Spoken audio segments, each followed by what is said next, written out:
sitting in his chilly BMW, unwillingly remembering all of this, Strike asked himself yet again what the hell he'd been playing at, all those times he'd agreed to take Charlotte back. He prized truth. She'd been an incorrigible liar.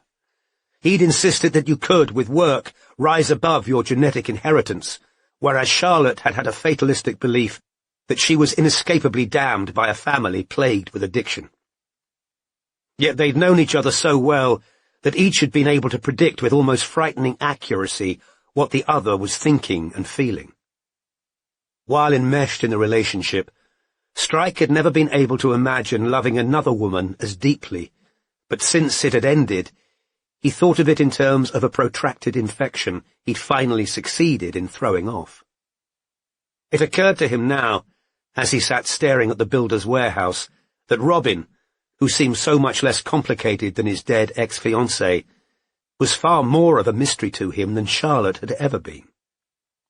He didn't know what Robin was thinking and feeling, and falling in love with her, which had happened entirely against his will, didn't resemble an infection, but the recognition of a deficiency he'd never known he had, but which had become gradually and painfully symptomatic. And now, every thought led back there, no matter how seemingly unrelated. She was in Massam with Murphy, and he was alone and miserable, and he had nobody to blame but himself. Chapter 36. A Grecian lad, as I hear tell, one that many loved in vain, looked into a forest well, and never looked away again. A. Houseman, Poem 15, A Shropshire Lad. Strike had few strong opinions on architecture, but he'd always considered the brutalist building that housed the National Theatre, which resembled a cross between a multi-storey car park and a power station, one of London's worst eyesores. Walking towards it at 10 to 3 that afternoon, with the dull grey Thames glimmering in the middle distance, Strike thought it compared unfavourably with the builder's warehouse where he'd just handed over surveillance to Midge. A banner hanging close to the door announced that Sasha's play was called Death is No Punishment, and featured a headshot of Sasha looking serious and resolute in what appeared to be striped pyjamas. A timid-looking, bushy-haired young woman in glasses was hovering beside the entrance, a lanyard around her neck. "Mr. Strike?" "That's me." "I'm Grace. Sasha asked me to take you up to him. It's a bit of a confusing building if you don't know it." "Okay," said Strike. She held the door open for him, and as they walked together across the vast brown-carpeted foyer, with its high ceiling patterned like a gigantic concrete waffle, his guide asked Strike whether he'd seen Sasha's play. "No," said Strike. "Oh, it's wonderful," she said breathlessly, and she spoke for several minutes about the piece in which Sasha played the real-life Dr. Walter Loebner, who'd survived Gestapo torture, escaped from a camp, and lived to testify against his tormentors. Strike resisted the temptation to snort. There was, of course, no law decreeing that only courageous men should impersonate those who'd survived unspeakable atrocities before effecting death-defying escapes, but he happened to find it supremely incongruous that Sasha Legard should be doing so.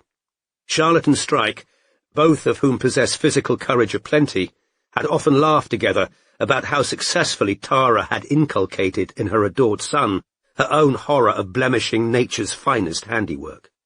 Strike knew very well that Sasha fretted about the safety of flying harnesses and the likelihood of sustaining injury during well-rehearsed sword fights, had never progressed past the nursery slopes when skiing, and preferred his stunt doubles to do anything in the nature of diving, horseback riding, or jumping off high ledges. None of this was widely known, of course, because Sasha made such a convincing on-screen daredevil. "Go to Broadway, but I don't think they can imagine anyone except Sasha as Walter, and he's committed to a film next year."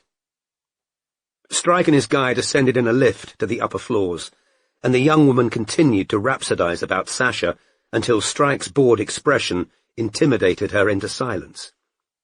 She led him at last into a small bar reserved for the cast on the 3rd floor, and there sat Sasha, alone, except for the barman.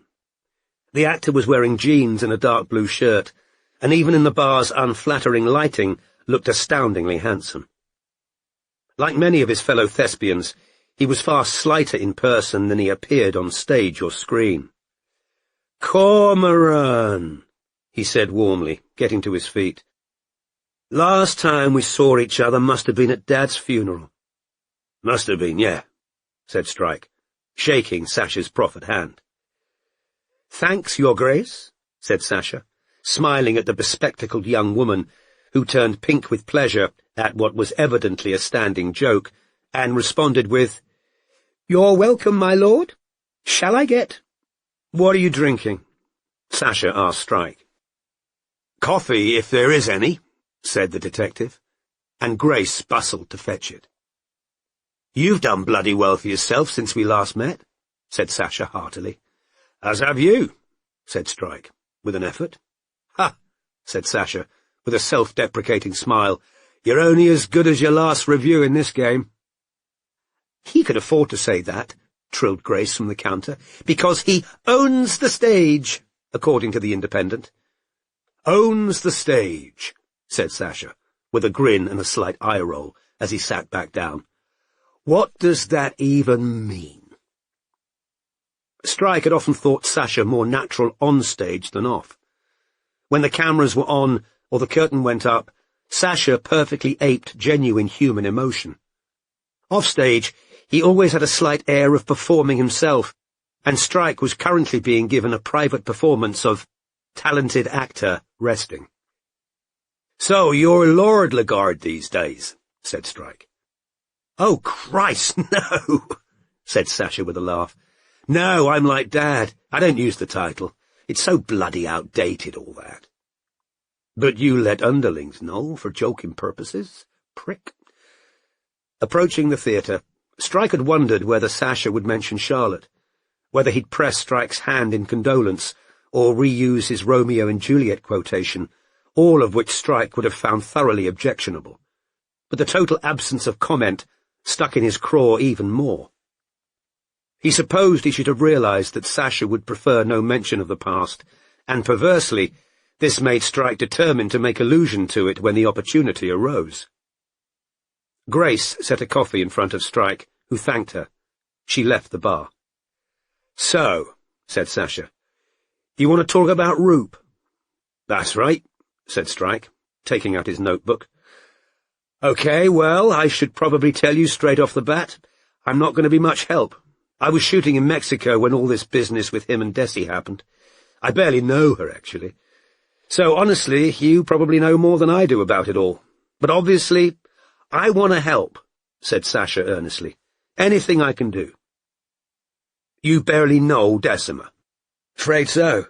I've only ever met her a handful of times, just through Valentine, you know.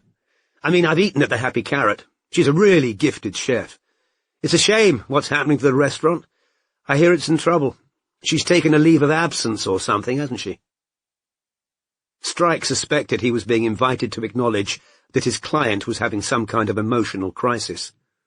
When he didn't speak, Sasha went on, "Yeah, so I'm afraid I'm out of the loop with the whole thing, because I went straight from filming Conquest into rehearsals for this." Strike had no idea what Conquest was. Film, TV series, aftershave commercial, and cared even less. So he merely asked, "Rupert's your first cousin, right?" "That's right, yeah. Dad's sister's boy, poor little sod. You know what happened, the avalanche, etc." "Yeah, Decima told me. Bloody awful thing. I was only 12 when it happened. I can still remember bawling my eyes out. My first experience of real grief."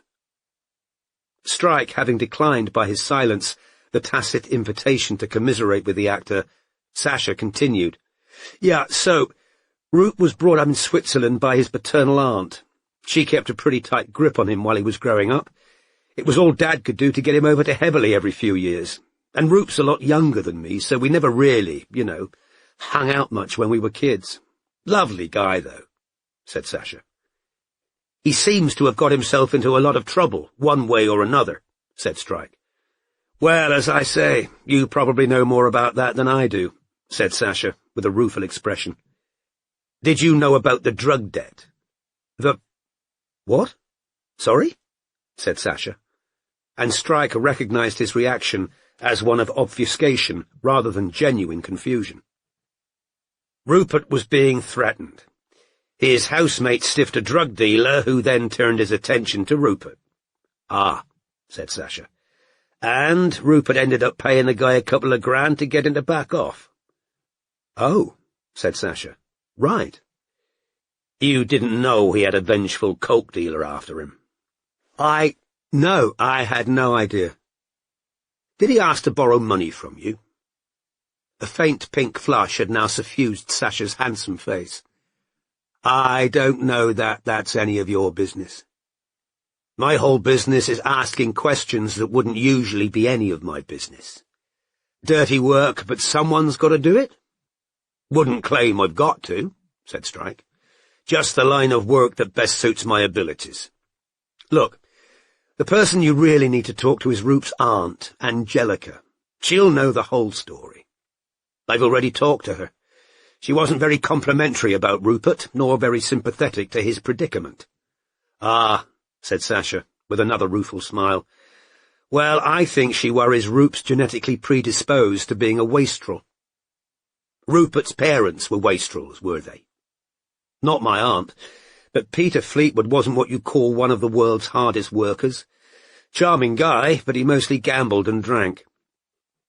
Did you know about Rupert nicking the silver ship thing from Dino's?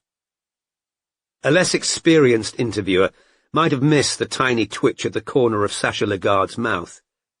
No. Again, you see, I was... Mexico, yeah. But you found out subsequently. Yes, said Sasha. And Strike detected a slight reluctance at having to admit to this concrete knowledge, minimal though it was. When did you find that out? It was on my birthday, as a matter of fact. Which is when? Said Strike. May the 21st. Did Rupert tell you what he'd done? No, Well, to tell you the truth, I saw Rupert and Valentine having some kind of confrontation in a corner at my party. We were at Claridge's, and yeah, there was a slight scene. I hadn't actually invited Rupe. It wasn't a big party, he wouldn't have known many people there. Anyway, I looked round and there he was, kind of crazy to gatecrash, all things considered. You'd think he'd have avoided any place where the Loncasters were. Yeah, said Strike, who was making rapid notes. You would. Was Dino at your party? God, no, said Sasha, with a little laugh. Dino never attends parties unless they're held at his club. Do you know him? No, said Strike. Quite a character, said Sasha. Tara doesn't mind you hanging out with her ex-husband? Oh, that's all water under the bridge, said Sasha easily. Ma doesn't dictate who I see. No, with my party I only invited Val and Cosima. She was in tears, actually. Who's Cosima? Asked Strike, though he already knew. Decima and Valentine's half-sister. Lovely girl. Strike seemed to remember that in Robin's notes of her interview with Albie Simpson-White, Cosima Lancaster had been described as a spoiled brat. Why was she in tears? I assume because Root was being aggressive or offensive. To tell you the truth, said Sasha for the second time, lowering his voice, I had to ask security to ask Root to leave. He seemed to have come looking for a fight. After he'd gone, I asked Val what it was all about, and he told me about this silver ship thing that had gone missing. Did he say why Rupert had turned up? I assume he was trying to get Val to call off the police or something. Val was pretty pissed off about it all, as you can imagine. How was Valentine supposed to call off the police? The stolen property was his father's, wasn't it? I honestly don't know details, said Sasha, with a slightly helpless gesture. It was all news to me. I didn't know what was going on, and as you can imagine, I had a lot of people to speak to and so on that night, so I let it drop. Did you hear from Rupert after the party? No. The next thing I heard, he'd left for New York. And how did you find that out? Angelica emailed all the trustees. Said he got himself a job there. Have you heard from him since he went to New York? I don't think so, said Sasha. brow slightly furrowed again. He leaned forwards, lowered his voice still further, and said, "Listen, can I speak honestly? Look, I don't like saying this, but honestly, I really do think Des is, a bit deluded. Val thinks it would be better for her, kinder, at this point, for her to be helped to face facts." "Which are?" "Come on, Corm," said Sasha, smiling, and Strike resented hearing the abbreviation of his name used by his friends and by Charlotte when she wasn't calling him Bluey. "Des is a lot older than Roop. I hate saying this, but I think Roop just wised up and wanted out. Des is lovely, she's great, but I think Roop probably fell into this thing with her while he was working at Dino's, and she's made it into some grand amour in her head. He's 26. He doesn't want to be tied down at his age." Conveniently forgetting that he told Robin that Decima wasn't the kind of 38-year-old he could see a 26-year-old going for, and that he'd asserted that Decima's attraction for Rupert had been her money, Strike said, "They were together a year, weren't they? Hardly a one-night stand." "I don't know, because you were in Mexico, yeah. Have you got a number for Rupert in New York?" "No," said Sasha. "Do you know where he's working?" "You'd have to ask Angelica." "I have. She refused to give me contact details." "Well, with respect," said Sasha, "she's not obliged to, is she? So, you've never checked that he's actually gone to New York? He's a grown man. He doesn't want me hounding him. So your position is, he's gone to New York, he's definitely alive." "What do you mean, alive?" said Sasha, no longer smiling. Perhaps the actor, like the detective himself, now felt as though a spectral Charlotte had drawn up a seat at the table, smiling. She'd always been stimulated by tension and the possibility of rows, and she'd loved seeing members of the family she claimed to hate, but from which she could never quite pull free, clashing with the boyfriend, who was impressed by neither their wealth nor their breeding. Rupert Fleetwood, towards whom Strike had felt very little sympathy until this point, seemed suddenly to have become her surrogate. A young man towards whom his blood relations seemed indifferent at best, who'd slipped out of sight, occasioning exasperation rather than concern. The night that Charlotte had so nearly been killed by a London bus felt as though it had occurred mere days previously, as Strike said. "Don't really know how much more simply to put it. Not dead, if you prefer." Why the hell would he be dead? He'd lost his job, he was broke. He had a drug dealer threatening him, the police were after him. He'd just had a ruptured love affair. No family to speak of. "He's got family," said Sasha. "I don't mean any criticism," said Strike. "But my information is that he doesn't get on with the aunt and uncle in Switzerland, which leaves you, and by your own admission. Do you think I wouldn't have done something if I thought Roop had genuinely gone missing?" "No, you fucker, I don't."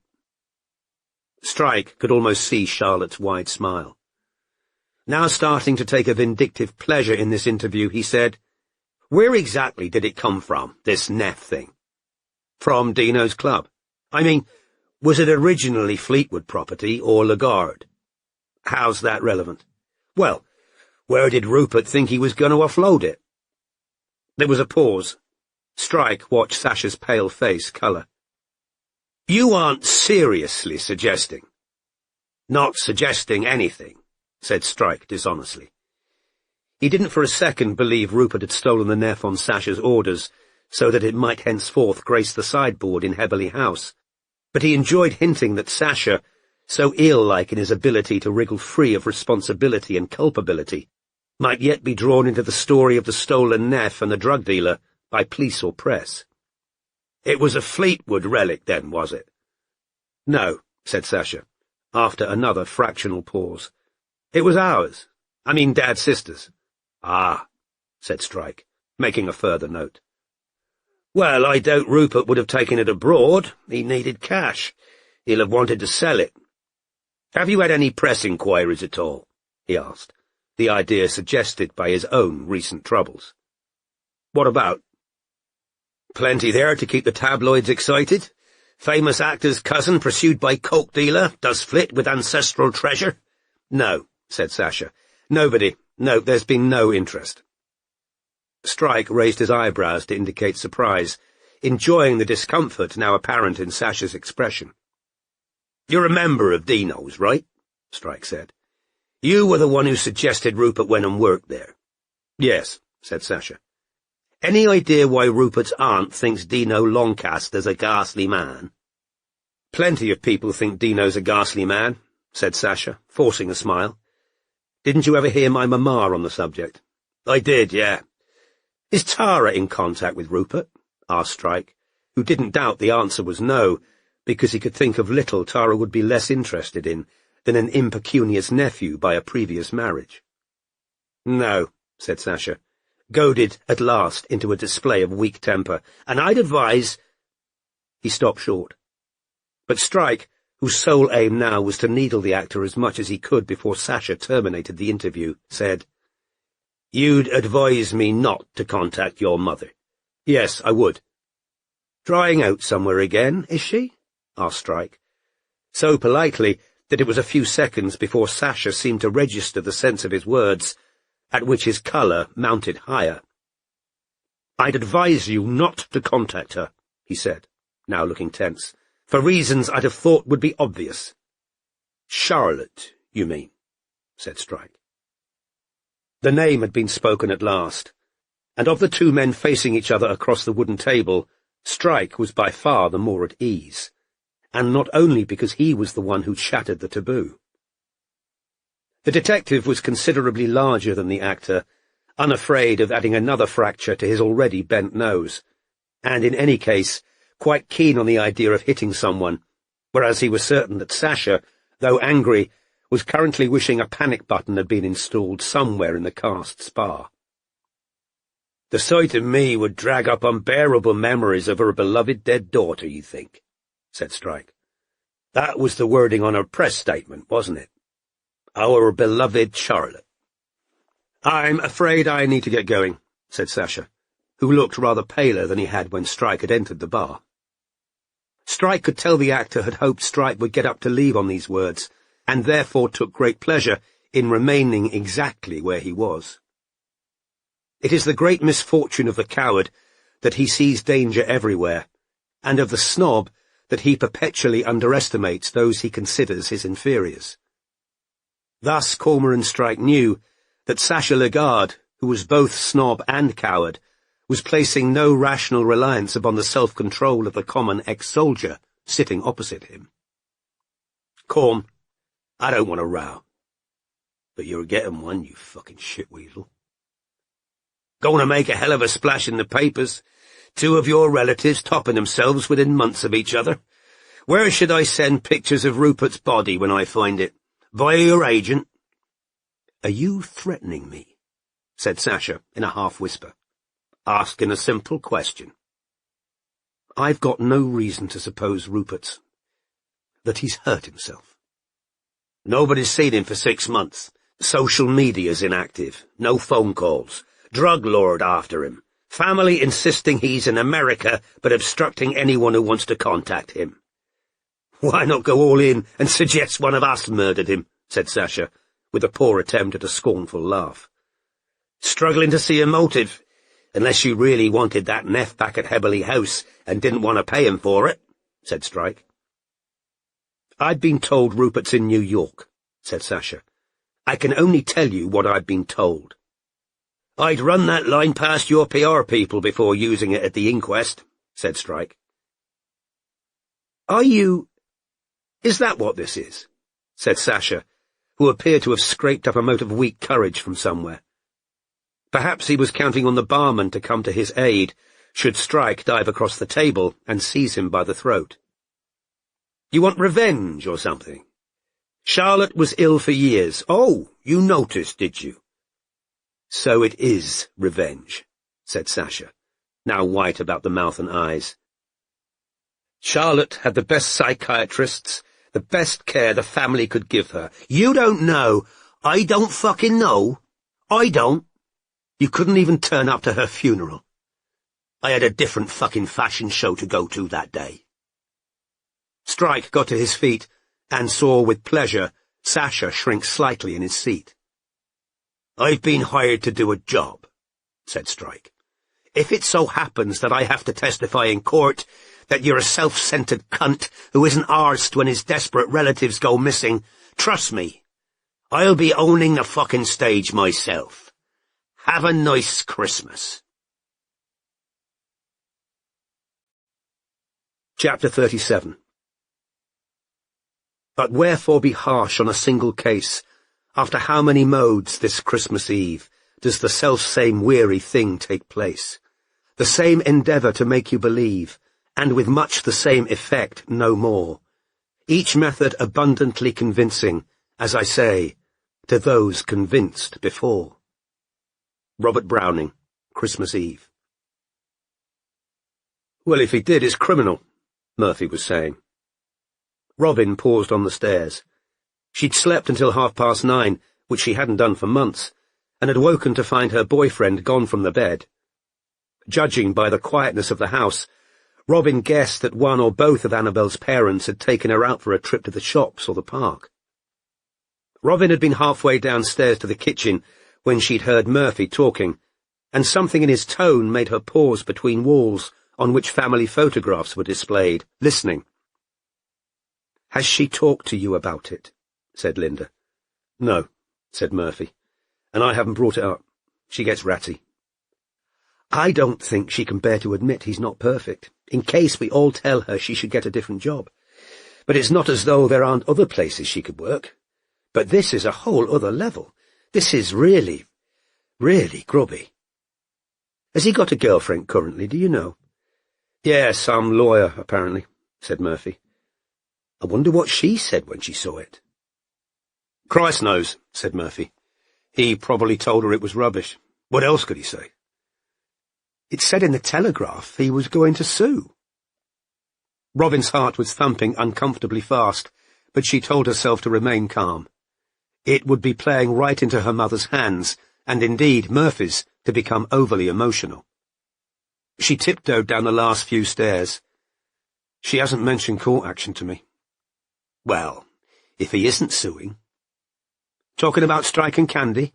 said Robin, entering the kitchen, forcing herself to sound brisk rather than incensed. Murphy looked startled and guilty. Linda had frozen in the act of drying a dinner plate. The puppy, Betty, gambolled towards Robin, barking a welcome. Robin bent automatically to pet her, but she was looking at her boyfriend as she did it. "I left you to sleep because I thought you needed it," said Murphy, who was wearing sweatpants and a t-shirt and holding his water bottle. "I was going to go for a run." "Well, don't let me stop you," said Robin, in a tone that said, "I'll deal with you later." Not entirely to her surprise, Murphy headed for the back door, looking sheepish.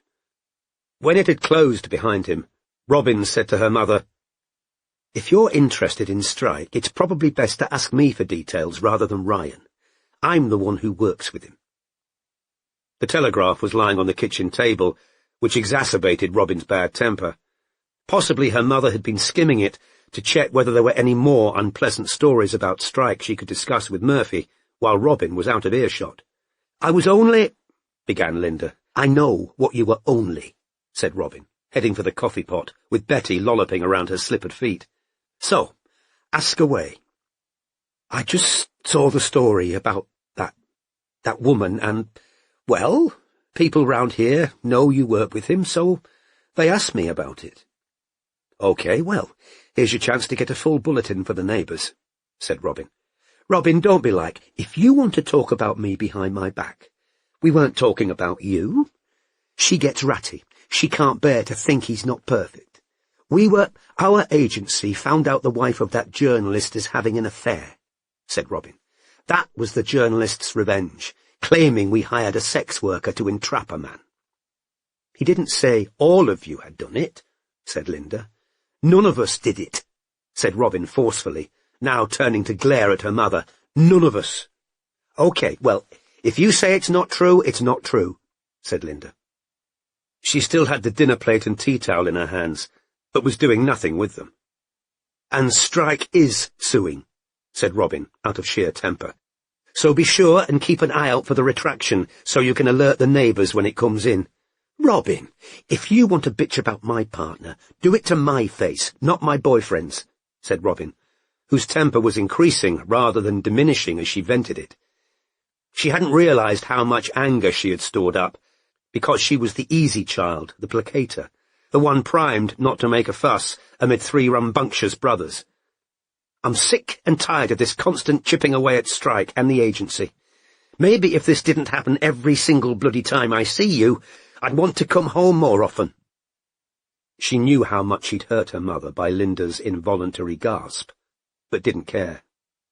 Robin was thinking of the aftermath of the operation she'd gone through alone, rather than endure Linda's insistence that her heavy work schedule had led to the mistake, of the week she'd spent with her parents after her long undercover job, during which Linda had increased rather than soothed her anxiety, of the countless jibes about the dangers she ran, whereas Jenny, the pregnant vet, got off with, "We were worried," not with a loud insistence that she should give up the career she loved and for which she'd worked so hard.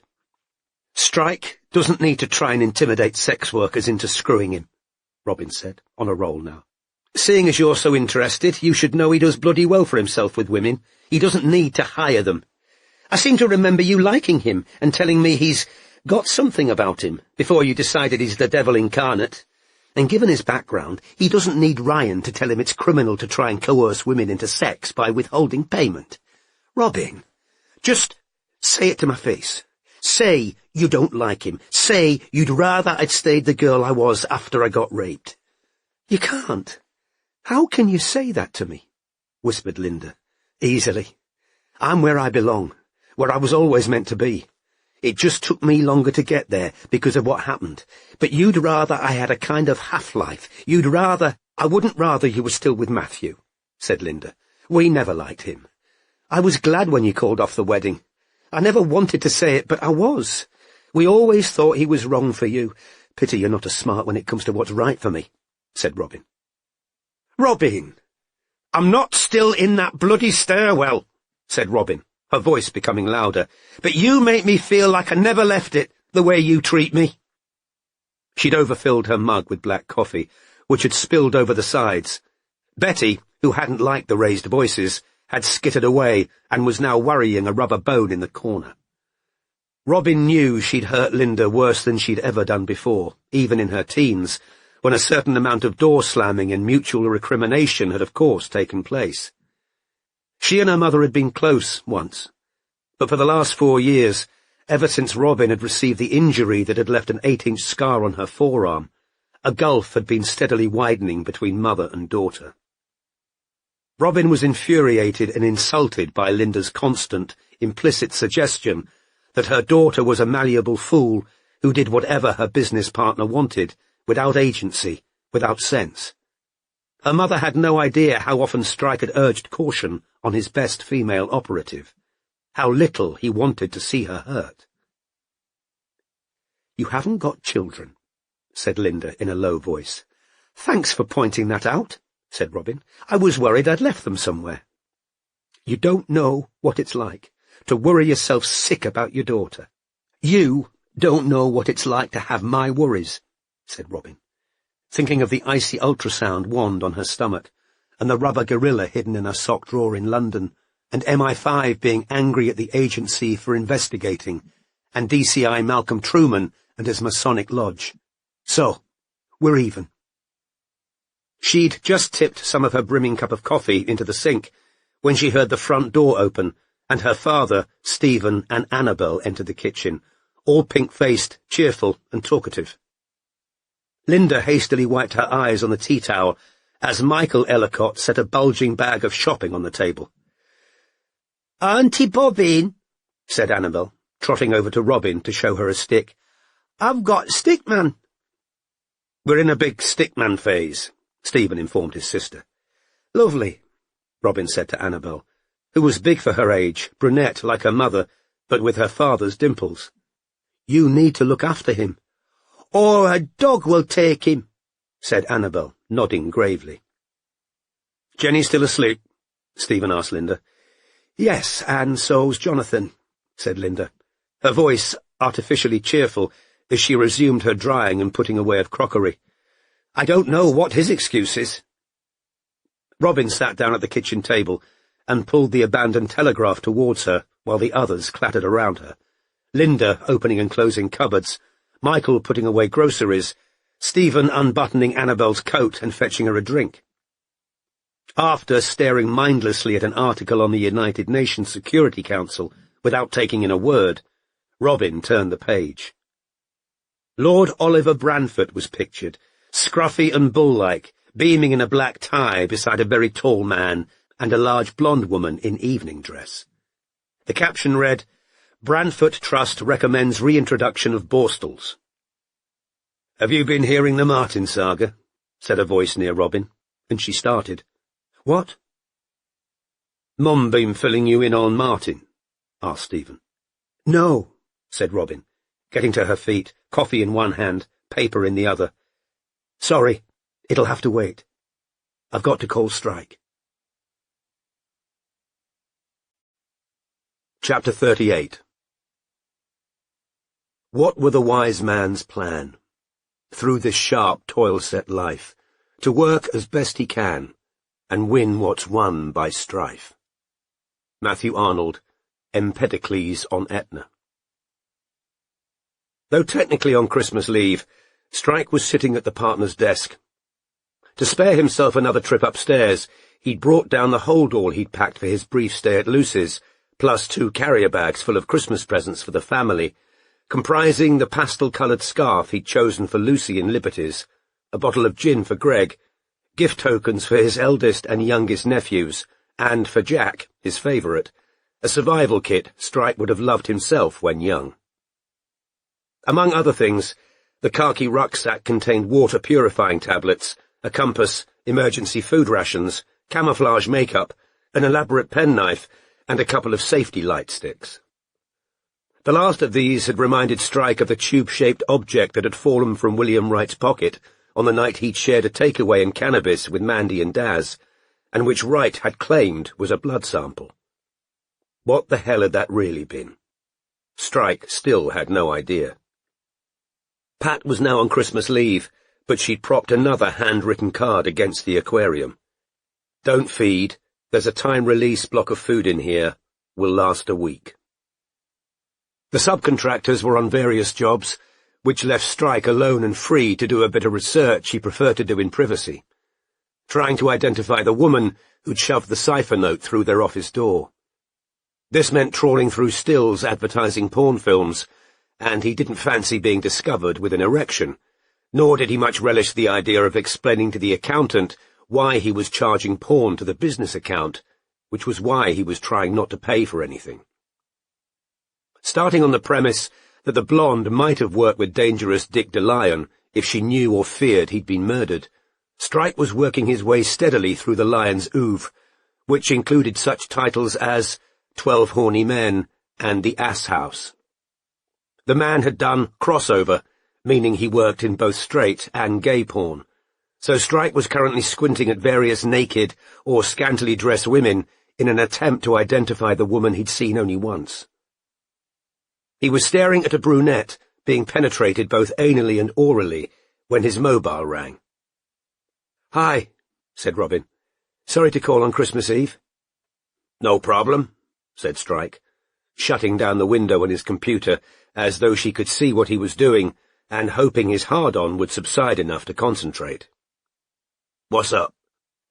"I don't suppose you've seen today's Telegraph?" "No," said Strike, with an ominous feeling that, if nothing else, was helping to subdue his erection. "There is not another—" "No," said Robin. "Nothing about you, but there's a picture of Lord Oliver Branford in it, and Strike, he's standing beside the customer we saw in Ramsey Silver, that tall man who had one eye looking up at the ceiling." Sitting on her bed, still in her pyjamas, Robin waited for Strike's response. After a few seconds, he said, "Shit. Kenneth Ramsey said your name in front of him, remember? Not mine, though." "Who is he? The customer?" said Strike. "Sir Victor Lambert," said Robin, reading it from the newspaper. "He sits on the Brantford Trust, and I've just looked him up. He's a banker. But he can't have ordered Wright's murder, can he? He'd hardly have gone shopping at Ramsey Silver afterwards." "That'd seem unwise," agreed Strike. "So," said Robin, unwilling to put into words what she was thinking, if she'd worried that connecting Sophia Medina with the murder of Wright might sound far-fetched, this, surely, was 100 times more so. "You think Lambert mentioned to his mate Branford that I'd been nosing around at Ramsey Silver," said Strike, "and Branford, who ordered the hit on Wright, panicked and started gunning for us." "Well, I know it's a stretch," said Robin, "but you can't say it doesn't fit. Shanker said you were seen, and we knew all along that could only have been Ramsey Silver or St. George's Avenue. I know Bramford's a real rent-a-quote, but why is he suddenly so interested in the private detective business? Why is he out to get us? And he's on the telly, which fits the cipher note too." Robin heard someone coming upstairs. Right now, she'd be delighted for Murphy to find her on the phone to Strike. Indeed, she might ask him to leave the bedroom until they'd finished the call. However, the footsteps moved on past her bedroom door, and she reflected that Murphy would probably make sure his run was a long one after the scene in the kitchen. "Well," said Strike at last, "there's no reason, just because a man's a raging self-publicist, he can't also be a crook. Look at Geoffrey Archer. Look at Saville." He got to his feet, and once again stood contemplating the corkboard on the office wall, where the 4 present candidates for William Wright were pinned, eyes on Dick DeLyon with his fake tan, his peroxided hair, and his very white teeth. "Might be worth finding out which way Bramford swings, sexually speaking." "He's married," said Robin, who'd done some speedy Googling before calling Strike, "to a woman. She's here in this picture in the Telegraph with Bramford and Lambert. They've got 2 sons. Strong motive, if he's been doing the dirty with DeLyon, and doesn't want the family in the papers to know," said Strike. "Still doesn't explain why DeLyon would have gone to work at Ramsey Silver, but, yeah, I think we'll need to take a closer look at Bramford. I might call Fergus Robertson again, see what he can tell me," said Strike, turning away from the board to write a reminder to himself in the notebook open on the desk. "We've had another threatening phone call, by the way." "Seriously?" "Yeah. Leave it or Gao 2 will get you." "What's Gao 2? "Exactly what I asked him. He hung up." "Is it a name?" "Not one I've ever heard of. Anyway, be on the watch for him, or it, or them. I also spoke to Sasha Lagarde." "Really?" said Robin, with a slight inward tremor. "How did that go?" "Pretty informative," said Strike. And he described the interview, leaving out some of the more aggressive things he'd said to Lagarde, and concluding, "So, one of us needs to speak to Valentine Loncaster, and if he's not willing, we'll see whether his sister Cosima can explain what Fleetwood was doing, gate-crashing an A-list party where he wasn't wanted, to talk to the family he'd nicked a large bit of silver from. I've looked Cosima up. Remember Legs, he said, in reference to a teenage girl the agency had watched for a while because her mother believed her to be having an affair with her own ex-boyfriend. "Yes," said Robin, who'd tailed the filly-like blonde teenager on a few occasions. "Well, she looks just like her. You might have to do that interview if it comes to it. She's only 18. I'll probably be accused of more sexual harassment if I go anywhere near her." "Fair enough," said Robin. "And there's something else," said Strike. "Last night I sent Shah to watch the entrance of Freemasons' Hall. Guess who turned up for his 6:30 lodge meeting, apron bag in hand?" "DCI Malcolm Truman?" said Robin, with a sinking feeling. "Right in one," said Strike. "Shah got some covert snaps." "Interesting," Robin forced herself to say. "How's things in Massam?" Strike asked, moving to the window and staring down into Denmark Street, where last-minute panic buyers were wending their way in and out of the music shops. "Lousy. I've just had a blazing row with my mother." "Ah," said Strike. thinking it was a shame it couldn't have been Murphy as he watched an aging hippie below, hurrying along with a ukulele under one arm and a stack of vinyl records under the other. "Well, it's the season for it." "When are you off to Lucy's?" "Trying to leave it as late as possible," said Strike, aiming to arrive at the party halfway through, pleading pressure of work. "If I have to suffer, so should you," said Robin. "Go early and help prepare the food or something. Earn some brownie points." "That reminds me," said Strike. "Thanks for my present." "You've opened it already?" "Yeah," said Strike. "I wasn't going to do it in front of Greg." "Why not?" "Because he's a cunt," said Strike, who thought this reason enough. Robin's gift had been a monthly delivery of Cornish food and beer. He'd been touched by it, and was glad to have opened it without the necessity of explanations, or hearing comments about either his waistline or the woman who seemed to know him so well. He didn't really want the call to end, but couldn't think of any reason to prolong it. So when Robin said, "I suppose I'd better go," he agreed that he should too, wished her a good Christmas, and hung up. He just settled back at his desk, feeling marginally better for his chat with Robin, when the landline phone rang in the outer office. There was no longer any danger that it was Charlotte, who'd often called on special occasions and holidays, especially when drunk, but he was on high alert for journalists who might be seeking to extend the candy story into a Yuletide serial, so he got up and moved to Pat's desk, switched on the speaker, and let voicemail play. Once Pat's gravelly voice had finished saying that the office was closed for Christmas, there was a click, and a manic-sounding woman's voice with a strong Scottish accent spoke. "Aye, I need help. He gave me a bit, but there's more. He told me. It's all hid under the bridge, but I need help to get it. So come to the Golden Fleece, ask for me there. I've got to keep moving. I've got people after me. I'm nae kidding. Come to the Golden Fleece." The message ended, leaving Strike staring at the phone in total bemusement. Chapter 39. And as young tapers dwindle, and strange thoughts grow, with a certain humming in my ears, about the life before I lived this life. Robert Browning. The Bishop orders his tomb at St. Praxed's Church. Robin had the inevitable row with Murphy quietly in their room, once he'd returned from his run.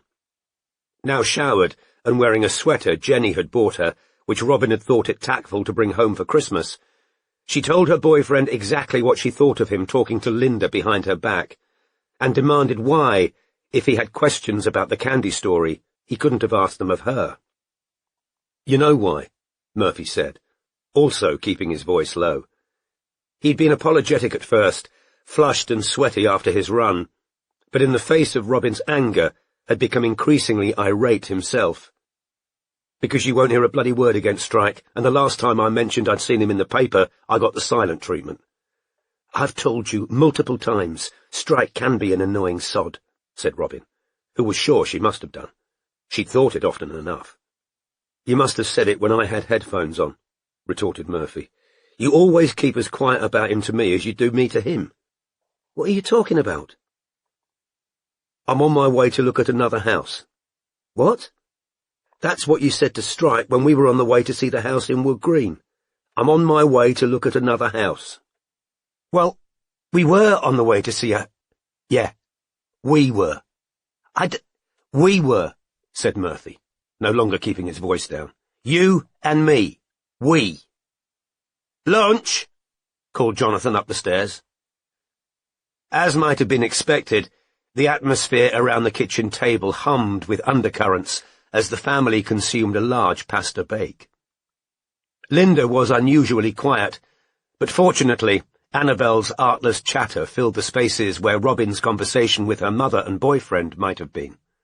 And Betty provided a distraction by producing a large turd right beside the Aga. As Linda was taking an apple crumble out of the Aga, Robin's third brother, Martin, banged on the back door. Like his father, Martin had dark hair and eyes, though he had neither Michael Ellicott's sweetness of nature nor his conscientious approach to work. "Isn't Carmen with you?" said Linda anxiously. "Coming later," said Martin, his expression sullen.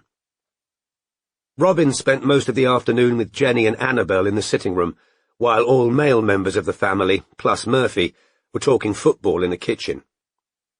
Annabel was playing nurse with a rag doll, who'd apparently fallen out of a tree and broken all her bones, and while Robin helped wrap the doll in a lot of toilet roll and gave her medicine out of a plastic cup, Jenny told Robin the history of Martin and Carmen to date, which already included 3 breakups and reconciliations. "Your mum's worried sick," Jenny whispered. "When's Carmen due?" asked Robin, who'd never met the woman, but knew she'd fallen pregnant after only 3 months of dating Martin. "February," said Jenny quietly. "I'd like to put it all down to her hormones, but they're so alike." "Oh, God," said Robin. Martin's employment history was patchy, and his boredom threshold very low. What he enjoyed most was drinking and betting. Money had always slipped through his fingers like water, and Robin's previous suggestion that fatherhood might be the making of him had been offered more in hope than expectation. "Anyone want a cup of tea?"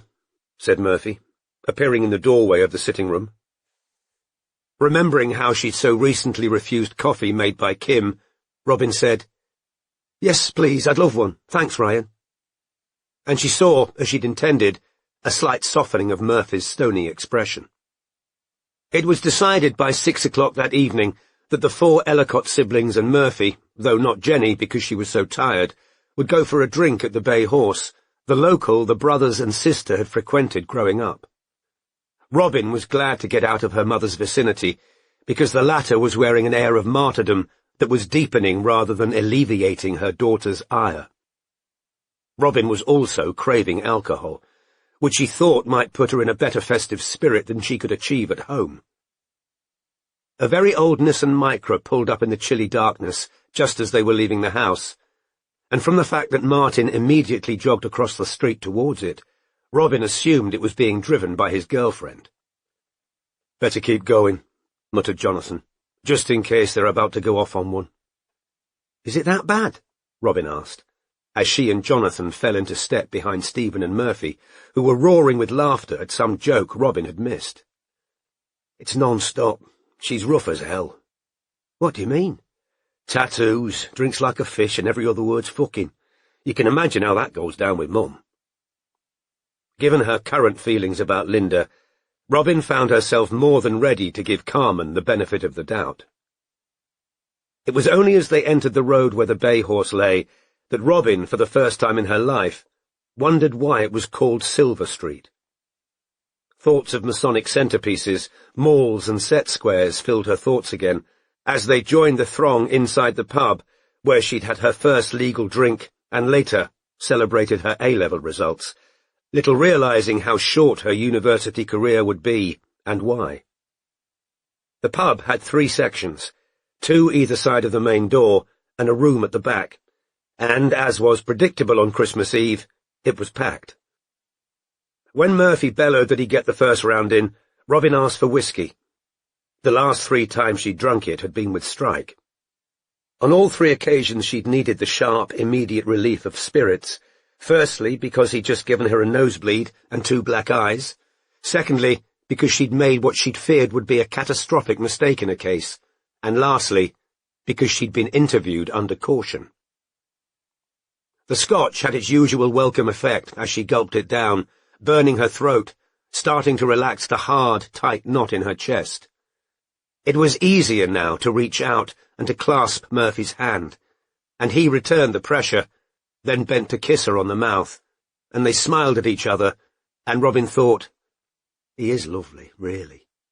And, still holding hands, they stood beneath the Christmas streamers, and Robin waved at a couple of school friends who'd never left Massam, and was relieved when they didn't come to speak to her. "Robin!" bellowed Martin in Robin's ear. "This is Carmen!" Robin turned to see a woman taller than herself, with the sides of her head shaved, and the rest of her hair dyed a vibrant tomato red and tied back in a ponytail. She was wearing a leather jacket over a clinging vest dress, and the skin above her breasts was a solid mass of tattoos.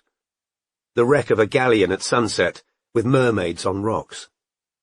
Her pregnant belly seemed not quite to be part of her. The rest was so skinny. "Hi!" shouted Robin, as Slade began to sing Merry Christmas Everybody over the speakers. "Lovely to meet you." "And you," Carmen shouted back. "No, I'll get this round," Robin said loudly to Jonathan when she saw him fumbling for his wallet. "Carmen, what would you like?" She expected the woman, 7 months pregnant as she was, to say fruit juice, but Carmen said, "Double vodka on the rocks, please." Robin released Murphy's hand to go to the bar. Yet another pregnant woman was standing in line at the bar. She was blonde with a bob, and her face was somehow puffy yet drawn, just like Jenny's back at the house. The woman glanced at Robin as the latter drew alongside her, and only then, with a shock of surprise, did Robin recognize Sarah Shadlock, her ex-husband's old university friend, mistress, and now second wife. "Hi, Sarah," said Robin automatically. Sarah mumbled, "Hi," and moved into the empty space left by a man who'd moved away from the bar, clutching 4 pints in his huge farmer's hands. "Let me help," said Murphy in Robin's ear, and when she turned, smiling, he kissed her on the mouth again. She might have thought he was as tipsy as the men singing along with Slade in the corner. He looked so happy that their row was over, and she saw Sarah glance back at them before placing her drinks order. In the warm, fuzzy glow engendered by Robin's second double whiskey, she thought she might seek a reconciliation with Linda early the next day, before everyone else was up. Carmen and Martin were bellowing into each other's ears, and it was hard to tell whether they were exchanging endearments or insults, but they'd probably work it all out in the end, Robin thought, before asking Stephen, whose round it was, for a third whiskey. He and Murphy were getting on particularly well, laughing at another joke Robin hadn't heard, but wasn't this what Christmas was supposed to be about? She felt a blanket goodwill towards everyone right now, and what was needed was more whiskey to keep this going, and when Stephen thrust her third double scotch into her hand, she said, "I love you, Button," and he laughed at her and said, "You're pissed, Bobbin," which was his old childhood nickname for her, as Button was hers for him. And then, through a gap in the crowd, Robin spotted her ex-husband sitting at a table in the corner. Her eyes might have slid right past him had Sarah not been there. He'd put on weight and looked grey around the eyes. As Robin looked away again, Not Tonight Santa began to play, and with an unpleasant inner shudder, she remembered the year the song had come out.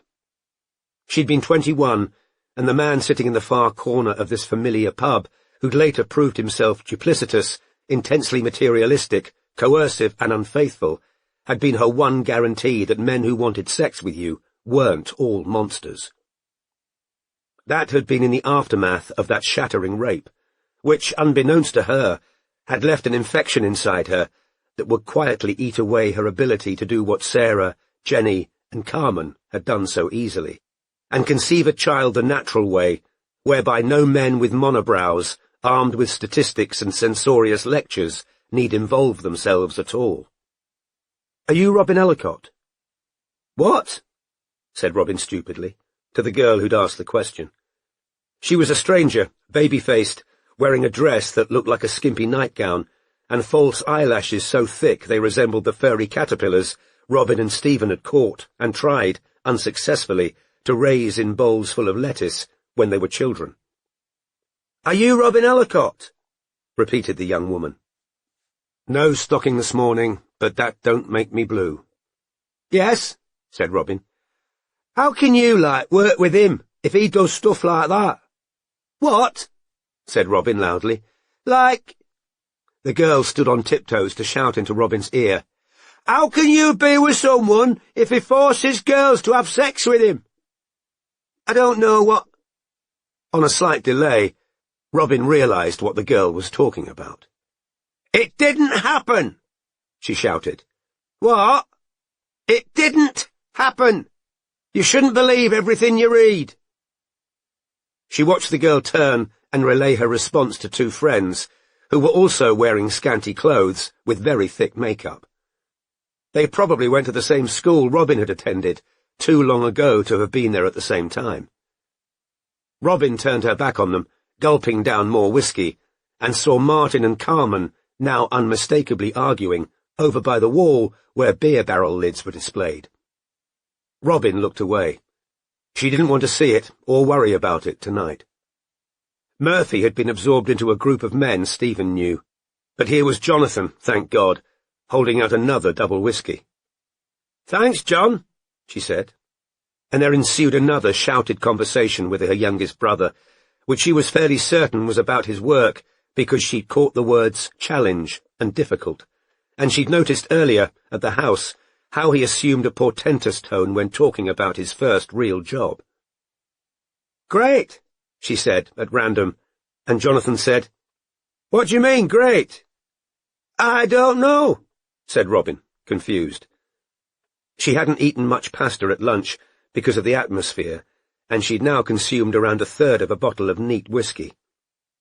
"I said," yelled Jonathan in her ear, "she's got cancer." "Shit! Who has?" said Robin, alarmed. "My boss," yelled Jonathan. "Oh," said Robin, trying not to look too relieved that it was nobody she knew. "That's terrible." "I know," said Jonathan, and he kept talking, but Robin could only make out one syllable in four, and the three young girls with caterpillared eyes, who hadn't succeeded in attracting any male attention, were instead very obviously talking about that dreadful older woman who worked with a notorious pervert but pretended he wasn't one. Robin wondered if they'd read about her rape online, or whether her past history had trickled down into local law without her realizing it. "Just going to get a bit of fresh air," Robin shouted at Jonathan. "What? I'll be back in a bit," she shouted, even louder, and Jonathan, doubtless assuming she was heading for the bathroom, turned away so he didn't see her making her way towards the exit with the dregs of her whiskey in her hand. It was very cold out on Silver Street, but Robin was grateful to be out of the crowd. She leaned back against the whitewashed wall of the pub, thinking that this would sober her up, and then she'd go back inside. She tossed back the last of her fourth whiskey, then, through force of habit, drew her phone out of her pocket to see whether Strike had texted her. But of course he hadn't, because he was at Lucy's party. It was Christmas. There was no work to be done. Her good mood had vanished. She ought to have stopped at 2 whiskies, or have eaten more at lunch. Her breath rose in a cloud on the wintry air as she looked right towards Chapman Lane, and then, with a funny inward start, she thought what a coincidence that was. Strange, how you took things for granted when they were familiar and didn't question them, and it took distance to make you look back and wonder why and how, and whether it was all chance or there was meaning there. Strike would laugh at her for that. Mystic mumbo-jumbo. She had to make it up with her mother, especially now that she'd seen Martin and Carmen together. Linda. Rita Linda. Asked if we knew her. Rita Linda. He knew what happened to her. Ritalin. Da. Robin raised her phone to eye level and typed in Rita Linda. Linda Rita Clay was a hairdresser in Nantwich. Rita Lind was a German composer. Linda May Ritter lived in Detroit and had 7 children, including a set of triplets. Robin tried different spellings. Rita Linda, Rena Linda, Riata Linda. Did you mean Riata Lindvall? All right, Rob? Robin looked round. Her ex-husband was standing there, a packet of Marlboro Lights in his hand. He'd smoked occasionally as a student, but never afterwards, at least while they were together. "Hi," said Robin. He lit up. "Working?" he said, with a half-smile. "Yes," she said. "Huh," said Matthew. They stood in silence for a while. The church where they'd got married, where Strike had gate-crashed the ceremony, knocking over one of the flower arrangements, was barely 5 minutes' walk away from where they stood. "Who's the Paul Newman lookalike?" "What? Oh, Ryan. He's a CID officer." "Ah," said Matthew, nodding as he blew out smoke. "I always thought you'd end up with Strike." "You hid that well," said Robin sarcastically. Matthew laughed. "How long are you home for?" "Until the 29th. We're here till New Year." When Robin didn't respond, he added, "Takes it out of you, coming back." Robin, who didn't see why it should take anything out of Matthew, turned her attention back to her phone.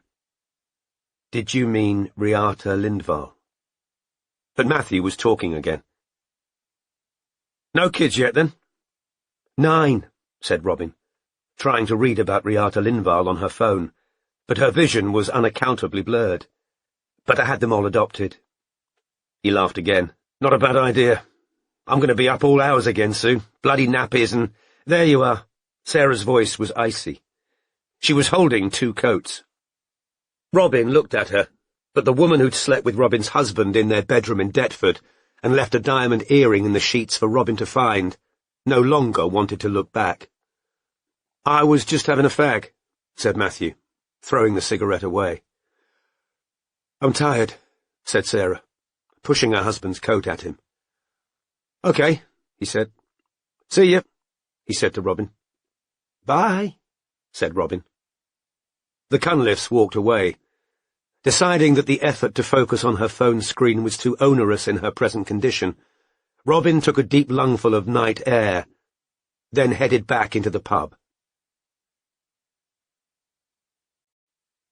Chapter 40. Ale, man, ale's the stuff to drink for fellows whom it hurts to think. Look into the pewter pot to see the world as the world's not. And faith 'tis pleasant till 'tis past, the mischief is that 'twill not last. A. E. Houseman, Poem 62, A Shropshire Lad. Strike arrived at Lucy's party in Bromley at 9:30. His objective had been to miss as much of the party as he could without being rude, and above all, to avoid the painful early stage of every such gathering, where the crowd is sparse, small talk particularly laboured, and the choice of company so limited that you risked being trapped with a bore who'd then stick to you all evening. However, he was later than he'd meant to be, because he'd lost track of time while trying to identify the blonde he believed had put the cipher note through the agency's door. Frustratingly, immediately before he'd realised he was late and been forced to set out for Bromley with a bag of presents and an overnight bag in the boot of his BMW, he'd found her. Her professional name was Fiola Fay, and she'd featured with DeLyon in I Know Who You Did Last Summer and Done Girl. Had Strike not promised to attend this bloody party, he'd have been able to remain sitting at the partner's desk in the office, working his way systematically through OnlyFans, Flickr, Model Hub, and any of the other myriad places where a woman could make additional money selling nudes or camcorder footage online, looking for clues to Faye's real name and ways of contacting her. Instead, he was trudging towards Lucy's front door, passing the bare magnolia bush in the front garden, carrying his bags of clumsily wrapped presents, and preparing after an afternoon of staring at breasts, huge penises, and orifices, both male and female, to fake an interest in other people's jobs, houses, and children. He'd expected Lucy to be annoyed that he was late, but when his youngest nephew, Adam, opened the front door, Strike's sister, who was further down the hall and wearing a pair of flashing antlers with her party dress, cried, "Stick!" and hurried past the women she'd been talking to hug him, and it occurred to him with a slight stirring of guilt that she was happy and relieved that he'd turned up at all. I Wish It Could Be Christmas Every Day was pounding out of speakers in the sitting room. Resolving to behave as well as possible, Strike climbed the stairs to deposit his bags in the spare room, greeted his favourite nephew, Jack, who was in his own bedroom playing some kind of shoot-'em-up game on his PlayStation with 3 other boys of around the same age, then returned to the crowded ground floor, which was full of adults wearing Christmas sweaters and party dresses, and several small children. Strike did his best not to step on or knock over as he made his way to the kitchen, where, he assumed, there would be food and beer. "Here he is," said Greg, his brother-in-law, falsely enthusiastic. Greg was standing with 3 other men, who raised their cans of lager simultaneously to their mouths, as though they'd been practicing the movement, all of them eyeing Strike with that brand of defiance certain men display upon coming face to face with a male who might in any way be considered their superior, whether in terms of size, fitness, or worldly success. "We meet again," said a female voice behind Strike, and turning, he saw a woman he had no memory of ever meeting. Dark, overweight, greasy-skinned, wearing a kind of knee-length silver caftan that made him think of Baco foil, and angel earrings that flashed like Lucy's antlers. "Marguerite," she said, her face falling when Strike's expression remained blank. "We met here at your birthday dinner a few years ago. You brought your girlfriend, Nina." "Oh, yeah," said Strike, now placing her. Lucy had invited Marguerite to meet her brother, not realizing he was going to turn up with another woman. "How are you?" "Great," she said. "Is Nina here?" "No," said Strike. "Easy come, easy go for you with women, isn't it, Corm?" said Greg, in the aggressively jocular tone he often employed towards his brother-in-law. Marguerite's expression brightened. "Just getting a beer," Strike told her, because he'd spotted a stack of six-packs of lager on a distant work surface, and he forced a path through the crowd around the central table piled with food, causing a small ripple of muttering and turned heads. In his current pessimistic mood, he suspected this was due to the candy story rather than any appreciation of his detective triumphs, and was careful not to meet anyone's eyes, reaching the lager with a sense of achieving safe harbour. As he yanked off a ring pull, his phone buzzed in his pocket. Hoping it was a text from Robin, he pulled out the mobile, but saw a message from Kim instead. "Plug's left his son in a house with the old lady and buggered off to Carnival Street again, with a bunch of planks and chicken wire in the back of his van." "Well, what do you want me to do about it?" thought Strike, irritably. He had a feeling Kim simply wanted an excuse to get in touch, a hunch strengthened by the fact that a second text came in almost immediately. "Hope you're having a fun Christmas Eve. Kiss." Strike put his phone back in his pocket without answering, and looked up to find the group around Greg, which had now absorbed Marguerite, watching him. Strike didn't have the slightest wish to join them. The men had the look of those who could wring a lengthy conversation out of the best service stations on the M1, or their most recent round of golf. Marguerite's expression was simply hungry. Strike's phone buzzed again. "Sorry," he muttered, to nobody in particular. He took out his phone again, and purely to get away from those gazing at him, let himself out of the back door onto the decking that Greg had built himself, facing the chilly lawn. Expecting Kim's name again, he was surprised to see a text from Jade Semple, and judging by her spelling, she appeared to be trying far more successfully than he was to drown her Christmas Eve sorrows in alcohol.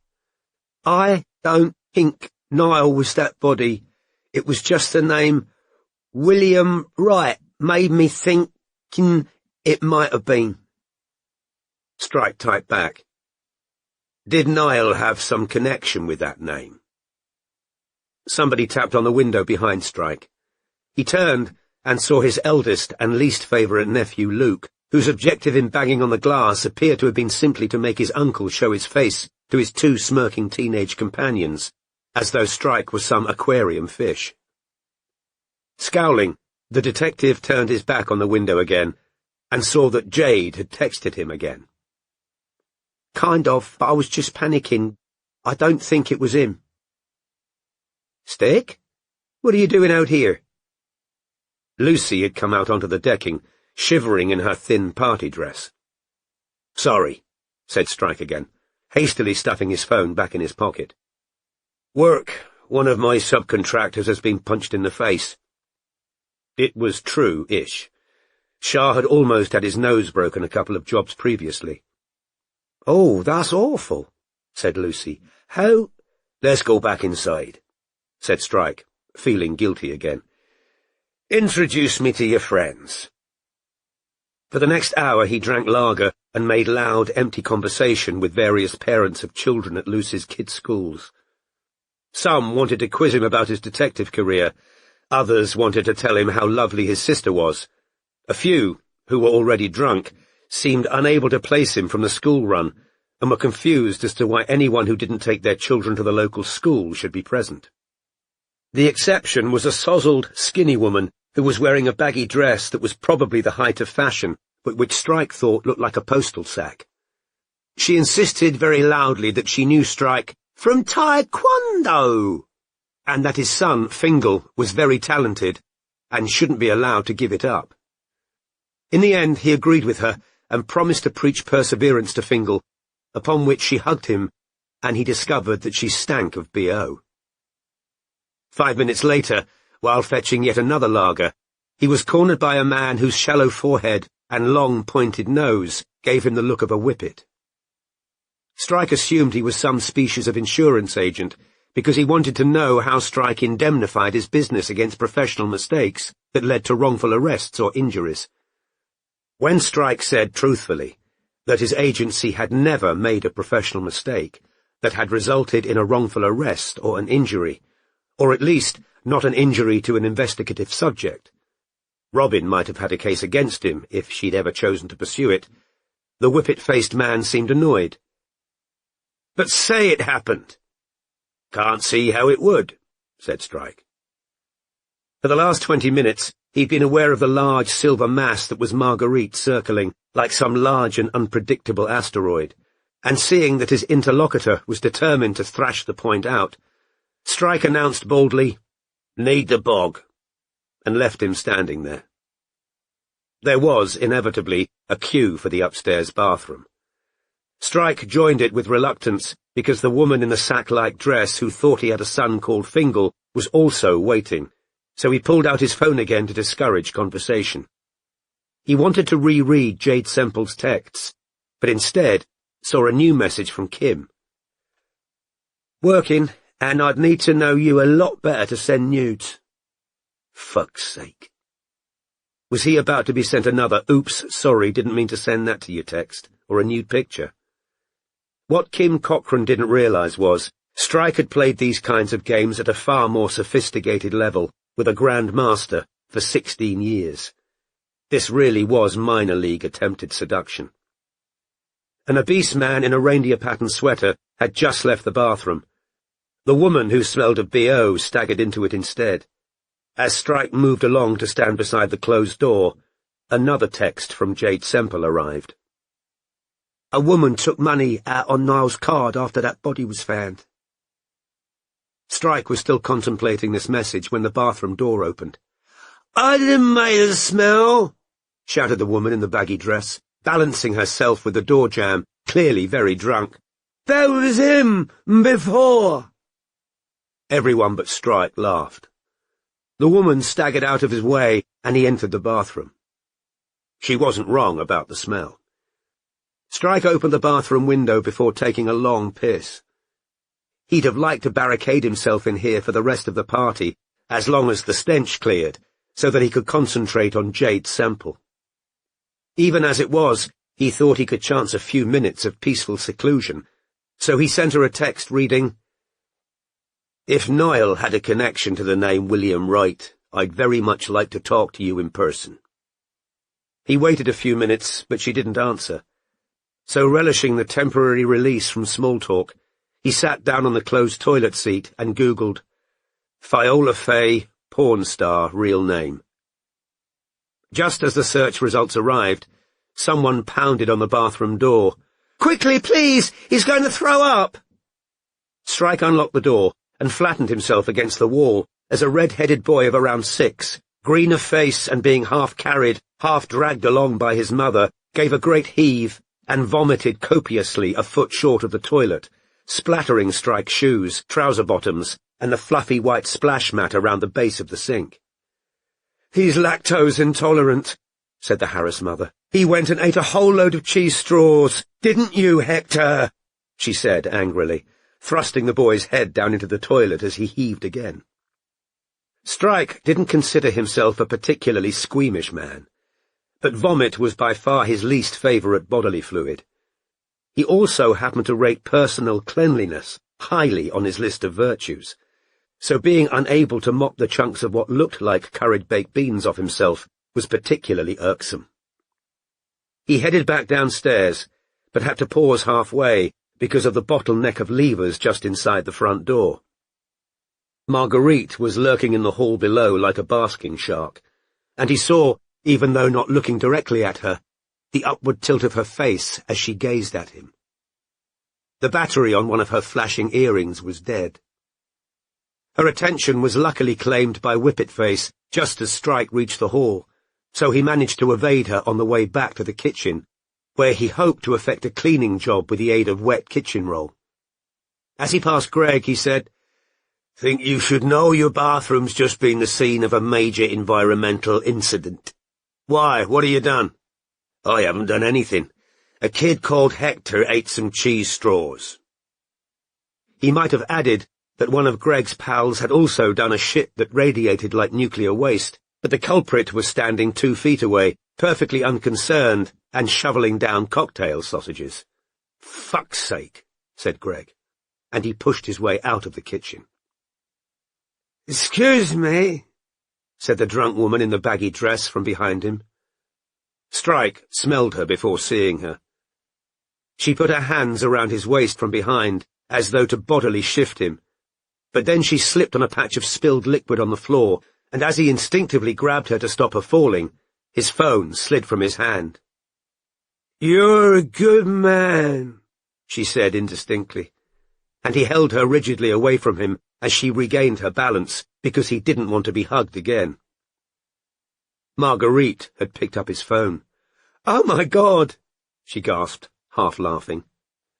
He glimpsed what she was staring at, a close-up picture of Viola Fay with her mouth clamped around a huge black penis. Strike snatched it out of her hands.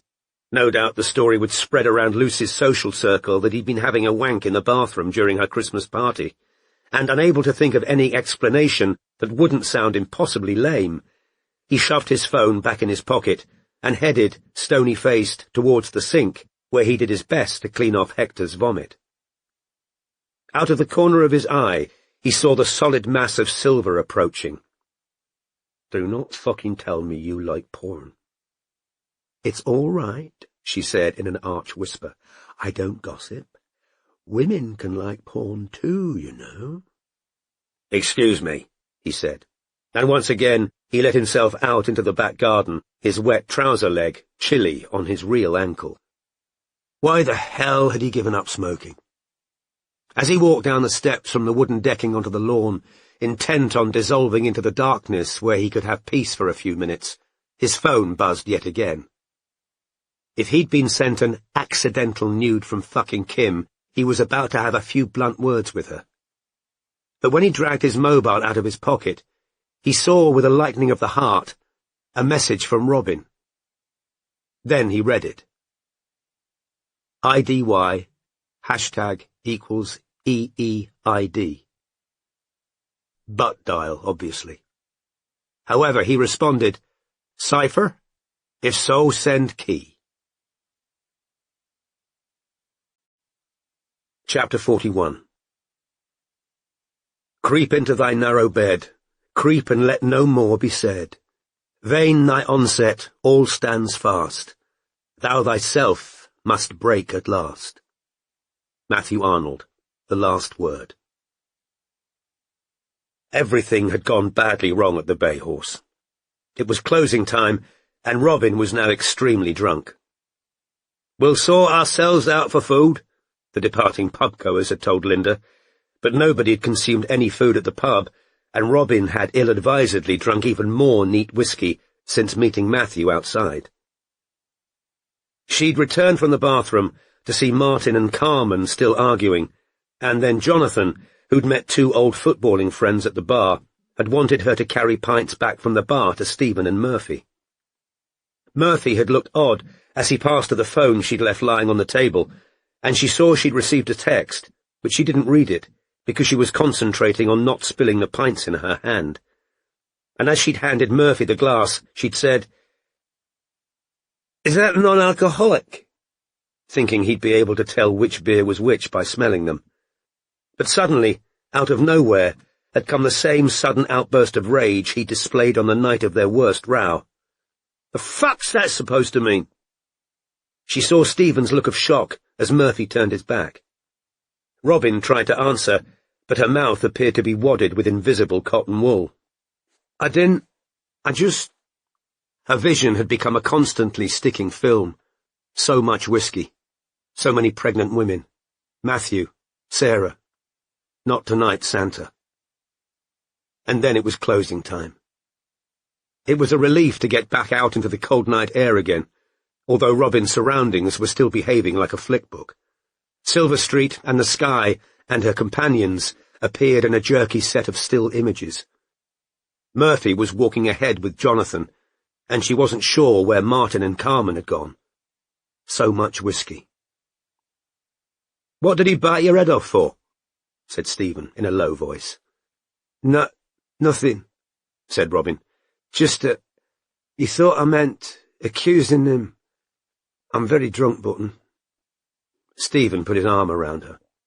Her older brother, who was the land manager of a large estate 20 miles from Massam, was the biggest of the Ellicott brothers, nearly as big as Strike, but this didn't feel anything like Strike holding her up at the Ritz on the night when he'd nearly kissed her. Don't think about that. The stars were moving jerkily as well, and you'd think stars at least would stay still. They said if you were seasick, you should stare at the horizon. But she couldn't see the horizon, only hazy streetlights and Murphy's hunched, angry back. Then they were home, with the empty kitchen smelling of whatever Linda, Jenny and Annabel had eaten for dinner. Betty, woken inside her dog crate, began whining and whimpering to be let out. Murphy proceeded wordlessly upstairs.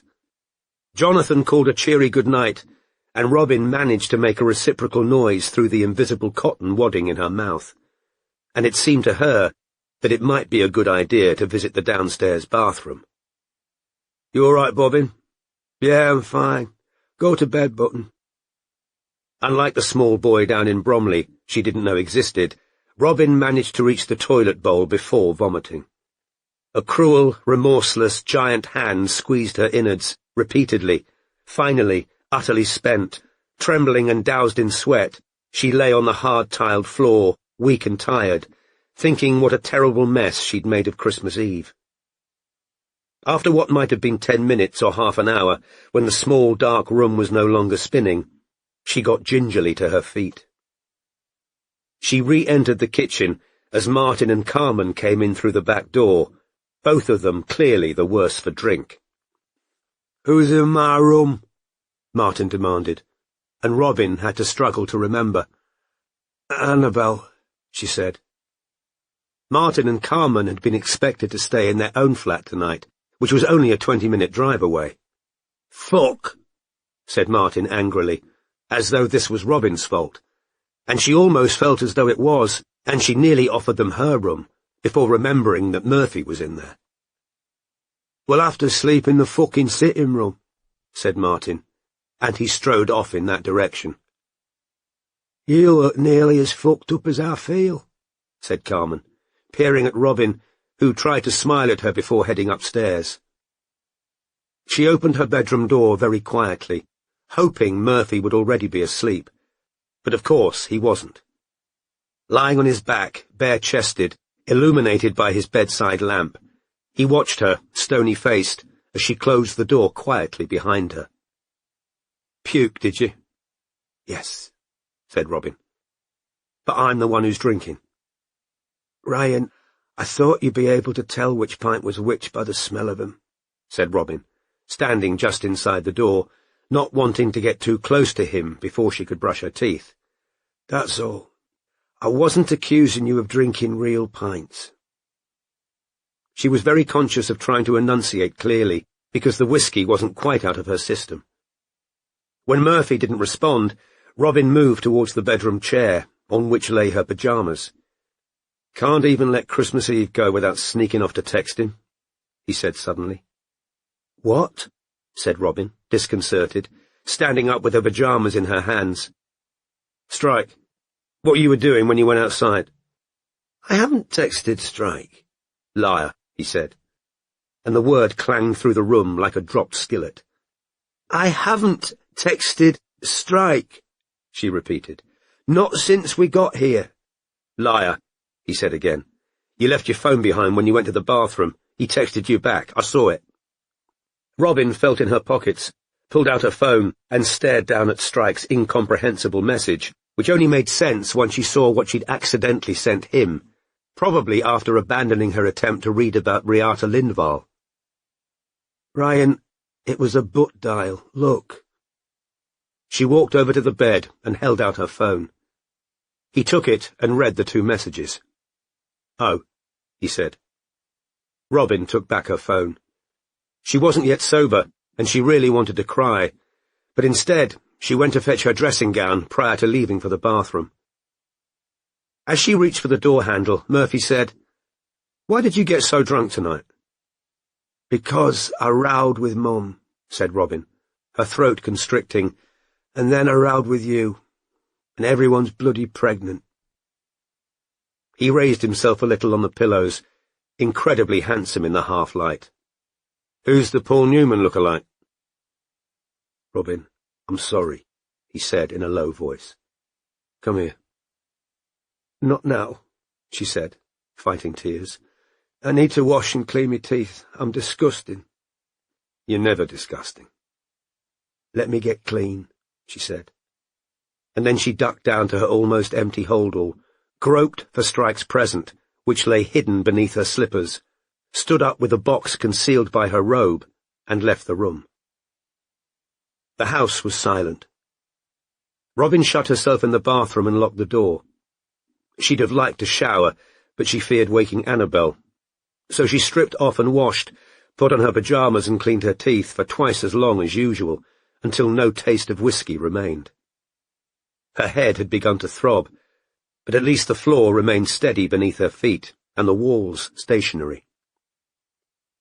Having pulled on her robe, she sat down on the edge of the bath and picked up Strike's present, which was covered in blue paper patterned with small gold stars. She could tell he'd wrapped it himself, because it was lumpy. He'd used too much sellotape. He was awful at wrapping presents. But when she tore off the paper, she saw what was unmistakably a jeweller's box, made of thick, pale blue card. Slowly, as though the contents might explode, she took off the lid. A thick silver chain bracelet, from which hung 7 charms, lay on a bed of black foam, and Robin recognized the middle charm immediately. It was the Masonic orb she'd admired in Ramsay silver. She stared, transfixed, unaware that her mouth was open. Then she lifted the bracelet out of its box, and, amazed as she was, she could follow Strike's thought process perfectly. He'd gone back for the orb, and someone, maybe Kenneth Ramsay, had tried to sell him more charms, make it a bracelet, and that had given him the idea. But he hadn't been content to buy a job lot from Ramsay.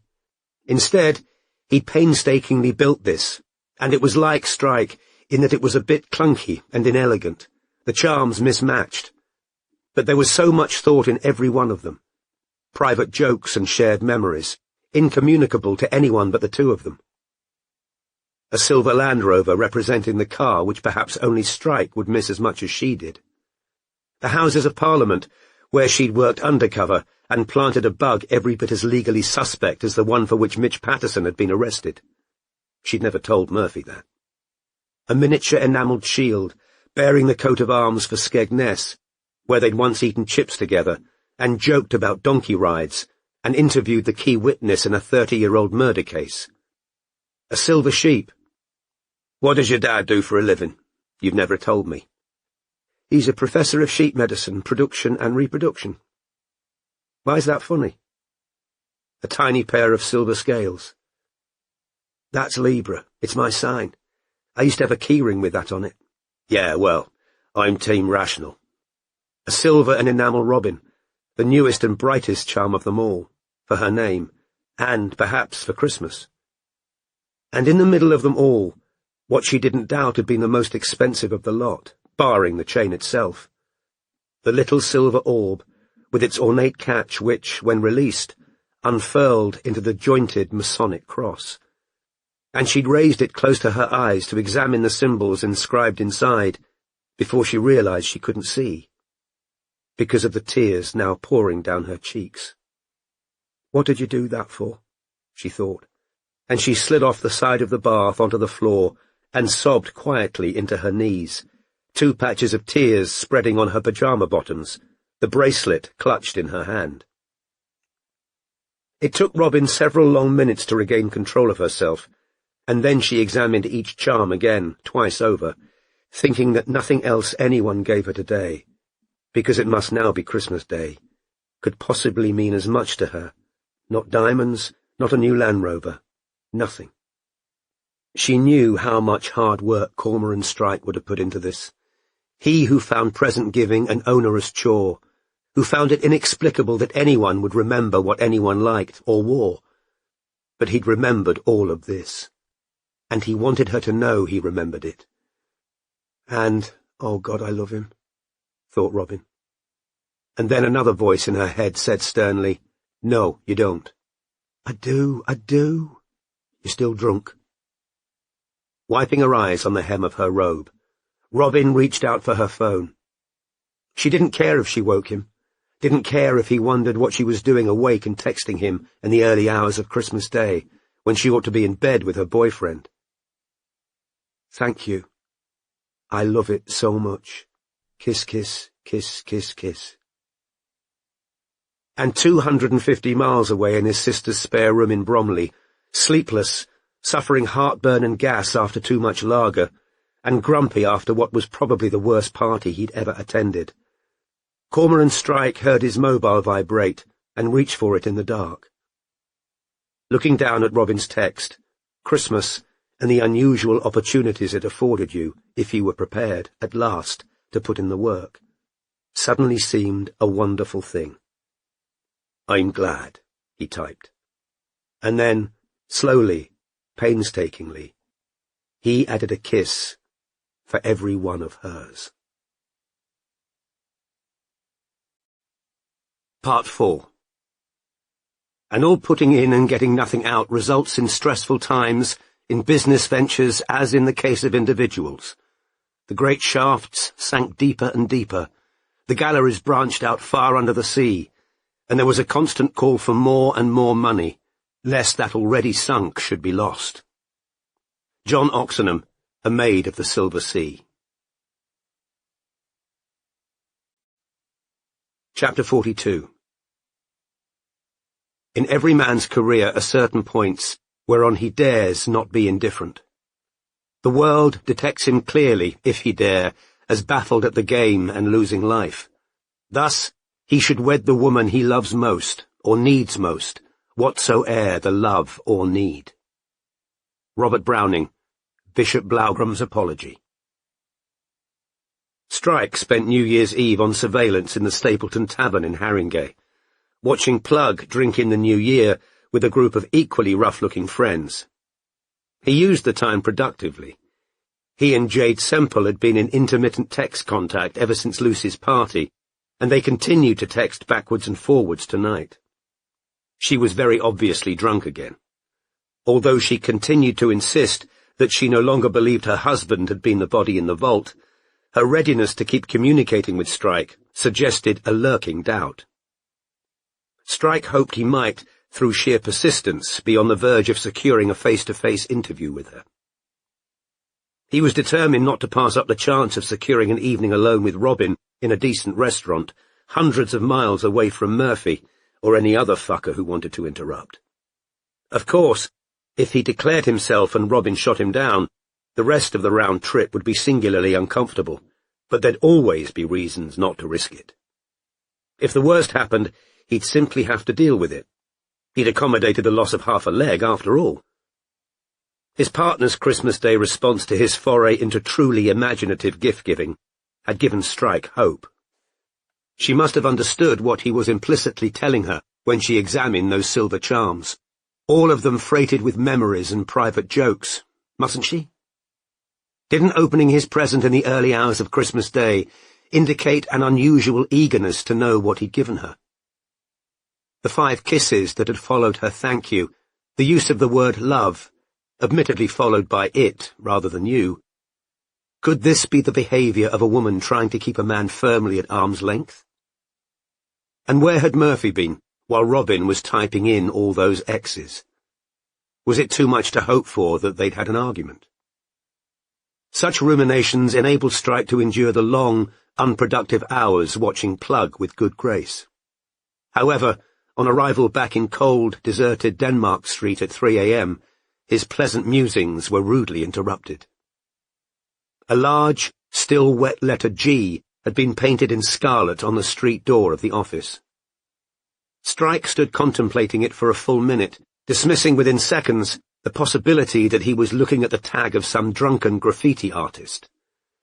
No other door in Denmark Street had been so decorated, and it seemed far too much of a coincidence that anyone should have randomly slapped up the one letter of the alphabet that had recently acquired an ominous double meaning for the agency on the upper floors.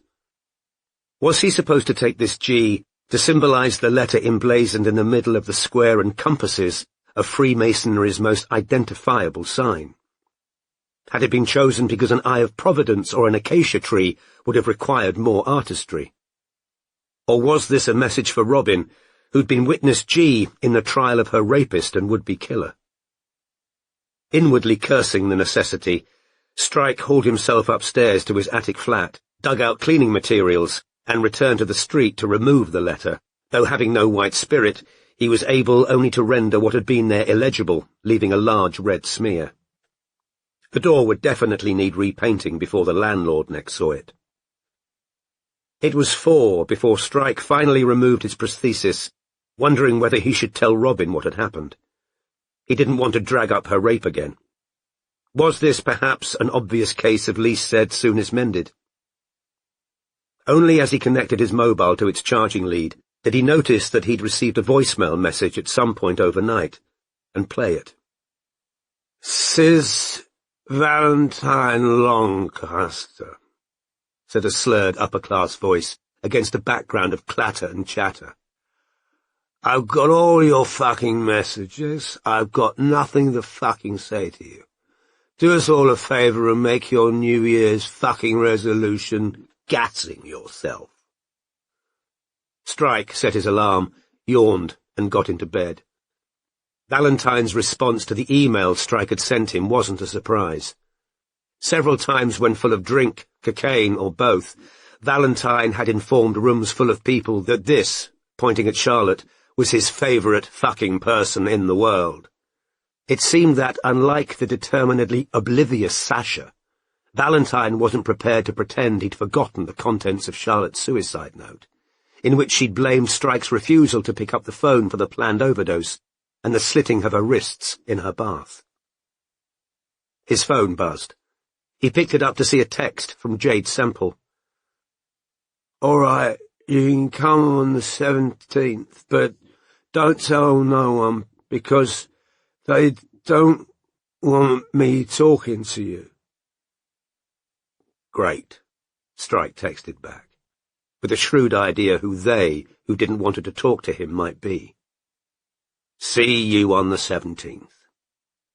He lay back down to sleep, thinking that the year had, after all, started on a positive note, and already planning strategic manoeuvres that had nothing whatsoever to do with the missing Niall Semple. Chapter 43. The stars have not dealt me the worst they can do. My pleasures are plenty, my troubles are too. But oh, my two troubles, they reave me of rest, the brains in my head and the heart in my breast. A. E. Houseman, Poem 17, Additional Poems. Several days after returning from Massam, and having worked almost non-stop since, Robin still felt as she had done ever since she'd unwrapped Strike's bracelet, anxious and guilty. Her nervousness resembled the state in which a person waited for exam results or the outcome of medical tests. When, from time to time, her unruly subconscious made suggestions as to what she might be anticipating or dreading, she wasn't sure which, she quelled them as best she could. Strike's bracelet was now hidden inside her only evening bag in her wardrobe, but it was hard to forget what she drunkenly thought on first examining it. Moreover, she knew that if another woman had shown her the bracelet and explained the significance of the charms, she'd have responded, "I think he might be trying to tell you he's in love with you." What man would give a present so intimate, so full of meaning only two people could understand, without knowing how it might be interpreted? Yet the gift had been given by Cormoran Strike, he who voluntarily lived in 2 rooms over his office, alone, and self-sufficient. Yes, the recent references to Charlotte's suicide note might suggest a desire to open a conversation they'd only once before come close to having while eating curry at the office, when Strike had told her she was his best friend, and she thought he might be about to say more, to acknowledge what both of them, she remained convinced, had felt on the day they'd hugged at Robin's wedding, when she could have sworn he'd considered asking her to run away with him and leave Matthew standing on the dance floor. But he hadn't spoken at the wedding, had he? Nor in the office over whiskey and curry. In the midst of her guilty deliberations about what might be going on inside Strike's head, Robin kept bumping back against the conclusion she'd reached in the bathroom of the Prince of Wales pub. That Strike, whether consciously or unconsciously, was playing some kind of game intended to weaken her ties to Murphy, lest she contemplate leaving the agency for a more settled existence. The things she'd thought when sitting drunk on her parents' bathroom floor felt like a betrayal of the man with whom she was now supposed to be setting up house. She loved Murphy, didn't she? She'd certainly told him so, and she knew she did. Barring his 2 recent cobra strikes of anger, one born of stress, one of jealousy, and both entwined with his own history of drinking and the failure of his marriage, they hardly ever argued. He was kind and intelligent, and she couldn't have asked more of him in the aftermath of the ectopic pregnancy. He'd never expressed an opinion on how much she earned, or complained about the old Land Rover, or what everyone else seemed to see as her rackety career. Their now resumed sex life was far more enjoyable than the one Robin had had with Matthew, because Murphy seemed to actually care whether Robin was enjoying herself, whereas Matthew, she realized in retrospect, had mostly wanted applause. He was generous, too. She was currently wearing the opal earrings he'd bought her for Christmas, which matched the pendant her parents had given her for her 30th. Most importantly of all, Murphy was open and honest. He didn't play games, didn't lie, didn't compartmentalize his life so that Robin didn't really know where she stood. So she owed him similar honesty and transparency, didn't she? Yet she was increasingly feeling, as she supposed unfaithful spouses must do, as their lies snowballed and they were kept in a constant state of alertness for the slip that might lead to discovery. If Murphy found out she and Strike were interviewing relatives of other possible William Wrights, he'd know they were investigating the body in the vault, not just trying to find the missing Rupert. Almost worse, Strike had sent her an itinerary for their visit to Crieff and Ironbridge. He booked 2 sleeper berths to Glasgow for the night of the 16th. They were then to pick up a hire car and drive to Crieff to interview the abandoned wife of Niall Semple, before continuing south to Ironbridge, where Tyler Powell's grandmother lived, breaking their journey overnight in the Lake District. Robin had Googled the Lake District Hotel. It looked rather beautiful, with stunning views out over Windermere. She and Strike usually stayed in the cheapest possible accommodation when on investigative trips. Little ripples of nervous excitement kept hitting her at the thought of the place, and she was trying not to analyze them because she was already burdened with so much guilt. She told Murphy the forthcoming 3-day trip north was connected to the Fleetwood case. Thankfully, being as busy as ever at work, Murphy hadn't asked for many details. Robin's nagging feelings of guilt and confusion manifested themselves outwardly as an increased niceness and consideration to her boyfriend. Before they'd returned to London, she'd agreed to put in an offer on the second house they'd viewed, but she'd known all along that it wouldn't be accepted, and was unsurprised when they heard, at the end of the first week of January, that it had sold for nearly £10,000 more than the most they could have afforded. Now Murphy was sending her the specs of other houses, and she was making half-promises to view them when she had time. Meanwhile, she was policing and second-guessing every move she made where Strike was concerned. On the dark and dreary evening of New Year's Day, she arrived home after a stint of surveillance of Plug, who hadn't stirred since he got back from the pub in the small hours, and had barely pulled off her coat when Strike texted her. "Valentine Lancaster doesn't want to talk to us. Not a big surprise. He was Charlotte's biggest fan." Sitting on her sofa, Robin felt again that thrill of, what? Panic? Excitement? At the recurrence of Charlotte's name. But she was determined to appear unflustered and professional, so she texted back. "Pity. I want to know why Rupert crashed Legard's birthday party. On the subject of trying to get people to talk, I've been wondering what you'd think of me trying an approach to Gretchen Schiff, Sophia Medina's flatmate." Strike was slow at responding to this suggestion. After 5 minutes had passed, Robin thought he might have forgotten who Sophia Medina was, and added, "Sophia, the girl whose body was found on the North Wessex Downs, pink top." When there was still no answer, Robin took her phone with her into the kitchen to make a cup of tea. Strike's response came just as the kettle was boiling. "Sorry. Thought Mrs. T.T. was on the move. False alarm. I think trying to get Schiff to talk is a good idea. If Medina knew a bloke with dark curly hair who likes wearing sunglasses indoors, we finally got something concrete." "Okay, I'll message Schiff. I found her Instagram." Robin had a couple more things she wanted to tell Strike, one of which she felt awkward and embarrassed about, while the other might be completely irrelevant to the investigation.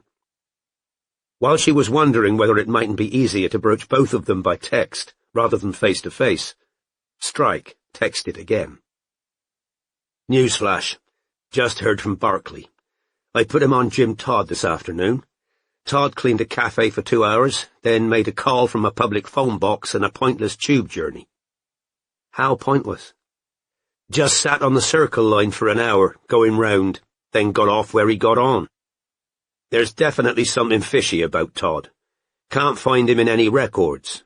Think he's using a fake name." Robin now received a text from Murphy, who was at work. She saw the telltale link to rightmove.co.uk and swiped it away without reading it, instead texting Strike again. "You think Todd's got a record?" "Starting to think it's odds on." Having read this message, Robin decided to mention the subject she found awkward. In the small amount of time she'd had over Christmas that hadn't been dedicated to fretting about her feelings for Strike, or his for her, she'd also been worrying about what he expected her to do regarding porn actor Dangerous Dick DeLion, who, if the cipher note slipped through the office door was to be believed, had been the body in the silver vault. Robin texted, "I wanted to talk to you about Dick DeLion." There was no immediate response, possibly because Mrs. Two Times was now genuinely on the move. Robin therefore opened Murphy's text and followed the link to the details of a house in Walthamstow. Unlike most of the 2-bed, 1-box-room terraced houses he'd sent her, it looked as though it was recently decorated and stood on the end of the terrace. Murphy's text read, "Only 2 bedrooms, though." "Exactly how many IVF babies are you hoping for?" was Robin's immediate thought. Her phone rang. Strike was calling instead of texting. Trying to ignore the lurch in her stomach, Robin answered. "What about DeLion?" Strike asked. Well, I'm not going to be able to pretend I'm casting a porn shoot, however much research I do. Sorry, but I'm just not going to be any good at it. If you think that's the only way to find out where he is, it'll have to be one of the others." She wondered whether Strike was thinking her prudish or inadequate. The truth was that Robin had a strong aversion to pornography. The rapist who'd wrecked her fallopian tubes had kept a stack of movies focusing on throttling and rape beneath the floorboards where he'd also hidden his gorilla mask. "I didn't want to have to involve any of the others on DeLion," said Strike. "Well then, shall we concentrate on finding out who the girl was who posted the note through the door?" "Shit, I forgot to tell you," said Strike. I know who she is. Her professional name's Viola Fay. Her real name's Fiona Freeman, and she lives in Wimbledon. I found a website dedicated to outing female porn stars. Real names, former or current professions, marital status, etc. No equivalent site for men, unfortunately. There's a surprise, said Robin darkly. Shall I try and talk to her? We need to think that through, said Strike. I don't doubt she'd be happier talking to you than me, but I found out she lives with a porn director who looks like he lifts buses for weights and eats steroids for breakfast. A bit of covert surveillance on the house might be needed, so we make sure to catch her at home alone. By the way, we seem to have picked up another Gateshead, crazy-sounding Scottish woman, who's called twice now, asking me to meet her at the Golden Fleece. Where's that? Your guess is as good as mine, said Strike. She sounds crazy enough to have mistaken me for Jason of the Argonauts. Robin laughed, then said, There was something else I was going to tell you, actually, said Robin. I know it might not be relevant at all, but I googled Rita Linda while I was home and got a search result I want you to look at. It's the only one I've found that would explain it might be in the papers, and right, knowing what happened to— Shit, gotta go. Mrs. TT's active, said Strike. He hung up. Robin scrolled through her recent photos to find a screenshot she'd saved of a paragraph about Reata Lindvall, the woman whose name she'd found online while too drunk to read, outside the Bay Horse, and texted it to Strike. She made herself a cup of tea, grabbed some biscuits, sat down at her laptop, and headed back to the abandoned Instagram page of Sapphire Neagle, the missing schoolgirl who'd left online messages for both Calvin Osgood, the real music producer, and Oz, his online impersonator. Robin was trying to identify the school Sapphire had briefly attended before her disappearance. One pretty black girl seemed to have become close to Sapphire during her weeks at the school, judging by the many selfies the two had taken together. But Robin hadn't yet managed to find the friend's real name. In spite of having something to occupy her mind and the matter-of-fact exchange of information she just had with her detective partner, Robin's underlying anxiety hadn't been assuaged. She still felt as though waiting for something to happen, something disruptive and cathartic, as a person feels in the change of air pressure the first intimations of a coming thunderstorm. Chapter 44. Not over-rich, you can't have everything, but such a man as riches rub against, readily stick to, one with a right to them, born in the blood. Robert Browning, Half Rome. Unbeknownst to Robin, Strike too was having property-related problems. A good offer had been made on Ted and Joan's house in St. Mawes, but Greg thought they should hold out for more. What business it was of Greg's, given that he didn't own the place, was a question Strike hadn't yet posed, in the interests of maintaining family harmony. He'd now endured 2 fraught phone calls on the subject with his sister. Both times, Strike had advocated accepting what was being offered. On the second occasion, Lucy had said distractedly, "Greg said you'd— Oh, I just don't know what to do." Strike didn't know what Greg had said he'd do, but he could guess. His brother-in-law had either told Lucy the detective didn't need the extra money Greg was hoping to squeeze out of the purchasers, or that Strike was too dim to realize there was extra money to be made. Strike knew Lucy's inclination to hold out for more money wasn't truly mercenary. In some confused way, she wanted to get the fullest possible value for what had meant so much to her for so long. It so happened that to Strike too, that old house in St. Mawes wasn't just a prime bit of real estate, but he thought the offer that had been made was more than fair. Cheerless though it was to think of other people living in Ted and Joan's house, was it really worth another few £1,000s to scare off what sounded like a pleasant local family in favour of the second homers who might be able to afford more? And Strike was vaguely surprised to find in himself this very Cornish point of view, of which his oldest friend, Dave Polwarth, would have heartily approved. Meanwhile, Decima Mullins had requested a face-to-face update on the 13th of January, when she said she needed to come to London in any case. Strike, who suspected this trip might concern her failing restaurant, agreed to the meeting and, only too aware how little fresh information he had to give her, decided he was now justified in contacting Rupert's ex-housemate and the author of one of Fleetwood's most pressing troubles, Zacharias Lorimer.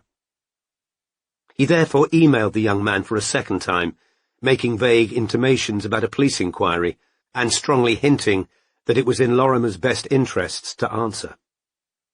Shortly before 1 o'clock, on a bitterly cold Friday, precisely 1 week before the proposed catch-up with Decima, Strike returned to Denmark Street to find Pat at her desk and the office otherwise deserted. "You've had a message from a man in Kenya, Zacharias Lorimer," she told Strike. "Yeah? Saying what?" "He can FaceTime you today at 4:30. That's 1:30 our time. His number's by your keyboard." "Great," said Strike, checking his watch and heading towards the kettle. "You want a coffee?" "Yeah, all right," said Pat gruffly. "And Dev was just in. He said Todd's been on the Circle line again, and you'll know what that means." "Right," said Strike. "Thanks." "And I found more Hussein Mohammeds." "How many are we up to now?" 105. As Pat seemed in a reasonable mood, Strike indicated the fish tank. "Did you feel sorry for the black one?" he asked, pointing at the faintly obscene fish with its knobbly head growth. "That's an Aranda," she croaked, removing her e-cigarette to do so. "Fancy breed." "Ah," said Strike. "I call it cormorant. Got hair like yours." "Hair?" "You know what I mean," said Pat. Having made them both coffee, Strike headed into the inner office, holding the sandwich he'd bought en route. He'd had barely 2 mouthfuls when his mobile buzzed, and he saw a text from Robin. "Update on Gretchen Schiff. I might be getting overexcited, but I think there's something there. I haven't mentioned murder, just said we're investigating a theft, a man with a false name and a woman who looked like Sophia. I expected her to—" Strike's mobile rang. It was Lucy. Strike refused the call and continued reading Robin's text. "Say Sophia would never have had anything to do with robbery, but she went quiet. She's just got back to me asking for more details. I've said I'm not comfortable giving those by phone, but would rather say it in person. I've sent her proof that I genuinely am who I say I am." His mobile rang for a second time. Midge. This time he answered. "Hi, what's up?" "Fucking Kim." "What about her?" "She's just had a fucking go at me for sloppy note-taking. I'm ex-fucking police myself. I don't need her telling me how to keep fucking files. I'm telling you now, in case she comes running to you. I just told her to do one." "Great," said Strike, far less sincerely than he'd said it 5 minutes previously, before remembering he was supposed to be cutting Midge some slack. "Look, I'm sorry, but it's her fucking manner," said Midge furiously. "She's not the fucking boss of—" "I'll have a word with her," said Strike. "I can't talk now. I gotta make a call." He rang off and returned to Robin's text. "My impression is she's worried and wants to know what I know. I'm waiting to hear whether she's prepared to meet." Strike put down his sandwich, about to respond, when his mobile rang for a third time. Kim. He picked up. "Hi," said Kim. "I'm sorry about this, but Midge and I have just had a bit of a run-in." "I've heard," said Strike. "Look, I'm just a stickler for keeping files up to date. The thing is, we're not getting anywhere with Plug, and digging into his mates looks like our best lead. Midge is a bit slapdash." "I've never found her slapdash," said Strike, which was true, though he'd sometimes had reason to think her insubordinate. "And there are ways of communicating with colleagues that don't give the impression you think you're their superior." He glanced at the time on his computer screen. He had 3 minutes until his call with Zacharias Lorimer. "If she didn't like my tone, I'm sorry," said Kim. "I suppose I just get hyper-focused on the job and want everyone firing on all cylinders." "It's down to Robin and me to decide whether all the subcontractors' cylinders are firing." "Okay, point taken," said Kim. "I'll apologise. To be completely honest with you, I was getting pissed off with her, because she'd been going on and on about that shitty story in the paper, you know. That thing with you and Candy. An apology should sort things, said Strike firmly, though he didn't like what he'd just heard. I'll ring Midge now. Actually, if you got a mo, I wanted to explain about that text I sent Christmas Eve. I've been so embarrassed. You're right above this guy Stu in my contacts. He's been pestering me for a date since he found out I've split up with Ray. Doesn't matter. I've got to go. He hung up, thoroughly disgruntled, wondering whether Midge had indeed been harping on that bloody news story. She had form on loudly expressed comments about his personal life. He well remembered her raging about her with the fake tits after his extremely ill-advised liaison with Bijou Watkins had featured in Private Eye. Then, realizing it was 1:30 exactly, he hastily brought up FaceTime and tapped in the number on the post-it note Pat had placed beside his computer. Zacharias Lorimer answered within a few rings, and Strike found himself facing a young man with thick, wavy blonde hair, whose skin had the pink-brown, ham-like hue typical of Anglo-Saxons exposed to bright sunlight. He was sitting in what appeared to be an upmarket lodge of some kind, with wooden walls. Dazzling sunlight was falling through a window to his right. The corner of a large painting of a lioness and a well-stocked drinks tray were visible in the background, suggesting that Zacharias wasn't slumming it in Kenya, though his khaki shirt gestured vaguely at some park ranger role. "Hi," he said, before Strike could speak. "You're Cormoran, yeah?" "That's me," said Strike. "Thanks for getting back." "Okay," said Zacharias forcefully. "Look, I don't know where Rupert is, okay? I've told Decima. I don't know where he is, so that's all I've got to say, okay?" "Yeah, that's very clear," said Strike, who recognized a blowhard when he met one, and changed his tactics accordingly. "Have you told the police that?" "What do you mean?" "You left for Kenya before they got in touch, did you?" said Strike. "What?" said Zacharias, staring out of the screen with his slightly bloodshot eyes. "I assumed, but okay if they haven't tracked you down yet." "What are you talking about? Why would the bloody police want to talk to me?" "Aside from the drug debt, you mean?" Strike could tell Lorimer had been hoping Strike didn't know anything about his dealings with Dredge, because his sunburned skin now turned blotchily red. He also deduced that Lorimer wasn't the sharpest tool in the shed, because after a long pause, he said in a tone of poorly feigned confusion and defiance, "What are you talking about?" "Dredge, the dealer you stiffed for a kilo of Colombia's finest." I'm not arsed one way or another about the coke," said Strike. "But if you'd rather talk to the police than me, I'll let you go." He reached out a hand, as though to close FaceTime, and Zacharias said, "Hang on." Strike withdrew his hand. "Nobody's been in touch with me except you, okay?" said Zacharias, now looking panicky. "Look," said the detective, with a carefully calculated air of circumspection, "I only want information on Rupert. If the police think I'm messing with their investigation or warning suspects—" "What do you mean, suspects? Why? Suspected of what?" "When did you leave for Kenya?" "Why?" "Because if you left after the murder was all over the British news, I can't be accused of giving you details you already knew."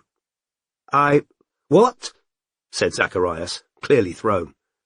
"Wait, is this that silver shop thing?" "How did you know that?" said Strike sharply, as though Zacharias had suspicious inside knowledge. "Because Decima said something about it, but that's bloody ridiculous. I looked it all up online and the police found out it was some thief.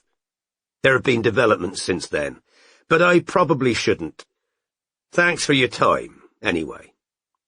Once again, Strike stretched out his hand to close the window. "Hang on. What? They actually think that body was Rupert? That's bullshit," said Zacharias, now looking thoroughly panicked.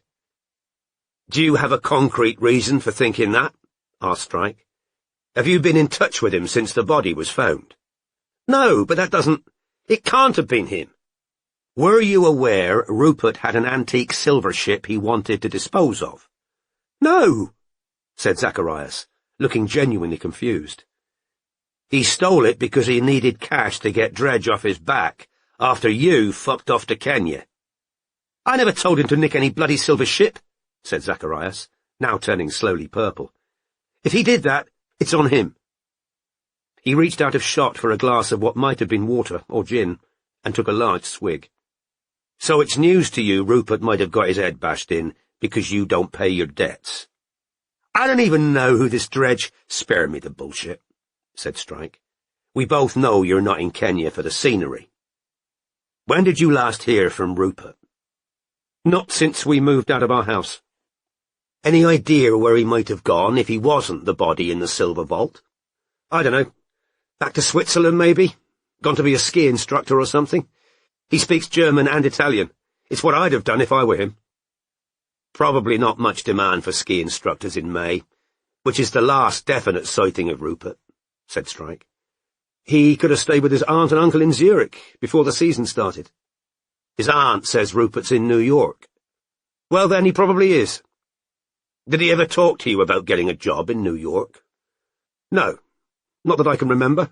Look, if he's run off somewhere, it's nothing to do with me, okay? Said Lorimer.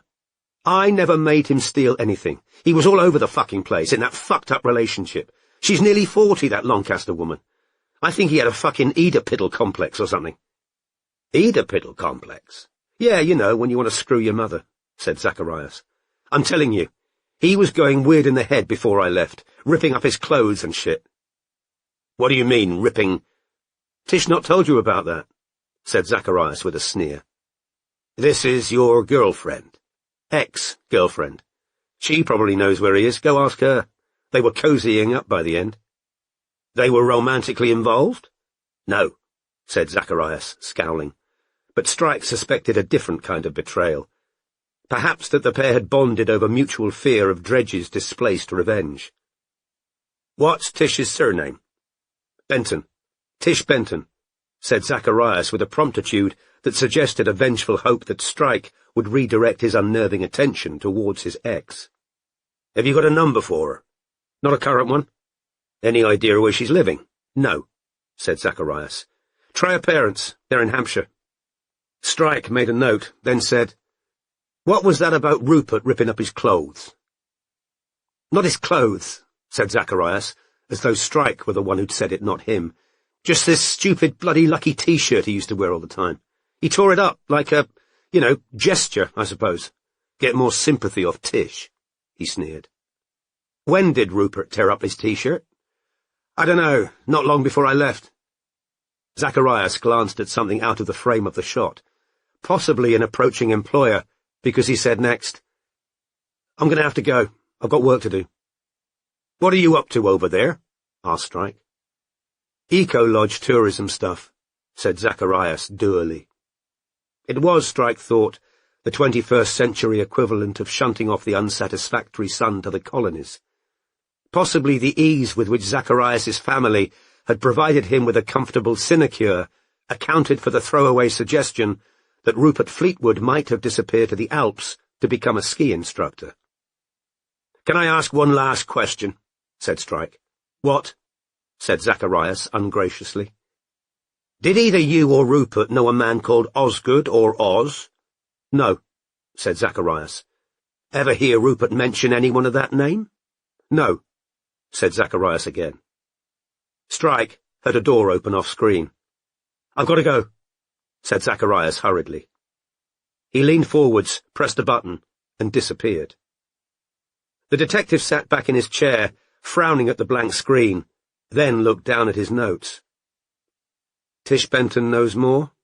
Fleetwood speaks German and Italian. Destroyed lucky T-shirt. He doubted this information would crack the case, and he needed some kind of breakthrough, because the expense of the expanding investigation was growing steadily higher. There was still a trip to Scotland and Ironbridge to come, and Strike hadn't forgotten that Decima's restaurant appeared to be in trouble. Tearing the page out of his notebook, he got to his feet, unfolded the wooden wings over the cork notice board, and pinned these sparse notes beneath the picture of Rupert Fleetwood. There'd been a new addition to the board since he last viewed it, clearly put there by Robin when she'd passed through the office. This was a printout of the article Robin had found online, screenshotted and already sent to Strike. It related to a Swedish woman called Reata Lindvall, who'd been murdered alongside her 6-year-old daughter in Belgium in 1998. Her ex-lover had been found guilty of the crimes and sentenced to life imprisonment. Strike had already responded to Robin's text about Lindvall with a non-committal, worth bearing in mind, but he didn't want to clutter up the board with things that, in his view, had only remote speculative value.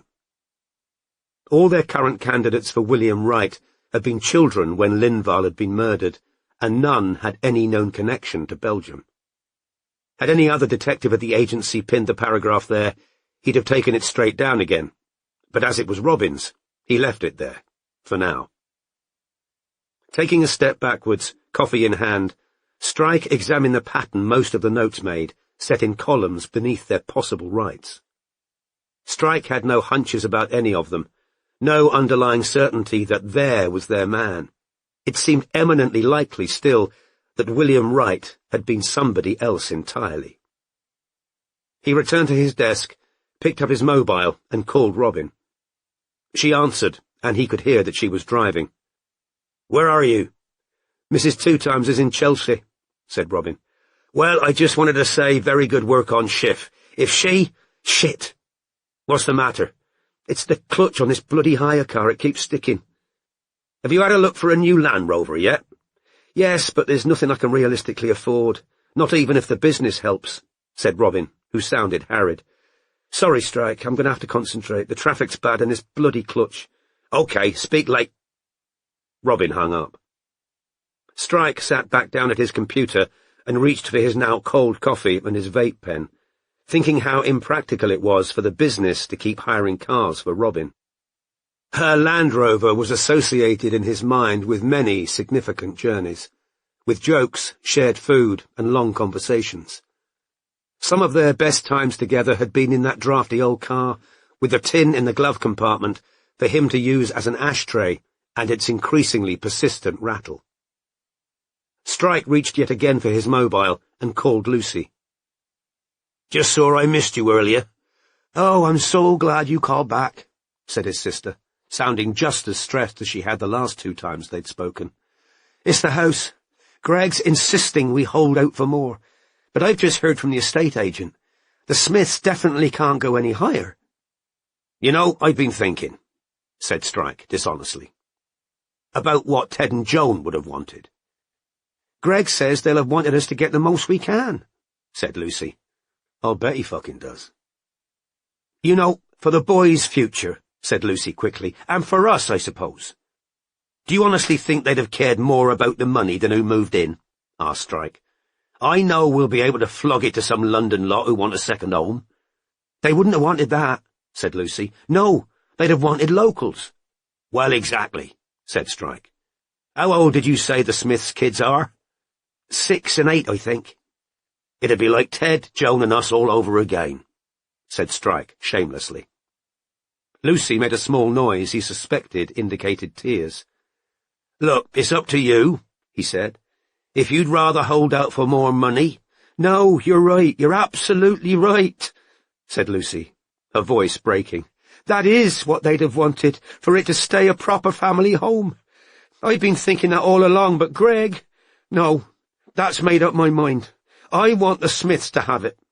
"Well, I agree," said Strike. "I think Ted and Joan would have been pleased. They weren't mercenary people." "No," said Lucy, and she blew her nose. "You're right, they weren't. Thanks, Dick. This is honestly such a weight off my mind. I've been really stressing about it. How are you, anyway?" "I'm great. Sorry, Luce. I'm going to have to go. I'm on a job. Keep me posted on the Smiths." He hung up. With the money from the sale of the Cornwall house in his account, he'd not only be free of the burden of keeping an eye on the place at a distance of nearly 300 miles, he'd also be able to offer Robin a personal loan to buy a new Land Rover. His mood somewhat improved, he set to work to try and find contact details for Tish Benton. Chapter 45. Slow and softly where she stood. She sinks upon the ground, her hood had fallen back, her arms outspread. Still hold her lover's hands, her head is bowed, half buried, on the bed. Matthew Arnold, Tristram and Iseult. Robin was relieved to have one project to focus on at the moment, a place to concentrate her energies where she couldn't keep fretting about personal matters, trying to persuade Gretchen Schiff, the former flatmate of Sophia Medina, to meet her in person. Medina's OnlyFans page had disappeared from the internet, presumably at the behest of her family, so Robin was unable to see any of the men who might have been asking her for real-world contact. Gretchen was therefore her best hope of further information on Sophia. There'd been long lulls between Robin's messages and Gretchen's responses, but Robin was becoming increasingly convinced that there was, as she'd put it to Strike, something there. While Gretchen's suspicion and unwillingness to engage might be explained by the traumatic aftermath of learning that her flatmate had been murdered, the young woman still hadn't pushed back on the idea that Sophia could have been involved in a robbery, and this omission was as suggestive as Gretchen's constant probing to find out more about the man with the fake name Robin was investigating. Finally, to Robin's delight, the student agreed to meet her on Thursday, choosing the Montague Pike, a Wetherspoons pub, as the venue for the interview. Heavy rain was falling on the day of their lunchtime rendezvous.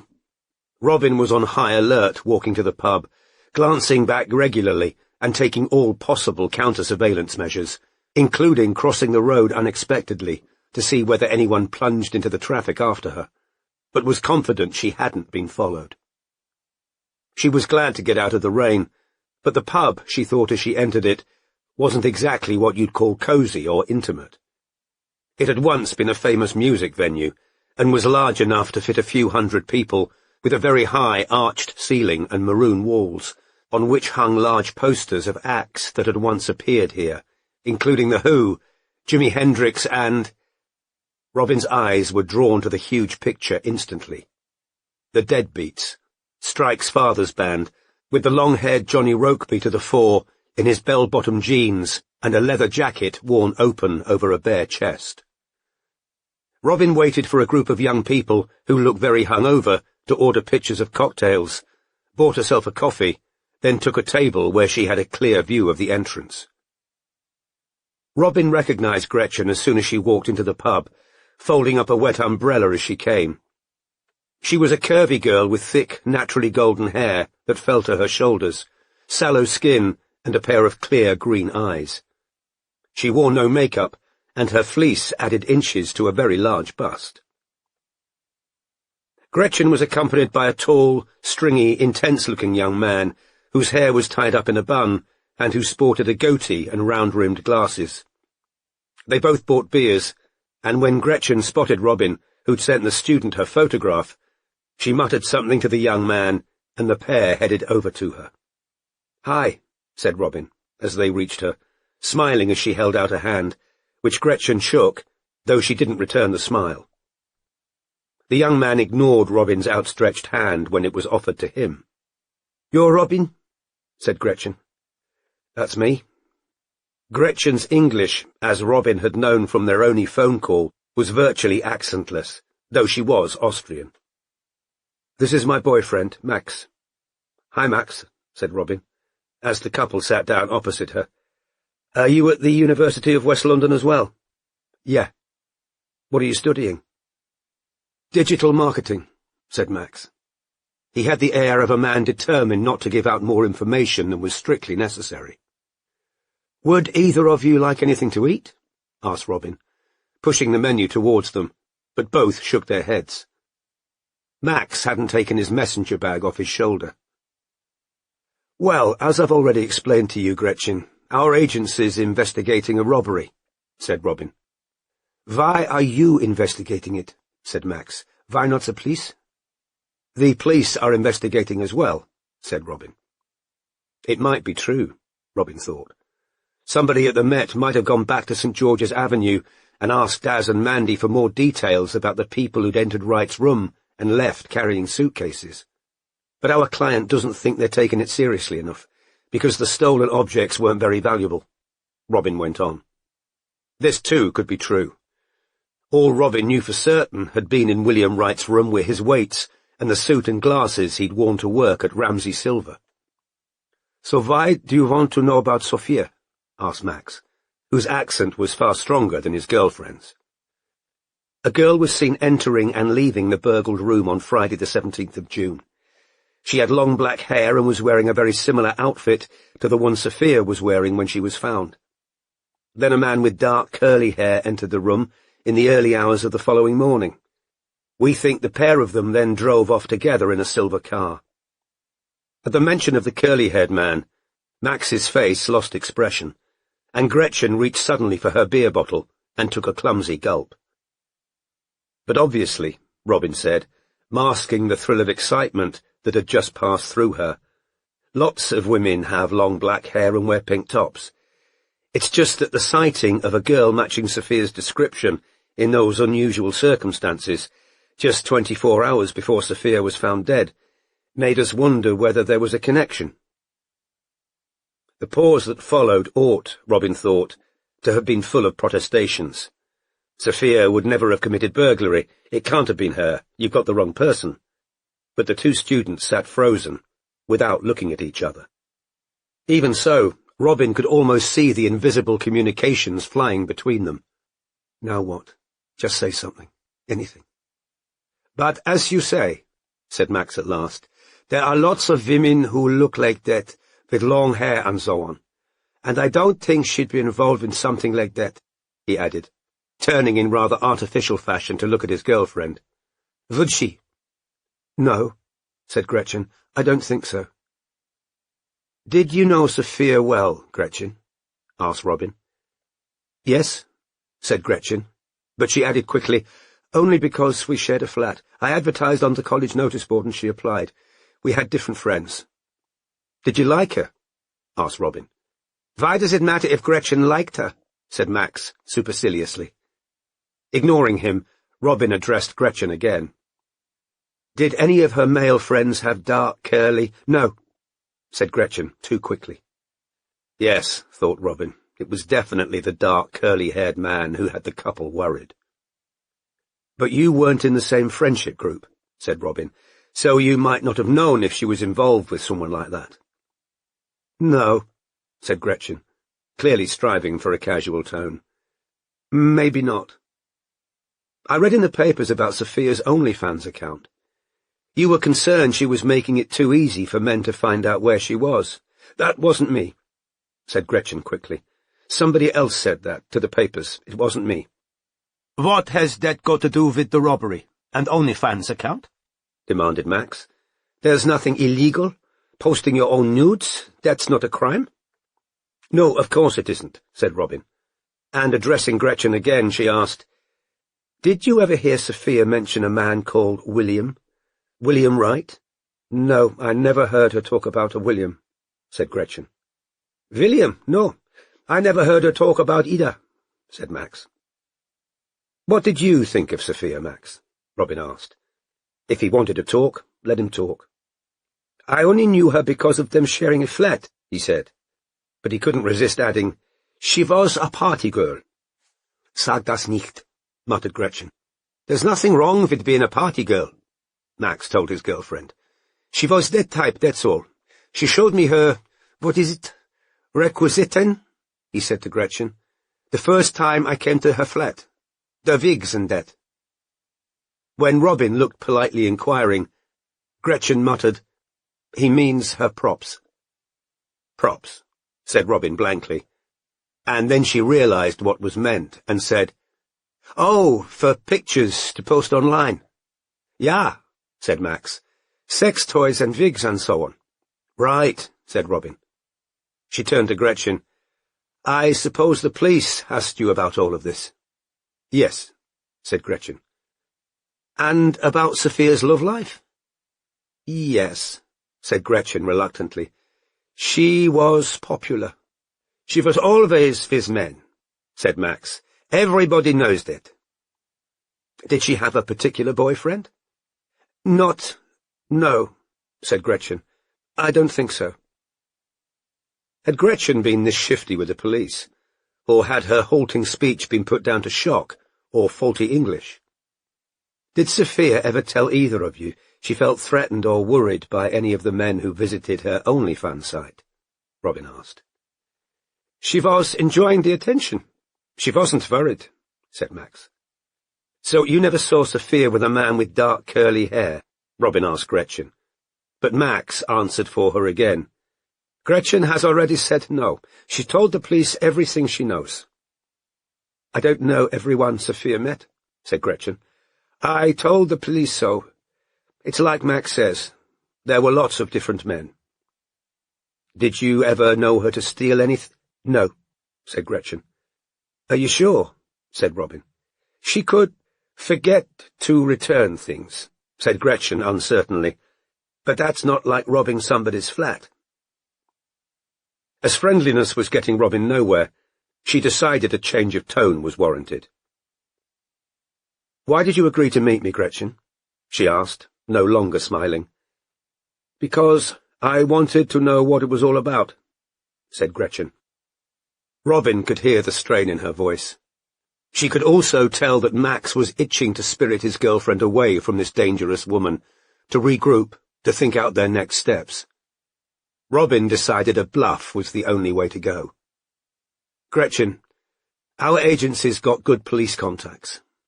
The police already know Sophia was hanging around with a man who had dark curly hair. That's how we connected Sophia with the pair who robbed the flat in Newham. I think you know who that man is, and I think you know Sophia was with him the weekend she was killed. How could Gretchen know who Sophia was with? Said Max angrily. She wasn't there. He stood up. Lass uns gehen, he said to his girlfriend. Gretchen half rose. I'm afraid I'm going to have to inform the police I believe you've deliberately withheld information, said Robin. Gretchen fell back into her chair, as though her legs wouldn't support her weight. Max stopped to hiss in his girlfriend's ear. Du solltest mit einem Anwalt reden. Robin, who'd taken 3 years of German at school, seemed to remember the word Anwalt, cropping up while learning the names of various professions. At her boyfriend's words, Gretchen's face crumpled. Hiding it in her hands, she began to sob. It hätt u es sagen sollen. Dann geh zurück zur Polizei, said Max angrily. And Robin deduced from the last word that Max was telling his girlfriend that the police should receive any information she might have, rather than Robin. You don't have to tell me what you know, said Robin, but you should tell the police, if you know anything about that man. And now Robin changed tack, becoming reassuring. I'm sure you won't be in any trouble. People forget things and then their memory gets jogged. Gretchen was still crying. Max sat down again, putting a tentative hand on her back, muttering in German. The girl shook her head, her shoulders shaking, her face still hidden. 4 young people at a nearby table, who were sharing a jug of some purple liquid, were staring over at the scene. Robin cast a cold look at them, and they turned hastily back to their pitcher of cocktails. Tell me more about Sophia, Robin said, judging it best to leave the subject of the curly-haired man for now. Gretchen looked up. Her tear-stained, woeful face looked childish now. She wiped her nose on the cuff of her fleece. She was what Max said, she whispered. A party girl, said Robin gently. Well, he's right. There's no harm in that, is there? Still rubbing his girlfriend's back, Max said through clenched lips, Sag nicht, Andres. Sie hat kein Autorität. I might not be a policewoman, said Robin, but we work closely with the police, and continuing to hide what you know. She wanted a sugar daddy, blurted Gretchen. Robin wouldn't have needed to know any German at all to recognize that Max had just sworn under his breath. An argument now broke out in their native language, Max speaking in an angry whisper, Gretchen tearful, her voice rising higher and higher in pitch. Several words recurred, Polizei, Anwalt, and Luger, the last of which Robin was certain meant lie. Weil die Polizei es bereits weiß. Gretchen threw at her boyfriend at last, and appealing to Robin she said, "They know already, the police, yes? They know she knew that man with the curly hair." In the stress of the situation, her flawless English accent was deteriorating. "They do, yes," said Robin. "And if they didn't listen when we told them he was at Wright's house, they will now." "You see," said Gretchen desperately to her boyfriend, "they already know." "Tell me about this man," said Robin. "Where did Sophia meet him?" On OnlyFans," said Gretchen. Robin took a notebook out of her bag. Both her interviewees looked frightened at the sight of it, but they were in too deep now to run. "How long were they together?" "Only a month or something before she died. She said she loved him." "It wasn't love," said Max impatiently. "She liked his money." "He's rich," Gretchen told Robin. "He gave her a ruby necklace, real rubies." "Are you sure they were real?"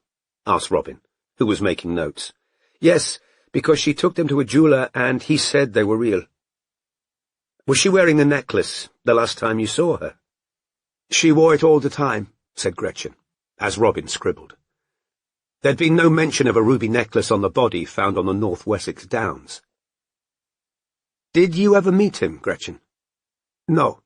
I didn't want her bringing him to the flat. I didn't want any men from OnlyFans at the flat. She said he was in the music business." A second surge of excitement shot through Robin. "But he did bad things when he was young." "What sort of bad things?" "I don't know. Sophia thought that made him more exciting," suggested Robin. And Gretchen nodded before saying miserably, "And she did have him at our flat, and I knew because I saw him leaving the building when I was coming home. I saw him in the distance, a man, like you said, with dark curly hair, and he was older, and I knew it was him.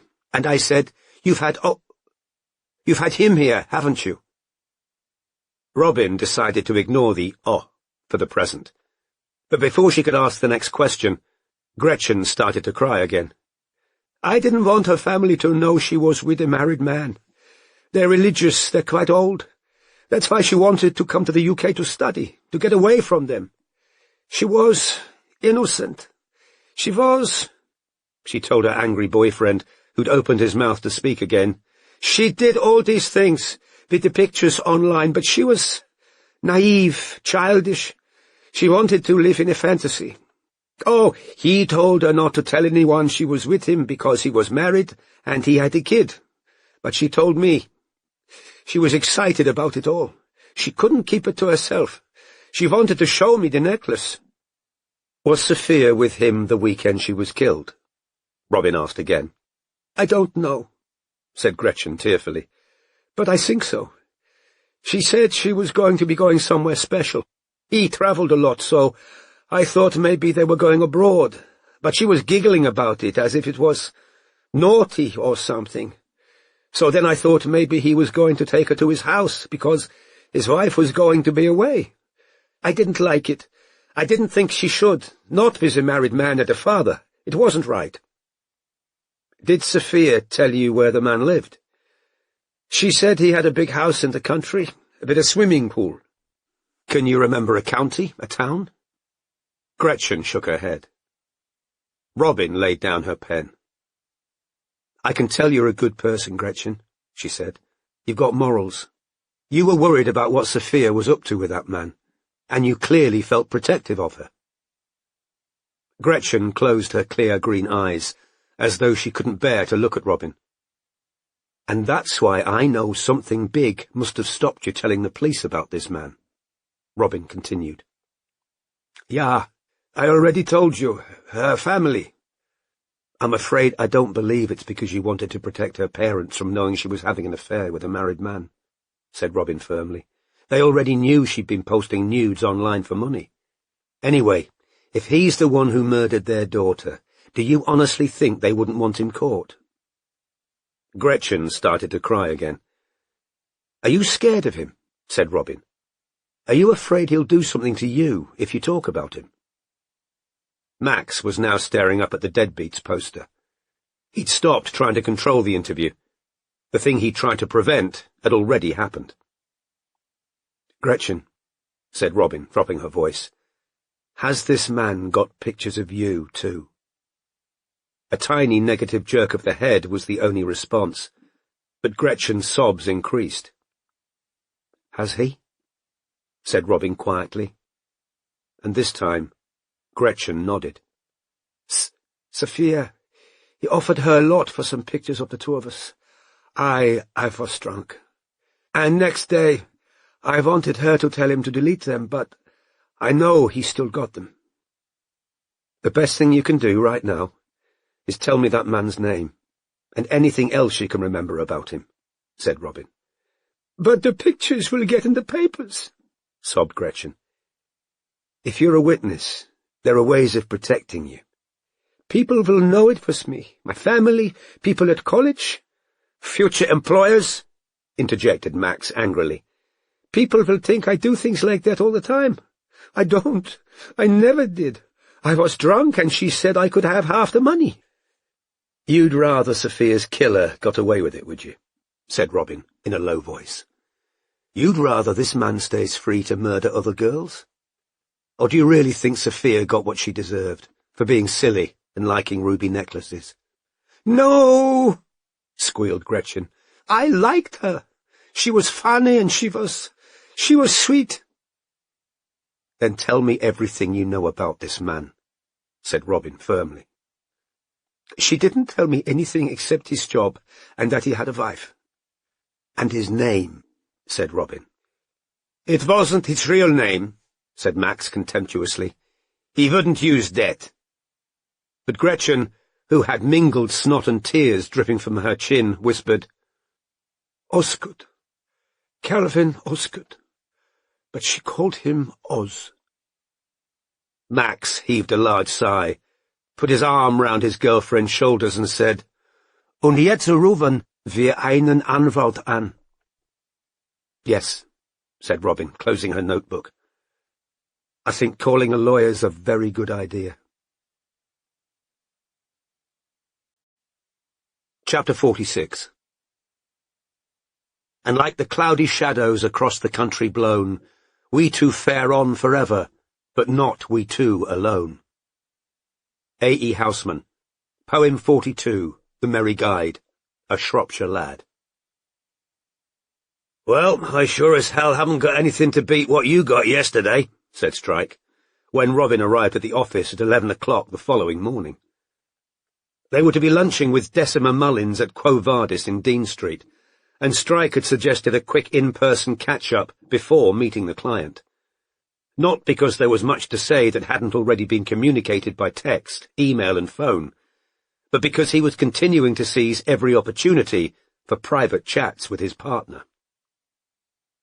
It was another chilly day, the sky smoke grey, and Robin was wearing a forest green knitted dress and black boots, appropriate to both the chilly weather and their client's choice of restaurant.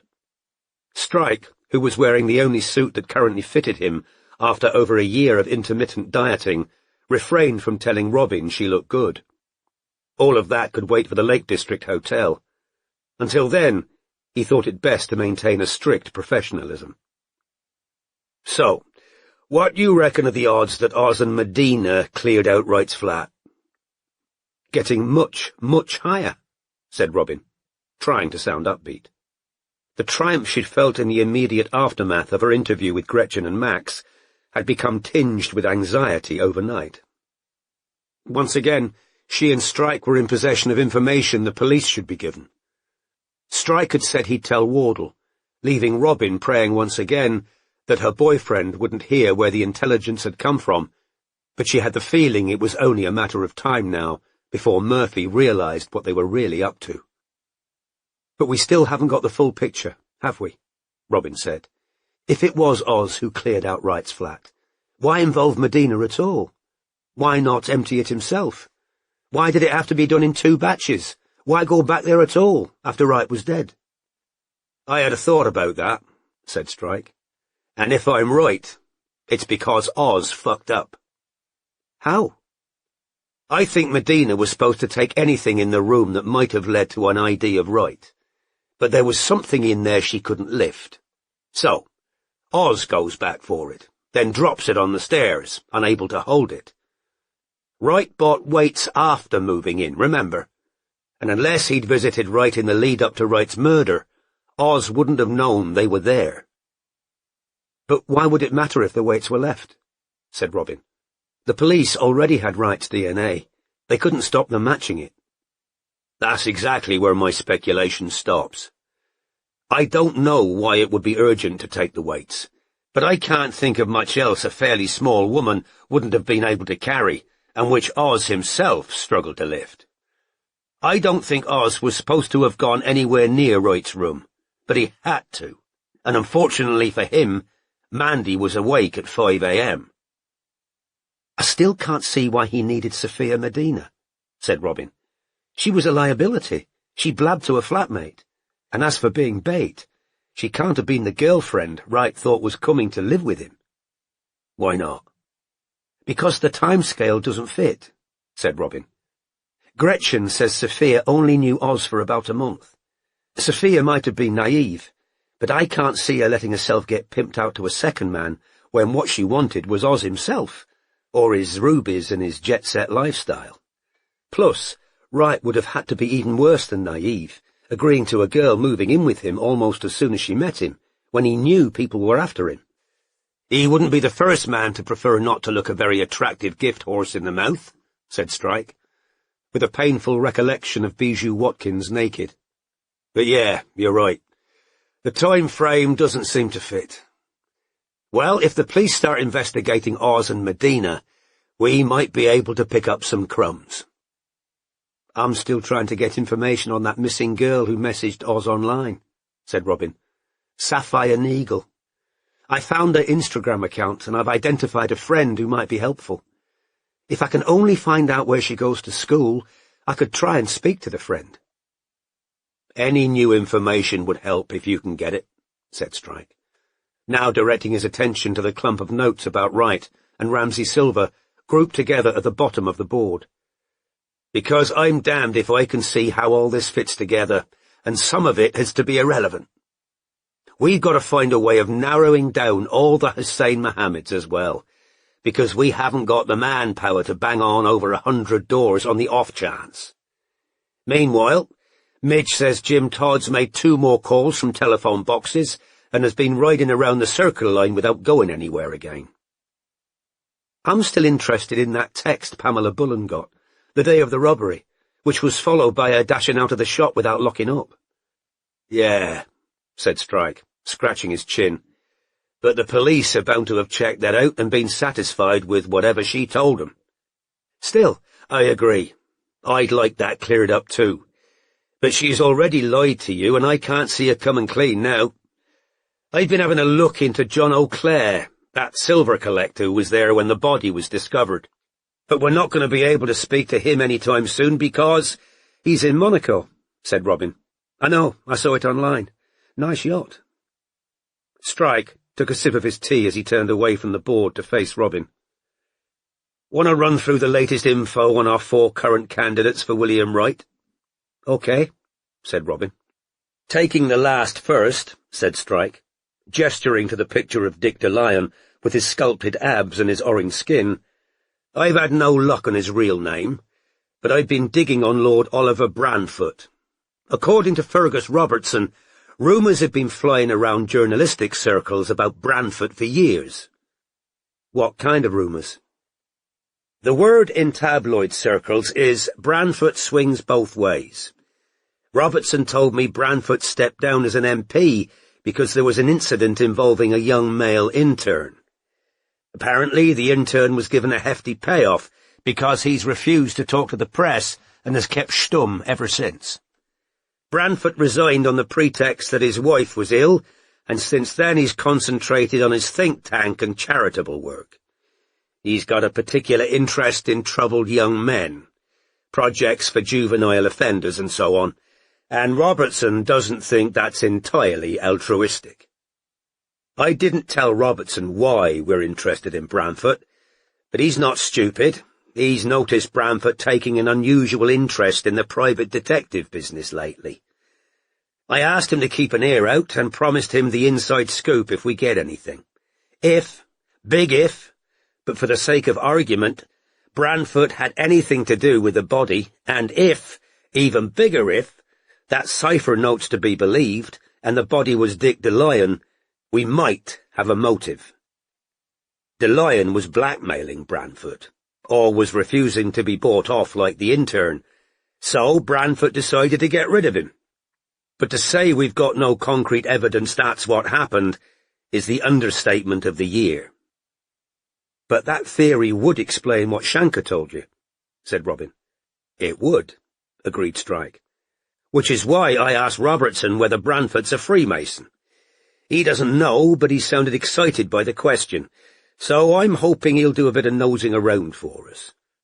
On the other hand, said Strike, turning to look up at the board again, we've got our road trip coming up.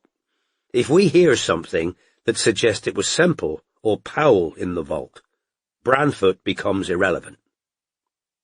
Robin, who'd experienced another of her inconvenient inner tremors at the thought of that Lake District hotel, made an effort to sound matter-of-fact as she said, Jed Semple first, then.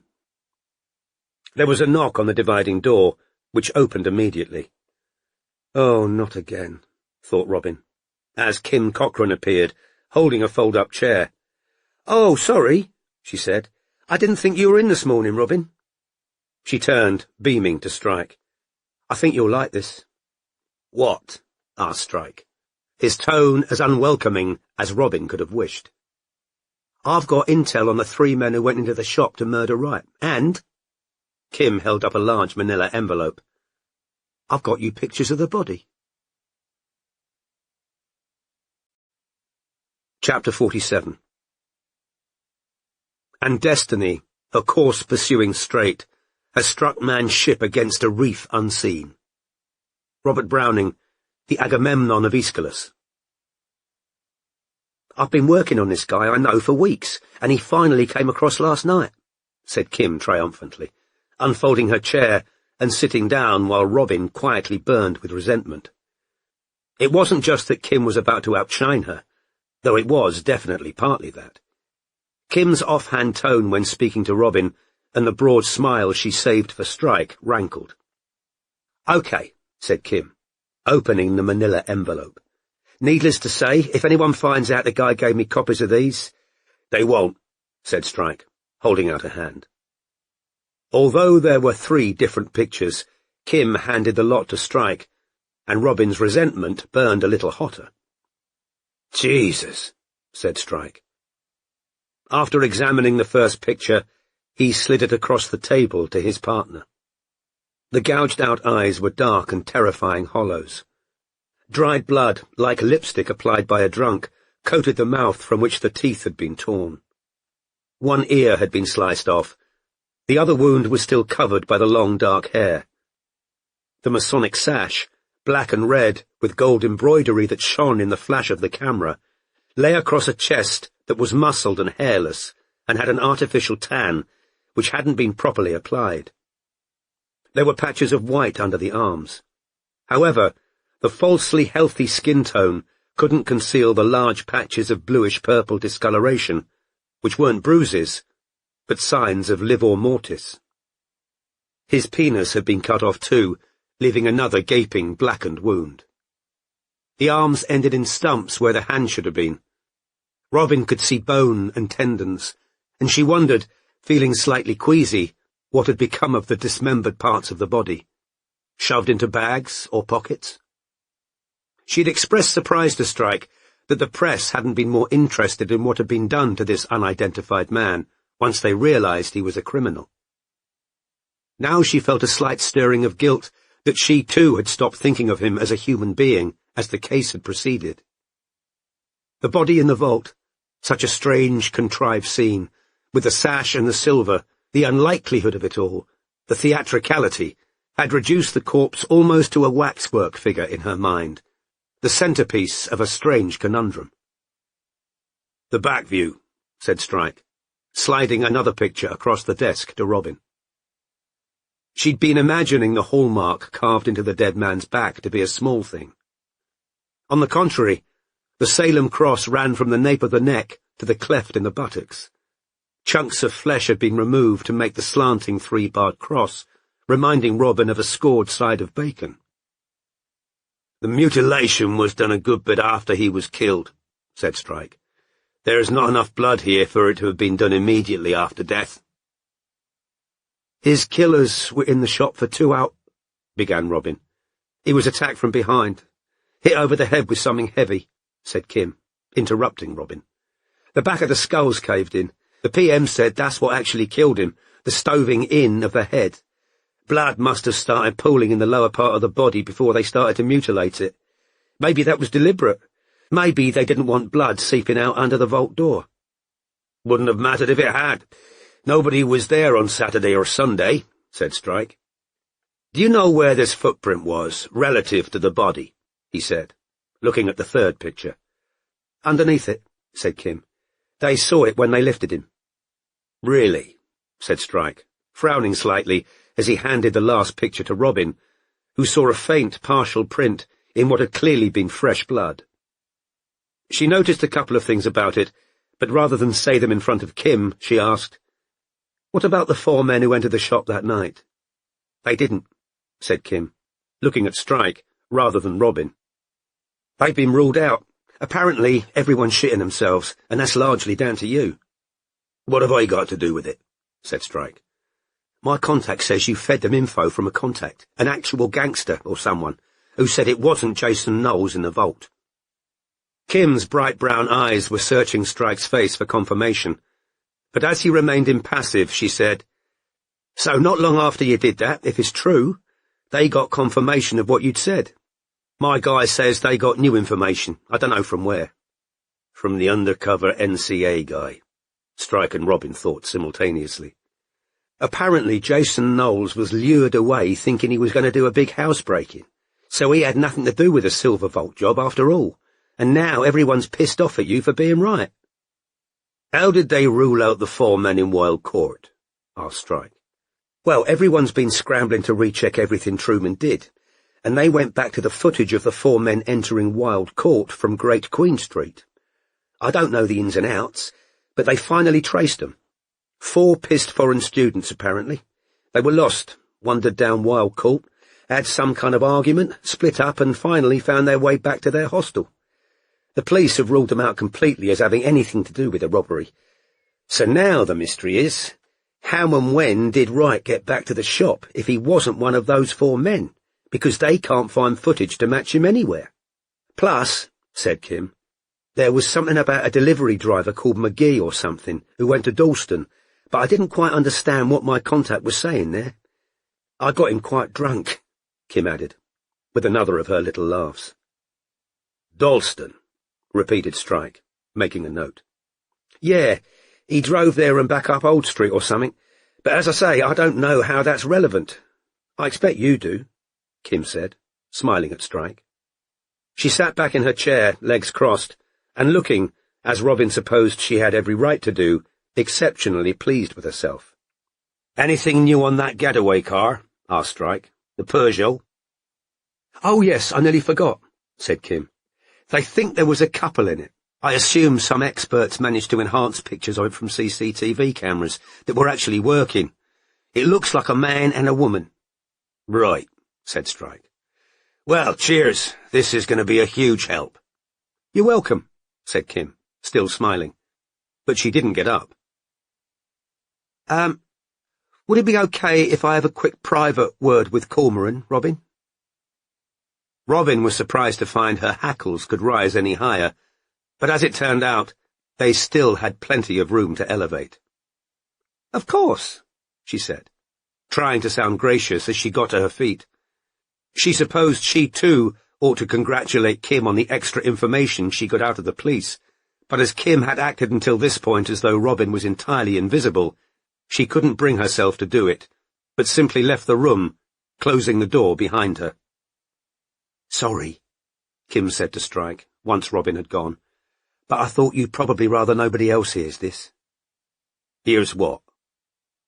Bijou Watkins is being followed by Farah Navabi's agency on Andrew Honbold's instructions.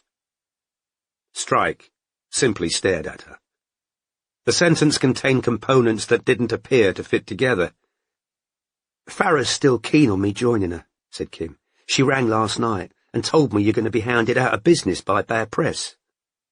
Ignoring a sudden burning sensation behind his navel, Strike said, Andrew Honbold hired Farah Navabi, the woman who bugged his office. She said all that stuff about him being a good man on the stand, and cried about how she was coerced by Patterson, and he lapped it up. So he's hired her to follow Watkins. Why? Said Strike. Why is he having her followed? I don't know, but Navabi seemed to think it might be a problem for you. Okay, said Strike. Thanks for the tip. Kim got up. And we're good about the Midge thing, right? Yeah, said Strike, who just wanted her to leave. Fine. Kim left the room. Robin reappeared in the doorway. Everything all right? She asked, because Strike's expression was now strangely shut down. Yeah, fine, said Strike again, checking his watch. They still had a good bit of time before lunch with Decima. Actually, could you give me another moment? Need to make a phone call. Chapter 48. Along the path that the moon travels are 9 conspicuous stars. Albert Pike, Morals and Dogma of the Ancient and Accepted Scottish Rite of Freemasonry. Robin withdrew again. To her displeasure, Kim was taking her time about leaving the office, standing beside the door and fiddling with the contents of her shoulder bag. As Pat's chair was empty, Robin assumed she was in the bathroom on the landing. Kim looked round and said, smiling, Didn't want to do that, but he had to know. Know what? Said Robin. Probably shouldn't say, said Kim, maddeningly smug. She pulled on her coat and left. Meanwhile, in the inner office, Strike was trying to contact his old friend, lawyer Ilsa Herbert, the woman through whom Strike had met Bijou in the first place. Ilsa couldn't be blamed for Strike and Bijou's 2-night stand. Indeed, she tried to warn him off the woman after their first night together, telling him she was mouthy and indiscreet. But Strike, exasperated by the unsolicited advice and angry about Robin's deepening relationship with Murphy, had made it clear to Ilsa that his private life was none of her concern. Ilsa's mobile was engaged. Strike redialed several times, and the 5 minutes it took him to reach her felt like an hour. At last, she answered. Hi, Corm. He knew immediately from her tone that she knew what he was calling about. I'm just going to get somewhere a bit more private, she said. Strike listened to her footsteps, wishing she was running. At last, Ilsa spoke again, her voice echoing slightly. Okay, I can talk. What do you know about Honbold and Bijou Watkins? He said. How? I've just had a tip-off he's having her followed. Oh, God. Well, rumours are flying that Honbold's taken out a super injunction. Why? To stop the papers printing that he doesn't know whether Bijou's baby is his or yours. Strike didn't speak immediately, because the worst of the imaginings that had run through his head while waiting for Ilsa to pick up had just come true. He'd used protection when he'd slept with Bijou, because he wasn't a fool. After he told her he didn't want to see her again, he'd realized that her target, all along, had been the married QC, whom she hoped to force to leave his wife. Strike had been an enjoyable diversion, and a possible means of making Andrew Honbold jealous. Bijou and Strike had both subsequently lied to the QC, saying their acquaintanceship had never gone further than drinks. Honbold, a well-known scourge of the tabloid press, had been thrown out by his wife after his affair with Bijou hit the papers, and until this morning, Strike had considered the matter closed, assuming, in the absence of other information, that Honbold would be marrying Bijou once his divorce came through. It's not mine, he said, and then, it can't be, if she hasn't had the kid yet. She has. She had it early, said Ilsa. Well, she's saying it was early. Can't they tell? Said Strike, who was almost entirely ignorant of everything concerned with birth and newborns. I don't know the details, Corm. Why the fuck does Honbold? She told him She didn't tell him, said Ilsa hesitantly. Corm, I'm sorry, I tried to warn you. The whole of Chambers knew you and she had slept together. It was bound to get back to Honbold at some point. I mean, before she got pregnant, she wanted him to hear about it, to make him jealous. Apparently a journalist got wind of the fact that Honbold thinks the baby might be yours, and Honbold went straight to the High Court to stop him printing. He doesn't want to be all over the papers again. But I think he and Bijou have broken up. I suppose he's having her followed because he'd rather not pay child maintenance. He's trying to prove she's still sneaking around with you. It can't be mine, said Strike. He didn't like the silence that followed. What? He said aggressively. I don't. You know something. Corm, just say it. Okay, fine. She had a little trick when she was trying to get Honbold to leave his wife.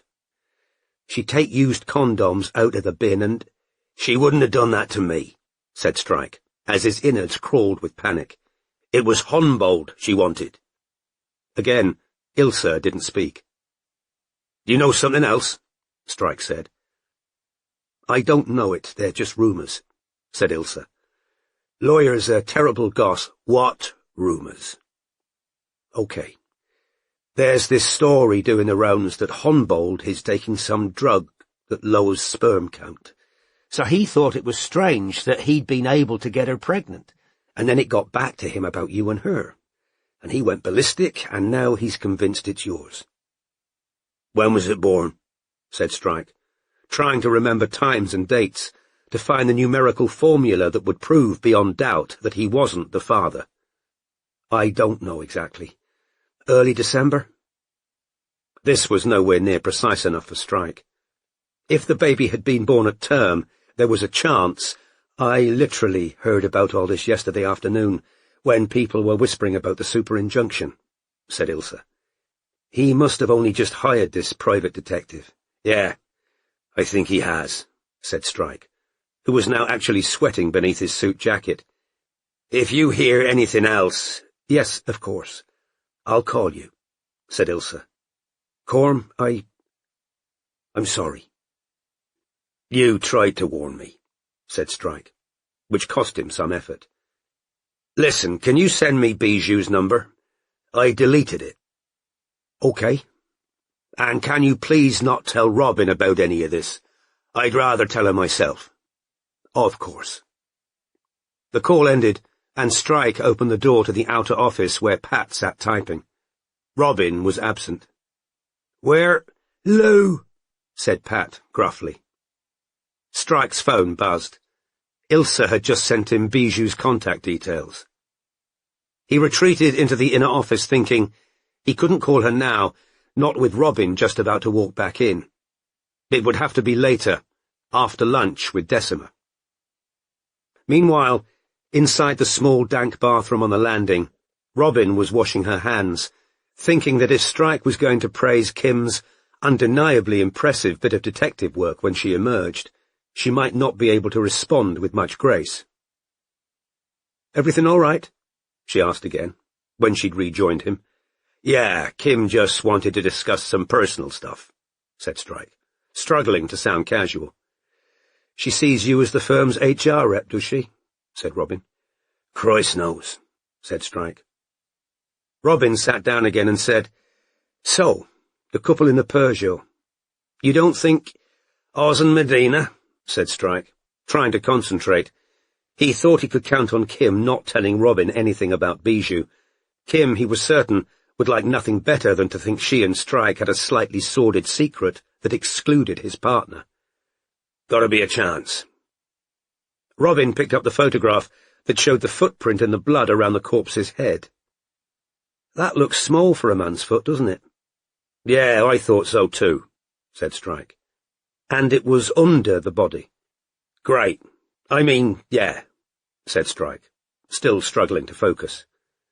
"The mutilation, the sash, it looks like very deliberate staging," said Robin.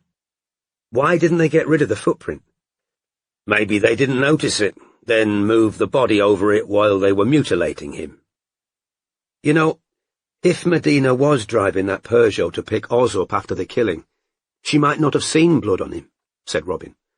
"Whoever did it waited for livor mortis to start setting in before they got started cutting the body up." Robin's phone now buzzed, and she saw a text from her brother, Stephen. "Everything okay?"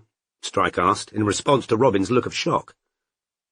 "Yes, fine. My sister-in-law's just had an emergency caesarean. God above, the baby was nearly 11 pounds. "Same as me," said Strike, still striving to sound normal. "When have you had an emergency caesarean?" said Robin. "No, I was nearly 11 pounds. It's how I got my name." "What do you mean?" "Cormoran, he was a Cornish giant. My mother said she was going to call me that as a joke. My aunt took her seriously and said she couldn't, so of course, that's what I got called, to piss off Joan." "They're calling him Barnaby," said Robin, looking at the picture of her new nephew, who was bright red, swaddled in a hospital towel, with a sumo wrestler's indignant face. "Born on Friday the 13th. "Who was?" said Strike. "My nephew. Today's Friday." "Oh," said Strike. "Yeah, of course." He wasn't a superstitious man, but he thought that might well change after today. Chapter 49. Oh, many a month before I learn will find me starting still, and listening as the days return, for him that never will.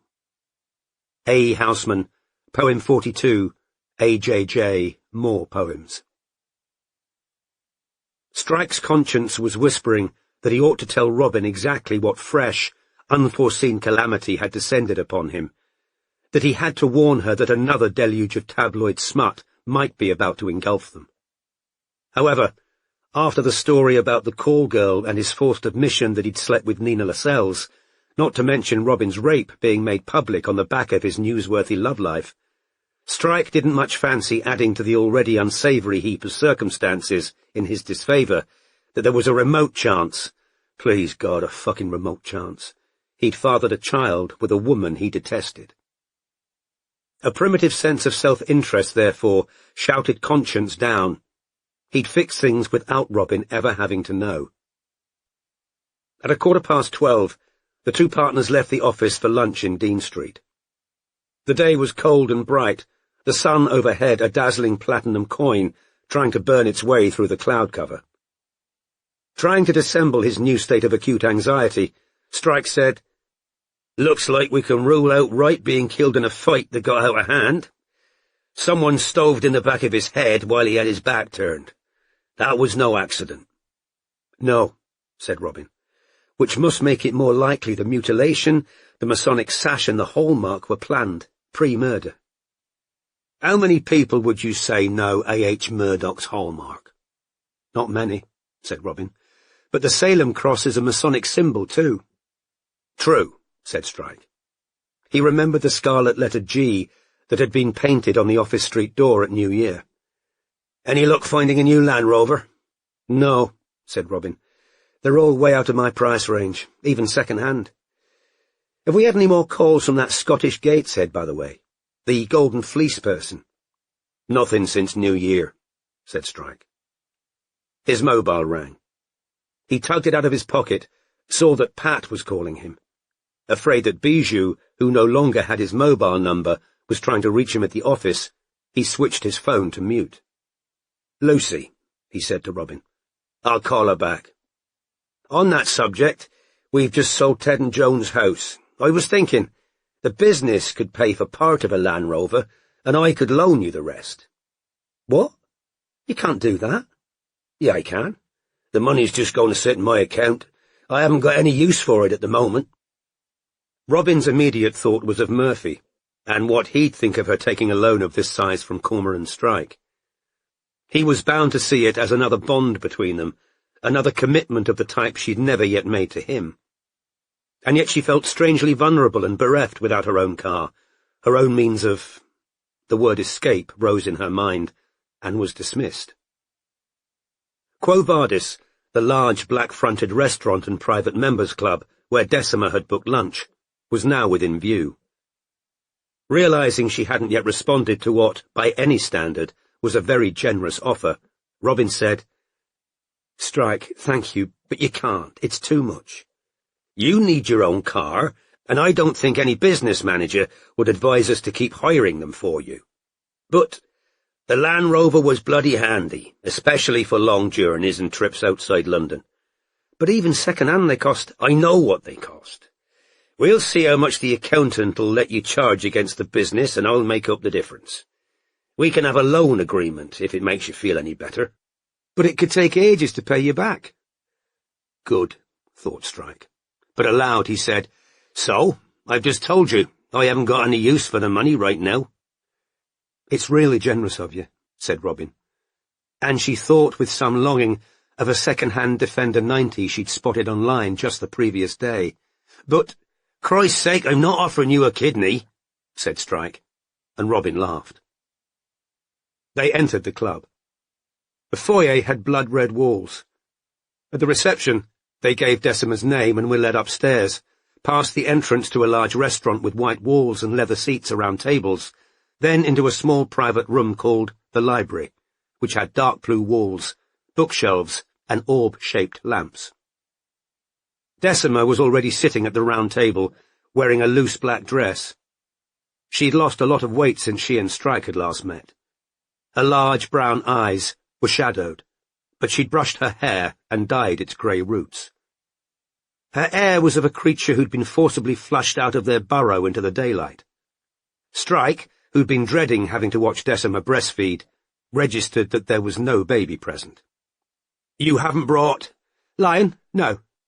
I've got a local girl babysitting," said Decima, and she glanced down at the phone lying face up beside her. "He'll be okay. I expressed plenty of milk for him." This fell into the category of too much information as far as Strike was concerned, but Robin said, smiling, "Have you got any pictures of him?" "A couple," said Decima. She brought up the photos of her child to show Robin. "He's lovely," said Robin, but in fact, to Robin, he just looked like a baby, any baby. He seemed smaller than the huge nephew whose picture she'd just been sent, but otherwise indistinguishable from most others. Yet unlike the baby pictures Robin was increasingly used to seeing from friends and family, these were all of the child alone on a changing mat, or asleep in his cot. Of course, nobody lived with Decima to take a picture of her with her child, and the father had never even seen him. "I didn't want to leave him. I've never done it before," Decima said nervily. "But I had to come to town today. I needed to sort out some staffing problems. Hopefully they can get along without me for a bit longer." "I like this club," said Robin, trying to put Decima at her ease. "I chose it because it's near your office and we can be private. My father hates it," Decima added. "I can't see how anyone could dislike this," said Robin, looking around at the understated elegance of the place, the wood panelling, the fresh flowers. "My father doesn't approve of any clubs except his own," said Decima. "Anyway, this is always full of media people, the shitterati, my father calls them." Robin might have laughed if Decima hadn't looked so strained. A waiter now arrived to take drinks orders. "Just water, please, I'm breastfeeding," said Decima, which again, as far as Strike was concerned, was information the waiter didn't need. When the door had closed again, Decima launched immediately into speech, looking at Strike rather than Robin, her tone shakily assertive. "There are a couple of things I want to say, if that's okay." "Of course," said Strike. "Okay, well, firstly, you seem to think that if Roop managed to give Dredge some money, the man wouldn't have hurt Roop, but Zack owed Dredge much more than £2,000. Dredge still had a motive to hurt Roop, to send a message to Zack." "That's possible," said Strike. "But we found no evidence to and if Roop had £2,000, he must have sold the Neff. He obviously got an advance payment from Ramsey Silver, pending them selling it." "The owner of Ramsey Silver says he's only ever had one Neff in stock," said Strike. It was Masonic, and taken the night Wright was murdered. But Ramsay would hardly admit to having my father's nef, would he? Said Decima. It was stolen. Well, it's notoriously difficult to prove a negative, said Strike, careful to keep his tone polite. We can't be 100% certain Kenneth Ramsay never bought your father's nef, but I think it's very unlikely. His shop specialises in Masonic pieces, but then, where did Roop get £2,000 from? I'm not denying he might have sold the nef somewhere, but it's kind of a huge coincidence that a body turns up in Ramsay silver that exactly matches Roop, who had a big bit of silver to sell, isn't it? Said Decima, her voice now rising in pitch, and that Roop had a drug dealer after him who'd made threats to literally kill him. She'd said this already, of course, both in person and by email. Strike might have responded that the body no more exactly fitted Rupert Fleetwood than any of the other men whose pictures were pinned up on the corkboard in the office. He might even have pointed out that there had to be thousands of people up and down the country who had bits of silver they'd like to turn into ready cash, but that he saw no reason to suppose any of them had died in the silver vault either. While he was trying to formulate a diplomatic response, Decima said, "And I wanted to say something else. I don't believe Rupert went to Sasha Lagarde's birthday party. Sasha's either lying or he's made a mistake." "I don't think he can have made a mistake," said Strike. "There were a lot of witnesses. It'd be a very stupid lie to tell." "But Roop would never have gone there." "Why do you say that?"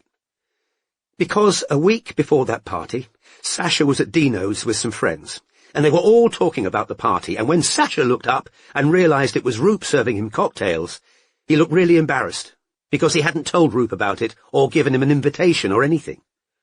But Roop said to me he'd rather be dead in a ditch all night than go along to Claridge's with Sasha and his friends. And the party was on the 21st, which was bang in the middle of the weekend Roop and Zack were moving out of their house. So why on earth would Roop have wanted to go to a party where he wasn't wanted when he was busy packing up and organising everything?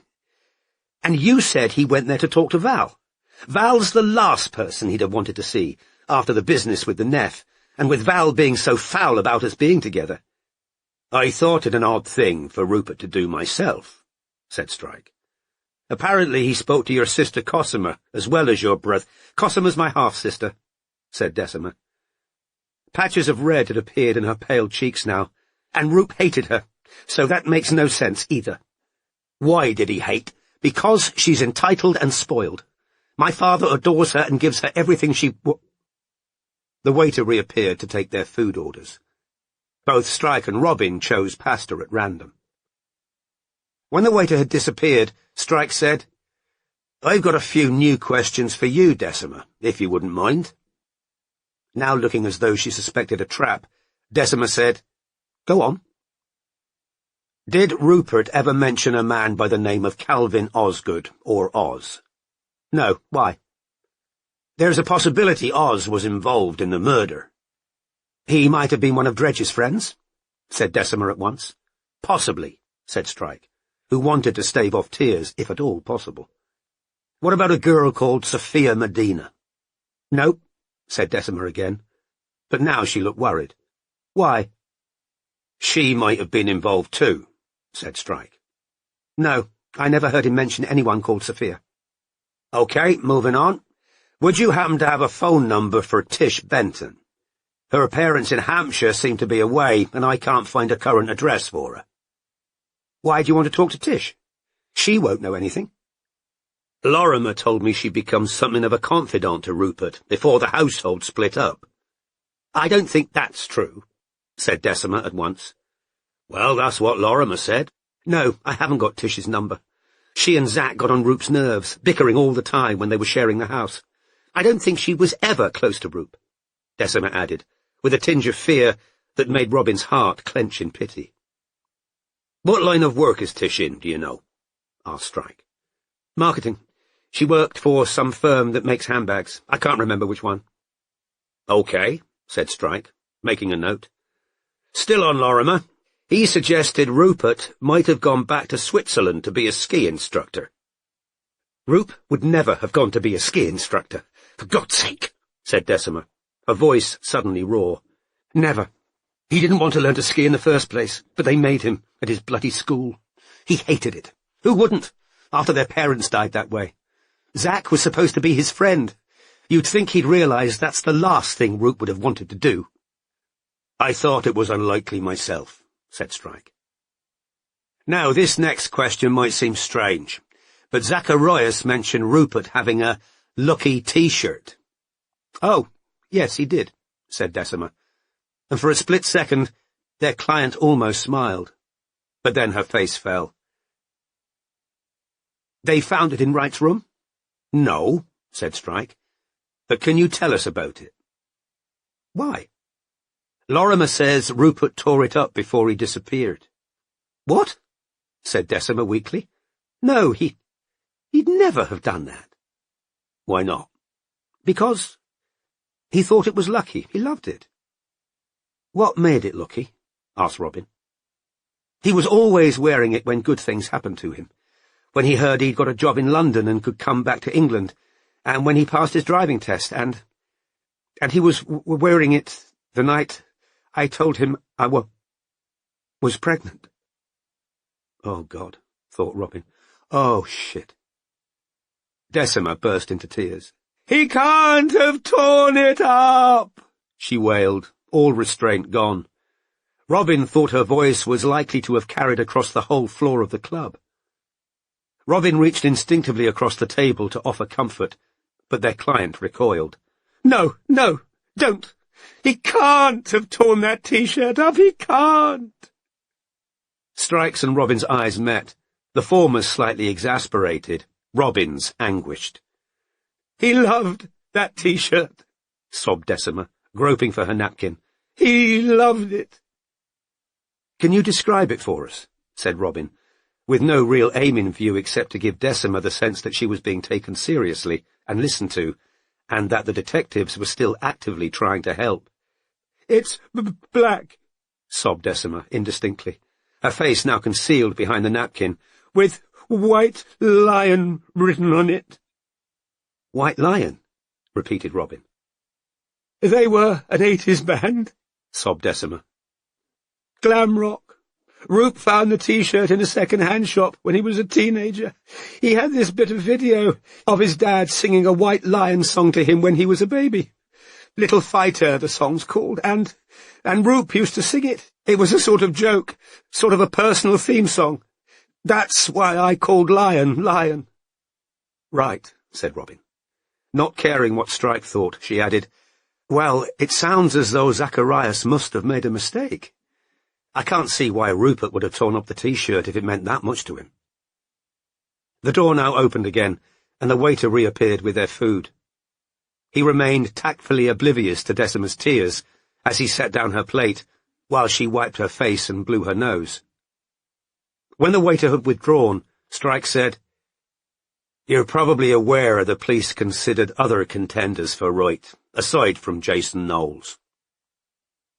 Robin couldn't understand the abrupt change of subject, but Strike was acting entirely out of self-interest.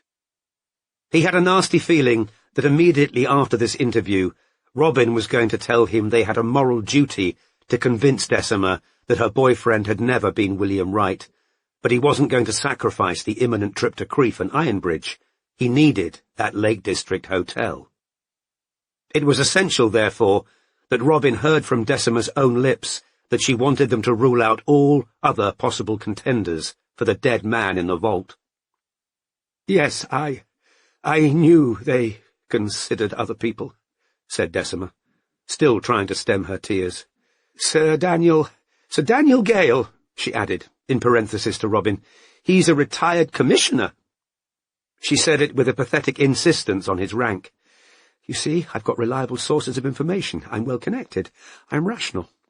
Told me they were looking into a missing veteran, and some man who'd killed someone by accident and run away. One of them had killed someone by accident, Addy, said Strike. Can you remember a name? No. Sir Daniel said they were really only keeping the files open on those two men because they couldn't get DNA for either of them. Why are you asking about them? She said, still trying to stem her tears with a napkin.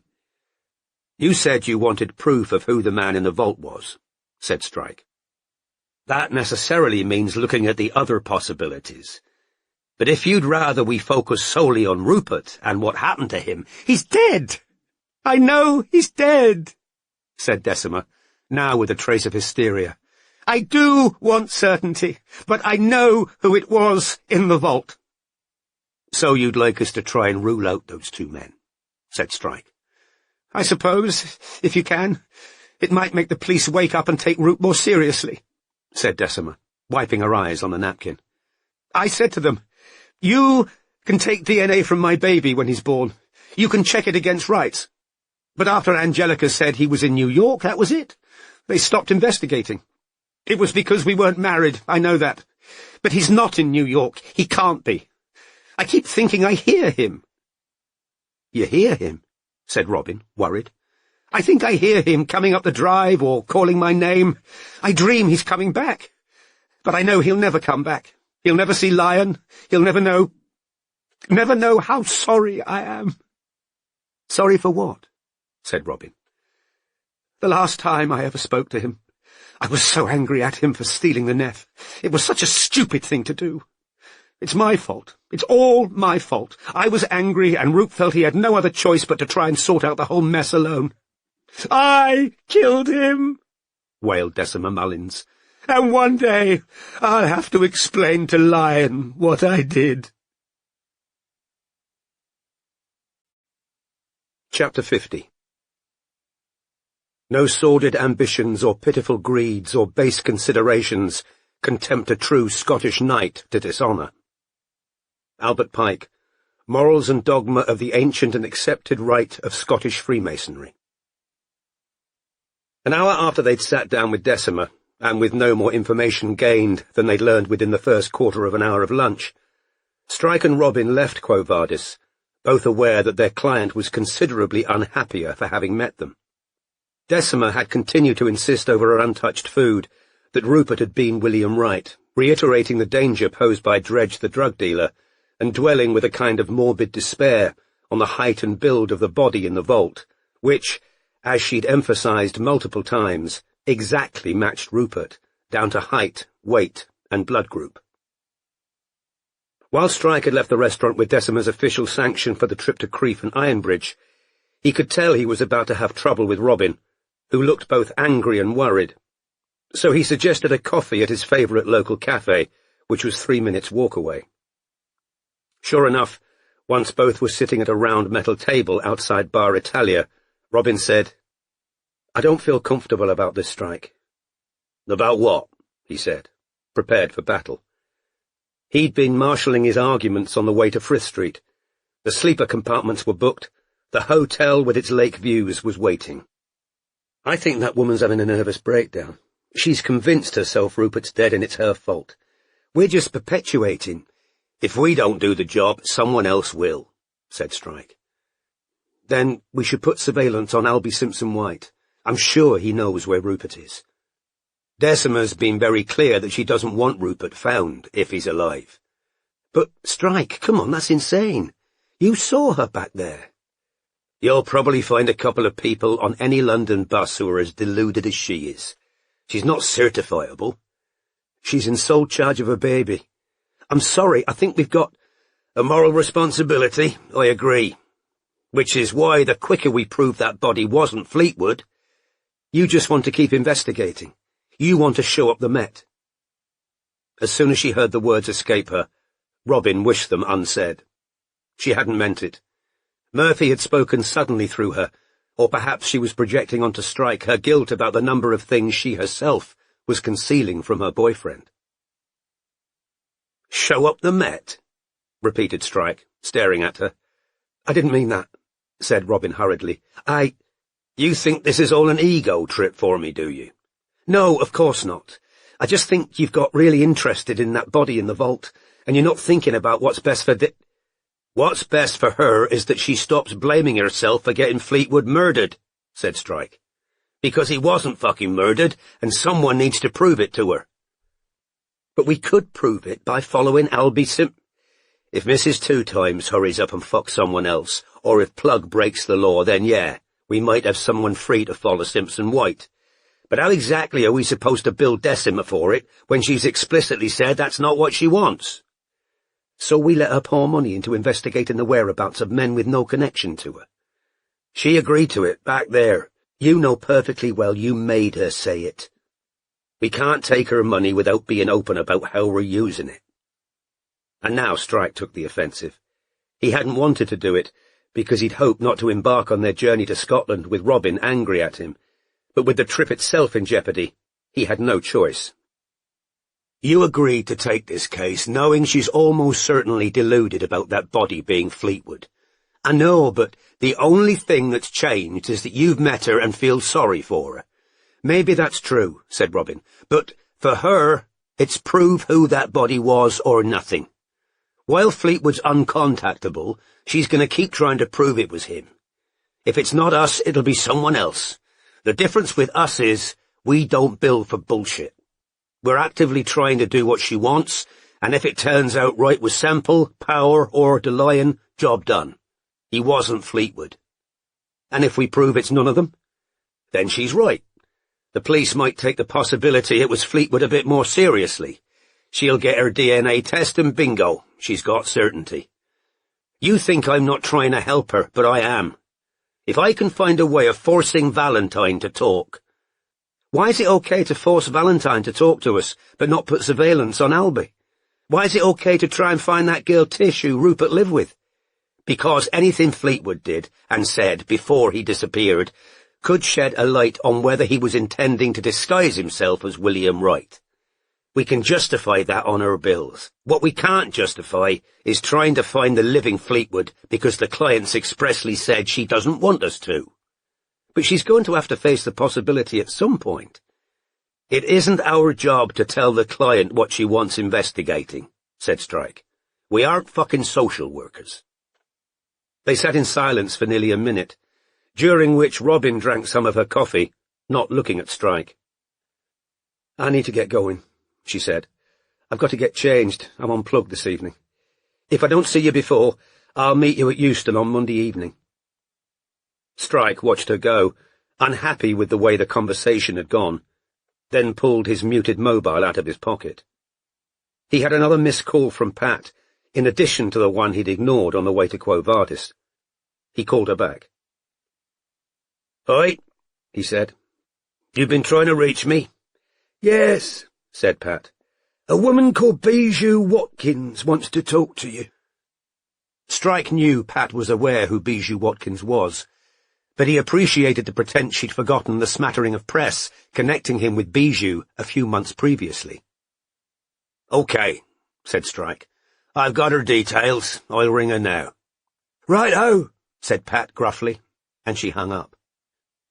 Strike contemplated Ronnie Scott's jazz club, which lay almost opposite the cafe where he was sitting, thinking about what he was about to say. Then he took a lungful of nicotine vapour and called Bijou's number. Chapter 51. All I want's the thing settled forever one way. As it is, you tell too many lies and hurt yourself. You don't like what you only like too much. You do like what, if given you at your word, you find abundantly detestable. Robert Browning, Fra Lippo Lippi. "Hello?" "It's me, Strike." "Oh, thank God," said Bijou. "Look, I'm sorry. I didn't want to have to drag you into this, but I know about the super injunction. I know he thinks it's my kid." "What? How?" "Because people have been fucking gossiping," said Strike. "Exactly as you intended them to when you were trying to make Honbold jealous enough to leave his wife." "You don't Don't you dare fucking tell me I don't understand," said Strike, his temper barely under control. Now he heard her loud, husky voice again, because it reminded him of the tedious hours he'd spent in her company, all in the service of two easy fucks, and of his own stupidity. "No, listen to me. He's having you followed. Andrew is." "Who else?" said Strike, keeping his voice low with difficulty, because a hardy middle-aged couple had now, most inconveniently, decided to brave the cold and sit at the next table. Abandoning his coffee, Strike got to his feet, shoved his vape pen back into his coat pocket, and headed off in the direction of Denmark Street. So, there can't be any face-to-face meetings between us, if that's what you were calling to suggest? Oh, God, moaned Bijou. What does the person following me look like? How the fuck do I know? I'm just warning you, you need to live like an agoraphobic nun from now until you get the DNA test results. Andrew's refusing to do a test. He's convinced she's yours. And she's not? Of course she's not. You sure about that? Yes, of course I am. Because since we last met, I've been filled in on an unpleasant bedroom habit of yours, said Strike mercilessly. What do you... Use condoms, bedroom bin, do it yourself. I never... That's not what my source says, and I'm afraid I find them a lot more credible than you. I've also heard Humboldt might have good reason to think he can't get a woman pregnant. You mean the sulfasalazine? That only lowers sperm count. It doesn't make you infertile. If, said Strike, you deliberately got pregnant by me because Humboldt was firing blanks and you thought you'd be able to convince him the kid was his. What do you think I am?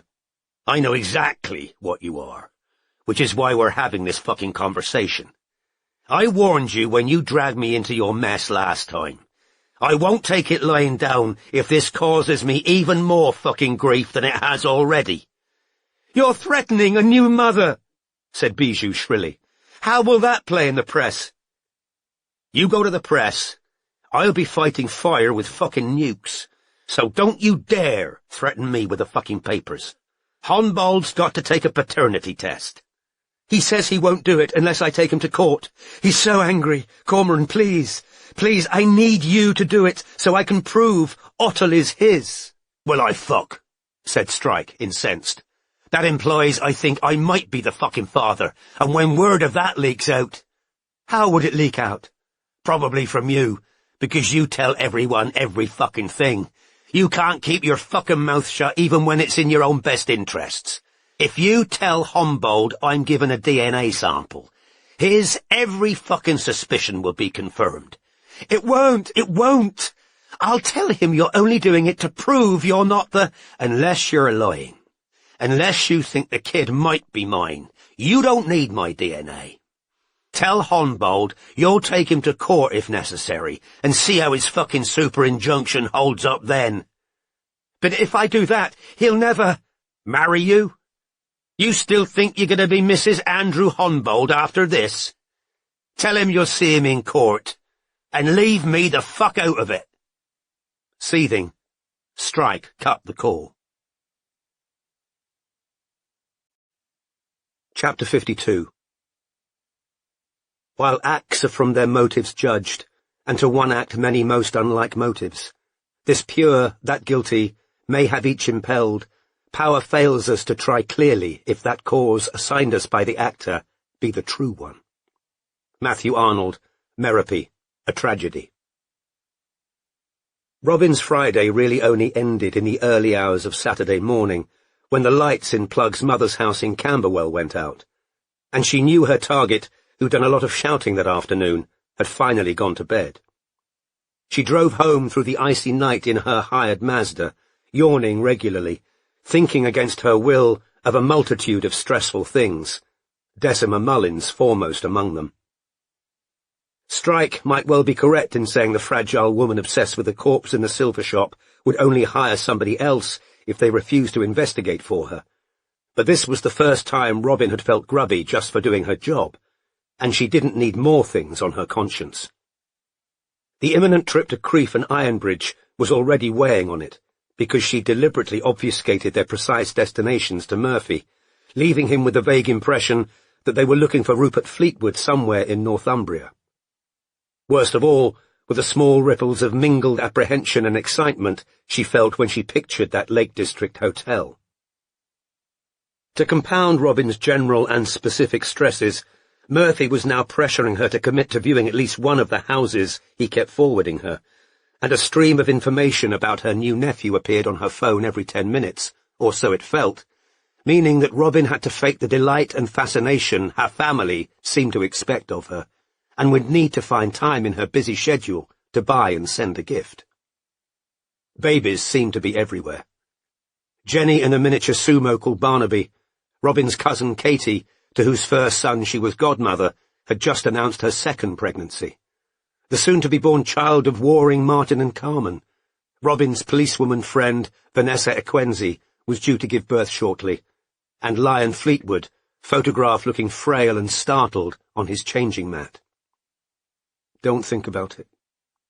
Ever since the shock of the ectopic pregnancy had worn off, Robin had been repressing a treacherous tendency in herself to dwell on the fact that what had split open her fallopian tube had been an actual human being. Better by far to think of it as something akin to a ruptured appendix, not somebody who might, but for untreated chlamydia, have made his or her appearance next August, irrevocably changing Robin's life. Don't think about it. What's the point? Robin set off to take over surveillance on Jim Todd at midday.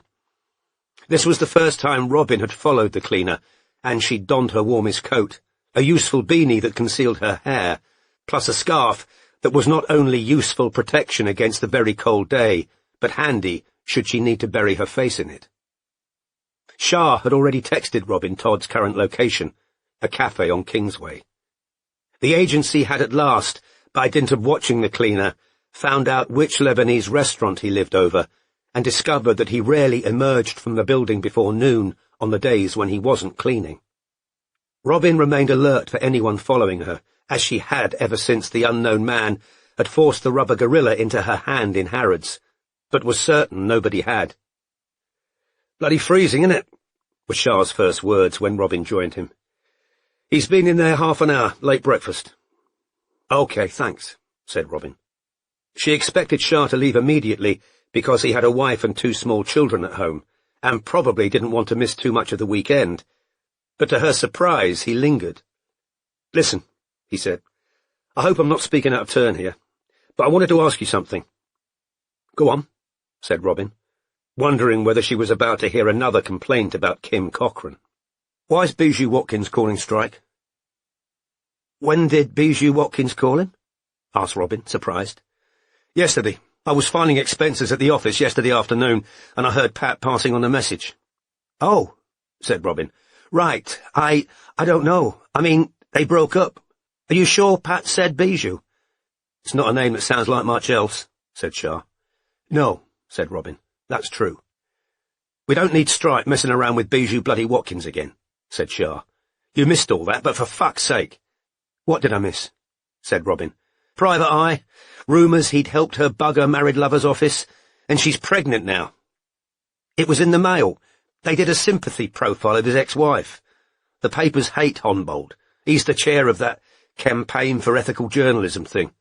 We don't need more publicity about Strike's sex life, not after that fucking call girl story, and the thing about him shagging women who get evidence for him."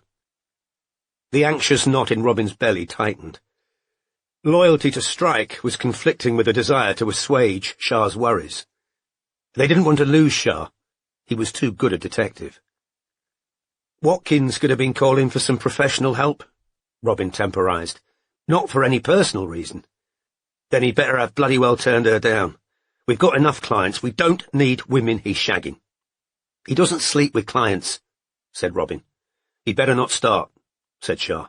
"Sorry," he added curtly. "I know this isn't your fault, but my wife believed that call girl story. She keeps asking me why I'm working for such a scumbag." "That story wasn't true," said Robin. "That's what I told my wife," said Shah.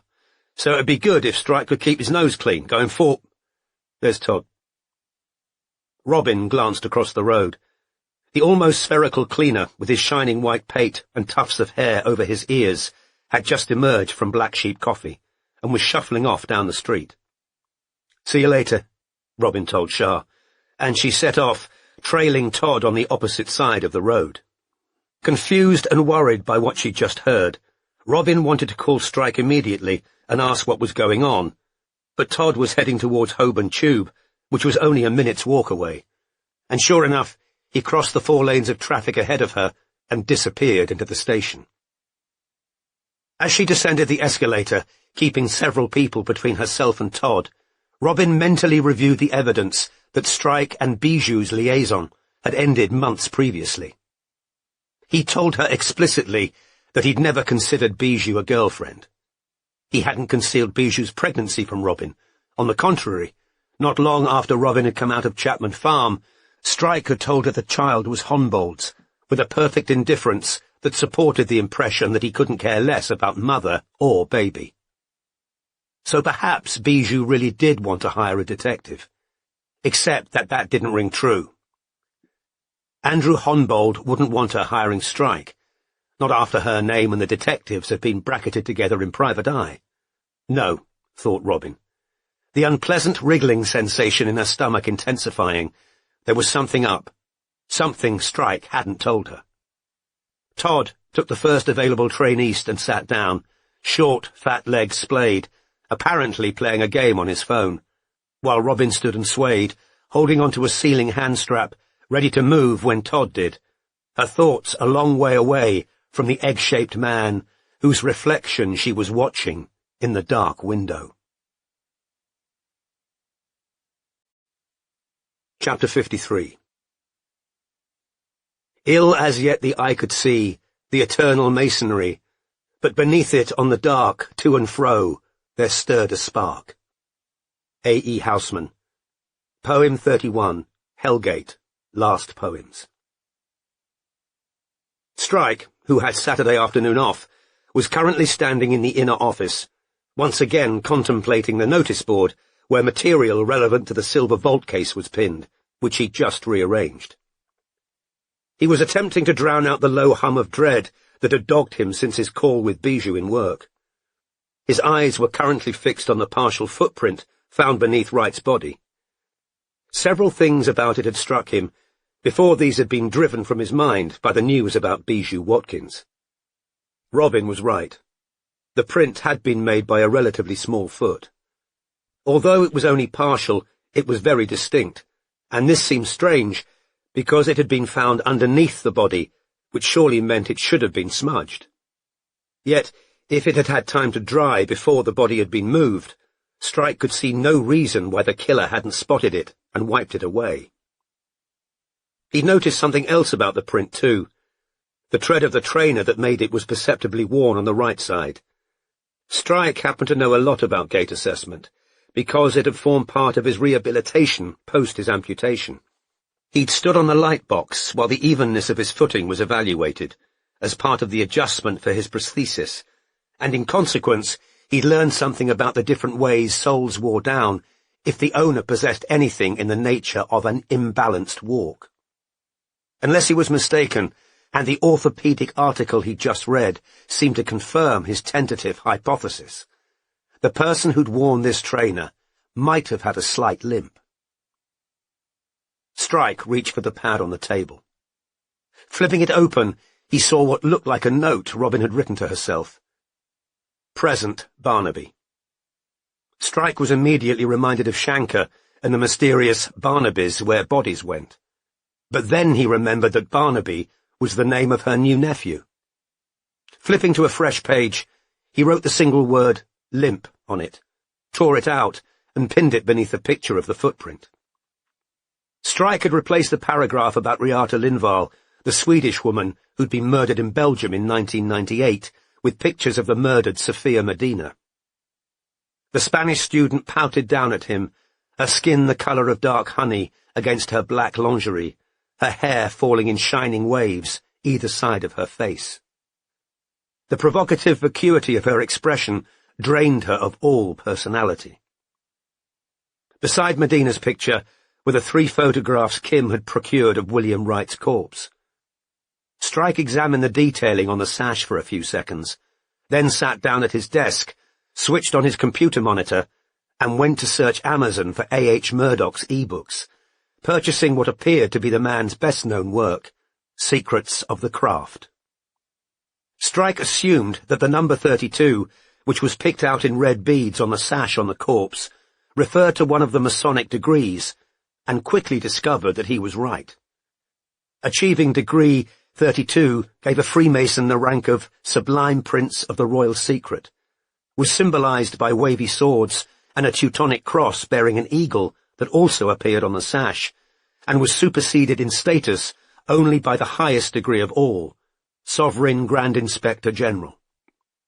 Long since out of copyright, Murdoch's book hadn't been properly formatted, but scanned into digital form so that the occasional word was illegible.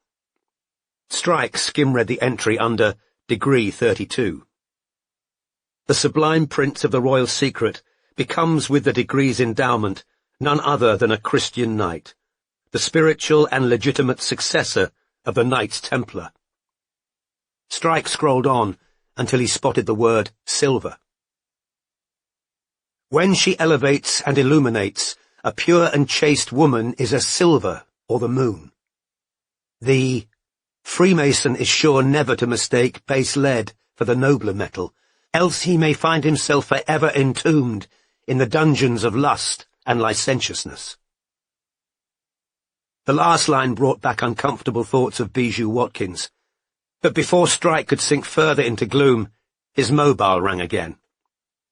"Strike, I've got to get out of here," said a weak Glaswegian voice.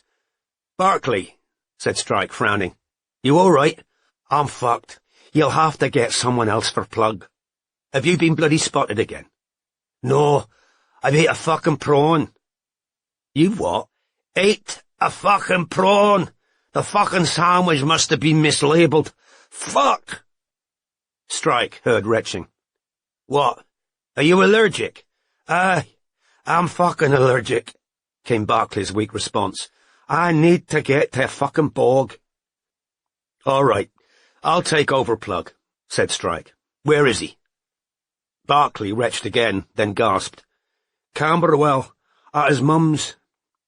"Right, you get away," said Strike, getting to his feet. "Sure you don't need—" "Nah, the wife's coming. I can't drive like—" The call terminated as Barclay began to vomit again. Chapter 54. A man may be a good sort of man in general, and yet a very bad man in particular. Good in the lodge and bad in the world. Good in public and bad in his family. Good at home and bad on a journey.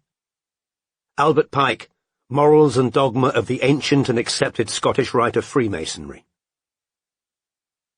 Robin was still tailing Jim Todd, who'd got off the first train at Liverpool Street and changed onto the Circle line, which for reasons so far undiscovered appeared to be by far his favourite. Todd remained on the new train for nearly an hour, intermittently playing the game on his phone and glancing around at the surrounding passengers. Once or twice he shifted seat, although Robin couldn't see why he'd done so. He didn't appear to have spotted her, but as a precaution she made small changes to her appearance every now and then, while Todd was looking away, putting on the pair of clear lens glasses she kept for exactly this kind of situation, taking off her beanie hat and turning it the other way out, so that the red fleece showed rather than the black.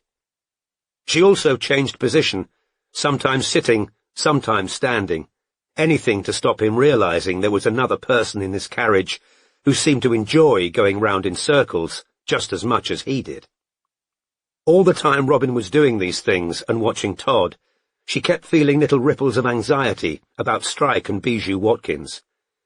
It was absurd to think there was still something going on between them, wasn't it? Bijou was pregnant by another man. Aldgate, Tower Hill, Monument. Yet Strike had form on hiding things about his sex life, as Robin knew only too well. Gloucester Road, High Street, Kensington, Notting Hill Gate. Bijou was pregnant. Their affair had been a year ago, hadn't it? Perhaps not quite a year.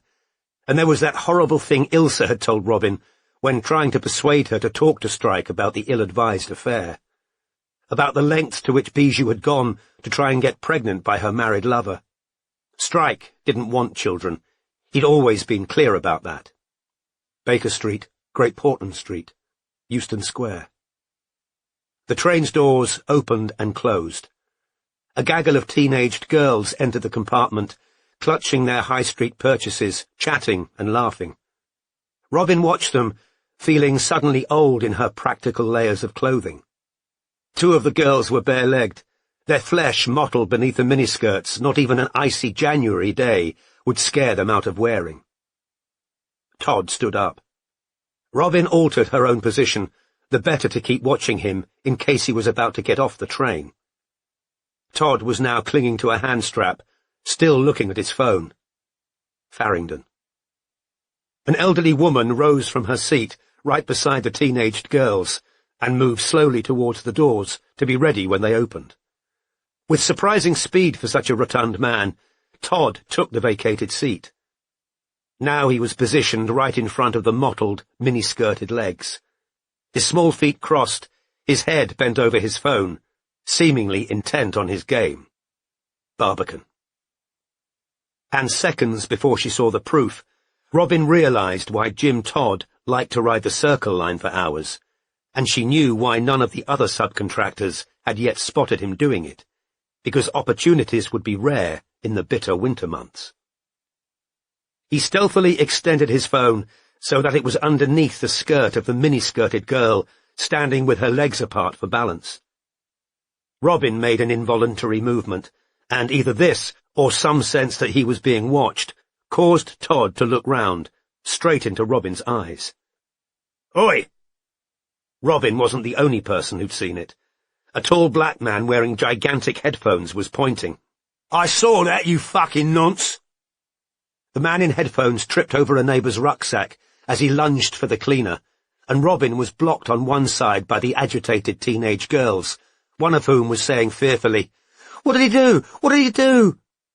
And on another, by a clutch of people craning their heads to see what the commotion was. Todd was already at the door as the train pulled into Barbican Station. He plunged out into the crowd waiting to board, and disappeared from sight. "Excuse me! Excuse me!"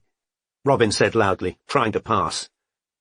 Finally managing to fight her way out of the door, she looked frantically up and down the platform, but Todd was nowhere to be seen. Chapter 55. He had the elemental heartlessness of the savage, which recognizes no sufferings but its own. John Oxenham, A Maid of the Silver Sea. Strike had arrived outside Plug's mother's house in Vestry Road to take over from the stricken Barclay. The sun had set, and the puddle of pinkish vomit in the gutter he'd noticed when he arrived had faded into darkness. Just as he was settling in for what was likely to be an evening spent in his BMW, the front door of the house opened, and Strike's target emerged alone, bundled up against the cold in a thick black jacket. To Strike's displeasure, Plug didn't get into his car, but set off on foot, giving the detective no choice but to follow suit. Wishing he'd had the foresight to bring gloves, Strike followed Plug along Peckham High Street. He soon revised his initial guess that Plug was going to get a takeaway, because the man kept walking, eventually disappearing beneath the archway of Queen's Road Peckham Station. On the platform, Plug approached a second man, who was stockily built, with an air of barely repressed aggression and an almost shaven head. Strike's suspicions about Plug's regular trips to the compound outside Ipswich, the business-like associations with other rough-looking men, and the strange episode of the creature in the shed were as far as ever from being proven. This was the first time he'd been in a situation where he might be able to listen in on the man's conversation, so he muted his mobile and ambled closer to the twosome, whose conversation was currently desultory and conducted in low voices. "What's the offering?" "Grand," said Plug. "Worth more." "That's what I told him. She's got a lot more in her." The two men fell silent, both looking truculent. It was hard to tell whether they disliked each other or were bosom friends. They belonged to that category of Englishmen whose love and hatred bore almost identical faces. The train arrived, and Strike followed the men into the carriage. It was crowded, so it didn't seem unnatural for him to choose a seat near them, pretending to be texting, but actually making notes on as much of the conversation as he could hear. "Heard you had trouble up Ipswich." "Not trouble, people, so, but I ain't been back." The train moved off. Strike strained his ears. Gaz's bitch might do it. Fuck that, said Plug. She's looking good. If you want to waste your money, sneered Plug. The train rattled on towards London Bridge. Chapter 56. I took my question to the shrine that has not ceased from speaking, the heart within that tells the truth and tells it twice as plain. And from the cave of oracles I heard the priestess shrieking that she and I should surely die and never live again. A. E. Houseman, Poem 25, The Oracle's Last Poems. Robin had chased along passages and searched crowded escalators, but found no sign of Jim Todd. It probably wasn't the first time he'd been spotted upskirting, and maybe he had strategies for such contingencies, had hiding places in his favourite Circle Line stations, and knew the quickest ways to escape above ground. Shortly after she'd given up looking for him, Robin saw the young man who'd also spotted what Todd was up to, and the teen-aged girls, now tearful and agitated, talking to an underground official, but Robin knew nothing would be done. The crime was too commonplace, and Todd was gone. What was the woman in the navy blue uniform supposed to do about it? With a stitch in her side from all the running she'd just done, Robin leaned up against the tiled wall of the station platform, watching Saturday night drinkers and diners pass, and imagined the snide comments Kim was going to make when she heard that Robin had lost Todd at Barbican, just as she'd lost Plug in Victoria Station. Then, because it had been preying on her mind for hours now, and even the revelation of what Todd was up to, riding the Circle Line for days at a time, couldn't drive it out of her head, she thought about Strike and Bijou. She had an excuse to call him now. Strike had the evening off, so he was probably at home. She'd tell him about Todd's upskirting, then slip in a casual question about why Bijou was calling the office. She'd tell him Shah had been worried about it, frame the whole thing as a personnel matter. Thus resolved, Robin returned to the escalator and, in spite of her stitch, walked up it, keen to call Strike sooner rather than later. Out on dark Aldersgate Street, she rang Strike, but the call went straight to voicemail.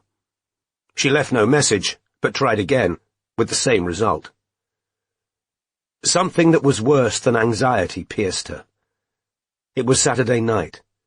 Where was he, with his phone turned off? Robin watched the passing traffic for a few more seconds, then turned and headed back into the station, and as she descended the escalator, she remembered the night Strike had come over to the flat to hear what Murphy had to tell them about Jason Knowles, and how he'd said, "I'm meeting Bijou." Perhaps that hadn't been a joke. Perhaps he had been off to meet Bijou.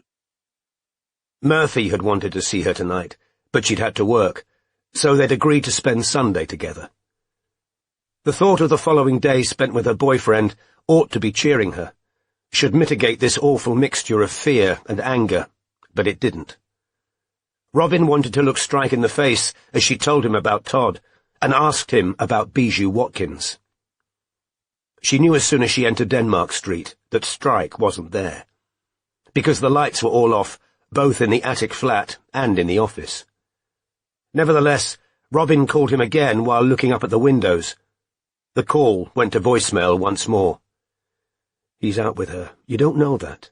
Then why isn't he picking up his phone?" Robin let herself in through the street door and climbed the 3 flights of metal stairs to Strike's attic flat, knowing it would be fruitless, but determined to make sure. She knocked on the door, but there was no answer, so she descended to the office level, unlocked the glass door, and turned off the alarm. In the inner office, she switched on the light, vaguely registering changes to the notice board since she'd last laid eyes on it. She checked the time on her phone. It was far earlier than she'd expected. Her long day, and the darkness of the sky outside the window, had made her imagine it was 9 o'clock at least. Heart thudding in her throat, she sat down in her usual seat and remained motionless for a minute or two, thinking. Then, taking a deep breath, she phoned Ilsa Herbert. "Hi, Robin," said Ilsa, answering after a few rings. How are you?" Robin was certain she heard a trace of caution. "Been better," said Robin truthfully. "How are you? How's Benji?" she asked of her godson. "Walking," said Ilsa, "which means he's tugging on leads of table lamps and head-butting the coffee table twice a day. So that's nice and restful. What's going on?" "Not much," said Robin, with faux lightness. "Kind of a fraught time one way or another. Busy at work and the Land Rover's packed up." She swallowed. "You know about Bijou Watkins?" There was a very slight pause. Robin could picture Ilsa's wary expression. "What about her?" "About her and Strike," said Robin. "He's told you?" said Ilsa, and Robin's pulse quickened even further. "Yes," she said. "Oh, thank God," said Ilsa, sounding immensely relieved. "He asked me not to tell you, said he was going to do it, but I literally said to Nick half an hour ago, I bet he doesn't. Has he spoken to her yet?" "I think he's doing it now," said Robin, whose ears were ringing. "Meeting her face to face?" "Yes, I think so." "Oh, God," said Ilsa, and she turned her mouth from the phone to tell her husband, "Robin says he's meeting Bijou tonight." Ilsa came back to the receiver. "I tried to warn him. You know I did. If it is his, he says it can't be, but I told you about her little condom trick, didn't I?" "The thing where she took them out of the bin," said Robin, the shrill whine in her ears becoming louder. "Yes, you told me." "Between you and me, the gossip around Chambers is that it is Corms, that she realized she was pregnant after he ditched her, so tried to pass it off as Honbolt's, but that's probably what people want to have happened. Neither of them are popular, Bijou and Honbolt, I mean." "Did Corm tell you about the super injunction?" "Oh, yes," said Robin. "I'm amazed Honbolt got it through. If your public persona's all about personal ethics and family values, and you've cheated on your wife and want to wriggle out of your obligations to a daughter you fathered out of wedlock, that's pretty solid public interest. But Honbolt's got friends in high places, and he didn't get to be as rich as he has without knowing how to argue a case. He must have persuaded them there's no story, but that won't hold for long. The papers will be straining at the leash. I suppose it's going to come down to a DNA test, and then the papers will be able to let rip, one way or another. God, I hope she's not Corms." "So it's a daughter, is it?" said Robin's voice, from some far-off place that didn't seem to be connected to either her numb mouth or her paralyzed brain. "Yes. I'd say she can't be his, because Bijou was trying to trap Honbolt for ages, but I hate saying this. She really did fancy Corm. It wasn't a random thing.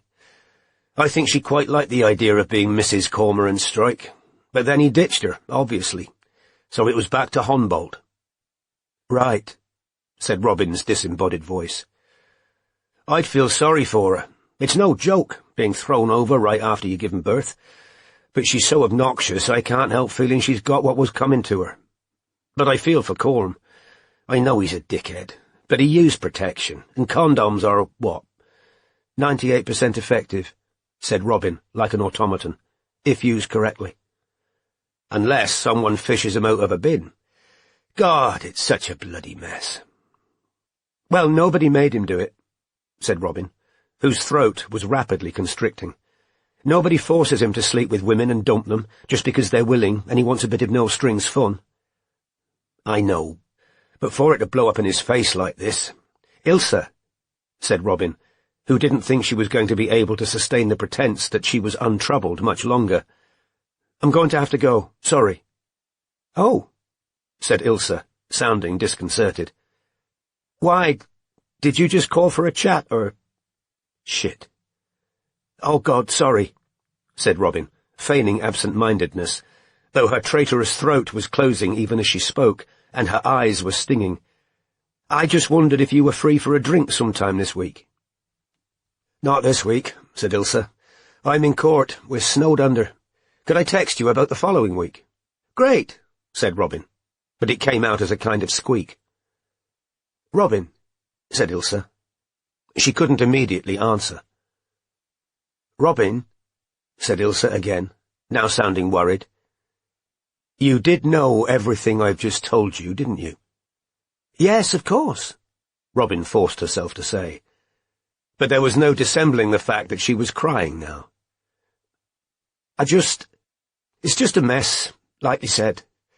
Please don't tell Strike I called you to talk about it. He'll be annoyed, especially if he knows I got upset."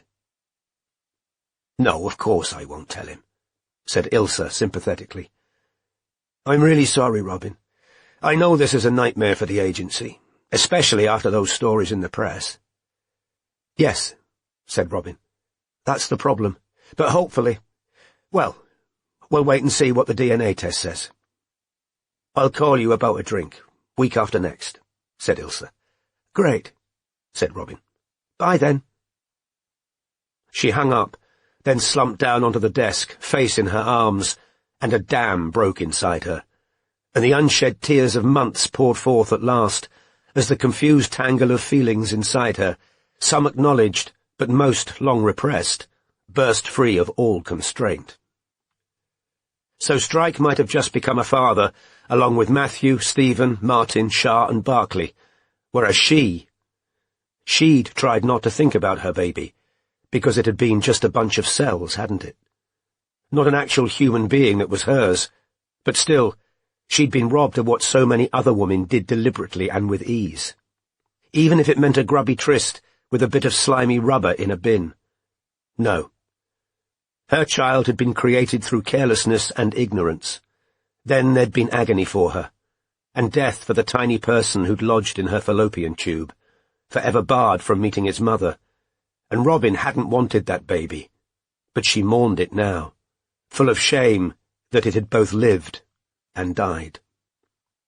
And Strike, for whom she had feelings she ought not to have, feelings she'd tried to extinguish, but which lately had been gaining power over her again. He'd given her that bracelet, and he harped on Charlotte's suicide note, and he offered her loans for a Land Rover, simply to keep her bound to him and the agency. It was all cynical. He wasn't honest with her. He didn't warn her that fresh scandals were going to explode like landmines under her feet. He didn't want what Murphy was offering her. No.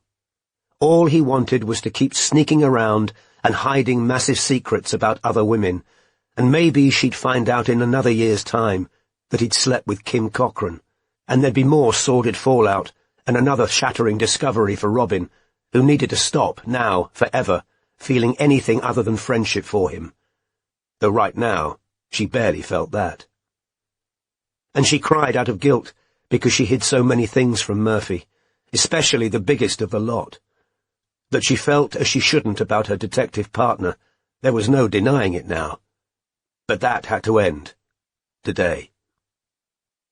How many times was she going to torture herself about his real feelings while he was busy concealing huge secrets from her? How much of her life was she going to put on hold in hope and expectation? She was admitting it to herself now, that Cormoran Strike would become sincere and straightforward and tell her plainly what he wanted and felt. He'd shown her what he wanted. He didn't need to say it. A string of good-looking women to be discarded when no longer convenient, and Robin on tap to help him run the successful business that was now being threatened by his own actions. What kind of starry-eyed fool expected that man to change, at the age of 42, into somebody who wanted monogamy and a settled home life? At last, taking deep breaths, Robin sat up, wiping her stinging, swollen eyes on the sleeve of her coat. Then went to fetch toilet roll from the bathroom on the landing, to blow her nose and wipe the desk which was now smeared with tears and mascara. Then she sat back down, still hiccuping occasionally, with a headache burgeoning and the long tube ride home still to come. She wasn't going to betray Ilse. Two could play the duplicitous game of not admitting what they knew, but she couldn't stand speaking to Strike, not until she got herself under better control. The office phone rang. Robin didn't want to answer. She didn't want Strike to know she'd been here. Nevertheless, she automatically switched the phone to speaker so she could hear the message, if there was one. She listened as Pat's gravelly voice informed the caller that they'd reached the Strike and Ellicott Detective Agency, that office hours were 9 to 5, and that they could leave a message. There was a beep, and then a rasping male voice spoke. You were told to leave it. Fucking leave it, or you'll get what's coming to you, you fucking bitch. A click. The caller had hung up. Eyes still smarting, Robin stared at the phone. Even in her current state, she thought she recognized that voice as the same one that had hissed in her ear, "It'll happen again unless you fucking give this up," while grasping her neck in Harrods. She thought about Todd.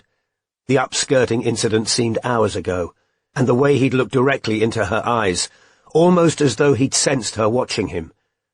But it hadn't been Todd who'd thrust the gorilla into her hand. She'd have felt his massive belly pressing into her back. You were told to leave it.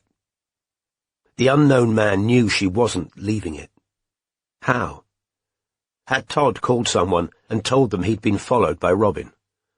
Was the caller watching the office right now? It wouldn't be the first time someone had turned up in Denmark Street to menace the agency. She could well imagine both Strike and Murphy barking at her to be careful, to call a cab, to take this threat seriously, as men did when they were worried, when they'd rather turn their aggression on you than assess the situation dispassionately. But if the man on the other end of the phone genuinely wanted to hurt her, why leave messages first?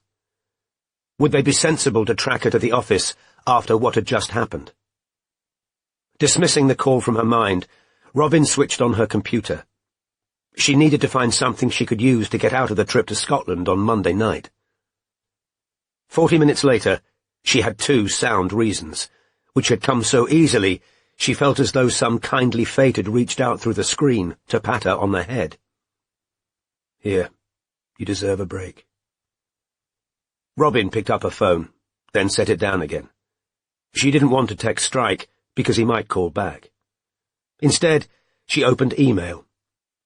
After considering what salutation she should use, she decided to dispense with one entirely, because he wasn't her dear anything tonight. I found out why Todd's so keen on riding the Circle Line all afternoon. He's upskirting young girls. He was spotted while I was watching him and was literally chased off the train. In the commotion, I lost him. Robin stopped to think, then typed on. I've been thinking about next week's trip, and it seems pointless for both of us to do Jade Semple when you're the one who's persuaded her to talk. I've just identified the school Sapphire Neagle was attending before she disappeared, and I want to try and talk to a friend of hers on her way in, out of school, and find out what she knows about Oz, if anything. I've also been looking at Valentine Lancaster's Instagram. He's been wrecking a place called God's Own Junkyard for a fashion shoot on Tuesday, and I know the place. It's in Walthamstow, not far from me. I think I should go along in person and try and interview him. He might be more likely to talk to me than you. I'll drive up to Ironbridge on Wednesday to do Dilys Powell, because I'm the one who's talked to her previously. Robin stopped typing again. Her eyes strayed to the notice board, and she noticed that Strike had taken down the paragraph about Riata Lindvall. Robin knew perfectly well that none of their suspected rights had any known connection to Riata Lindvall or to Belgium, but she was glad to have another reason to be angry at Strike, who'd cavalierly removed the thing she'd stumbled across on Christmas Eve, with her ex-husband standing beside her and her angry boyfriend in the pub behind her, and Robin's mind focused, as ever, on the job. I noticed you've taken down the paragraph about Riata Lindvall, but as we haven't got any other leads on who Rita Linda might be, could you please ask Jade whether Niall or anyone in the family has either heard of her or has any connection with Liège? Robin paused yet again, staring at the screen with stinging eyes, then typed on. I won't be able to hang around long in Ironbridge, because Ryan and I are looking at houses together, and have got a couple lined up to view next week. See you Tuesday. Part 5. It was still a case of faith and hope, a case of continual putting in of work and money, and so far of getting little out, except the dross which intervened between them and their highest hopes. John Oxenham, A Maid of the Silver Sea. Chapter 57. When the bells justle in the tower, the hollow night amid, then on my tongue the taste is sour of all I ever did. A. Houseman, Poem 9, Additional Poems. Cormoran Strike had been called many things by the women in his life, but stupid had never been one of them. Robin's bald announcement that she and Murphy were setting up home together, the icy tone of her email, and the terse work-related texts they exchanged over the following 48 hours, all told him as plainly as if she'd shouted it in his face that he'd now been issued the unvarnished rebuff he'd been alert for all these months, but which, until now, had never materialized. Something had changed, but he didn't know what. Had her anger at his refusal to put surveillance on Albie Simpson-White mounted to white-hot rage since their coffee at Bar Italia? Had Murphy raised objections to their trip north, asking, with some justification, why two of them needed to travel to Scotland to interview a lone woman? Had Strike been oblivious to an accumulation of smaller grievances, symbolized by Robin's angry reference to his removal of Riata Lindvall from the notice board? He'd called Robin after arriving at the office and hearing the new threatening message, left by the unknown man with the rasping voice, but the call had gone to voicemail. Robin had responded with a brief text, telling him that she was taking all possible precautions. The tone of this message made him wonder whether to try and force a conversation, to send a facile, "Is everything all right?" text. But long experience of women who were angry at him made him suspect the most he'd get in return was a passive-aggressive "fine." The sordid bijou business was weighing on his conscience, but Robin couldn't know anything about that. Could she? Ilsa had promised not to tell her, and if Kim had blabbed, Robin would surely have asked him about it. He certainly wasn't going to tell her about it unforced. He didn't want to look any more of a feckless, philandering bastard than he already did. He cancelled his booking at the Lake District Hotel because he was damned if he was going to stare out at Windermere on his own. And at 11:30 on Monday evening, in spite of the self-discipline that usually prevented him drinking alone, Strike clambered aboard the Caledonian sleeper with 2 pints of Doombar already inside him, and a bottle of scotch nestling in the hold-all he'd packed for his overnight journey to Glasgow. His cabin was small and overheated. Without taking off his coat, Strike sat down on the lower bunk and downed a plastic cup of neat whiskey. The Scotsmen next door were talking so loudly, Strike could make out some of the words, mainly, "ya cunt" and "ya bastard." It was impossible to tell whether they were bantering or arguing. Self-disgust and a bleak fatalism had Strike in their grip tonight. It seemed far more likely than it had 3 days previously that he was, in fact, the father of Bijou's child. The insurmountable distance between himself and the only woman he wanted was going to be counterbalanced by a tightening of the unwanted bond with a woman he'd never even liked. Wouldn't that be a fucking funny cosmic joke? He, with his lifelong resentment of a father who'd begotten him accidentally, who'd had to be forced into the most perfunctory parental obligations by a DNA test, now shackled to his own unwanted kid. 7 years of missed opportunities with Robin. He'd be tallying them up forever, as a miser counts his pennies. He'd fucked it all up, and it was over. She was going to move in with Murphy and marry him and have his kids and leave the agency, and he, like the gigantic prick that he was, would have to live with it, because he'd been too late to act, too late to recognize what was bloody obvious, and he deserved this misery, deserved the hopelessness engulfing him, because he'd been an arrogant fuckwit who thought she was there for the taking if he chose. At 11:45 the train lurched off, taking Strike towards an interview he'd arranged purely to have an excuse for dinner with Robin. A second whiskey didn't do much except make him sweat. He struggled out of his coat and wrenched open the cabin window, then lay down on the lower bunk, balancing a plastic cup of whiskey on his chest, and thinking about the email in which Robin had finally acknowledged she and Murphy were moving in together, which he was well on the way to knowing off by heart. He couldn't, as far as he could see, do much right this moment to improve relations. Not that he imagined there was any chance of resuscitating what had always perhaps been a futile hope of romance. But he didn't want to lose her as a business partner, or worse, a friend.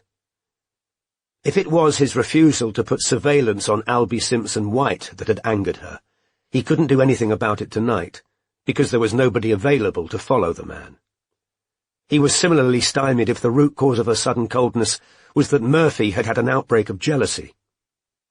On the other hand, if the problem had been him removing that bloody bit of paper from the notice board, he could pretend he was taking seriously the possibility that Rita Linda had been Reata Lindvall.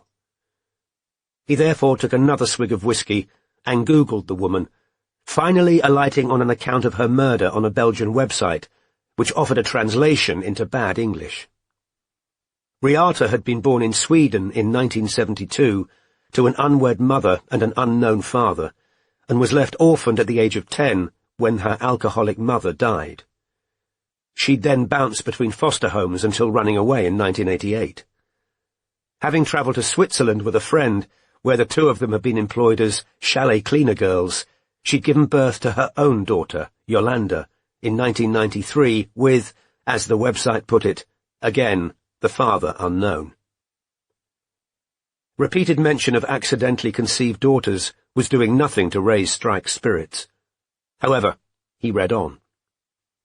Reata had intended to put her baby up for adoption, but changed her mind when the little girl was born. Shortly after giving birth, she'd met Belgian Elias Mace, who was 39.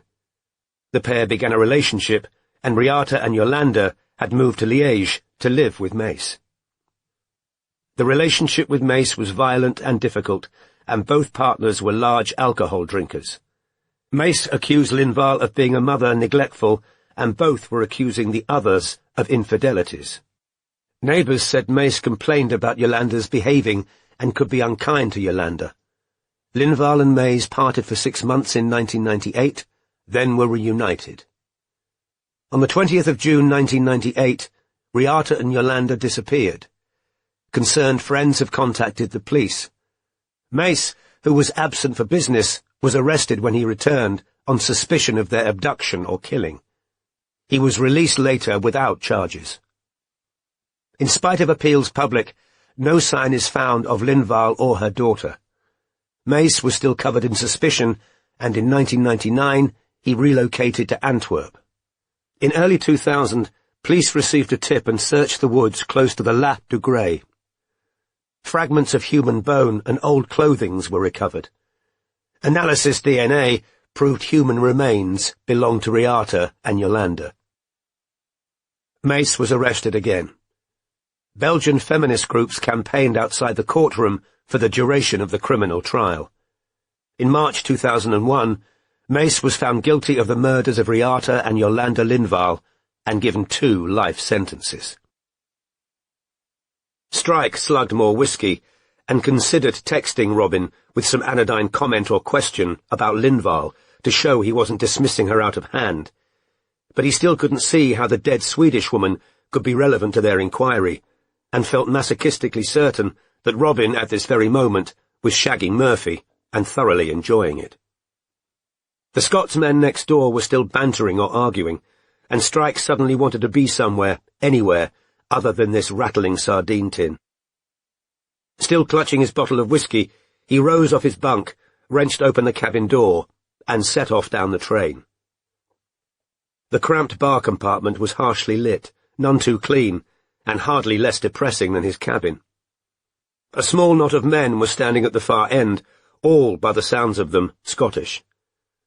Strike sat down at the only table and poured another large measure of scotch into his plastic beaker, then stared blankly through the window at passing pylons and lit windows. His mobile buzzed. He hoped it might be Robin, but naturally, it was from Kim. "Guessing you're not asleep yet if you're on the sleeper? Isn't this the woman we met at the Dorchester?"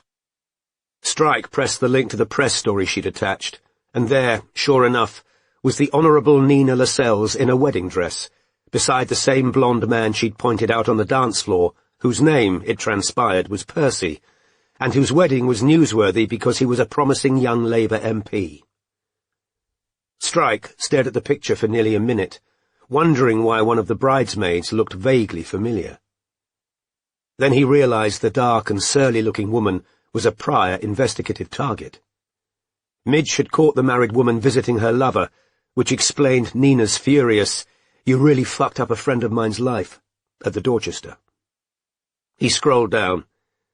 Beneath the Nina story was another article by Dominic Culpepper, and with an unpleasant lurch in his guts, Strike saw Charlotte's name. The piece detailed the unconventional marriage of Charlotte's mother Tara and her fourth husband, one Lord Jensen. The couple lived apart, Jensen retaining the large house in Mayfair in which he'd lived with his late wife, Tara, of the wealthy Claremont family, who founded the Claremont hotel chain, continuing to preside over her son's inherited mansion, Heberley House, which suits Sasha, according to Tara, because he's away filming such a lot, and who's going to look after Heberley better than me? Naturally, there was also mention of Tara's daughter's tragic suicide. She was troubled from childhood onwards, says Lady Jensen sadly. We did everything we could, of course, but once your child is an adult, unfortunately, she entered a very long, very dysfunctional relationship that we believe significantly contributed to her mental health problems. Before her marriage, Charlotte had an almost 20-year on-off relationship with Cormoran Strike, the controversial private detective recently alleged to have harassed a sex worker. However, Lady Jensen remains resilient. One learns to cope, she says.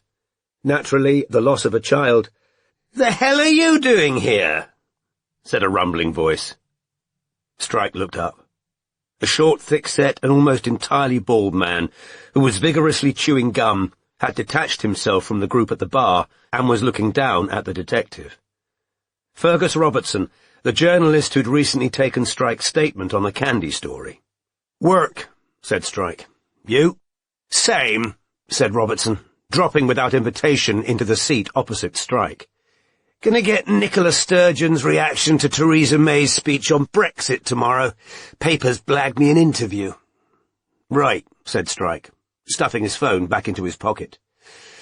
"Didn't want to enrich British Rail, I see," said Robertson, eyes on Strike's scotch. "Help yourself," said Strike, pushing the bottle towards the journalist, who poured a generous measure into his own plastic cup. Strike felt so depressed he could barely muster interest in Robertson's conversation, yet it was a slight distraction to be sitting opposite the journalist. When Robertson handed back the bottle, he poured himself another triple scotch. "Funny, bumping into you here," said Robertson. "I was going to give you a call when I got back from Edinburgh." "Yeah?" said Strike, without much interest. "Why's that?" "Ever heard of the Winston Churchill Masonic Lodge?" "Why do you ask?" said Strike, who knew perfectly well that this was DCI Malcolm Truman's lodge.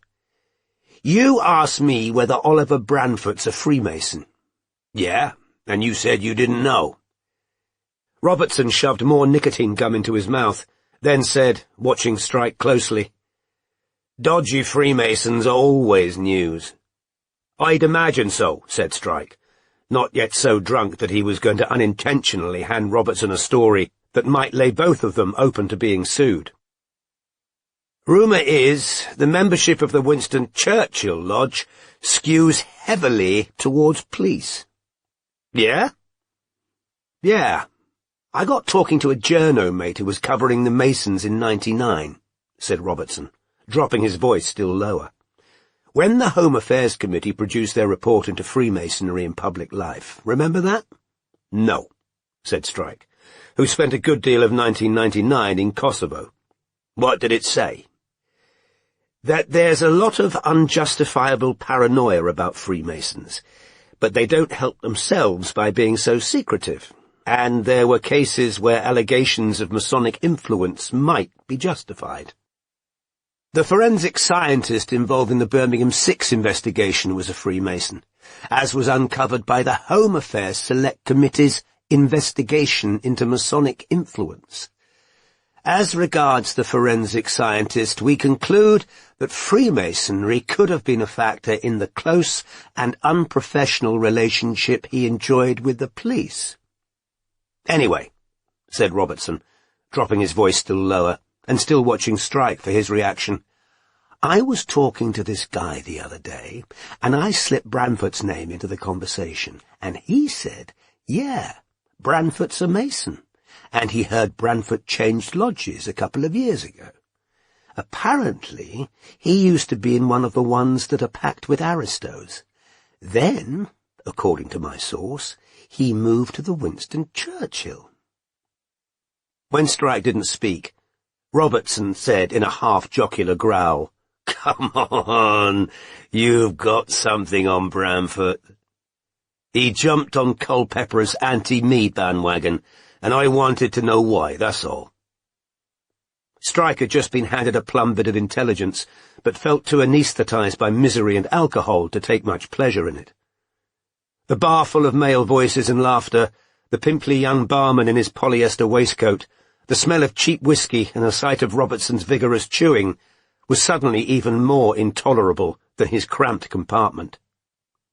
Need some sleep, he informed the journalist as he stood up. You'll keep me posted, said Robertson. Right? Sure, said Strike. He grabbed his whiskey bottle by the neck and set back off along the train, swaying with its motion. Back on his lower bunk, he considered texting Robin to tell her about Branford attending the same lodge as Malcolm Truman. But what was the fucking point? She'd be enjoying a post-coital laugh with a CID boyfriend right now. The news could keep until Ironbridge. However, one vindictive thought brought a kind of cold comfort. He had a bloody good reason now for digging deeper into Detective Chief Inspector Malcolm Truman, who so coincidentally happened to share a Masonic lodge with Lord Oliver Branford, and anyone who didn't like Strike going after a member of the Met, Ryan fucking Murphy, to take just one example, could stick their objections right up their arse. Chapter 58. Some girl who here from Castle Bower, with furtive step and cheek of flame, twixt myrtle hedges all in flower, by moonlight came, to meet her pirate lover's ship. Matthew Arnold, A Southern Night. Robin, who'd spent much of the weekend pretending to be excited about the house she and Murphy were going to view on Thursday evening, was glad to have an excuse to get up before her boyfriend on Monday. She wanted to be waiting outside Juniper Hill High School in Finsbury Park before the first students arrived, so as to maximise her chances of waylaying Tia Thompson, friend of the missing Sapphire Neagle. Standing on the opposite pavement to the entrance of the large, ugly grey comprehensive, watching the first pupils enter the school in their red sweatshirts, Robin was attempting, but failing, to block out thoughts of Strike. He hadn't called over the weekend, not that she'd ordinarily have expected him to, but you'd have thought he'd have rung her to ask why her email was so unfriendly, and why she was dropping out of the Scotland part of the trip, and to tell her there'd be plenty of other opportunities to speak to Tia Thompson and Valentine Lancaster, wouldn't you? But no. So much for friendship. Maybe I should leave, Robin thought. Maybe I should just find another job. But this was a form of mental bloodletting. She didn't really have the slightest intention of resigning. Walk out on everything she'd helped build. Walk away from nearly 7 years of sacrifice and risk and hard, relentless work. Throw away the job she loved, just because Cormoran Strike was a lying, manipulative bastard. Because he was manipulative. She saw that now. His offer to buy her a new Land Rover, and his Christmas gift, and the repeated mentions of Charlotte's suicide note, all designed to keep her bound to him and the business, while he was off impregnating Bijou Bloody Watkins, and, for all Robin knew, sleeping with a few more women on the side. Well, good luck, Bijou. You picked a hell of a father for your baby. The red sweatshirted throng was growing, and Robin scanned the faces of every black girl she could see. Most students were arriving in groups, but when at last Robin spotted and identified Tia, the girl was walking along alone, reading something off her phone while vaping. So intent was she on her screen, that as she made to cross the road, 20 yards short of where Robin was standing, the latter shouted out, "Tia, be careful!" Tia started and jumped backwards as a bus trundled past. "The hell do you know my name?" the girl demanded, as Robin hurried towards her. "I was hoping to talk to you," said Robin, unable to stop herself, adding, "You shouldn't be looking at Snapchat when you're crossing roads." "For your information," said Tia, showing Robin her screen, "I'm reading a fucking book." "Oh," said Robin. "Well, even so. I was hoping to talk to you about Sapphire Neagle." "Why?" "My name's Robin Ellicott. I'm a private detective. Sapphire's missing, and I'm trying to find out what happened to her." Robin handed Tia her card. The girl scrutinized it, frowning. "I'd just like to ask a couple of questions," said Robin. "If you don't know the answers, fine." Tia looked understandably wary. "You can look me up online," said Robin. "I'm a genuine private detective, and I'm worried about Sapphire. Nothing you say is going to end up in court or anything like that. I'm just trying to find her." "All right," said Tia slowly. "But hurry up. I don't want to miss English. Do you know anything about a man, an older man, Sapphire might have met before she disappeared?" "Yeah," said Tia. "I told him about him." "Told who?" "Police," said Tia. She took another deep drag on her vape and exhaled. Robin smelled candy floss. "What did you tell them?" asked Robin. "He said he was going to get her a job as a backing singer. Said she could go on tour with Ellie Goulding." "Did you ever see her with this man?" Tia shook her head. "Did anyone?" "Dunno, don't think so." "How did Sapphire meet him?" "Up the road in Jimmy's," said Tia, nodding in the direction of the corner. "What's Jimmy's?" "Cafe," said Tia. "So she didn't meet him online?" "I just told you," said Tia. "She met him in Jimmy's. She bunked off one afternoon, and she got talking to the guy in there. He bought her a coffee. She said she'd looked him up online, so she knew he was for real." "For real? In what sense?" "He worked in the music industry or something." "Did she tell you his name?" "Nah. She stopped telling me anything about him because I said he was full of shit, and she went off on one and hit me round the face." "She hit you?" "Yeah," said Tia, with a wry smile. "Didn't hurt, really. She's tall, but she's really skinny. Some of the boys used to call her Olive Oil." "But you were friends with her?" "Not really," said Tia, with a slight shrug. "I was her buddy. If you're a good student, you get to look after people, if they're new."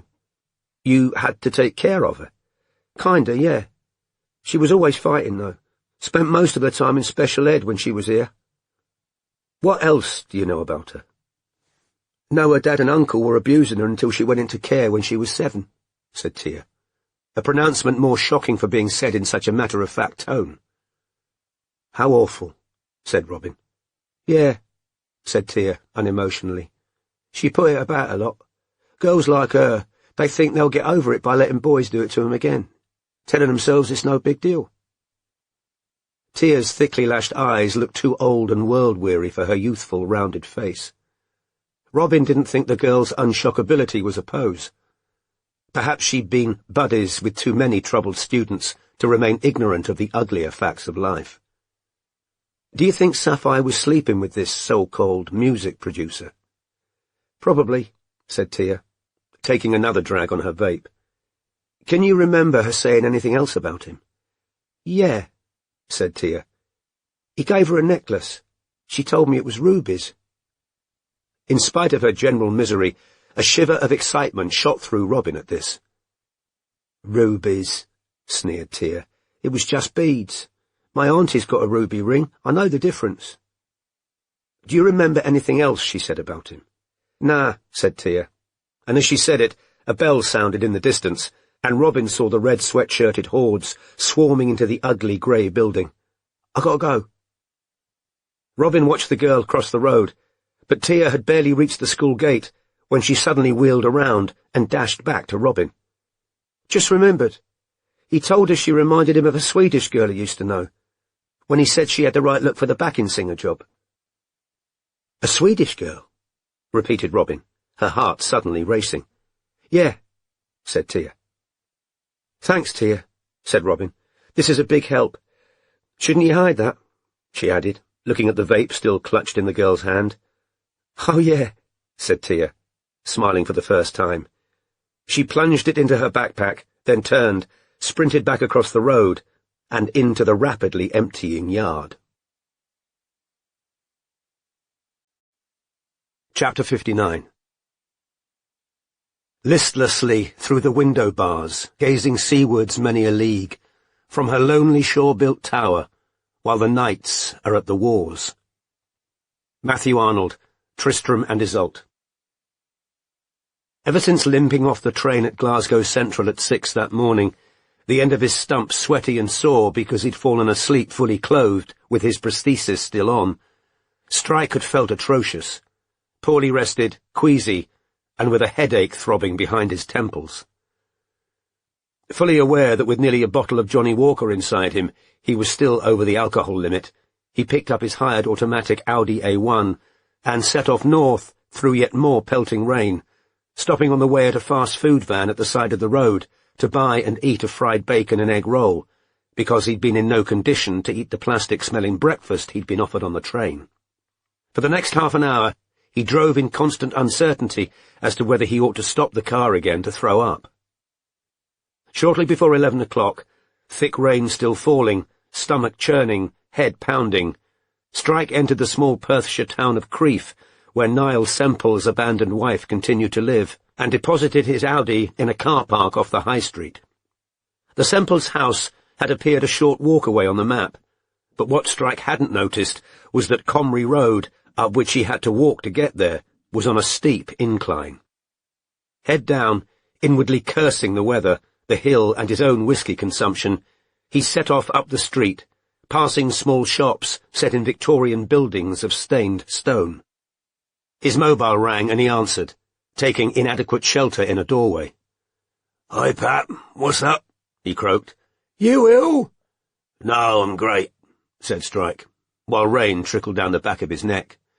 "Might have found you're Hussein Mohammed," said Pat. "There's a local news story about a 9-year-old Syrian refugee called Hafsa Mohammed, who's in a wheelchair. Says here, her father, Hussein, says proudly that although he and his wife had a little English when they arrived in London, Hafsa had to start from scratch. She's now fluent in the language and flourishing at her primary school in Forest Gate. Forest Gate, that's still in Newham. Looks like they stayed in the area they knew." "Sounds promising," said Strike. "Could you get on to the paper and see whether you can get contact details for the family?" "Yeah, all right," said Pat, making a note. "Better go. I'm heading for an interview," said Strike. As he put his phone back into his pocket, he turned his face upwards to allow rain to fall directly onto his face, hoping it might make him feel less ill. A familiar symbol caught his eye, directly overhead. The iron square and compasses, protruding discreetly over the nondescript blue door outside which he was sheltering. He moved back onto the pavement, contemplating the Masonic Lodge, which was no larger than a 2-up, 2-down house, then walked on up the hill, wondering, while trying to maintain balance on the slippery pavement and ignore his broiling guts and his pulsing headache, how many Masons met in the tiny temple behind him. He ought to have stopped for painkillers. He shouldn't have sunk nearly an entire bottle of Johnny Walker Black Label. He really wished he hadn't had that fucking roll. The Semple's house was large, square, detached, and made of grey stone, with a well-tended front garden. As he knew from Jade's texts, this was the house in which her husband had grown up, and which he'd inherited upon his mother's death. When he rang the bell, the front door opened to reveal the tiny wife of Niall Semple, who, to Strike's surprise, was dressed in a hooded bright yellow raincoat and accompanied by a dog on a lead, that to Strike looked as though someone had shoved a fox into a tumble dryer. It was small, orange, and covered in thick long hair that stood out all around its body, and began yapping vociferously at the sight of him. "Cameron?" said Jade loudly, over the noise of the dog barking. "Yeah," said Strike, who couldn't be bothered to correct her. "I dunno what I said yesterday's for," she said, with what seemed to be a combination of irritability and foreboding. "But we can talk while I'm walking, Pom-Pom. I haven't got long." Strike, who'd been very much looking forward to sitting down rather than taking a rainy walk, said, "OK." In the hall behind Jade, a short, ginger-haired man with the kind of moustache Strike associated with World War II pilots emerged from the door holding a coffee, then ducked back out of sight. Unaware Strike had seen her guest, Jade said, "Come on then," stepped outside, closed the door, and walked past him down the garden path, leaving Strike with no option but to follow. He had a hunch he'd just seen the man who'd called Jade Semple Babe, and advised her Strike was probably working for a newspaper.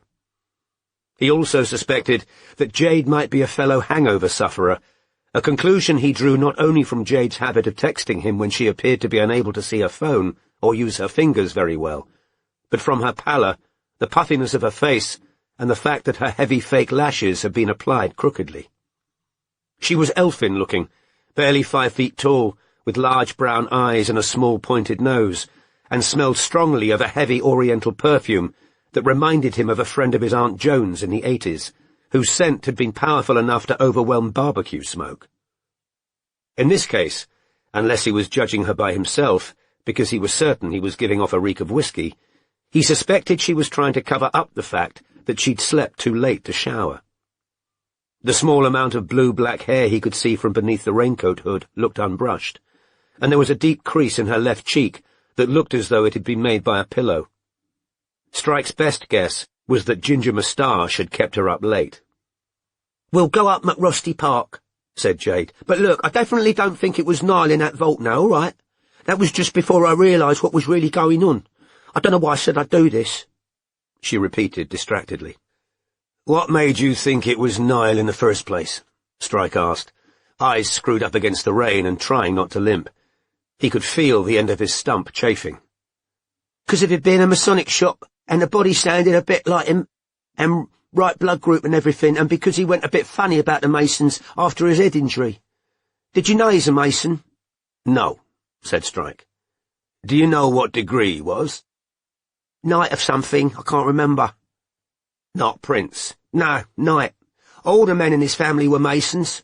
He was never weird about it till he got injured, though. It was just like a social thing. But then he went funny, reading all the time, so that made me think, when I seen it was a Masonic shop, and there was the name William Wright." "He had a connection with that name, did he?" "Yeah, kinda. Wright was a famous, a botanist, and he was born in Crieff like 200 years ago or something." "Niall's interested in local history, is he?"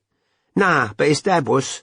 He self-published a book on Masonic history in Perthshire, and he put an old chapter about this William Wright in there, thinking he was a Freemason, but then it turned out he'd never been a Mason, so he had to cut them pages out of the book.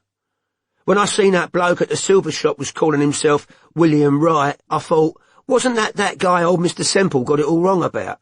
And I looked him up and I was right."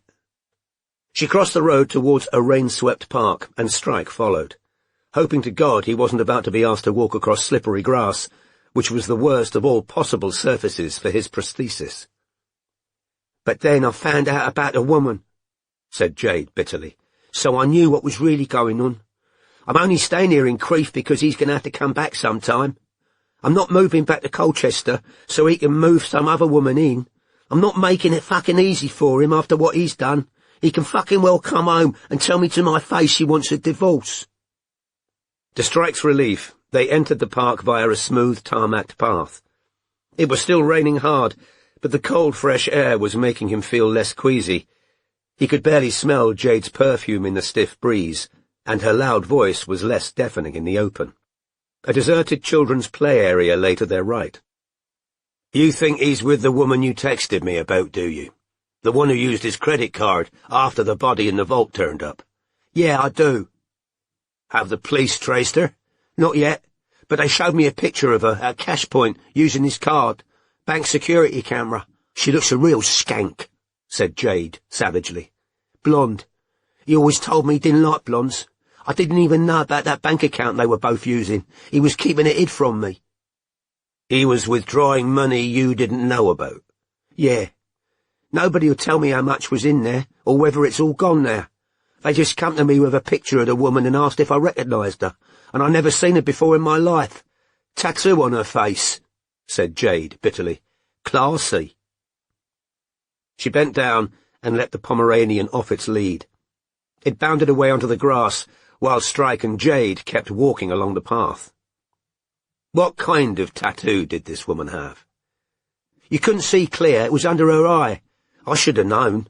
I heard him on the phone to a woman back at the house about a week before he buggered off. He was saying, "Meet me at the engineer." I walked in the room and he looked fucking guilty and hung up. We had a row. I said, "Who are you meeting? What engineer?" He said he didn't know what I was talking about. Fucking liar. I know what the fucking engineer is. I went and looked it up. It's a pub in Camden. Coincidence. Right by where he was taking out money from his secret bank account. "Are you sure it was a woman he was talking to?"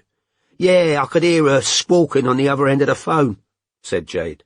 "I was listening through the door from the hall." "You told the police this?" "Yeah, and they say nobody at the pub remembers seeing him at the engineer. But so what? Crowded. I should have known.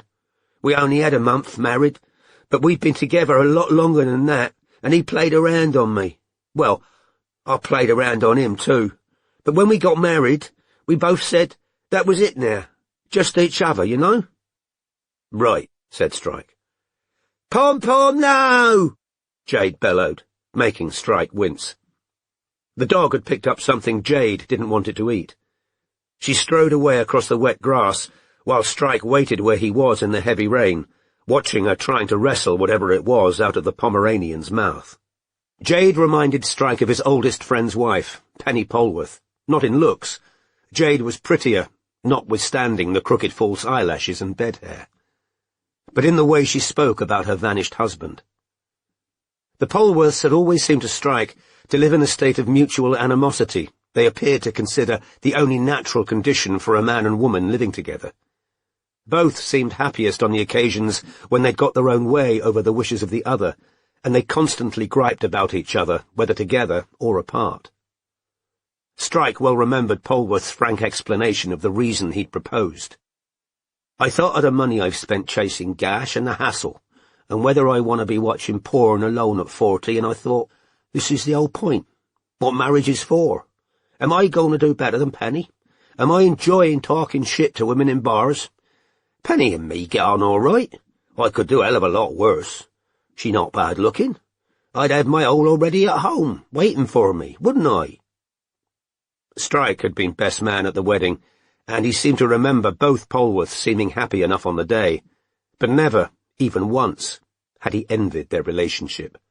Indeed, he couldn't remember envying any marriage, except, perhaps, he recognized it with an inward pang, never having really considered the matter before, that of Ted and Joan, who'd seemed to like each other just as much as they loved each other. "Well, go this way," Jade called to Strike, beckoning him across the grass. Rather than explain about his leg, Strike gritted his teeth and hobbled across the slippery grass to Jade and the Pomeranian, which had started yapping again, having been deprived of whatever rancid object it had been trying to swallow. "We can go over by the trees," said Jade, setting off again. "More sheltered." As they walked, Strike pulled out his vape pen. "I had one just like that," said Jade, squinting up at Strike, "but he fucking took it off me." "Who did? Niall?" asked Strike, most of whose concentration was now given over to not stumbling. "Yeah, said he didn't want me vaping, fuck's sake. I give up smoking for him, and going out anywhere and being stuck up in the fucking creep in the cold, I could at least have a vape, couldn't I?" "Can't see why not," said Strike tactfully. "What did you mean when you said Niall was a bit funny? About the Masons, post-injury?" "He was reading about 'em all the time, and not talking for hours. And one day he went on a run and went all the way to fucking Dunkeld." "Where's that?" 20-odd miles away, and he was stuck on a bridge." "What do you mean, stuck?" "Scared to go over it. He freaked out. It's Masonic as well, that bridge, built by some old Freemason. There's supposed to be a Masonic mark on it or something, I don't know. I had to go pick him up in the car. Wish I'd left him there now," she said bitterly. "Did Niall have any connection with Camden that you know of?" "No. But turns out I didn't know a ton of stuff, doesn't it? Did he know Freemasons' Hall at all? I don't know. What about Old Silver? No. Why would he know about Old Silver? Strike thought immediately of a glass case full of gleaming Rhodesian silver in Hereford, situated in the best fortified army base in the UK, where the fences were topped with barbed wire, cameras watched the perimeter, within which photography and sketching were forbidden, and where the nature of what happened behind some of the closed doors was covered by the Official Secrets Act. What kind of thing was Niall reading before he disappeared? He asked. I don't know. Old books. Did he take them with him when he left? Maybe. He had a briefcase with him when he was filmed at the cash point. Yeah, I saw that, said Strike. A metal case. Had you ever seen it before? No. It looked to me as though he might have it handcuffed to him. Yeah, the police thought that too. They were under the canopy of trees now. Strike would have been more grateful for respite from the rain if the ground hadn't been muddy. Still giving half his attention to not falling on his arse, he said, "What can you tell me about when Niall left?" There was a short silence. Strike decided it was polite, and certainly easier, to pretend he hadn't noticed she'd started to cry. He had an excuse.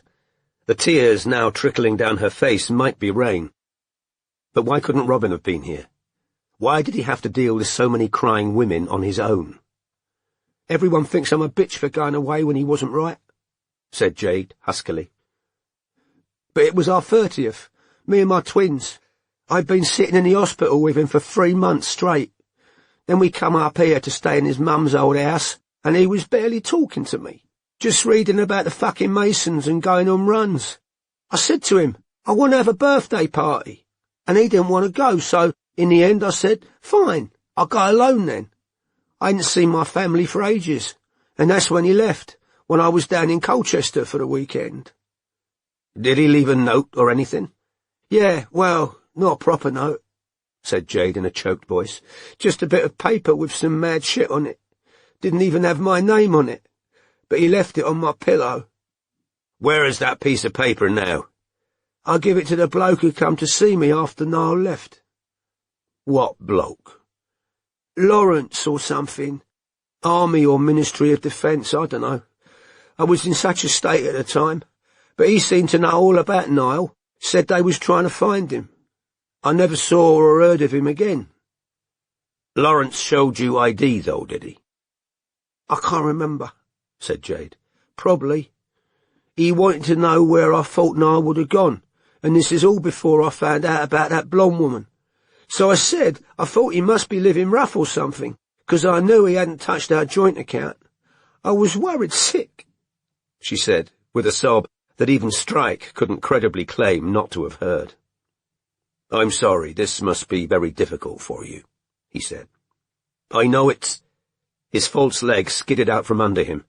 For a moment he was entirely airborne, then fell with a crash on his back into a patch of mud. The Pomeranian set up a volley of yapping, as though Strike's yell of pain had been an invitation to fight. Oh my God, said Jade in panic, looking at the metal rod revealed by his trouser leg. Pom-Pom, shut up! You haven't got a leg. What didn't you say? I've got a leg, said Strike stupidly, while the dog continued to skitter around him, barking. No, he added, as Jade stretched out a hand to try and help him. He could no sooner use a woman that small to bear his weight than he could haul himself up on a dangling leaf.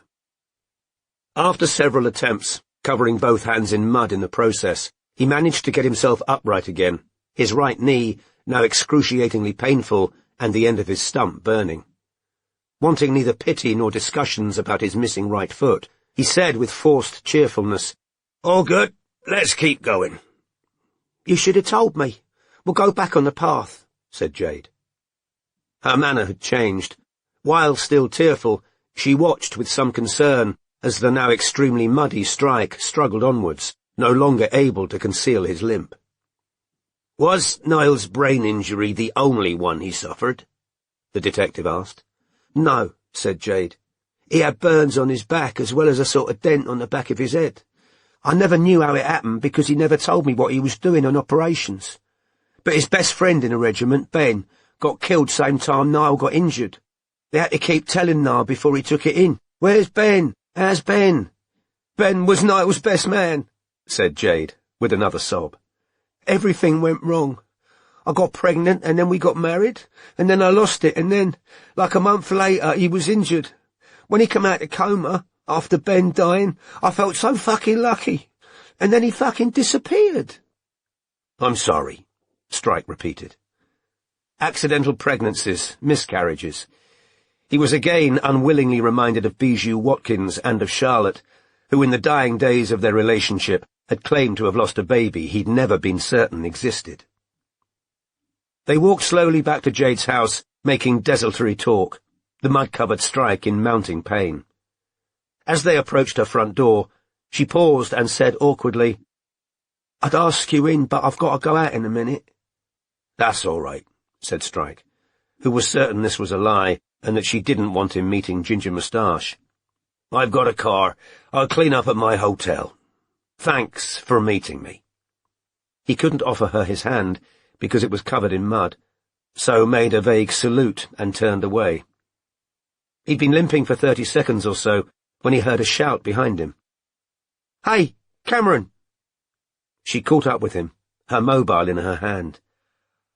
I took a picture of that note Niall left me on my pillow. If you want it, you can have it. I'll text it you. That'd be great, said Strike. Thanks very much. Okay, well, good luck finding out who that body was, she said, then turned, walked back to her husband's house and the new man who was waiting for her there. Chapter 60. Now that her hope was shattered, her mind dropped naturally into a grim groove. John Oxenham, a maid of the Silver Sea. 450 miles away, Robin was standing in an industrial estate in Walthamstow, watching the entrance of a large storage unit that housed God's own junkyard. This was a combination of shop, hire service, and museum containing hundreds of neon signs, some reclaimed from old businesses, others made to order. Robin had got a glimpse of the blazing Technicolor interior, while the models, photographer, makeup artist and assorted underlings had been taking in racks of clothes and accessories. She'd also caught a brief glimpse of stylist Valentine Lancaster, who she recognized from the pictures she'd found online. He had dirty blonde hair, with a long fringe, and was wearing black jeans, a red shirt, and a multicolored waistcoat. Valentine had posted a few arty shots of neon signs on his Instagram the previous week, and, in response to a question from somebody who seemed to be a friend, had said he was prepping for photo shoot Choose. Robin's excitement about what she'd found out that morning from Tia Thompson had somewhat dissipated, and not only because it was bitingly cold and awkward to be standing amid pallets and parked vans while curious car mechanics passed her, one of them scratching the 2 inches of buttock visible above the waistband of his sagging jeans. No, the main reason for Robin's increased misery was that she'd recognized one of the models who'd entered the storage unit. Kiara Porter, tall and angular-looking, with milk-white skin and white blonde hair. The papers never failed to remind readers of gossip columns that Kiara had a degree in English from Cambridge, but to Robin, she'd forever be one of the women Cormoran Strike had slept with. London was littered with them, apparently. Possibly she'd sat opposite one of them on the bus just now, or been served coffee by another before boarding it. Stop obsessing about him, for God's sake. You need to get over this. Robin doubted she was going to get anything at all out of these hours of surveillance in the cold. She couldn't enter God's own junkyard because it was closed to the public for the photo shoot, and when Valentine eventually emerged, all he had to do was get into a car and drive away from her. She had no way of forcing him to talk to her about Rupert Fleetwood. However, she was still glad, if this resentment and misery could be called gladness, to have found a pretext to avoid that damn Lake District hotel. There was a mechanic a short distance away, tinkering with the car. He was wearing a bandana over the lower half of his face, like a bandit. Robin wished she had one too, even if it might look odd. She could no longer feel her lips or toes. Her phone rang. Murphy. Hi, Ryan. "I need to ask you something," he said, sounding angry. "What's the matter?" said Robin, turning to walk a short distance away. It was about time she changed position anyway. "Has your agency been trying to get hold of photos of William Wright's body?" "Oh, shit." "What? Why are you asking me that?" said Robin. "Answer the bloody question." "Ryan, Strike and I didn't try and get them, but yes, Kim Cochran managed to get copies." "For fuck's sake, Robin!" Robin removed the phone a couple of inches from her ear. "Do you realise I fucking told you how sensitive that whole case is?"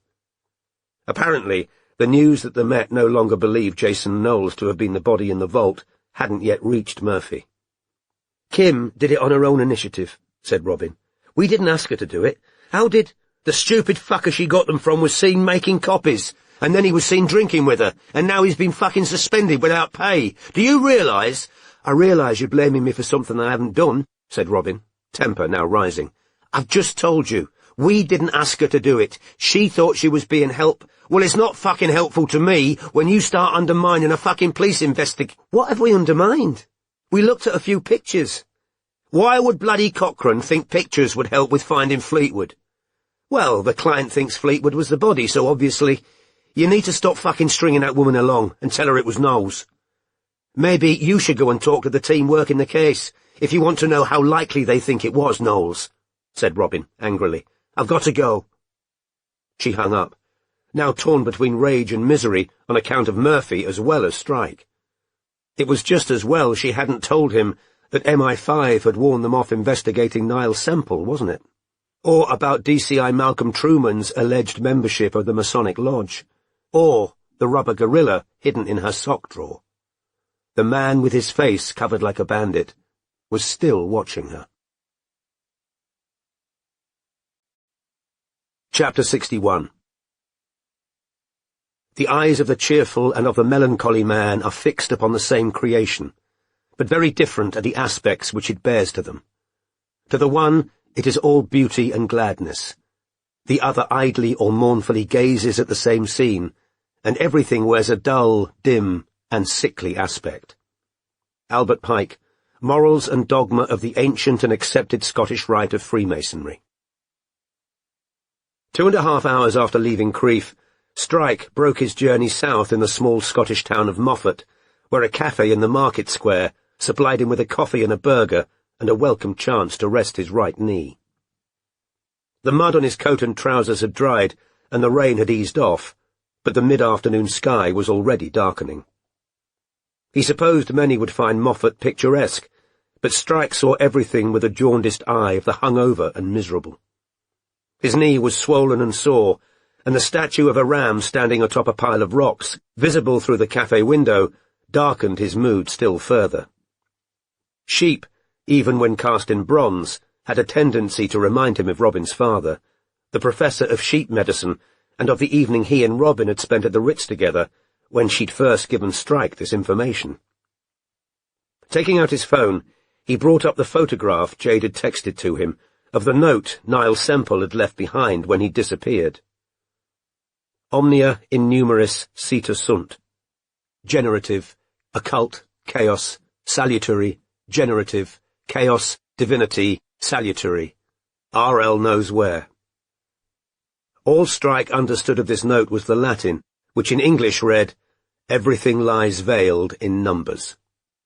He looked up botanist William Wright on his phone, and saw that the man indeed had been born in Crieff, and was buried in Edinburgh. He Googled Dunkeld, and saw that the bridge there had been built by Freemason Thomas Telford, and learned furthermore that a bridge over the River Dee had been built by the equally Masonic Isambard Kingdom Brunel. Remembering that Semple had wanted to meet an unknown woman in a pub called the Engineer, he wondered vaguely whether Masonry appealed particularly to engineers, or vice versa. He looked up the Masonic degrees, and learned that there were no fewer than 9 called Knight. He opened Truth About Freemasons again, and searched the site for anything involving the SAS or the armed forces. He found only 2 vaguely relevant threads. The first, dated 2015, was discussing how many decorated soldiers were Freemasons. K of the East, Paddy Mayne, one of the founder members of the SAS, definitely was, died in a collision with a parked tractor in Ireland after a Masonic dinner. Jeroboam 9, pretty sure Austin Fuzz Hussey, also SAS, Battle of Mirbat, was a Mason. Harry O'Dim, not true about Hussey, but Johnson Bahari VC definitely is. The only other mention of the army Strike could find was a further short exchange. St. Geo. Is it true a sublime prince of the royal secret died in Op Toril? De Malay. Yes. St. Geo. A combat of two religions, meeting head to head, like two goats of darkness on the bridge of the infinite. Pike. Strike reread the quotation. Something was nagging at him. Bridges. His mobile rang, and he saw the number of his friend and longest-standing police contact, Eric Wardle. "Hi," he said, answering. "What's up?" "You got photos of the silver shot body?" said Wardle. "Ah," said Strike. Unlike Robin, his pulse didn't start racing on learning that the Met knew this. "Problem? Well, the team working the case is seriously fucked off at you," said Wardle. "Guy who leaked them to you's been suspended. For the record, it was done on a subcontractor's own initiative. Not saying I'm not pleased to have the pictures, though." "She's a shit-stirrer, that Kim Cochran," said Wardle, whose tone was flat. "She's caused trouble on every job she worked, from what I've heard. Man-eater." Strike chose to pretend he hadn't heard that. "What are they more worried about, that I've got the pictures, or that they fucked up, claiming the body was Noel's?" "Both. And they probably think you're about to upstage them, again." "It's not them I'd be upstaging if I identified that body. It'd be Malcolm Truman," said Strike. "Are they going to own the mistake, or keep pretending it was Noel's?" "Dunno. Just thought you should know. They'll be looking for any reason to clobber you, if you get under their feet." "Warning noted," said Strike. "Any line on what happened to Knowles' body yet?" "No idea. I'm signed off work." "You ill?" asked Strike. "Not really," said Wardle. Then, evidently feeling this required explanation, he said, "Doctor says it's depression." "Ah," said Strike. "Right." Wardle had lost his brother to a hit-and-run a few years previously. Strike knew he'd been trying to act as a surrogate father to his 4 nephews and nieces ever since. Meanwhile, Wardle's wife had left him, taking their own 3-month-old baby with her. "Thinking of getting out, actually," said Wardle. "Of the Met," said Strike, keen to clarify what Wardle meant. Men sometimes took a different way out. He'd known a couple. "Yeah," said Wardle. "I'm just fucking tired." "Job at the agency any time you fancy taking it," said Strike. "Change your pace. Friendly team? If you don't count me, obviously." "Ha," said Wardle, in a forced laugh. "Fancy a pint when I get back to London?" "Yeah, all right. Where are you?" "Scotland," said Strike. "I'll call you when I get back to town." "Right," said Wardle, though he didn't sound enthusiastic. Call finished, Strike looked out of the window, feeling even more depressed. The rain was falling more thickly outside. He pulled out his vape, caught the censorious eye of the waitress, put it back in his pocket, and ordered a second coffee. Chapter 62. Ubi honor non est, where no honor is. Ibi contemptus est, and where contempt. Ibi inuria frequens, and where that. The frequent injury. Ibi et indignatio, and where the indignation. Ibi quies nulla, and where there is no quietude. Why ibi, there, the mind is often cast, down from the heights where it proposed to dwell. Robert Browning, Dominus Hyacinthus de Archangelis. It was 6:30, and dark on the industrial estate. Most of the people moving in and out of the units surrounding God's own junkyard had disappeared, though a few stragglers remained, for which Robin was grateful, because it made her own presence seem less odd. Finally, the door of Unit 12 opened, and Robin saw the neon blaze of the interior again, and watched as the 3 models exited, talking and lighting cigarettes, as they reached fresh air, each wrapped in a coat. At last, when the racks of clothes had been rolled into one van and the photographer and his assistant had packed away their equipment, Valentine Lancaster emerged, pausing to light a cigarette and chat with the models. Feeling it was now or never, and so cold she no longer really cared if she met a rebuff, Robin approached the group. "Mr. Lancaster?" Valentine turned. "My name's Robin Ellicott. I'm a private detective, and I wondered whether I could have a word with you about Rupert Fleetwood." Robin was very aware of 4 pairs of eyes fixed on her. Chiara Porter in particular, so pale she seemed illuminated in the dark, was goggling at her, and one of the other models, who had a short black pixie cut, gave a little gasp and said in an audible whisper to Chiara, "Wait, is this PP?" "I think it must be, drawled Valentine, exhaling smoke. Convinced he was going to refuse to talk, Robin was taken aback when he said, "Okay, let's talk about Rupert fucking Fleetwood." The model with the pixie cut laughed.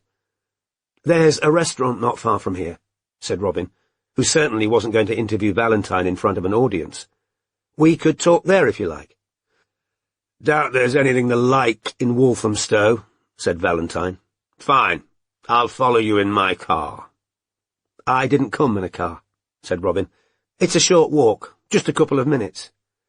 "Then I'll see you there," said Valentine. "What's it called?" "Arte e Pasta," said Robin. "It's just around the—" "I'll find it." "Right," said Robin. "I'll wait for you there, then." She turned and walked away. Behind her, she heard Valentine make some unintelligible comment and a burst of laughter. The small restaurant, which lay 3 minutes' walk away, had a mural painted on the outer wall. Robin was far too cold to wait for Valentine outside, so headed indoors and secured a table for 2 beneath a high ceiling that was partly corrugated iron. Coloured lanterns hung from iron bars above the tables, and children's drawings were pinned up on the wall. Robin doubted it was Valentine Lancaster's kind of place. 20 minutes passed with no sign of Lancaster. Robin ordered herself a mineral water and checked her email. Pat had sent a message to both Robin and Strike, saying that the local paper had refused to give contact details for the Mohammed family, which made no sense to Robin, until she saw the attachment about Hafsa, the 9-year-old Syrian refugee. Hafsa's picture showed a little girl with a sweet, heart-shaped face and enormous, thick-lashed eyes. Robin was still examining this when she sensed someone looming over her, and looked up to see Valentine. While silhouetted by the neon glow of God's own junkyard, Valentine could have passed for 25 because he was thin and moved energetically. His thick, dirty blonde hair was cropped at the sides, but with a floppy, boyish fringe, and his clothes were quirky and youthful. However, when he sat down opposite Robin, she thought he looked his full 40 years. There was a softness at the chin, bags beneath the bloodshot eyes, of which the pupils were so dilated his blue eyes looked almost black. There was also a cluster of small yellowish pimples at the corner of his mouth, which he'd attempted to conceal with makeup. "So," he said, shrugging off his black jacket, "where's Decima?" "I don't know," said Robin. "Ah-ha," said Valentine sarcastically. "I suppose she thinks if she stays in hiding long enough, Fleetwood'll get worried she's done herself a mischief and come back." A young waitress appeared at their table. "What's safe to drink?" drawled Valentine, looking up at the girl.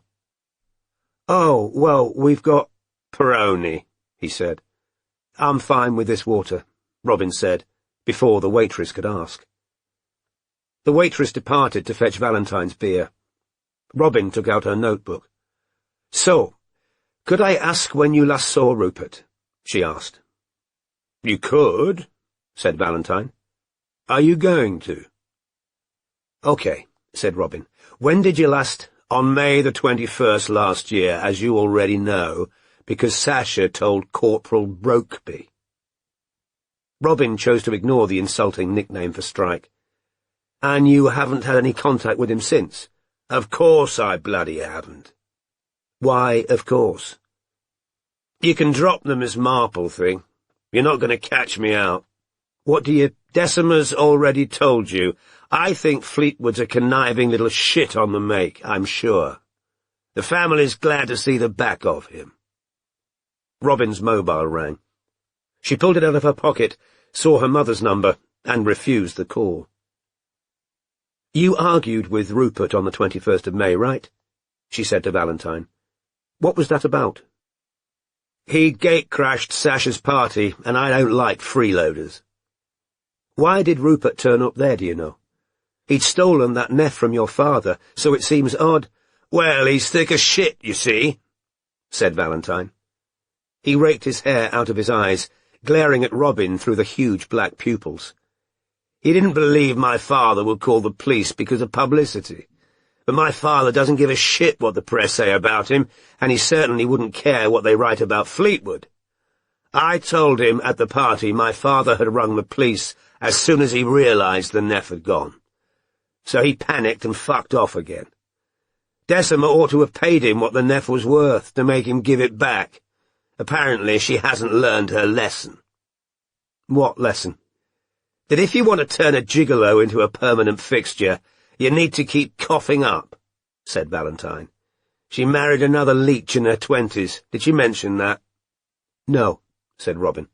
Well, she did, so the family's been here before. Mullins was a better-looking Fleetwood. Shitty business ideas, trying to make everyone invest, then bolt for someone better-looking once he realized Decima wasn't actually a cash point, just shaped like one. The waitress arrived with Valentine's lager. As he clearly wasn't going to thank her, Robin did it. "Are you ready to order?" asked the waitress. "I'm not eating," said Valentine. "Spaghetti carbonara, please," said Robin, who felt one of them should justify taking up a table. The waitress left again, and Robin said, "So you think Rupert left your sister for another woman?" "It's what most of her boyfriends do."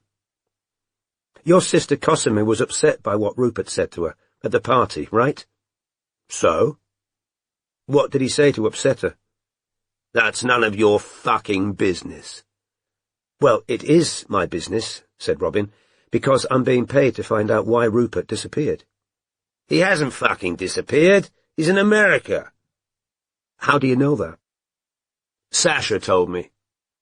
After a slight hesitation, Valentine said, "Fleetwood was rude to Cosima when she told him he shouldn't have gate-crashed, all right?"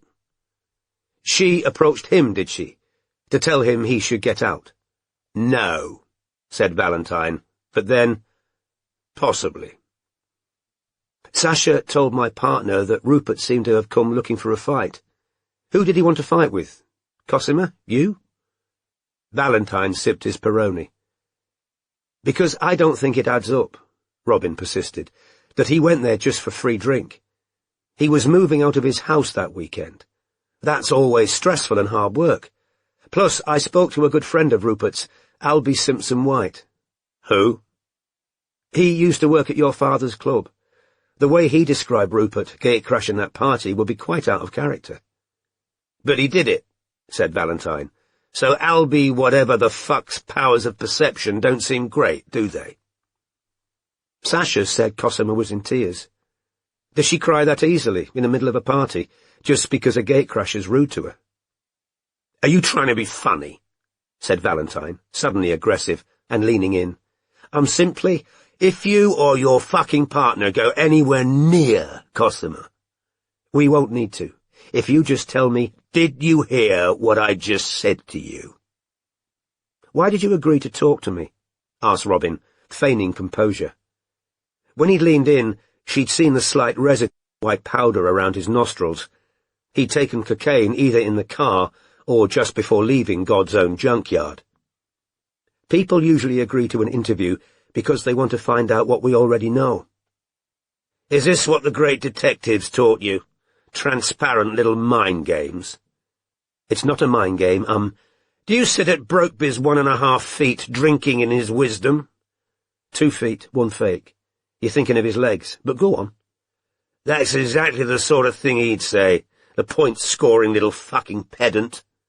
"He's hardly little," said Robin. You'd know, of course. We're seriously doing penis innuendos, are we? Said Robin. Quod si non eliud potest ruborem ferio canis exprimamus ore. You'll have to translate, I'm afraid. I never did Latin. Ask your fucking boyfriend to do it. My boyfriend doesn't speak Latin either. He'll understand that. Cormoran Strike isn't my— Oh, said Valentine. Got bored already, has he? That was quick.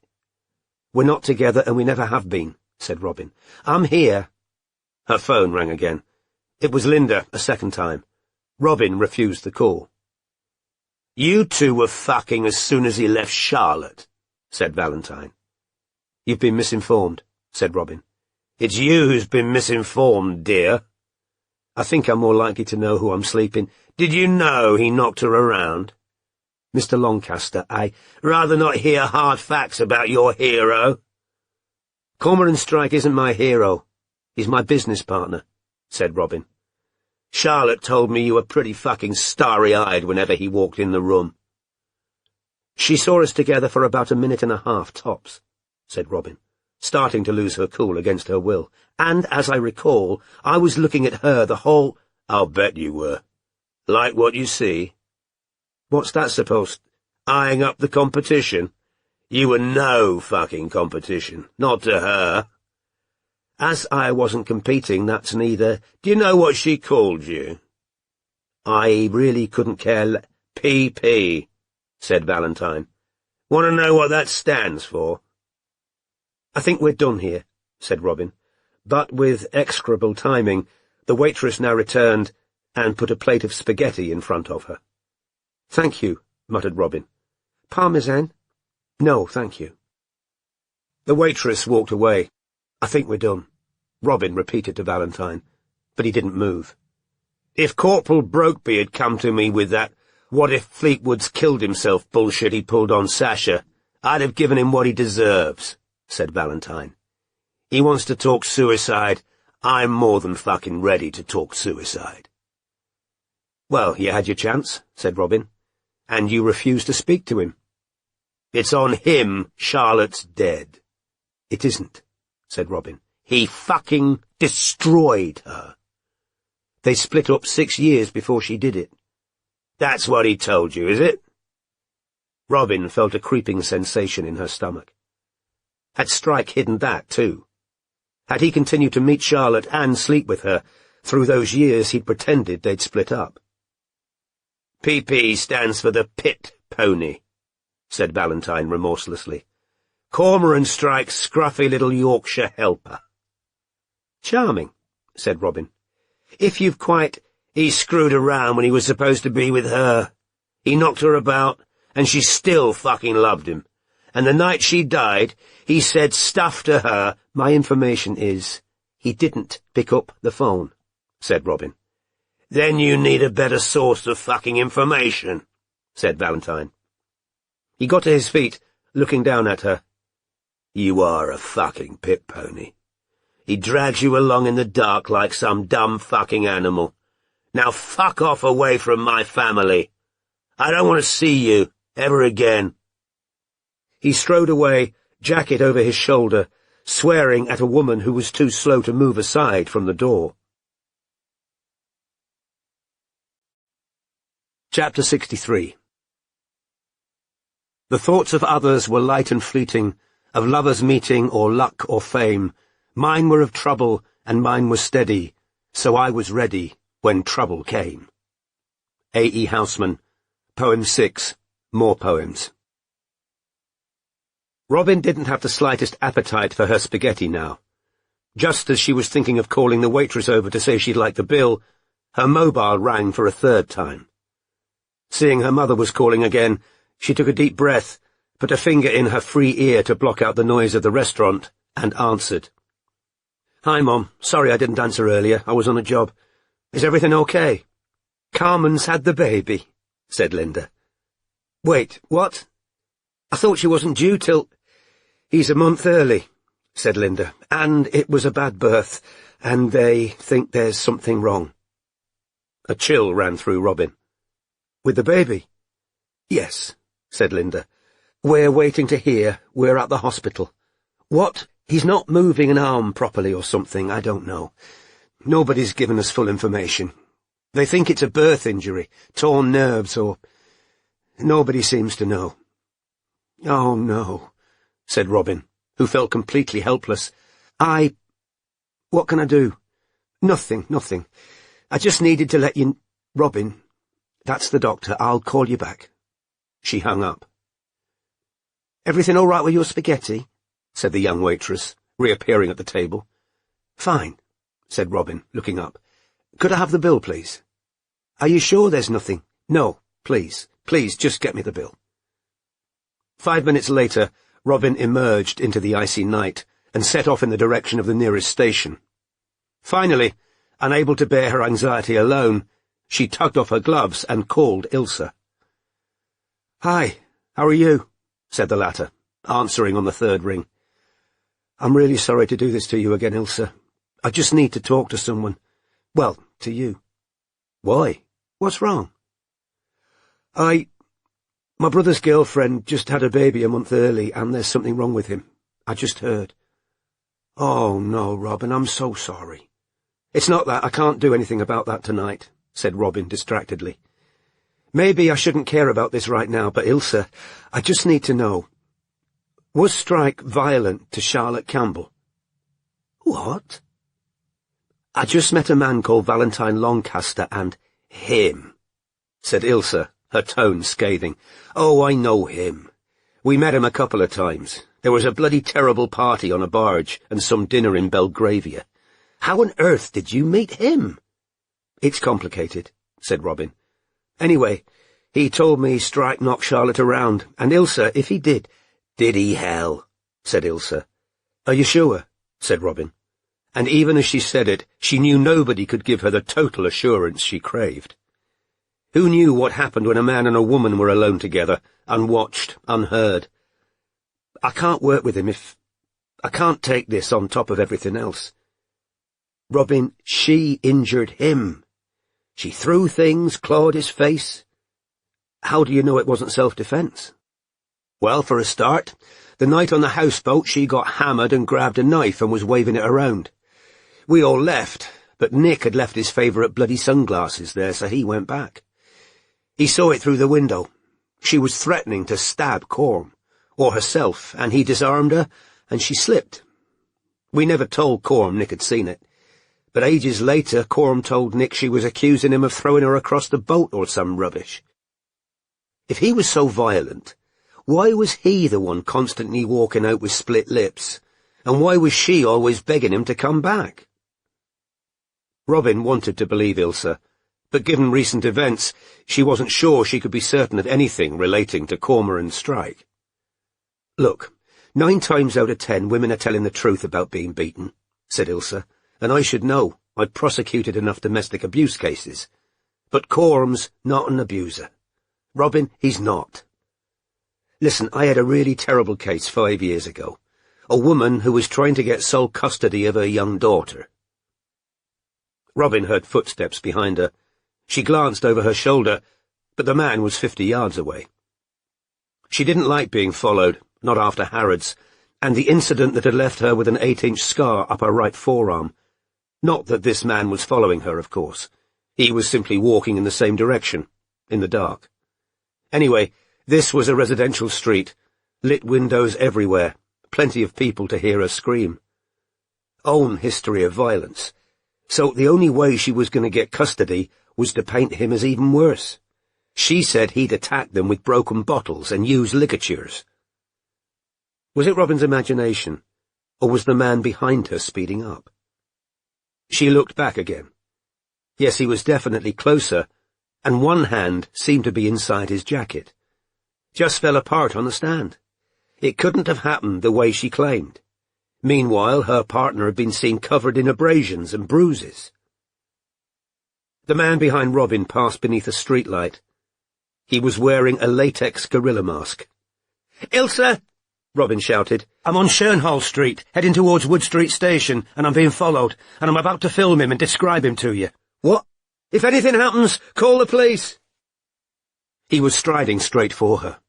Robin raised her phone as though she was filming him and said loudly, "He's wearing a gorilla mask, about 5'9", dark hair, green jacket, black gloves."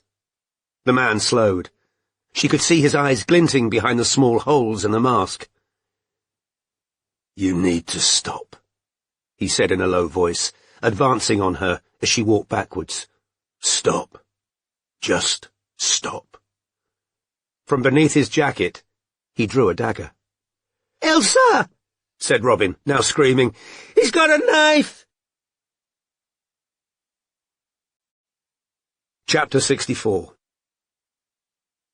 She thought, moreover, real lies were, lies told for harm's sake, whereas this had good at heart. Robert Browning, Pompilia. "You need to stop," the man repeated from behind the mask. "All right? You need to leave it.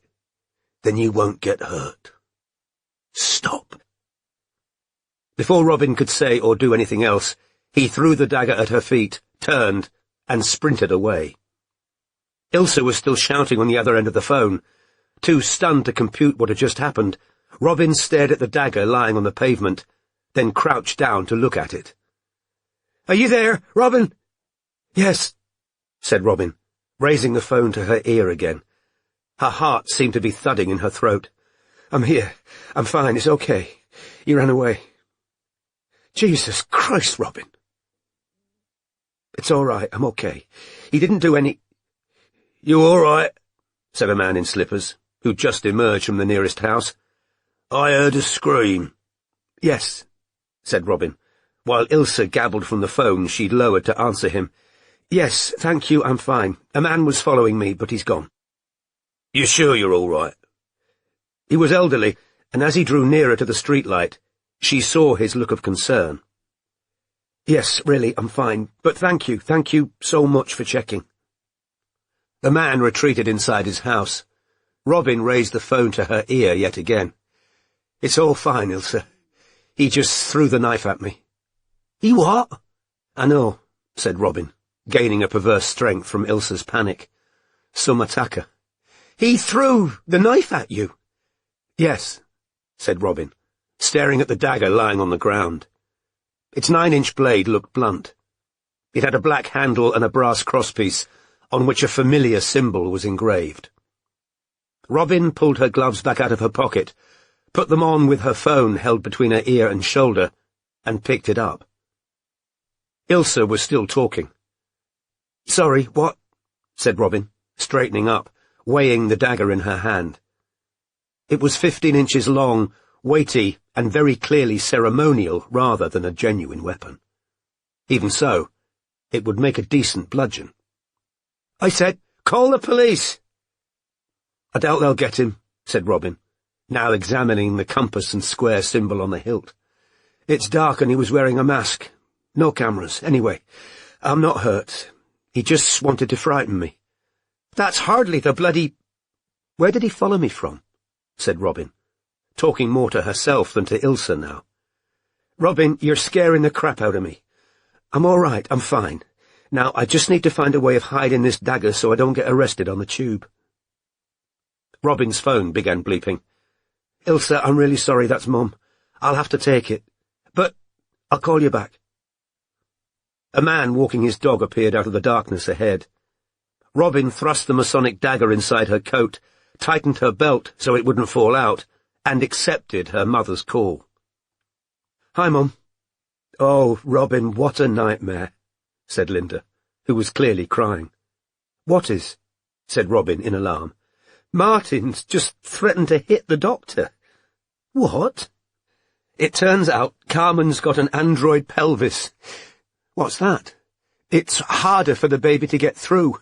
They think that's why he was injured coming out. If he'd been full term, they'd probably have done a C-section. Martin's blaming them for not realizing and acting sooner. She was in labour for 19 hours, and now he's been escorted out of the hospital." Robin walked on, her mother sobbing in her ear, and could think of nothing to say, except, "Where's Dad?" "He's gone after Martin. He's trying to calm him down." "Mum, I'm so sorry," said Robin. I wish I could do something. Oh, Lord, hang on. Stephen's just arrived. Linda's voice became muffled. It's Robin, Stephen. I'm just telling her. I'm back, said Linda into the phone again. But what's wrong with the baby? You said his arm's not moving.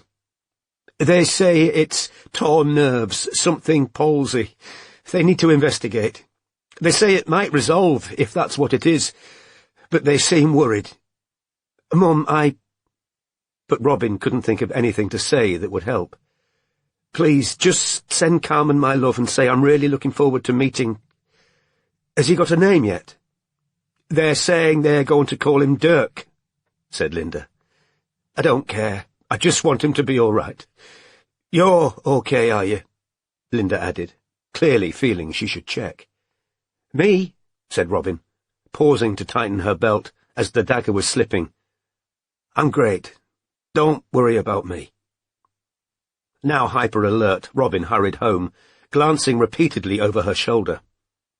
Once in her flat, she placed the dagger engraved with the compass and set square inside a new freezer bag, then hid it in her underwear drawer, alongside the small rubber gorilla that had been forced into her hand at Harrods.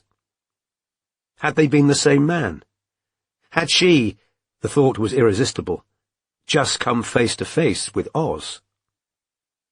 Before she drew the sitting-room curtains, she peered down into the street to be sure no lurker was watching. She told herself there'd been a comic aspect to her menace's methodology.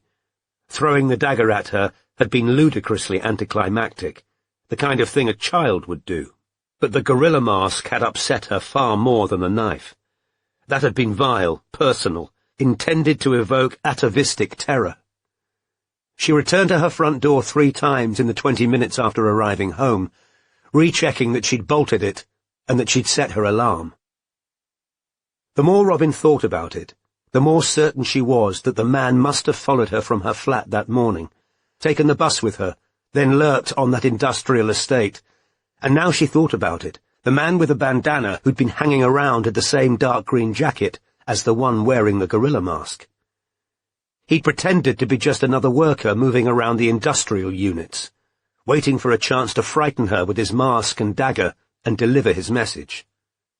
She felt humiliated. She, who'd undertaken training in surveillance and counter-surveillance, was supposed to know better than this. She knew all the tricks because she used them herself, taking her jacket on and off, subtly changing her appearance, concealing her face, constantly switching position. He hadn't even been very good. She'd noticed him earlier staring at her. She knew exactly why she'd been so careless, of course. Relieved at being alone and not having to fake cheeriness for Murphy, she'd sunk back into brooding about Strike and Bijou Watkins, then being distracted by the presence at the shoot of Kiara Porter. Nervy, angry at herself, and in spite of the fact she'd eaten barely anything all day, Robin took only 2 bites of the sandwich she made herself, then threw the rest in the bin. She debated calling her boyfriend, but decided against it, still angry about the way he'd spoken to her earlier. In any case, she couldn't tell him about the man with the dagger.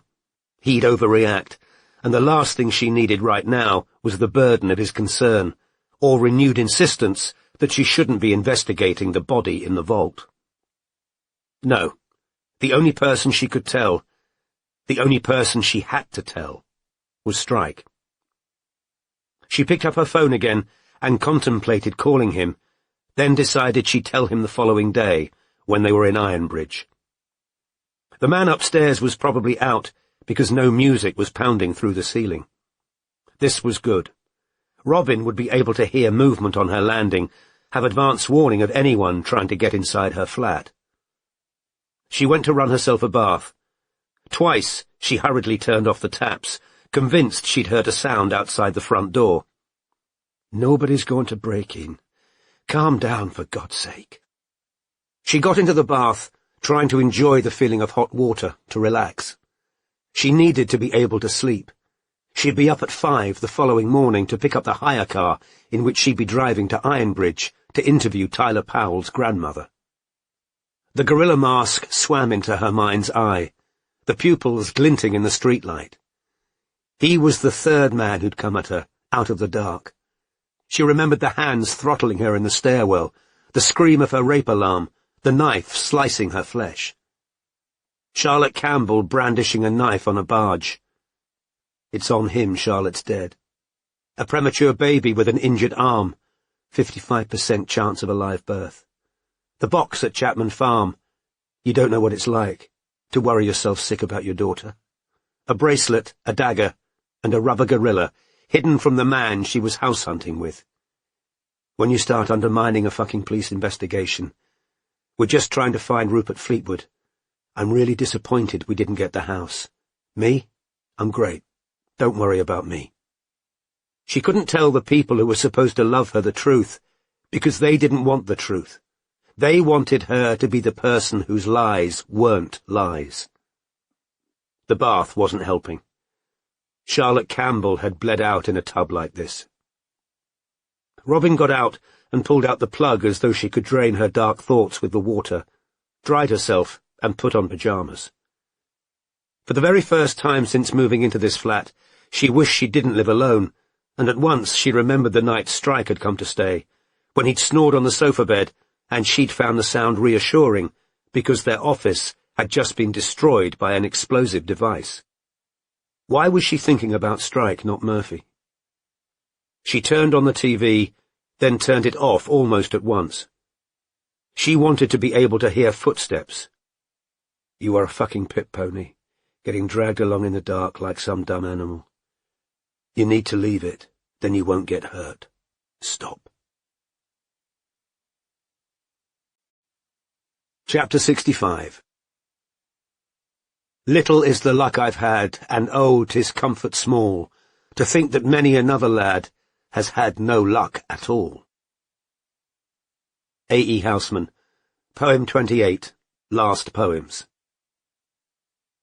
Strike had used the retractable walking stick he carried with him for emergencies to enter and leave the travel lodge in Penrith, and slathered the end of his stump in its usual moisturizing cream before sleeping. Unfortunately, neither measure had ameliorated the pain in his right knee, which remained swollen and continued to resent the slightest amount of weight-bearing or movement. The drive to Ironbridge the following morning was therefore uncomfortable, even though the Audi was an automatic. The rain lifted as he drove south, but the intermittent sunlight didn't do much to cheer him. He ought to have been driving away from the Lake District Hotel with Robin at his side, either ecstatic that his declaration of love had been reciprocated and, even better, consummated, or, and in his current glum state of mind, he didn't doubt that this had been more likely all along, in extreme mutual embarrassment because she turned him down. But he'd have swapped even that for this state of flat depression. There was no dishonour in losing after venturing everything. He'd have coped, and he'd have known at least that he'd tried, but to be gunned down before you'd even left your trench was ignominious defeat indeed. The small town of Ironbridge was beautiful, which Strike hadn't expected. A dramatic arching iron bridge spanned the sludge-green River Severn, which was bordered by thick trees and foliage. Buildings seemed to tumble down the steep hill on the north bank, where the high street, parallel with the river, was bordered with shops, cafes and pubs that had a quaintly 1950s appearance, their signs illuminated by the wintry sunlight. Strike took no pleasure in the scene. He'd have preferred to be pulling up among graffitied tower blocks and broken glass, which would have better chimed with his mood. He left his Audi in the car park of the Swan Tap House, and was about to text Robin his position when he spotted her 100 yards away, getting out of her own hire car. He resented having to use the stick to walk towards her, because it felt like asking for pity. Robin, who'd had only a couple of hours' sleep the night before, which had been punctuated by dreams of oversleeping to pick up the hire car, and of the box at Chapman Farm, and of Murphy shouting at her, had spent much of the journey resolving to be completely natural with Strike when she saw him. Murphy had called her during her drive north, apologizing for being so angry about the photographs of the body in the vault, and they'd reaffirmed their intention to look over the two-bedroom house in Walthamstow the following day. She hadn't, of course, told her boyfriend about being threatened with a Masonic dagger. Approaching each other from a distance, both self-conscious, each was struck by very different thoughts. Strike thought Robin looked far from her best. She still hadn't regained all the weight she'd lost at Chapman Farm, and in this bright winter light looked slightly gaunt and very tired. She also had a smudge of something black beneath her right eye. But none of it mattered. He wanted her as he'd never wanted any woman in his life. And it was too late. Meanwhile, Robin saw Strike limping towards her, and she hated herself for recognizing how attractive she found him, dishevelled and badly shaven as he was. It had taken Robin a long time to see what other women seemed to find so sexy about this broken-nosed, overweight, bear-like man, and it was extremely upsetting to find him physically appealing now, of all possible times, and she needed to readjust her sight again, to focus exclusively on Murphy, who's the Paul Newman lookalike, because Strike was a liar who hid both girlfriends and babies from his business partner.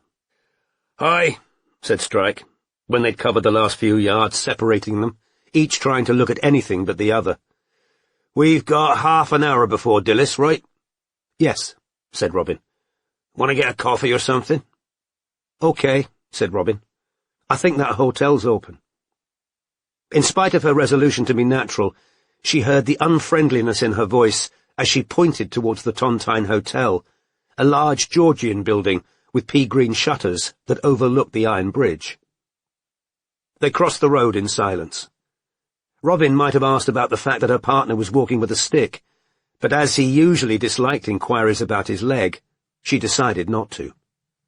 Strike, meanwhile, was perversely wondering why she couldn't at least ask about his leg. Once sitting in the window at the hotel bar, each with a coffee, Strike told Robin about his interview with Jade Semple, omitting to mention either his crashing hangover or the fact that he'd fallen on his arse in the mud mid-interview, because his reputation as a detective was about the only thing he currently had going for him, and he was damned if he was going to give that up, too. "If Niall was in such a poor mental state he was scared of crossing a bridge," said Robin, once Strike had finished, "is it likely he was in a fit state to run away with a girlfriend? Wouldn't that woman be worried about him? Would she want the responsibility?" "No idea," said Strike. "But I'll be honest. I don't think the Semple's marriage was a meeting of minds. She's from Colchester, which means she probably met him when he was still 3-para, as it's where they've got their base. To be blunt about it, men in those kinds of regiments are warned against local girls looking for a ticket out of small-town life. She's good-looking enough, but I can't see that they'd have had a hell of a lot in common. Semple passed SAS selection, so he'll be very intelligent, and she said herself they were both unfaithful before they got married. I think she got pregnant, he felt cornered, and thought he was doing the right thing, marrying her." Severely aggravated by Strike's gall in talking so casually about accidental pregnancy, and his implicit criticism of Niall Semple for getting entangled with a woman with whom he had nothing in common, Robin said, "Did you ask her about Riata Lindval and Belgium?" Shit, he'd completely forgotten. "Yeah, no connection," said Strike. "Did you ask whether he knew a man called Oz?" Fuck, he hadn't asked that either. "Yeah," said Strike. "She didn't think so." "So," said Robin, striving to sound coolly professional, "how likely do you think it is that Niall Semple was the man in the vault?" "On balance, slightly more likely than Fleetwood," said Strike, "because he's a Mason, and from what Jade says, he's got a bit obsessive about Freemasonry, post-injury. Plus, there's a connection with the name William Wright. On the other hand, would he have been capable of all the subterfuge involved in pretending to be right with a brain injury? And why was he going on 20-mile runs? That suggests to me he was training for something, or thought he was. I can't help wondering whether he hasn't left the country, tried to get back to a battlefield, find or avenge his best mate. But we'd know if he left the UK. You think the SAS always travel on their own passports? Oh, said Robin, to whom this hadn't occurred. We're talking about the kind of bloke who can navigate by the stars, Scale buildings without ropes, learn Arabic in 2 weeks flat. They are the best of the best, the SAS. I struggle to see why a man like that would think it important to go undercover in a silver shop in London. Maybe the brain injury made him abnormally interested in the Murdoch silver. Oh, yeah. And she gave me a picture of the note he left for her, said Strike, pulling out his phone, and Robin's anger at him burned a little hotter for him ignoring her suggestion. Nevertheless, she took the mobile and read the strange message. RL knows where, she read aloud. Any idea what that means? No, said Strike. Only now did it occur to him that these were Riata Lindval's initials, but as they were millions of other people's initials too, he didn't find the fact of overwhelming relevance. The other thing I found out was that he'd handcuffed his briefcase to him. I thought it looked like that when I saw the photo in the press. You think he had something valuable in there? That would seem the obvious explanation, but if so, he must have got hold of the valuable thing between leaving Crieff on the 27th of May and visiting a cash point on the 4th of June. Jade says he didn't take anything valuable with him. Maybe some old Masonic books. Well, I managed to speak to Tia Thompson, Sapphire's friend, yesterday, said Robin, handing Strike back his phone and making sure their fingers didn't touch. Ah, good work, said Strike, trying to curry favour, but she didn't smile.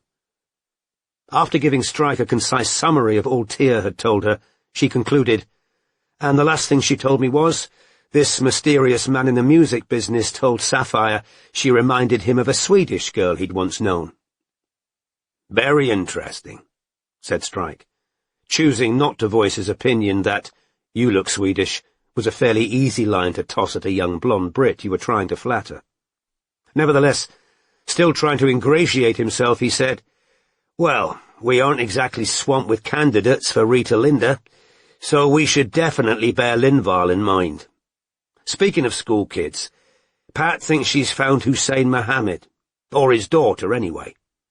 Yes, said Robin. She emailed me.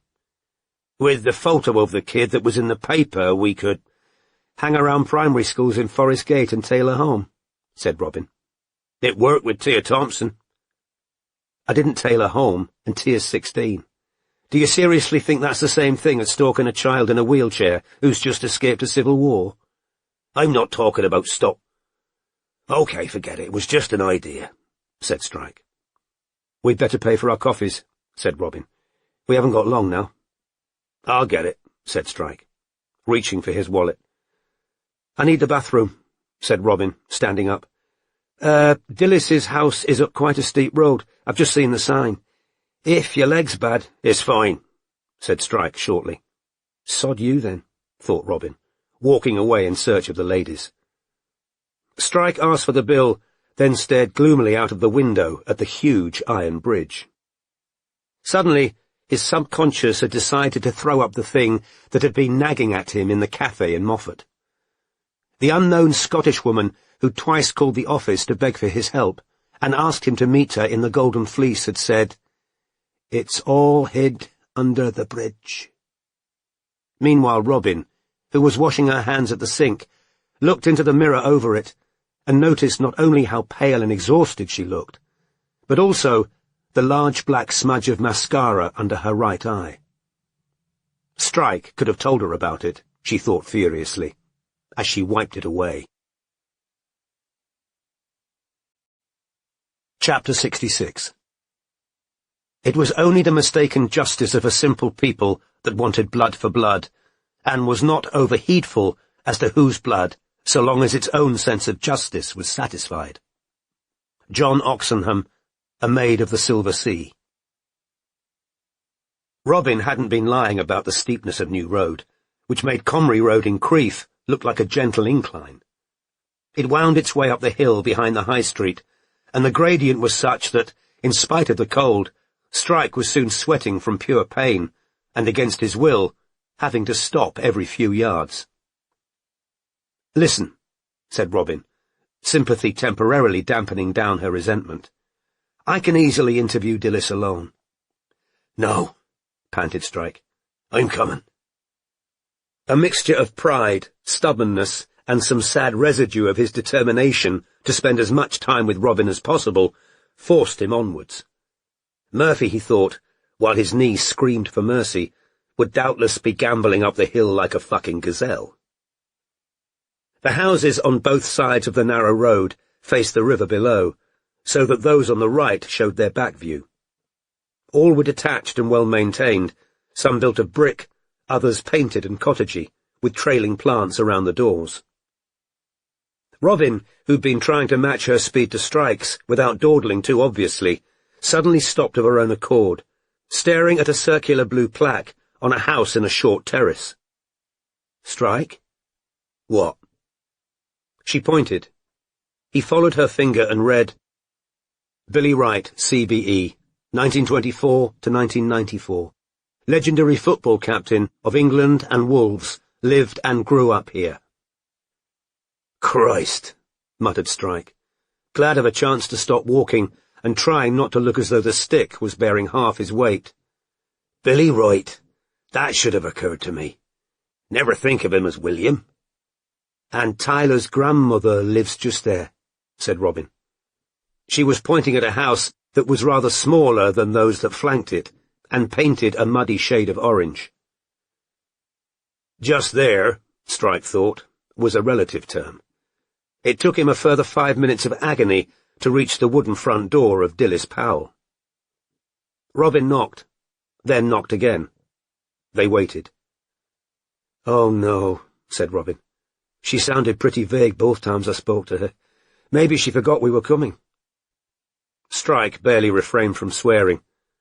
Robin peered in through the dusty window, past the plastic flowers in a jug on the windowsill, to an old ladyish room of armchairs bearing antimacassars, bits of inexpensive china, and a patterned purple carpet. Tyler's parents' house is a bit further on, said Robin. We could try there. Fine, said Strike, trying to look as though this would require no effort whatsoever.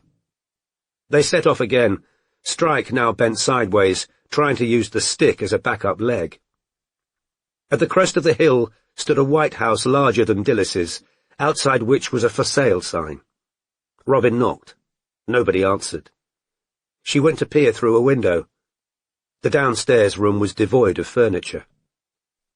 Oi! The detectives turned. A short and extremely belligerent-looking man with longish dark hair had emerged from the back door of the house opposite. He was wearing a Steely Dan t-shirt and holding an acoustic guitar by the neck, and as he hurried towards them, he did precisely what Strike had been trying to avoid for the last 15 minutes. Slipped on his back lawn and tripped. However, he recovered his balance with the aid of his guitar, and, hobbling and slightly pigeon-toed, he advanced on them, shouting, What do you want? Bloody press is it? No, said Strike, interested in this assumption. He pulled out his wallet and extracted a card. We're private detectives. Robin assumed the man was Tyler's neighbour, Ian Griffiths, because he'd just emerged from the house she knew Ian Griffiths owned. Robin had grown up in a tall family. The only person in it who was of average height was her mother, and all her brothers were around 6 feet tall. And she felt slightly guilty, was there such a thing as sizeism, that the first thing she'd noticed about Ian Griffiths was that he wasn't much over 5 feet tall. She had to admire his courage, though, because he was facing up to Strike as though more than willing to challenge him physically, in spite of the height difference between them of over a foot, and the fact that Strike was considerably broader. Possibly, she thought, Griffiths intended using the guitar as a weapon. He all but snatched the card out of Strike's hand. Detectives, Griffiths snarled, reading the card. Shropshire bloody Star, is it? No, said Robin. Before Strike could answer, she sensed some placation might be necessary, and Strike's gifts in that area were variable. Dilys Powell invited us here to talk about her grandson Tyler, but she doesn't seem to be at home. Dilys hired you, said Griffiths, in clear disbelief. No, we're working for a different client, said Robin. Faber bloody Whitehead, is it? Said Griffiths, looking still more incensed. I don't know anyone called Whitehead, said Robin mildly. Dilys thinks Tyler might have been the man found dead in a silver shop in London last June. That's why she wanted to talk to us." "Oh," said Griffiths. Some of the wind appeared to have been taken out of his sails. "Yeah, she mentioned something about that." "You wouldn't happen to know where Dilys is?" asked Robin.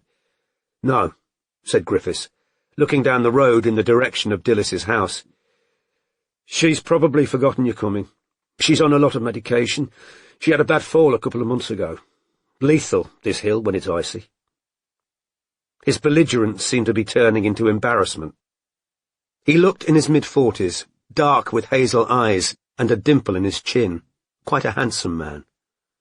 Now he glanced down at the guitar, as though surprised to find himself holding it. "You'll know Tyler Powell, I suppose," said Robin, "Living opposite his parents." "Yeah, I know him," said Griffiths, who seemed to be trying to make up his mind about something.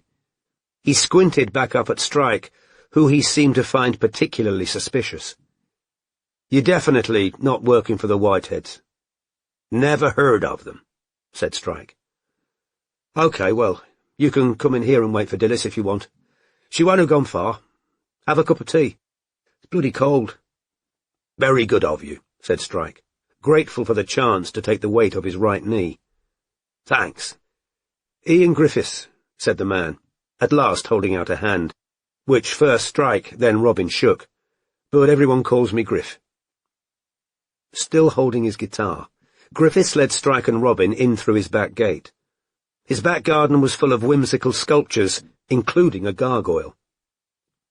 Strike, who dropped out of university at the end of his first year, had only a vague memory of student accommodation, but in his disapproving view, the interior of Ian Griffiths' house spoke of someone who'd never aged out of their late teens. Not only did the place think of joss sticks, to which Strike had a strong aversion, because they'd been one of the signature smells of the various houses to which Leda had dragged him in childhood, but the sitting room into which Griffiths led them was cluttered with kitschy objects that Strike mentally classed as tat. Day of the Dead figurines, snow globes filled with glitter, a Rastafarian teddy bear, scatter cushions in psychedelic patterns, and a framed poster of Jesus smoking a joint were among the objects for which Strike would have had no earthly use. Candles had been stuck in empty wine bottles, ramshackle shelves held a combination of LPs and CDs, and a keyboard and two more guitars stood in the corner, though Strike noted grudgingly that the place seemed basically clean. There were a lot of framed photographs, the largest of which showed a pretty dark-haired woman in a tie-dyed shirt and beaded necklace, who had her arms around an equally pretty little girl. The same child featured in other photographs, in two of which she was wearing school uniform. Seeing Robin's eyes on the photographs, Griffith said, "I lost my wife 7 years ago. Breast cancer." "Oh, I'm so sorry," said Robin. "Thanks," said Griffith. "We moved to Ironbridge to be near my brother and his wife. Chloe's all grown up now and interrailing with her boyfriend, so it's just me at the moment. What do you take in your tea?" When they'd given their requests and Griffiths had left to make the drinks, Strike and Robin sat down on the sofa, which was covered in a throw patterned with a mandala. Robin, who knew exactly what Strike's feelings would be about their host's taste in decor, might have passed comment, but chose instead to get out her notebook. "You question him," said Strike in a low voice. "I'll take notes. Think he likes you better than me." "Fine," said Robin, returning her notebook to her pocket. Griffiths returned after 5 minutes, with 3 mugs of tea and a plate of Tunnock's tea cakes. Strike thanked him and placed his mug beside him on a rickety wicker tray with legs, which meant shifting aside the gold figurine of a small boy, apparently about to take a piss, and a large purple candle studded with crystals. "You're a musician, Mr. Griffiths?" asked Robin. "Yeah," he said. "I give piano and guitar lessons. Play in a band. Bit long in the tooth to get that record deal now, but we do pubs and weddings and stuff." He sat down opposite them and started unwrapping a tea cake, saying, "Sorry, I was a bit... There's been a lot of trouble. About Tyler, I mean." "What kind of trouble?" asked Robin. Strike's pen was hovering over his notebook. "Dilys didn't tell you?" "No, but "We know Tyler did something that made people in Ironbridge unhappy with him," said Robin. "We saw online that people didn't want to have to look at him in photos." Griffith swallowed a large mouthful of tea cake, then said, "He was hounded out. Lynch mob, that's what it was." "What happened?" asked Robin. "It's a long story." "We'd like to hear it, if you wouldn't mind telling us." said Griffith. "People round here would say you're asking the wrong person." "Why's that?" "Because I'm the only person who's on Ty's side, other than his gran. There was a car crash, see, and people blamed Ty for it." "He was driving, was he?" "No, that's what's so bloody... They just wanted someone to blame." Robin waited. Griffith set down his plate with its half-eaten tea cake and said, "Ty was going out with this girl, Anne-Marie, see. She was a good friend of my clothes, so I knew her. Nice girl, live wire. Ty was mad about her. Told me he thought she was the one and all that. But then the bloody Whiteheads moved into a big house up the road, see. Plenty of money. He's an architect, she's a yoga teacher. Hot tub out the back, Range Rover in the drive, you know the type. People falling over themselves to get invited to the dinner parties. Well, they had 2 boys. The younger one, Hugo, was a big mouth, real Flash Harry type. Younger than Ty, he was 20 or something. Anyway, Anne-Marie fell for Hugo, see. He's a lovely lad, Ty," said Griffiths. "He's never going to set the world alight brain-wise, but he's a really nice guy. Worked in a garage over in Dawley. Good with his hands.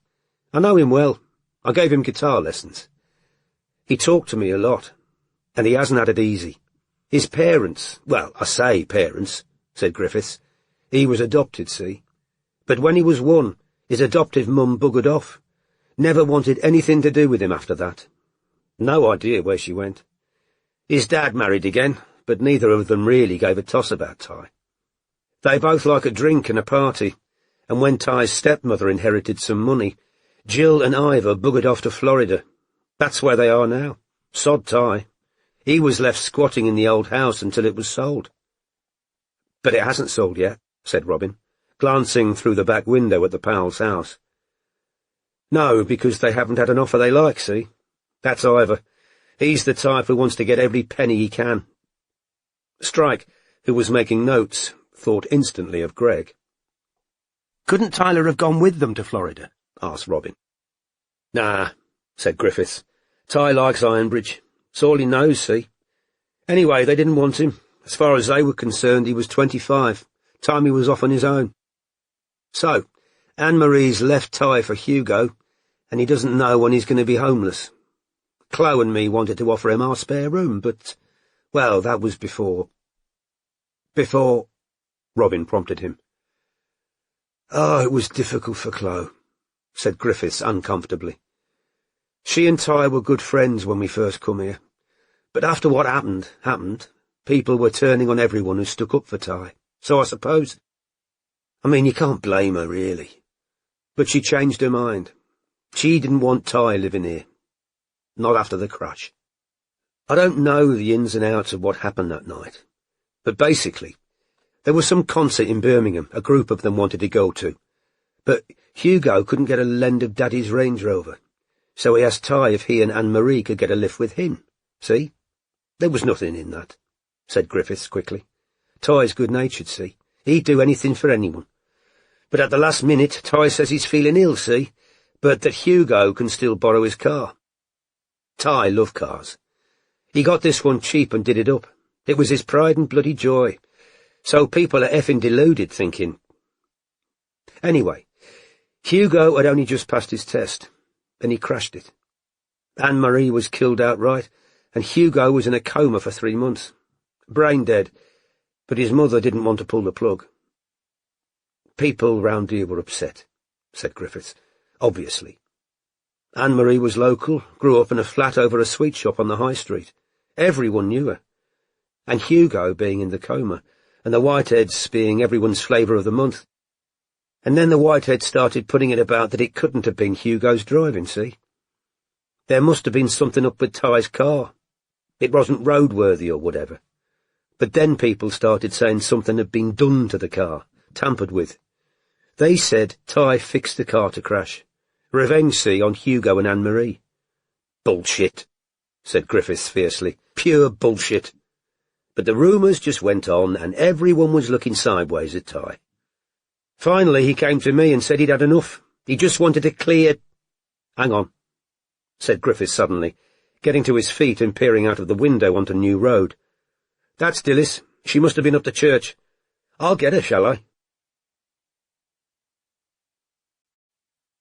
Chapter 67. I spoke to her, but she merely jabbered in the old style.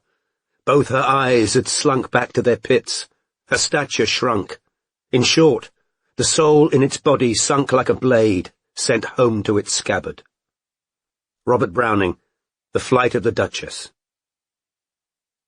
Dilys Powell was a small, saggy-cheeked woman with wispy white hair who looked frail and ill.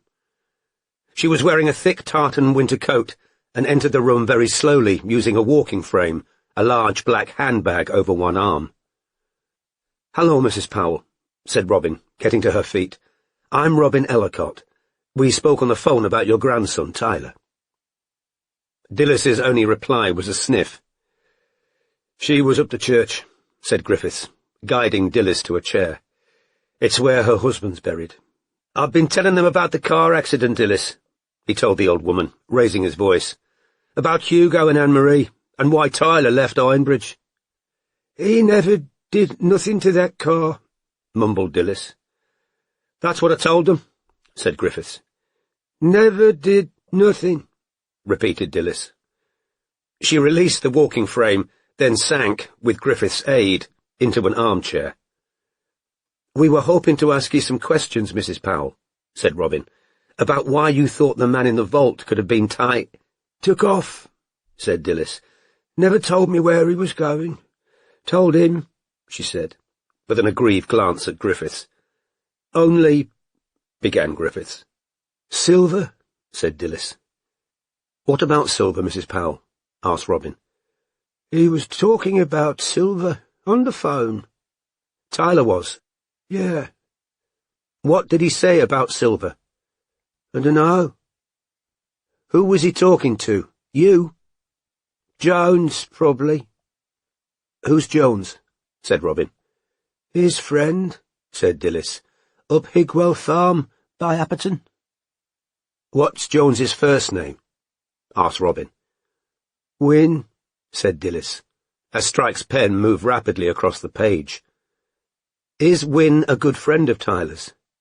"Yeah," said Dilys, scowling. "I don't like him." "Why's that?" asked Robin. "Rude," said Dilys. She turned to look at Griffiths. "I need the loo." "Righto," said Griffiths, getting up again. He helped Dilys out of the armchair and guided her hands back onto the walking frame. "First on the left, down the hall." Dilys left the room slowly. Once she was out of earshot, Griffiths said quietly, "She's gone downhill a lot since Ty left. He was good to her, did her shopping and that. She took it hard him leaving, especially after his parents left for Florida. Ivor's Dilys's son. We all offer to help her, but Dilys likes her independence." "There's a great niece, isn't there?" asked Robin. "I spoke to her before Christmas." "She doesn't live round here, she's back at uni," said Ian. "I wouldn't mention her." Dilys's cat, that she was supposed to be feeding, died when Dilys was in hospital.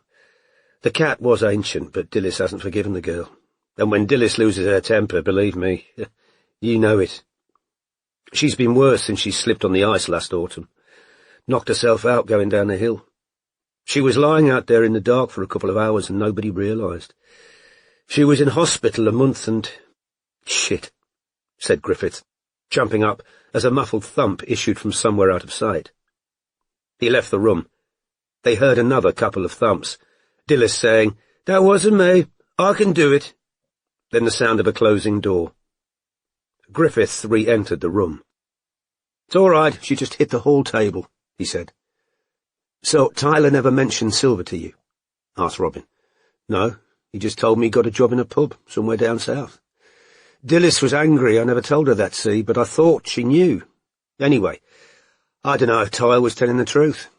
He didn't give me the name of the pub or anything. He might have just wanted me to think he had a plan. They heard a distant flush. "You've been to Belgium," Strike said to Griffiths. "What?" said Griffiths. Strike lifted the small gold figurine from the table beside which he was sitting. "This is the mannequin piece, isn't it? Copy of the Belgian statue." "Oh, Chloe sent me that, from Interrogating. Family joke. Find the tackiest souvenir you can wherever you go." "All right," said Strike, setting the thing down again. He supposed that explained the glittery Virgin Mary and the neon-pink tie elephant on the shelf over Griffith's head. "Mrs. Powell was interviewed by the police, wasn't she?" asked Robin. "Yeah," said Griffiths, "but I don't think it went anywhere. Ty took all his stuff with him when he took off, see, so there was no ruling him out on DNA. Like I said, he was kind of squatting in the house after Jill and Ivor went to Florida. They got rid of most of the furniture before they put the place up for sale." "Have they been in touch with Tyler, do you know?" asked Robin. "No idea. You'd have to ask Dillis. But, like I say, they're not very concerned parents." Dillis shuffled back into the room a few minutes later and was again helped down into her armchair by Griffiths. Rather than thanking him, she scowled up at him. "Your Chloe stopped talking to Ty, and they was supposed to be friends." "She didn't, Dillis," said Griffiths. "She was just off on her trip, so Tyler didn't have nobody on his side," said Dillis. "Nobody. All of 'em saying he'd done something to the car. He never did." She seemed both angry and upset, her hands moving restlessly in her lap. "When did Tyler leave Ironbridge?" asked Robin. "Months," said Dillis. "Months ago." "Must have been May, Dillis," said Griffiths. "I know it wasn't long after Chloe's birthday." "They was supposed to be friends, but she left and never stood up for him," said Dillis, for whom this seemed a very sore point. "Only because she was off into looking at his phone all the time. Defending himself, he said, on the internet. I told him, stop looking at what they're saying. You're only upsetting yourself." "Have you heard from him since he left, Mrs. Powell?" asked Robin. "He what's-itted me," she said, gripping and releasing her hands in her lap. "But then he stopped." "You mean WhatsApped?" suggested Robin, tentatively. "Yeah," said Dillis. "Can you remember when the messages stopped?" "What?" said Dillis, scowling as she raised her hand to her ear. "Could I see the messages?" asked Robin more loudly. "What for?" "To see the dates," said Robin. Griffiths lifted Dillis's bag off the floor and gave it to her. Mumbling under her breath, Dillis fumbled in its depths, at last retrieving an old Nokia. Breathing laboriously, she stabbed at the buttons, and after a protracted wait, handed the phone to Robin, who looked down at a short series of messages. "Tyler Powell. Hi, Gran, hope you're okay. Dillis Powell. My knee's so bad I can't hardly walk. Tyler Powell. I'm sorry, can't you call Doris? Dillis Powell. I can't be bothering Doris all the time. When are you coming back? Dillis Powell. Are you ignoring me? Dillis Powell. Ignorant bastard. Dillis Powell. After all I've done for you. Tyler Powell. Gran, I'm not ungrateful, but I'm busy, I've got a job. Dillis Powell. So you're happy me being a prisoner in my own house? Dillis Powell. I can't do shopping or nothing. Dillis Powell. You can forget me leaving you my money after this. Dillis Powell. Ungrateful little bastard. Tyler Powell. Okay, fine, I'm an ungrateful bastard. You'll be better off not hearing from me then. Dillis Powell. Where are you? Dillis Powell. I need to know where you are. Dillis Powell. I'm bad, my knee's playing up. Dillis Powell. Where are you, Tyler? Dillis Powell. I've called the police. Dillis Powell. Tell me where you are, I'm worried. The last message from Tyler had been sent on the 16th of June the previous year. Dillis's final message to him had been sent in October. However, directly above this WhatsApp chat was another, which Robin, seeing the name Tyler, surreptitiously opened, scrolling back to the first message, which had been sent on July the 12th of the previous year. 07700 903 361. Gran, this is my new number. 07700 903 361. Gran, I got rid of my old phone because I was getting people hassling me on it, so you need to use this one for me now. Griff can have it, but nobody else, okay? Dilys Powell. Who is this? 07700 903 361. It's Tyler. You need to use this number for me now. Dilys Powell. Is that you, Wyn Jones? 07700 903 361. No, Gran, it's me, Tyler. I'm going to call you now, all right? 07700 903 361. Gran, answer the phone. It's me, Tyler. 07700 903 361. Gran, this isn't Wyn, it's me. The last of these messages had been sent shortly before Christmas. Would you mind if I take copies of these, Mrs. Powell? Asked Robin. All right, said Dilys. And Robin photographed both chats with her own phone. And would it be all right for me to take the number for Tyler's father? Robin asked, seeing Ivor Powell's name on an older WhatsApp thread. Yeah, all right, said Dilys again. Robin saved the number, then handed back the Nokia. Have you spoken on the phone to Tyler since he left, Mrs. Powell? No, said Dilys. That's not him. It's that Jones playing games. Wyn Jones from Higwell Farm? Yeah. You think he's been calling you pretending to be Tyler? What? You don't think it's really Tyler who's been calling you? Rude, said Dilys. And he was a good boy before all this. Have you spoken to Tyler since he left, Griff? Asked Robin. Not since June, said Griffith. He seems to have wanted you to have his new number, said Robin. That's not Tyler, that other one, said Dilys mutinously. I can tell the difference. You called the police in late June, Mrs. Powell, did you? Said Robin, looking down at the messages again. Was that because you saw the news stories about the... He said silver, said Dilys stubbornly. I heard him.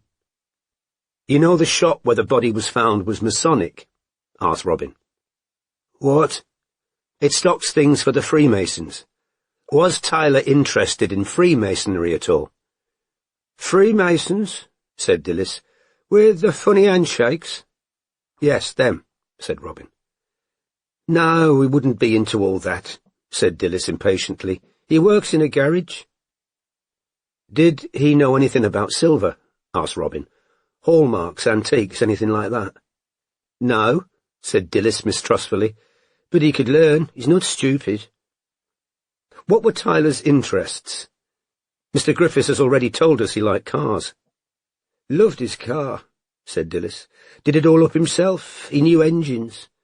As though refuting an unspoken accusation, she said again, He's not stupid. Anything else he was interested in? Asked Robin.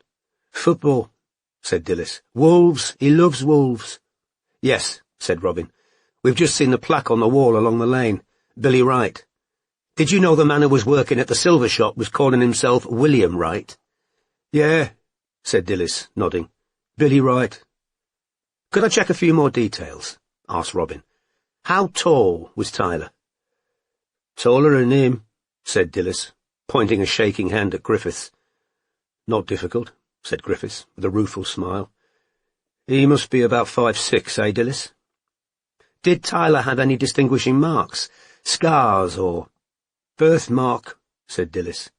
Really? Where? On his back, said Dilys. Is he left or right-handed? Right-handed, said Dilys. Do you know what blood group he is? Dilys shook her head. Did he know anything about guns? Guns? Yeah, a bit, said Dilys. Really? Said Robin. Yeah, said Dilys. He used to have an air rifle. He wanted to join the army, but they wouldn't take him. Did he? Said Griffiths, looking surprised. That was before you moved here, said Dilys, who seemed to take some satisfaction in the fact that there was something about Tyler that Griffiths didn't know. Upset when he didn't get in? Heart set on it? Why wouldn't they take him, Dilys?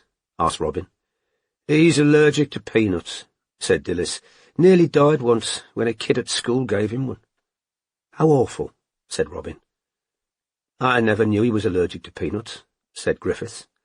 Yeah, well, there's a lot you don't know, said Dillis rudely. Did Tyler work out at all? Robin asked. He worked at a garage, Dillis said again. Did he like to keep fit? Asked Robin, raising her voice again. Yeah, he was fit. Lugging tyres around all day, said Griffiths. He's not stupid, snapped Dillis again. Did he ever know a girl called Rita? Asked Robin. Rita who? Said Dillis. Her hands continued to move restlessly in her lap. We don't know her surname, said Robin. Did he know anyone with the first name Rita? There's no Rita round here, said Dillis. Did you ever hear Tyler talking about a Rita? Robin asked Griffiths, or a Rita Linda. No, said Griffiths. The only girl I ever heard him talk about was Anne-Marie. No better than she should have been, muttered Dillis. Look at the bloody trouble she caused. There were two ways of looking at that statement, Robin thought. Tyler was upset when he split up with Anne-Marie, was he? She asked. He didn't care. Why should he care? She was with everyone, that one. He was cut up when she died, Dillis, said Griffiths reproachfully. Soft-hearted, said Dillis. Dead's dead. Mr. Griffiths was telling us about the Whitehead family, said Robin. Then, said Dillis, her hands trembling in her lap. Gone now, after all the trouble they caused. They moved, explained Griffiths, after Hugo died. Any idea where they went? Asked Robin. I know they were from the home counties Good riddance, spreading lies, said Dillis, saying it was Tyler's fault, and everyone believed it. I didn't believe it, Dillis, said Griffiths, and nor did your Chloe just buggered off and left him to it. Nobody stuck up for him. Dillis pursed her lips, as though to stop herself crying. When you read the news reports about the body in the vault, Robin said, as compassionately as she could, what made you— "'Cause it was like him and he said silver," said Dillis. "I heard him on the phone." "Did the police come and see you, after you called the helpline?" asked Robin. "Useless," said Dillis. "Useless." "They interviewed you, did—" "Come see me," said Dillis. "Useless." "One other thing, Mrs. Powell. Did Tyler ever talk about a man called Oz, or a man in the music business?" "Oz?" said Dillis. "Who's Oz? What are you, reporters?" "No, Mrs. Powell, we're private detectives," said Robin. "We spoke on the phone. I asked if we could—" "I need to get home," said Dillis suddenly. "I need to go." She seemed overwhelmed and a little confused, batting away Griffith's help as she struggled out of her chair. Robin could tell there was no point trying to persuade her to stay. Dillis grasped her walking frame, accepted her bag from Griffiths without thanking him, then set off at a snail's pace for the back door. "I can manage," she snapped at Griffiths when he made to follow her. "Sorry," said Griffiths quietly, once Dillis was shuffling up the garden path. "No, we're grateful for the tea and the information," said Robin, getting to her feet. Beside her, Strike was having some difficulty doing the same. His knee was refusing to cooperate. Robin took her card out of her purse and handed it to Griffiths. "If you remember anything else, could you let us know?" "Yeah, of course," said Griffiths, tucking the card in his jeans pocket. "This whole thing, it was an accident and people wanting someone to blame. Small-town gossip. You know what it's like." Robin's thoughts flew unhelpfully towards Massam and the fact that her rape had been leaked onto the internet. "Yes," she said, "I do know." With a low groan he failed to suppress, Strike succeeded in leaving the sofa. "Yeah, cheers," he said, trying not to grimace in pain as he held out his hand to Griffiths. "Big help." Chapter 68. And long we try in vain to speak and act, our hidden self and what we say and do is eloquent, is well, but 'tis not true. Matthew Arnold, The Buried Life. "I think we can get back down to the High Street that way," said Robin, looking at an almost vertically descending lane just around the corner from Griffith's house, which seemed to lead towards the foot of the hill, but "I'd rather go back the way we came," said Strike, which wasn't entirely true. What he'd rather have done was get into a cable car that would take him painlessly back to his car. They retraced their steps in silence. The ascent of New Street had been bad enough. The descent was placing so much strain on Strike's right knee, he was afraid at every step it was going to buckle. Dilys hadn't yet reached her house. She was ambling along very slowly with the aid of the walking frame in the distance, small and squat in her tartan coat. But as Strike and Robin were moving in such dilatory fashion themselves, they barely gained on her. And Dilys had let herself into her cottage and closed the door before they drew alongside it. "Do you want to eat something while we debrief?" said Strike, when they finally reached the bottom of the street, trying not to wince and hoping it wasn't obvious how much he was sweating. "Okay," said Robin. "There's a pub where I left my car," said Strike. So they headed for the Swan Tap House, a large, light-grey hotel that faced the slow-moving river. Wooden tables were set outside, sheltered by square blue umbrellas. Strike fixed his eyes on the nearest bench until he reached it. Having dropped onto it with relief, he caught Robin's eye, and remembered that women tended not to share his indifference to cold. "If you'd rather go inside—" "No," said Robin stiffly, torn between irritation that he hadn't consulted her and reluctant compassion because she could tell that he was in agony. "It's fine. I'll get some drinks. What do you want?" "Zero alcohol beer," said Strike. "Any kind." A barmaid came out of the building shortly after Robin had entered it. Though clearly surprised to find customers who preferred the beer garden to interior seating in January, she handed Strike 2 paper menus. He took out his notebook, but watched the khaki-coloured water and people walking along the bank with their dogs until Robin reappeared with his beer and a tomato juice for herself. "So," said Strike, when she'd sat down opposite him, "thoughts on Powell?"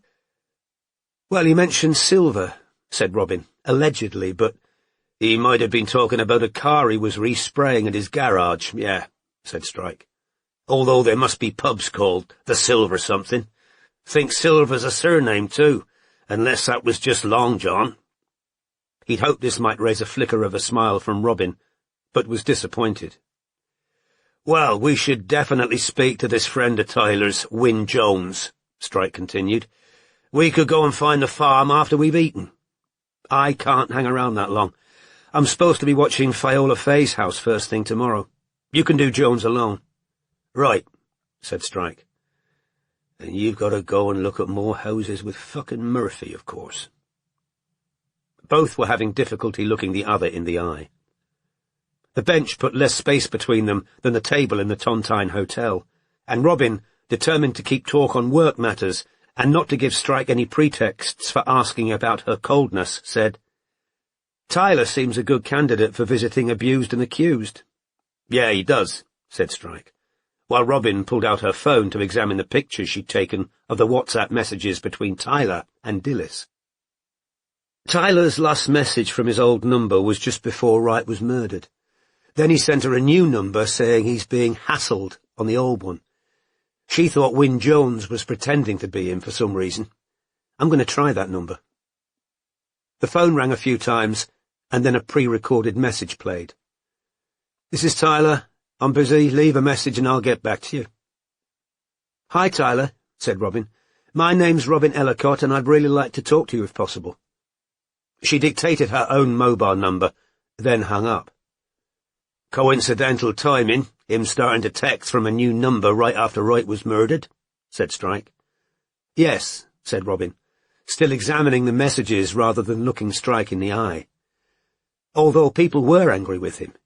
In those Instagram comments I found, they were demanding Chloe Griffiths take down her pictures of him because they didn't want to look at him. He might well have got sick of getting horrible texts or calls. "True," said Strike, whose overriding aim at the moment was to ease the tension between himself and Robin. "But the police must have seen these messages," said Robin, still looking at the phone rather than her partner, "and they didn't rule him out, so presumably they haven't got credible evidence he's still alive." Or they stopped bothering looking once Truman decided it was Knowles, said Strike. Said it before, who cares when young men go missing? He seems to have tried calling Dillis, said Robin, still scanning the messages. But if he really wanted her off his back, why wouldn't he just tell her where he was? Might not have trusted her with his whereabouts, said Strike. She might have blabbed his location, or tried to send someone to fetch him back. That said, the whole fake name and disguise thing seems a bit extreme for Powell, and I can't see why the hell he'd want to work in a Masonic silver shop. Good mechanics are always in demand. Why not go and do that somewhere else? Unless he really did have something to do with that car crash, and he was scared he was going to be arrested for it, said Robin. I'm struggling to see how him tampering with brake lines or steering before they left for the concert could have resulted in a fatal crash on the way back. That'll have been looked into. There'll have been an inquest. But there's a connection with the name William Wright. True, said Strike, scratching his chin. Well, if Powell doesn't call you back, we should have a word with the Whiteheads, if we can find them. If they genuinely think Powell sabotaged the car, they had a motive, so that needs ruling out. Then we've got the birthmark on Powell's back. Was the Salem cross carved into the body to get rid of a distinguishing mark? And they did the ears, eyes, and hands for fun. You're forgetting the penis, said Strike, which was inaccurate. Robin hadn't forgotten. Trouble is, you could make a case for the mutilation to be to disguise any of our possible rights. Both drank their soft drinks, looking at the seven rather than at each other. Robin was wondering when she was going to tell Strike about the man with the Masonic dagger. Before she could speak, the barmaid returned to take their food order. When Strike had ordered beer-battered haddock and Robin chicken nachos, the former said, On the subject of Masonic stuff, I haven't told you. I ran into Fergus Robertson on the train to Scotland. Turns out Lord Oliver Branfoot is a Mason, and he's a member of the Winston Churchill Lodge, which meets in one of the temples at Freemasons' Hall, and is also the lodge of Malcolm Truman, said Robin, conscious of an increasingly familiar sinking feeling. Yeah. Apparently Branfoot changed lodges a few years ago, and the Winston Churchill's full of coppers. He'd registered the sudden blankness of Robin's expression, but before he could continue, she said, There's something I haven't told you either. Last night, after I interviewed Valentine Lancaster— Oh, he talked to you, did he? Said Strike, experiencing his own feeling of dread. He'd been expecting and counting on Lancaster to tell Robin to get lost. Yes, said Robin. Slag me off? A bit. What did he say? I knocked Charlotte about? Screwed around? It's my fault she topped herself? Something along those lines, but I never laid a finger on her in anger, except to stop her hurting herself, said Strike. How many more blows to the gut was he supposed to take? How much more self-respect had to be stripped from him in front of the person whose good opinion mattered more to him than any others? Okay, said Robin. Well, that's not what I— Did he have anything useful to say about Fleetwood, or was it wall-to-wall Charlotte as saint and me as bastard? He didn't say anything very useful about Fleetwood, no, said Robin, keeping her tone measured, but he was definitely twitchy about us going near his sister Cosima, and generally evasive on the subject of why Rupert gate-crashed Ligard's party. But, she said, taking a deep breath, that isn't what I was going to tell you. I was followed when I left the restaurant where I interviewed Lancaster. She didn't want to admit the next bit, but honesty compelled her to do so. I think he tailed me from my flat yesterday morning and I didn't realize. He was wearing a gorilla mask by the time he caught up with me. What? But I'd noticed him before, on the industrial estate where I was waiting for Lancaster. He was wearing the same green jacket. He didn't make his move until I was completely alone, and there was no one else. What move? Said Strike. He pulled out a knife, said Robin, and— He what? Said Strike, so loudly a woman passing with a bichon frise looked round. I'm trying to tell you what, said Robin in a low voice. He pulled out this— well, it was a Masonic dagger. I know because he threw it at me. I've got it at home. It was a warning, not an attack, she said. because Strike was looking dangerous. He said, "Stop, and you won't get hurt." "He was trying to scare me," she said, omitting to mention that her menacer had achieved this objective. There was never any question of him actually. "Why the fuck didn't you call me after this happened?" "What could you have done?" said Robin coolly. "You were in Scotland." "I told you, and you agreed. If you went anywhere alone, you were to tell me. We agreed, after Shanker, after that bloke in Harrods, and with all these fucking phone calls. The last one specifically targeting you." "Bitch might have meant Kim or Midge, and I can't ring you literally every time I'm somewhere alone," said Robin, her tone no longer measured. "It was a well-lit residential street, and he didn't actually hurt. You realise there was a fucking G painted on the street door on New Year's Eve?" "What? No, I didn't. Why didn't you tell—" "And this bloke said stop. Why didn't you tell me a G was painted on the door?" "Somebody clearly decided you're the weak link." The moment the words had left his mouth, he wished them unspoken. Robin had blanched in anger. Kim's jibes about her lack of police training and her own awareness that she should have spotted her tail the previous day were doing battle with her desire to point out Strike's sheer audacity in suggesting she was the person letting the agency down when his shenanigans with women were drawing down so much negative press. "I didn't mean weak link in terms of... I mean," Strike blustered, "you're a woman, aren't you, and Branfoot knows he's got something his goons can scare you with." "We haven't got a shred of evidence Branfoot's got anything to do with those men," said Robin furiously. "Who else connected to this case has got a bunch of thugs to do his bidding? Or he might send someone," Wright said. "You're the one who spotted Branfoot's pal from Ramsey Silver in the paper. Branfoot's at the same fucking lodge as the senior investigating officer. I know that. I'm capable of retaining information you told me 2 minutes ago. But as I'm not the one who's given Branfoot an excuse to slag us off in the tabloids—" Stung on the raw, Strike now lost his cool himself. "Sure it's bad press worrying you? What's that supposed to mean? Don't want us investigating a Masonic lodge full of Met officers? This has got nothing to do with Ryan," said Robin, angrily and untruthfully. "I know the lodge thing's a bit fishy, but we haven't got a bit fishy. It stinks like a fucking prawn trawler. Why did Branfoot move lodges? Why did he decide to go where the police were?" Don't give me that. We know he's dodgy as fuck. Jimmy Savile was cozying up to his local police force for years, having him over every Friday for drinks. You seriously think Truman knew Branfoot was behind the murder and agreed to cover it up?" said Robin scornfully. "It doesn't have to be that crude. I'm not claiming Truman knows Branfoot put out the hit. Why would Branfoot have someone killed in a Masonic silver shop?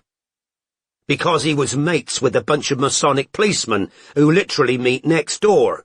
He knew they'd be predisposed to hushing anything up that looked Masonic, and he'd be able to exert maximum influence over the investigation. Branfoot either lucked out and his mate Truman was put in charge, or Truman pulled his own Masonic strings to make sure he got the job." "And why would Branfoot have ordered a sash to be put on the body, and a Masonic hallmark carved into it?" "What if it was meant to be overkill? To look like somebody trying to frame the Masons, and Truman fell right into the trap and rushed to deny any connection, egged on by Branfoot. So Truman risked his entire career to keep Branfoot happy? Listen to what I'm saying. It doesn't have to be done for Branfoot specifically. Truman might have risked his career because Masonry is his big thing, the centre of his emotional and social life. It means that to some men.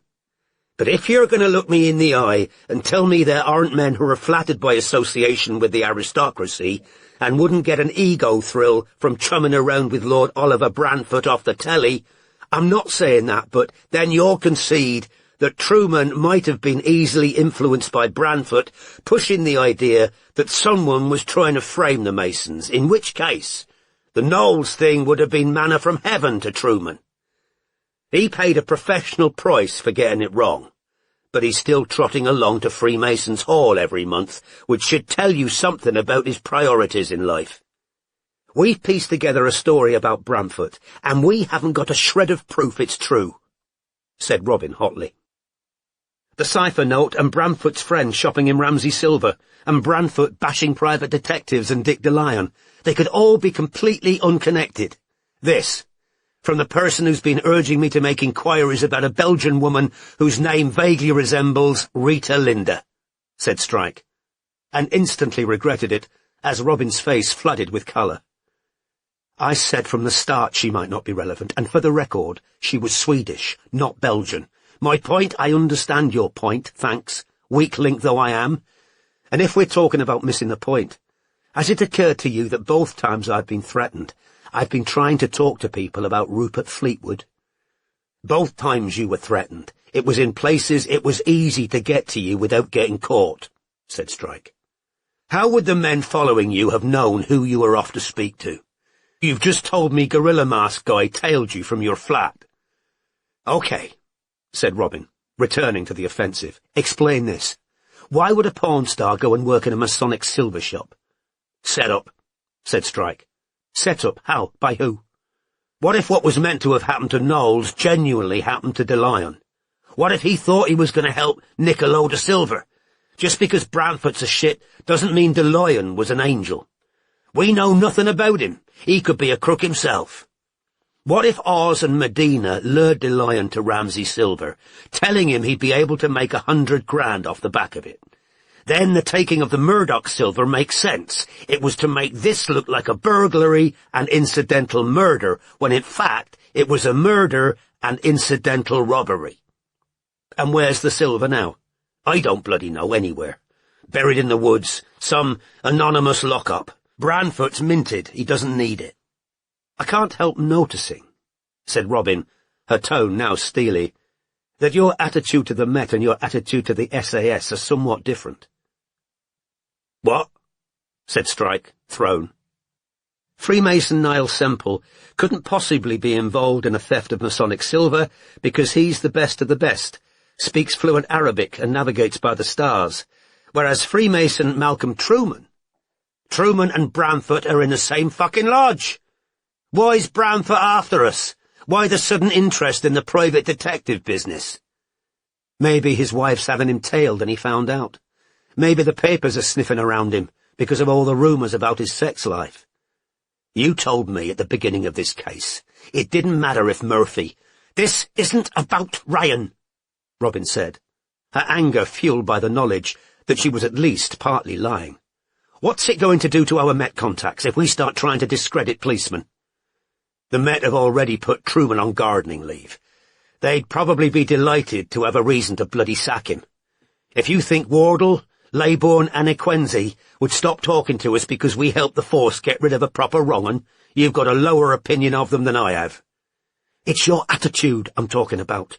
Totally prepared to believe the worst of the police, whereas there are plenty of cunts in the army, as I should know, because I was bloody in it. You said you were going to go in hard on Branfoot. You think he'll keep his mouth shut if you start insinuating? Murphy know we got pictures of the body by any chance? Asked Strike. Hacked off about it, is he? Robin felt the blood rush to her face again. That's not— Oh, isn't it? Incensed, Robin got to her feet. I need to get back down the road. I'm tired, and I need time to prepare for Fiola Fay. You're not going to wait for your food? I'm not hungry, snapped Robin, drawing her car keys out of her pocket, the sight of which made Strike say, I'm buying a new fucking Land Rover. What? Plain English, isn't it? We need a new Land Rover. You can't keep hiring cars. The business can't. I'll get something else. I just haven't found anything I can which is why I can't take a loan of that size from you, said Robin. Then don't, said Strike. The business will own the Land Rover, but you'll be driving it. So find something appropriate and send me the details. Fine, said Robin, her voice icy. She turned and walked away, but before Strike could begin to process what had just happened, Robin had turned again and was striding back to the table. I forgot, she said, which was a far bigger lie than the claim she wasn't hungry. There's another thing. What? Dev told me Bijou Watkins called the office. What did she want? For a split second, Strike looked just as stunned as she'd expected. Then he said, She wanted some advice. "Oh, really?" said Robin, glaring down at him. "Advice on—" "She thinks Honbold's playing around on her," invented Strike. "Is that right?" "Yeah. I told her to contact someone else, said I didn't want the job." "So, I can tell Dev there won't be any more bad press about you and women." "I'll tell him myself," said Strike. "Great," said Robin, "because we don't want to lose Dev. See you at the office." She walked away, and this time didn't turn or look back. The barmaid now reappeared with 2 large plates of food. "Oh," she said, watching Robin marching away up the street. "Do you—" "I'll eat them both," growled Strike, shifting his notebook out of the way. Part 6. There was silver there without a doubt, and the many thin veins they came across lured them on with constant hope of mighty pockets, and deposits of which these were but the flying indications. John Oxenham, A Maid of the Silver Sea. Chapter 69. Weary of myself and sick of asking what I am and what I ought to be, at this vessel's prow I stand, which bears me forwards, forwards, o'er the starlit sea. Matthew Arnold, Self-Dependence. So that was that, thought Robin. Strike had lied to her face. He who berated her for not immediately informing him of a minor incident. For the purposes of her present resentment, it suited Robin to minimize the impact on her of the gorilla-faced, dagger-waving stalker, was deliberately concealing a further risk to the agency of scandal and press intrusion, and it suited her to attribute all her rage and hurt to this, rather than investigate the weight in the pit of her stomach, which grew heavier every time she thought of Strike as a father. As she and Berkeley entered Wycliffe Road in the latter's car early the following morning, Robin had yet another source of aggravation, a smarting right eye, from which tears kept leaking. The previous evening she'd chopped up a lot of very hot chili peppers in her kitchen, and evidently she hadn't washed her hands thoroughly enough afterwards, because in touching her eyelid she'd inflamed her tear ducts. The chili chopping had been part of a project she didn't intend to tell Murphy about. Firstly, because he still didn't know about either the man in Harrods or the one with the Masonic dagger, and secondly, because it was illegal to carry or use pepper spray in the UK.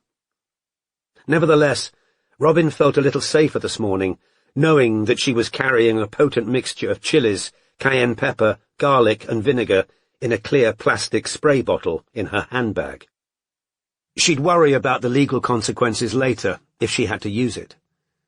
The internet had advocated the spray as a way to repel garden pests, but she might be on flimsy legal ground should she claim she was carrying it around in a handbag for the benefit of 3 pot plants she'd left at home.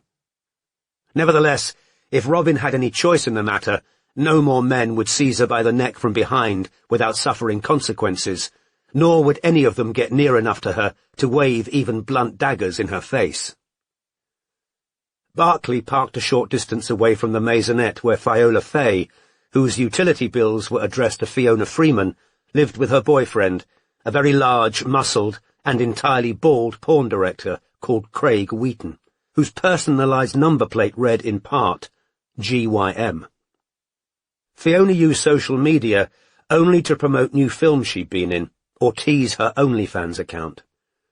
Her most recent post was an advertisement for a fleshlight modelled on her own genitalia, with the tagline, "Get inside your favourite star." Thus far, the agency's surveillance hadn't identified any times when Wheaton was regularly absent, and Fiona at home. Robin definitely didn't want to attempt an interview until she was sure Wheaton was out of the way, because she'd once before spoken to a woman whose partner had returned unexpectedly, physically assaulting Robin in his fury at finding her in his house, and she didn't want a repeat. The plan was that Berkeley would keep an eye on Wheaton if he went out. If the couple stayed home all day, nothing would be attempted. "Poke me if I fall asleep," said Berkeley, with a yawn. "I was on Mrs. 2 times till 2 this morning. Mind, it's nice not to be puking." "When were you puking?" asked Robin, mildly interested. Did Strike not tell ye about the prawn? What prawn? Ate one accidentally a couple of weeks ago while I was watching Plug's mum's house. Bought a sandwich from some shithole that doesn't label their stuff properly. You put seafood anywhere near me, I turn into a double-ended fucking volcano. Strike had to come and take over for me. It was that night you caught that cleaner upskirting. Oh, said Robin. She looked back at Fiona Freeman's front door, thinking of that night, and her conviction that Strike had been with Bijou Watkins, either for a clandestine hookup or to sort out the mess of Bijou's baby's paternity. So he hadn't been with Bijou after all. But did that change anything? Strike was still hiding the truth from her, wasn't he? Still failing to admit that another explosion of sordid press might be about to jeopardize the agency. "Aye, aye," said Barclay, as the sitting-room curtains opened in Freeman's maisonette, and they caught a glimpse of Fiona wearing a lime-green sports bra and leggings. "Shit," said Robin, as Fiona's platinum head vanished. "Looks like she's going to the gym." "Could have a treadmill at home," said Barclay. 20 minutes passed, then the front door of Freeman's house opened, and Wheaton emerged, alone, wearing a tracksuit. He jogged down the steps and got into his car. "I'm going to chance it," said Robin, opening the passenger door. "OK, good luck." "Keep in touch," said Robin. She loitered on the street for a further 10 minutes to make sure Wheaton wasn't going to double back for something he'd forgotten, then crossed the road, climbed the steps, and rang the doorbell. A few seconds later, Fiona opened up. From her online research, Robin knew that Freeman was 23. She was a well-built young woman, literally every visible inch of whom had been embellished or enhanced to send one loud, crude signal. Long platinum hair and a deep artificial tan, thick eyelash extensions and pointed neon-pink false nails, fake breasts, filler in her lips and cheekbones. Even her toes were adorned with rings and nail varnish, and there was a chain tattooed around her right ankle. "Fiona, my name's Robin Ellicott. I'm a private detective. I work with a man called Cormoran—" Fiona made to slam the door. Robin shoved her foot in the gap and said, very fast, "We're investigating the body in the Silver Vault. We know you think it was Dick Delight." "Get out! Get fucking out!" panted Fiona, in a voice almost as deep as Pat's. "Anything you say will be in complete confidence. Nobody needs to know you spoke to me. It'll be better for you if you talk." "Fuck off!" In danger of having bones in her foot broken, Robin withdrew. The door slammed. Robin remained where she was, on the doorstep, now slightly dishevelled and breathless. A minute later, Fiona appeared at the window beside the door. "Fuck off out of here!" she bellowed through the glass. "It'll be better for you if you talk to me," Robin shouted back. Fiona flipped her the finger and disappeared again. Robin remained where she was, hoping that her vague threats might work once they'd had time to percolate. Out of the corner of her eye, she saw another flash of lime green. Fiona had returned briefly to the window to see whether Robin was still there, but whipped herself back out of sight again. 5 more minutes passed. Robin wondered whether Fiona was waiting for Wheaton to come home and deal with her. Then the front door opened a crack. "I told you to fuck off," said Fiona. "Fuck off!" "It's either talk to me, in which case I can protect your identity, or you can explain in court why you wrote that note," said Robin. "That's the choice." For a few more seconds, the door remained open just a crack. Then it opened 6 inches. "I dunno what you're fucking talking about," said Fiona. "I never wrote no fucking—" "Yes, you did," said Robin. "You wrote an anonymous note in a Masonic code and put it through our agency's door." "You're out of your head. I never—" "You were caught on camera," Robin bluffed. "We can prove it was you."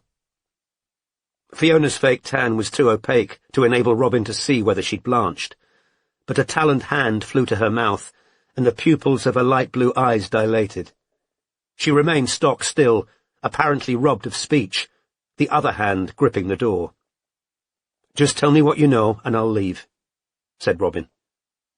The neighbour's front door opened. "Get in," whispered Fiona, backing away to allow Robin entrance, and clearly frightened of her neighbour knowing what was going on. Fiona appeared to be close to hyperventilating. She led Robin towards the kitchen, one taloned hand still covering her mouth, her enormous, cosmetically enlarged buttocks undulating beneath the lime-green lycra. There was a butterfly tattooed just above her waistband. Robin took out her mobile, set it to record, and hid it in her bag again. The kitchen was white-walled, with a white island in the centre, on which sat a clean ashtray, a pack of Marlboro Lights, and an iPhone in a pink sparkly case. An expensive-looking exercise bike faced French windows, overlooking a small backyard. The decor was dominated by a framed, blown-up black-and-white photograph of Wheaton and Fiona from the waist up, both naked. He stood behind her, muscles oiled, bending to kiss her on the mouth, his hands over Fiona's breasts. Fiona started pacing in the tight space between kitchen island and bike. "Craig's gonna kill me," she gasped, through the fingers still covering her mouth. "He's gonna go fucking nuts." "Craig's your partner?" said Robin, pretending she didn't know. "Yeah." "He doesn't know about the note," Robin said.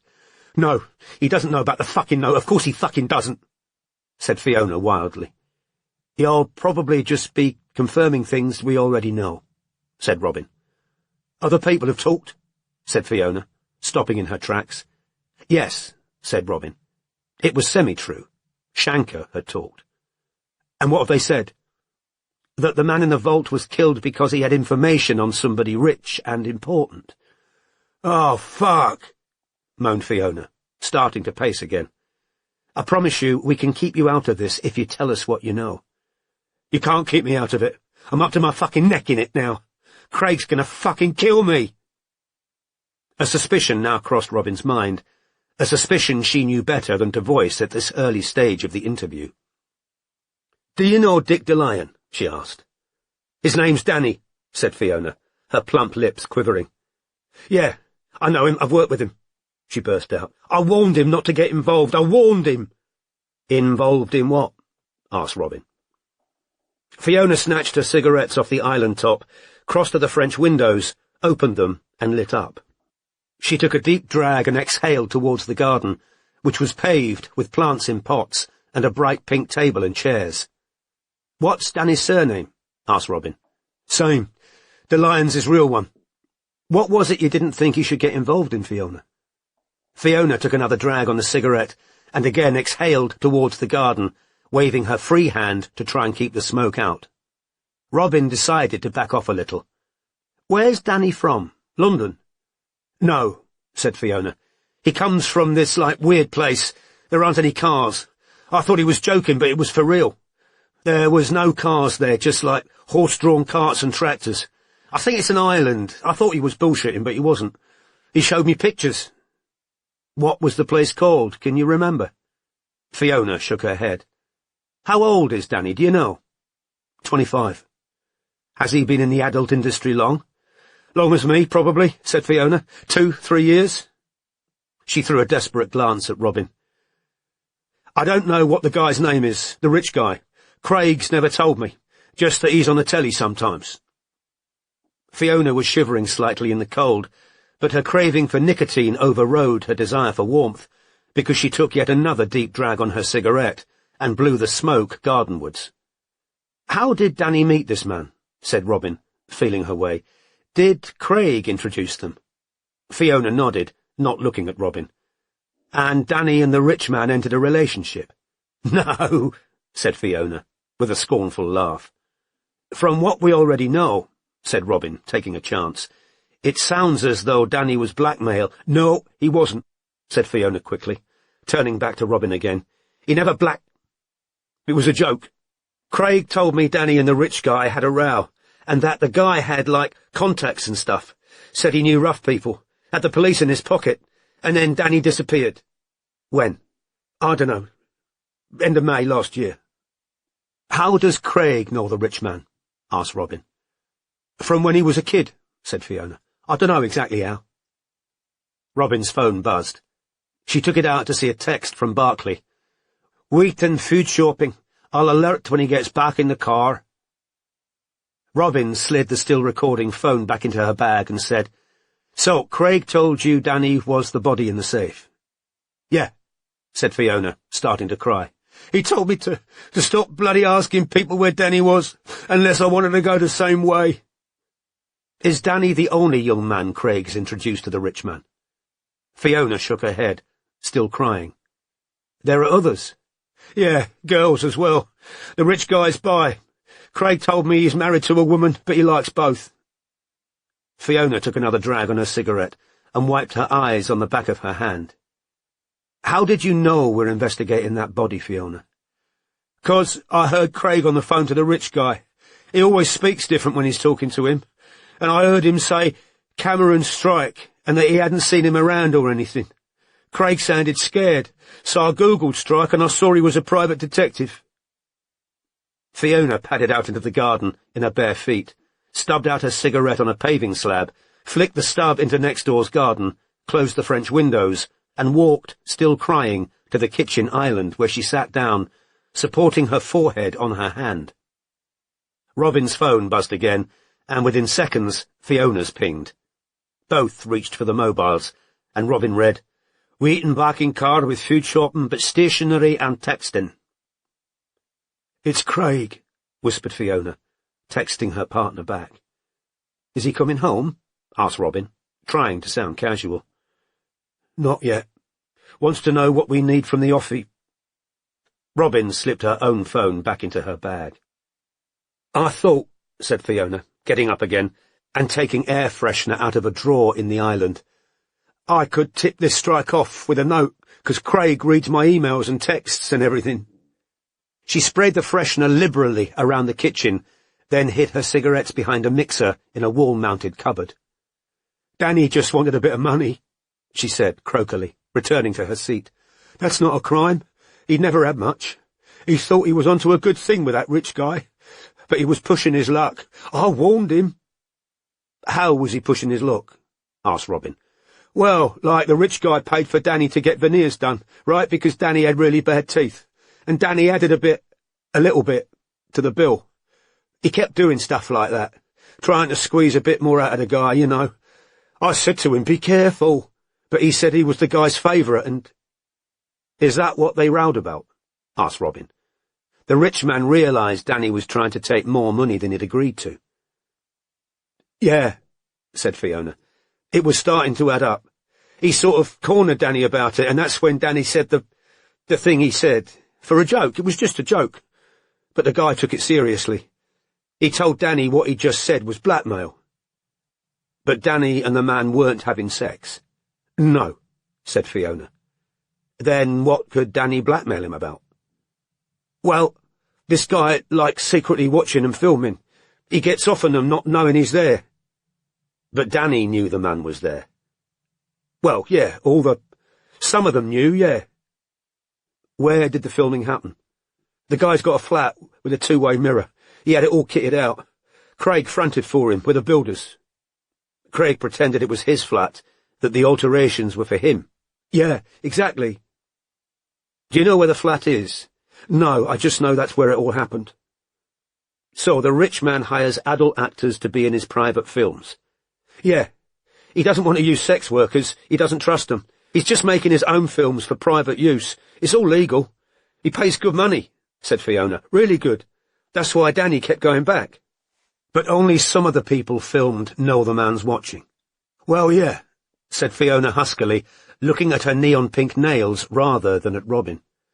"The pros all know, but not the amateurs. Craig told me there's always someone there who didn't know they were being filmed. One time it was a girl who works for the rich guy. She's like an assistant in his office. One of the pros chatted her up in a bar, and he took her back to the flat, and she thought it belonged to him. And she was wasted, and the rich guy watched this guy doing her and filmed it. And he did the same thing to two young guys who were part of some charity thing the rich guy runs. He got two pro boys to lure them back to the flat, and the rich guy filmed it all and watched. But the amateurs were all up for it," said Fiona quickly. "It wasn't rape. They weren't drugged or nothing. Nobody was underage. They were all consenting." "But not to being watched and filmed," thought Robin. Even Fiona seemed to know what she just described wasn't entirely innocent, because she added, Craig told me the pros had to persuade the amateurs to take money at the end. Like, for a taxi or whatever, but, like, more than they needed. So, you know, they were on film taking cash. Robin's mobile buzzed again.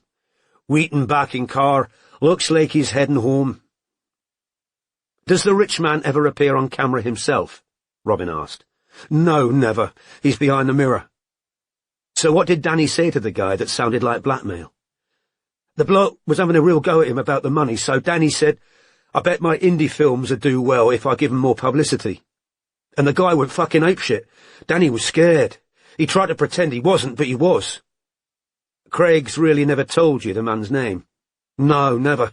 He says it's more in his life would be worth telling people. Other than that he's rich and sometimes on TV. Has he mentioned any other personal details about the man at all? Only that his wife doesn't know about the flat. And he's a Freemason, said Robin, as though she already knew beyond doubt that this was the case, and the unsuspecting Fiona nodded. This is my card, said Robin, handing one over as she hoisted her bag back over her shoulder. If you remember anything else about that man, please call me. Nobody else is going to know you've spoken to me, other than Strike. So, Danny was the guy in the safe, said Fiona tearfully, following Robin back up the hall. I don't know, said Robin, but if you text me your number, I'll let you know who it was as soon as we found out. Robin passed outside onto the top stone step and then turned to face Fiona again. Strike's words, "We aren't fucking social workers," ran through her mind as she said, "You don't have to stay with him. You could do something else." "What?" said Fiona. It doesn't sound to me as though Craig treats you very well," said Robin. She was 10 years older than Fiona, but felt ancient as she said it. "Men who read all your emails and texts. I was with a man who listened to me voicemail messages and didn't pass them on. It ended badly, but," she added, "I know it isn't any of my business." "No," said Fiona, "it isn't." Robin heard the front door slam behind her as she reached the pavement. Shortly before she reached the corner, she glanced back. Fiona was watching her from the front window. Robin expected her to raise her middle finger again, but the girl's expression was simply blank. Chapter 70. Life, misfortune, isolation, abandonment, poverty are battlefields which have their heroes. Heroes obscure, but sometimes greater than those who become illustrious. Albert Pike, Morals and Dogma of the Ancient and Accepted Rite of Scottish Freemasonry. On Tuesday morning, Strike sat down to eat breakfast beside an attic window fogged with condensation, and saw that Robin had emailed him overnight. Ever since she told him she wasn't coming to Scotland with him to interview Jade Semple, she'd chosen to email when normally she'd have phoned. He'd also noticed that these emails were never prefaced with a salutation. Audio file of Fiola Fay, interview attached. Important points. Dick DeLion's real name is Danny. He comes from an island with no cars and disappeared end of May. Fiola Fay's partner knew the rich man when he was a kid.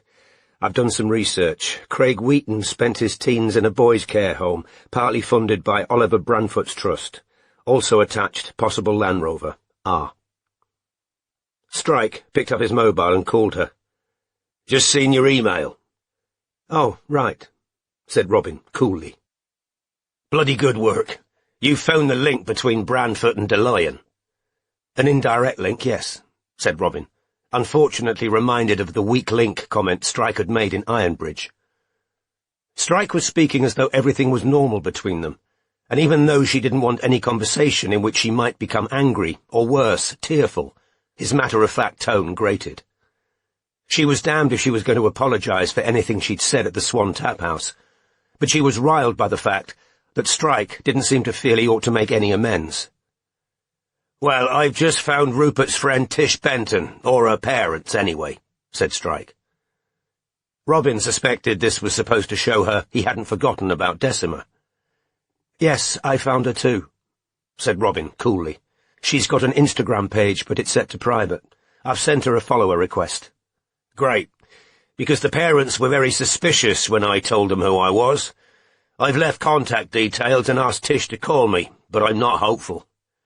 "OK, well, there's something else I wanted to say to you," said Robin. "I want to put surveillance on Albie Simpson-White. I don't care how we bill for it, but I'm happy to give up free time to do it, or cover for the others while they do. I don't feel right about spending Decima's money to investigate all these other possible rights if we're not actively trying to get resolution for her, too." "All right," said Strike, who sounded resigned. "We'll start watching Simpson-White." "Thank you," said Robin stiffly. "I had no luck with Powell's friend Wyn Jones," said Strike. "He wasn't at the farm. Allegedly, he's had some kind of accident with a tractor. They didn't seem keen on telling me how to contact him, but I left a card. Don't suppose Tyler Powell's called you back?" "No," said Robin. She was now regretting leaving her real name on Tyler's supposed phone. If he was alive, but hiding away from persecutors in his hometown, he'd almost certainly rather not speak to a private detective, especially if he suspected she'd been hired by the Whiteheads. "And we've had another one of those anonymous calls," said Strike. "The man or the Scottish woman?" "Man," said Strike. "Apparently he said, 'Stop, or you'll be refined like silver in the furnace of affliction.' Pat took it down in shorthand, so it's accurate. I've looked it up, and it's a rough approximation of a quote from the Bible about Elijah." "Right," said Robin. Strike now clicked on the link to a second-hand Land Rover she'd sent him with her email.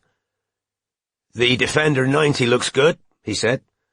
"Want to go and see it?" "Yes, OK," said Robin. "I could go on Sunday afternoon. Is that everything?" "Yeah, I think so."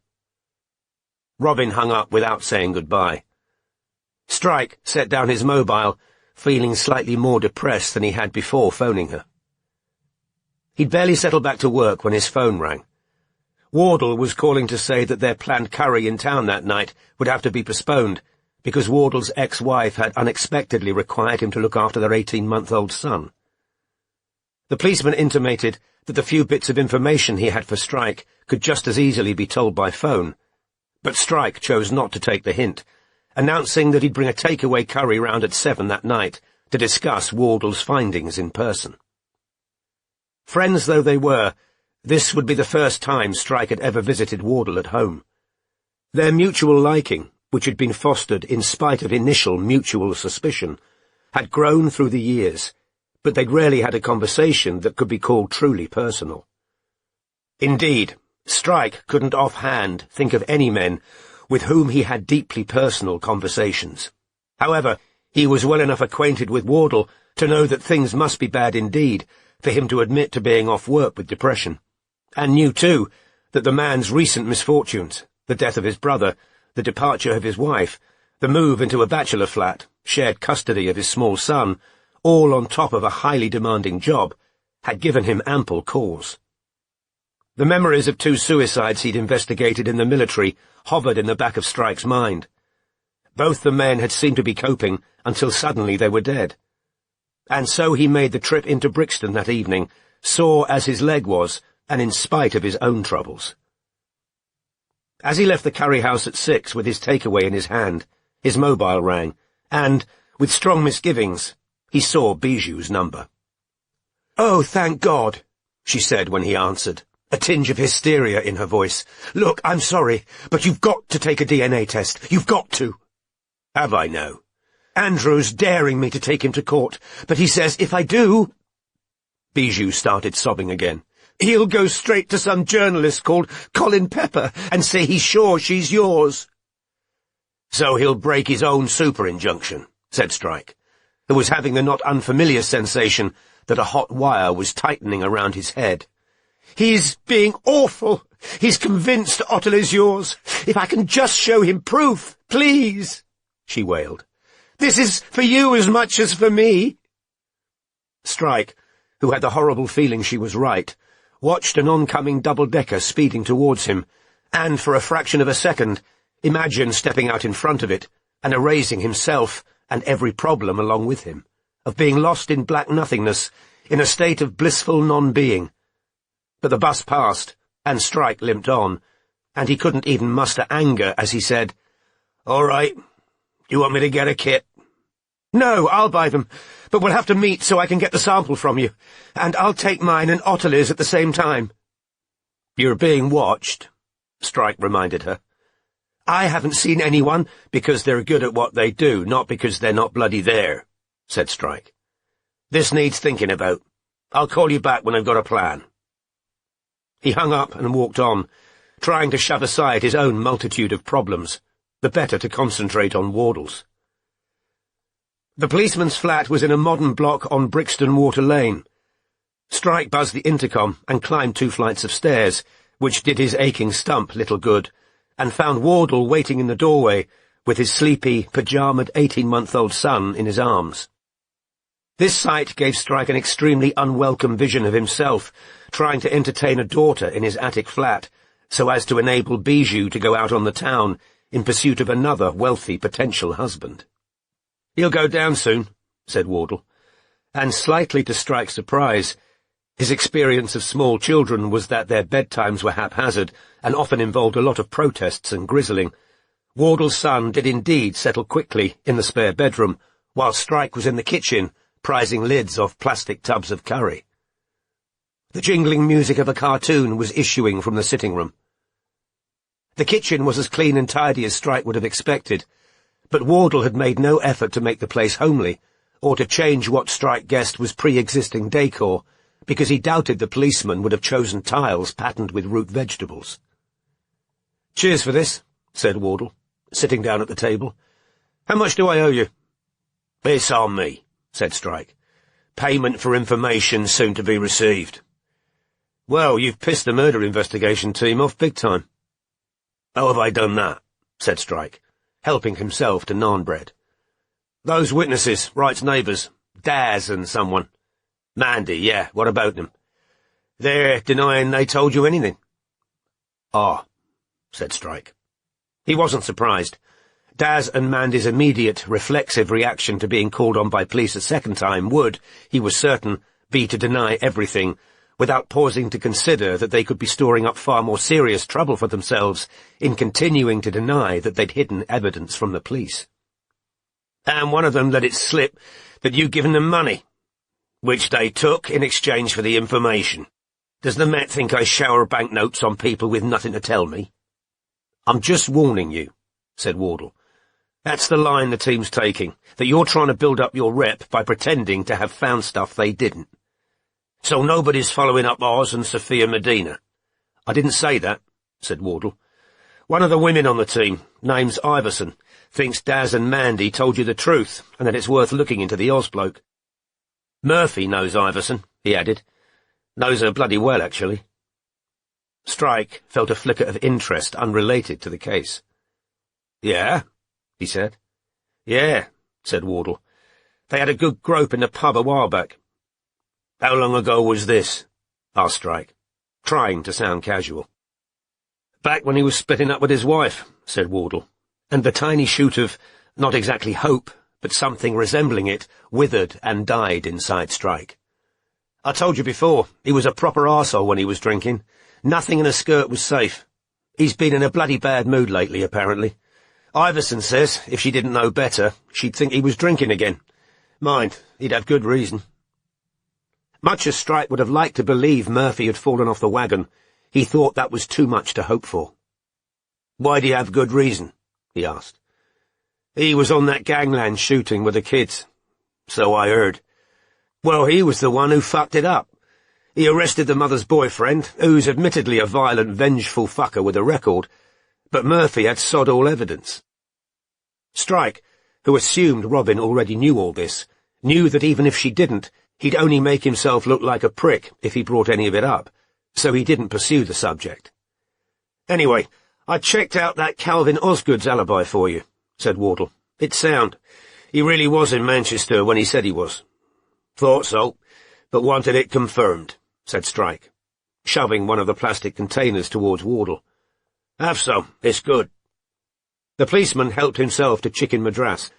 He looked as though he'd lost weight recently, and, unlike Strike, he hadn't had much to spare in the first place.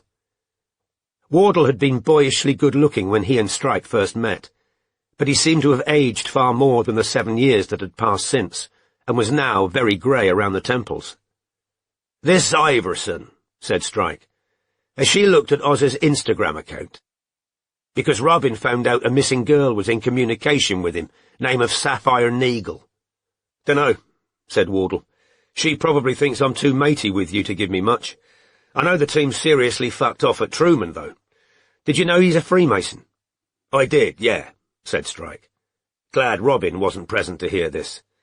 There's a lot of muttering that Truman wanted that body to be Knowles, to turn attention away from where the killing happened. Nobody needs a bloody Freemasonry in the Met story. Did you know they've ruled out those 4 blokes in Wild Court? "I did, yeah. So now they're trying to work out how Wright and his killer got to the shop, because there doesn't seem to be camera footage of them anywhere. A Peugeot was involved, wasn't it? That the silver car they think picked up the killer at 3 in the morning? Yeah. I assume they've tried to trace it. Yeah, but no dice. They're combing through camera footage, but it disappeared into a residential area and got lost." Strike had just picked up his knife and fork again when his mobile rang, and seeing that it was Robin calling, answered at once. "Hi, are you free to talk?" she said. Cheered by the fact that she'd called him instead of emailing, Strike said, "Yeah, of course. Give me a minute." He got up from the table and pointed at the front door, signalling to Wardle that he needed privacy for this conversation. "Right," said Strike, who'd now let himself onto the landing outside Wardle's flat. "Fire away." "I'm in casualty. I'm fine," she added quickly. "Plug's here, with his son. The son's been injured, badly, on his face. Bitten. Strike, I think I know what's going on." "What?" "Dogs. Dangerous dogs. The boy was bitten in that house in Carnival Street where they put whatever animal was in that allotment shed. They were both unmarked when they went in. 20 minutes later, Plug half-carried his son out with blood all over his face." "Fuck," said Strike, thinking of the compound outside Ipswich. "Dogfights. That's it, isn't it? The cash is for bets or buying dogs. OK, good work. Now we know what we're dealing with. With luck, a doctor might call in the police once they see what the injury is." "Plug looks absolutely furious. I'll bet you anything he's going to pressure the boy not to say what really happened. Say it was a stray dog or something." "Yeah, he probably will. In which case it'll be on us to nail him. Easier now we know what we're trying to prove. Have you done anything about that Land Rover, by the way?" Strike asked, keen to keep fostering this slightly more amicable atmosphere. "Yes, I've made an appointment to go and see it Sunday afternoon. I better go. The boy's being taken away to get stitched up." "OK, bye," said Strike, and he returned to Wardle, who was opening his second lager. "Robin," Strike said. "Ah," said Wardle. "Listen, I'm grateful for the info," Strike said, sitting down again. "Good to know there's still someone in the Met who doesn't think I'm an arsehole." "They got their own share of arseholes," said Wardle, and Strike noticed the use of they as opposed to we. "Were you serious," he asked, "about leaving?" Wardle drank more lager before answering. "I dunno," he said. "My mum's just died." "Shit," said Strike, who'd had no idea of this. "I'm sorry." "Yeah, last month. She was never right after my brother," said Wardle. "Broke her heart." His words were coming as though each adhered to his throat, and needed to be pulled up with effort. "She chose not to go for a second round of chemo. Raised us both as a single mum. We were alive. Terry dying half killed her, and then April left me, and she didn't see nearly as much of Liam anymore." "Liam?" "My son," said Wardle, with a faint smile. "The kid you just saw me put to bed." "Oh, yeah, of course. Anyway, Mum left a lot more money than I expected. She came into an inheritance herself right before she died. Never got to enjoy it. Before she went, I kept telling myself I'd be mad not to hang on at work for the pension. But with what she left, I could still see Liam right." The policeman sighed, then said, "Should we go and sit on better chairs? I spend all night in here on my laptop sometimes, getting a numb arse." The sitting room held a 3-piece suite, a television, and little else. As Strike passed over the threshold, a distant wail of "Daddy!" was heard. "Shit," muttered Wardle, and he left for the spare bedroom. Strike sat down on the sofa, lager in hand, eyes on the television screen, thinking of that wailed word, Daddy. He'd never used the word to address any man in his life, because the nearest thing he'd ever had to a father had been Ted. A very long time ago, as a boy, he'd longed to be able to say it to Rugby, to be able to talk about him as Dad, but he never had. Strike had been a stickler for accuracy, even as a child. You didn't call a man you'd met for 10 minutes your dad. He imagined the baby girl to whom Bijou had recently given birth calling him Daddy, and drank more lager. The cartoon Wardle's son had been watching had finished. Some kind of comedy news quiz had taken its place, and Strike suddenly realised he was looking at Lord Oliver Branfoot, who sat hunched behind a lit-up podium beside a young comedian. Large, overweight and round-shouldered, Branfoot was wearing a suit that looked as though he'd slept in it. His dark hair was either badly cut or messed up to seem that way, while his large, fleshy nose and droopy eyes gave him the droll look of a giant garden gnome. The quiz host was speaking. "Of what did President Trump say this week? The enemies keep saying it's terrible." Branfoot hit the buzzer first. "His hair," he said, in a plummy voice, which got an easy round of laughter. "Really?" said Branfoot, straight-faced, blinking at the studio audience as though surprised by their reaction. "Seriously, it must be that." "You're a fine one to talk," said the comedian sitting next to Branfoot, which earned another round of cheap laughter. "I'm afraid I take serious offence at that remark," said Branfoot, mock dignified. He always seemed to step up his usage of words with R's in them when on television, milking the comedy value of his speech impediment. "I may not be Richard Gere, but I don't walk about with what appears to be shredded wheat on my head." "The answer," said the host, over the audience's renewed mirth, "is his Twitter account." "It's all right. He just called out in his sleep," said Wardle, reappearing in the room. "Oh, Christ, not that Branfoot prick. Why do they keep inviting him on these things?" "Because he's happy to play the jackass," said Strike. "I'm not sure that's an act," said Wardle. "It's a great act," said Strike, staring stonily at the screen. "That fucker knows exactly what he's doing." Chapter 71. But I persist, because I have my spice of intuition likewise. Robert Browning, Balaustion's Adventure.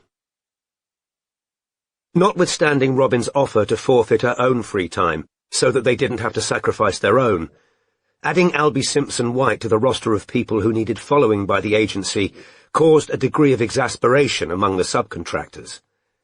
Robin knew they felt that trying to keep an eye on Plug, the house in Carnival Street where they believed a dangerous dog or dogs were being kept, and Plug's dog breeding and fighting associates in London and Ipswich, while also watching Mrs. Two Times and filling the gaps in the silver vault case the two partners couldn't cover alone, was quite enough work to be getting on with.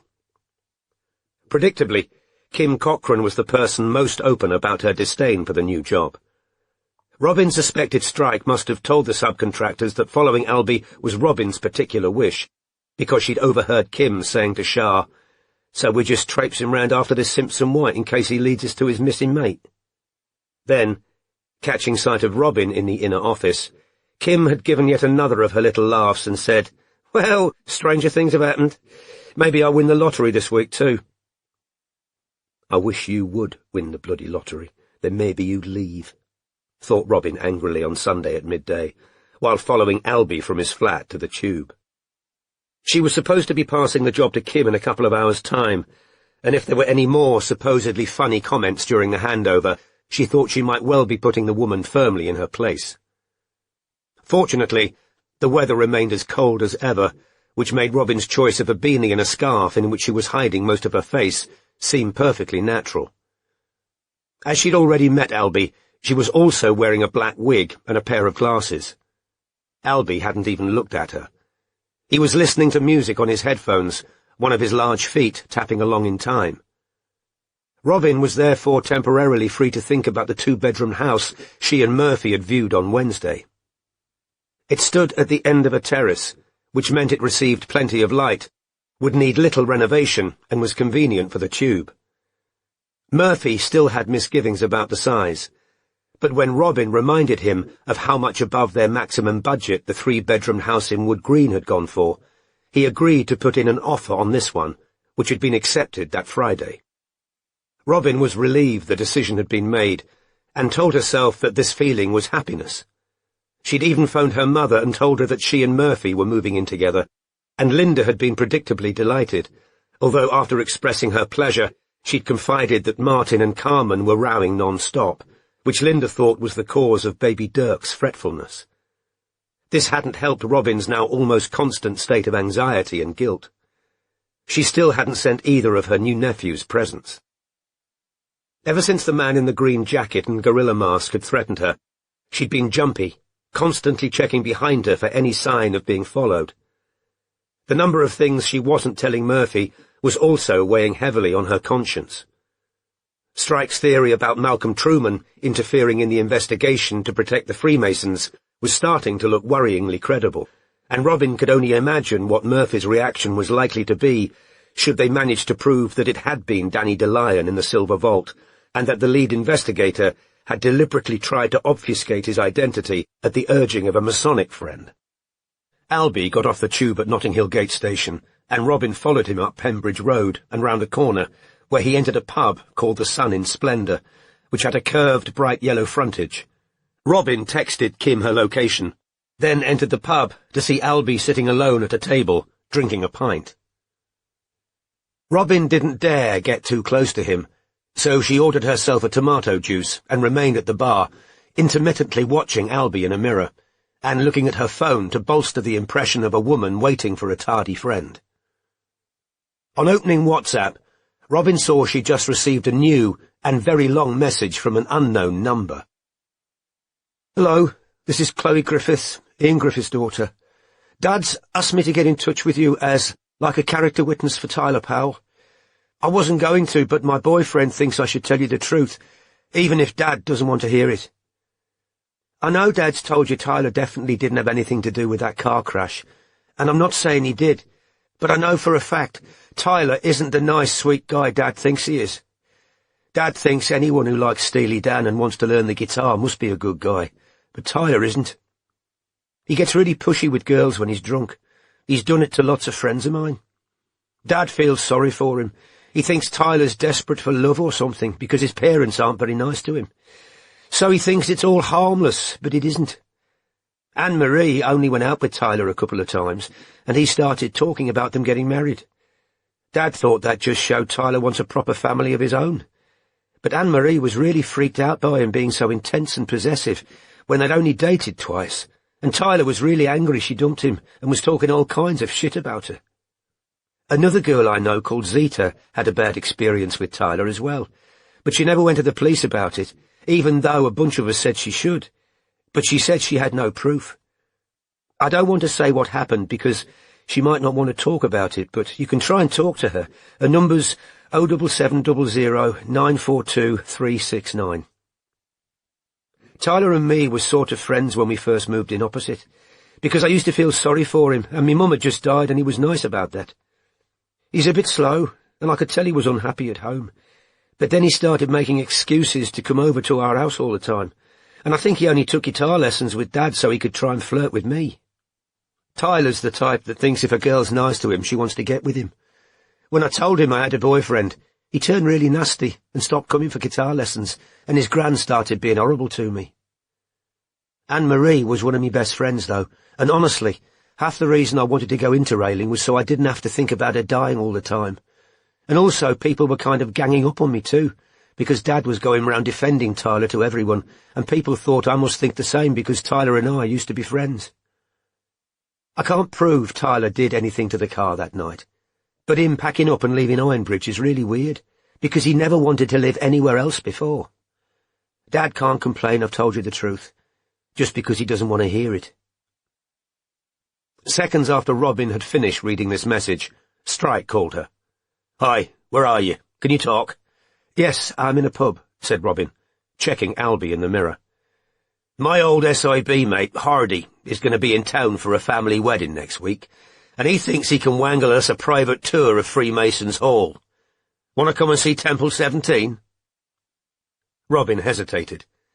She had a great curiosity to see inside Freemasons' Hall, especially on a private tour, but she remained angry at Strike. No, we're overstretched as it is. You stick with Semple, and I'll keep going on Tyler Powell. I've actually just had a message from Chloe Griffiths, Tyler's ex-neighbour.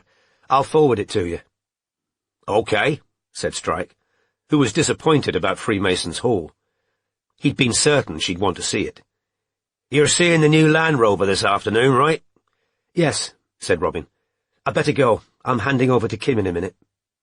As she said it, she saw the subcontractor enter the pub. Bye, Robin said to Strike, and hung up.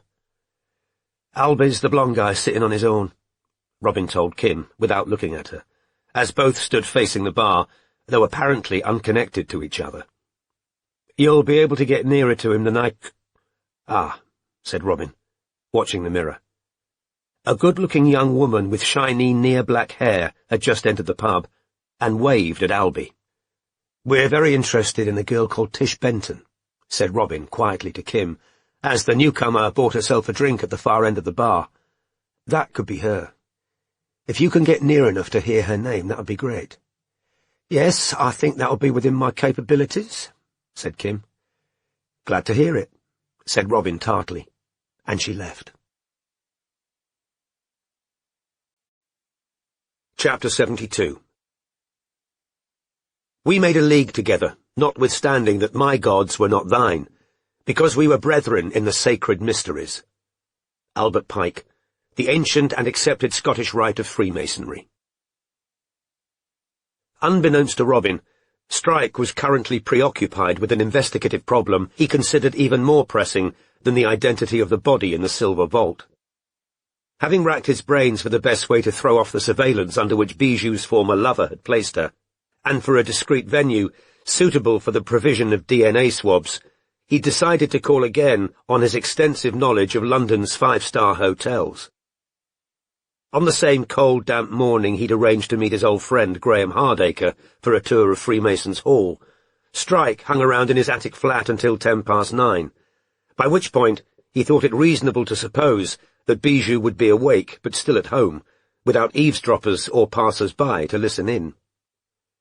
He reached for Ted's Fisherman's Priest, and sat weighing it in his hand as he waited for her to answer, which she did within a few rings.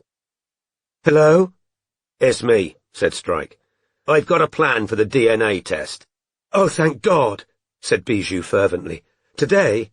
Day after tomorrow, said Strike. But you cannot tell anyone. I won't, said Bijou shrilly. For God's sake, do you think I want people knowing? Right, well, I booked a room at the Savoy, said Strike. The hotel? No, the Cabbage, said Strike irritably. Of course the bloody hotel. We can't meet at a hotel. That'll look— Listen, said Strike, who'd anticipated her quibbles and was in no mood to humour them. It's the hardest bloody hotel in London to find your way around. It's a maze in there.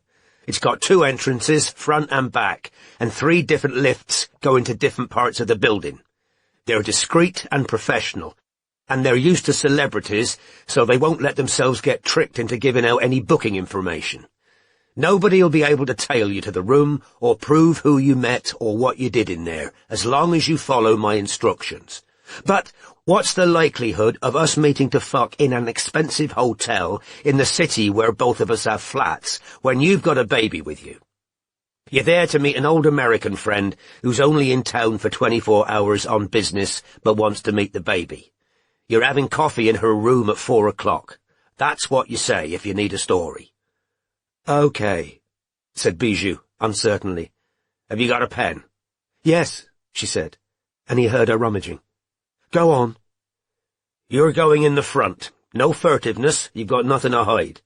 Go straight through the lobby, down the steps, turn left, and then right. That takes you to the red lift.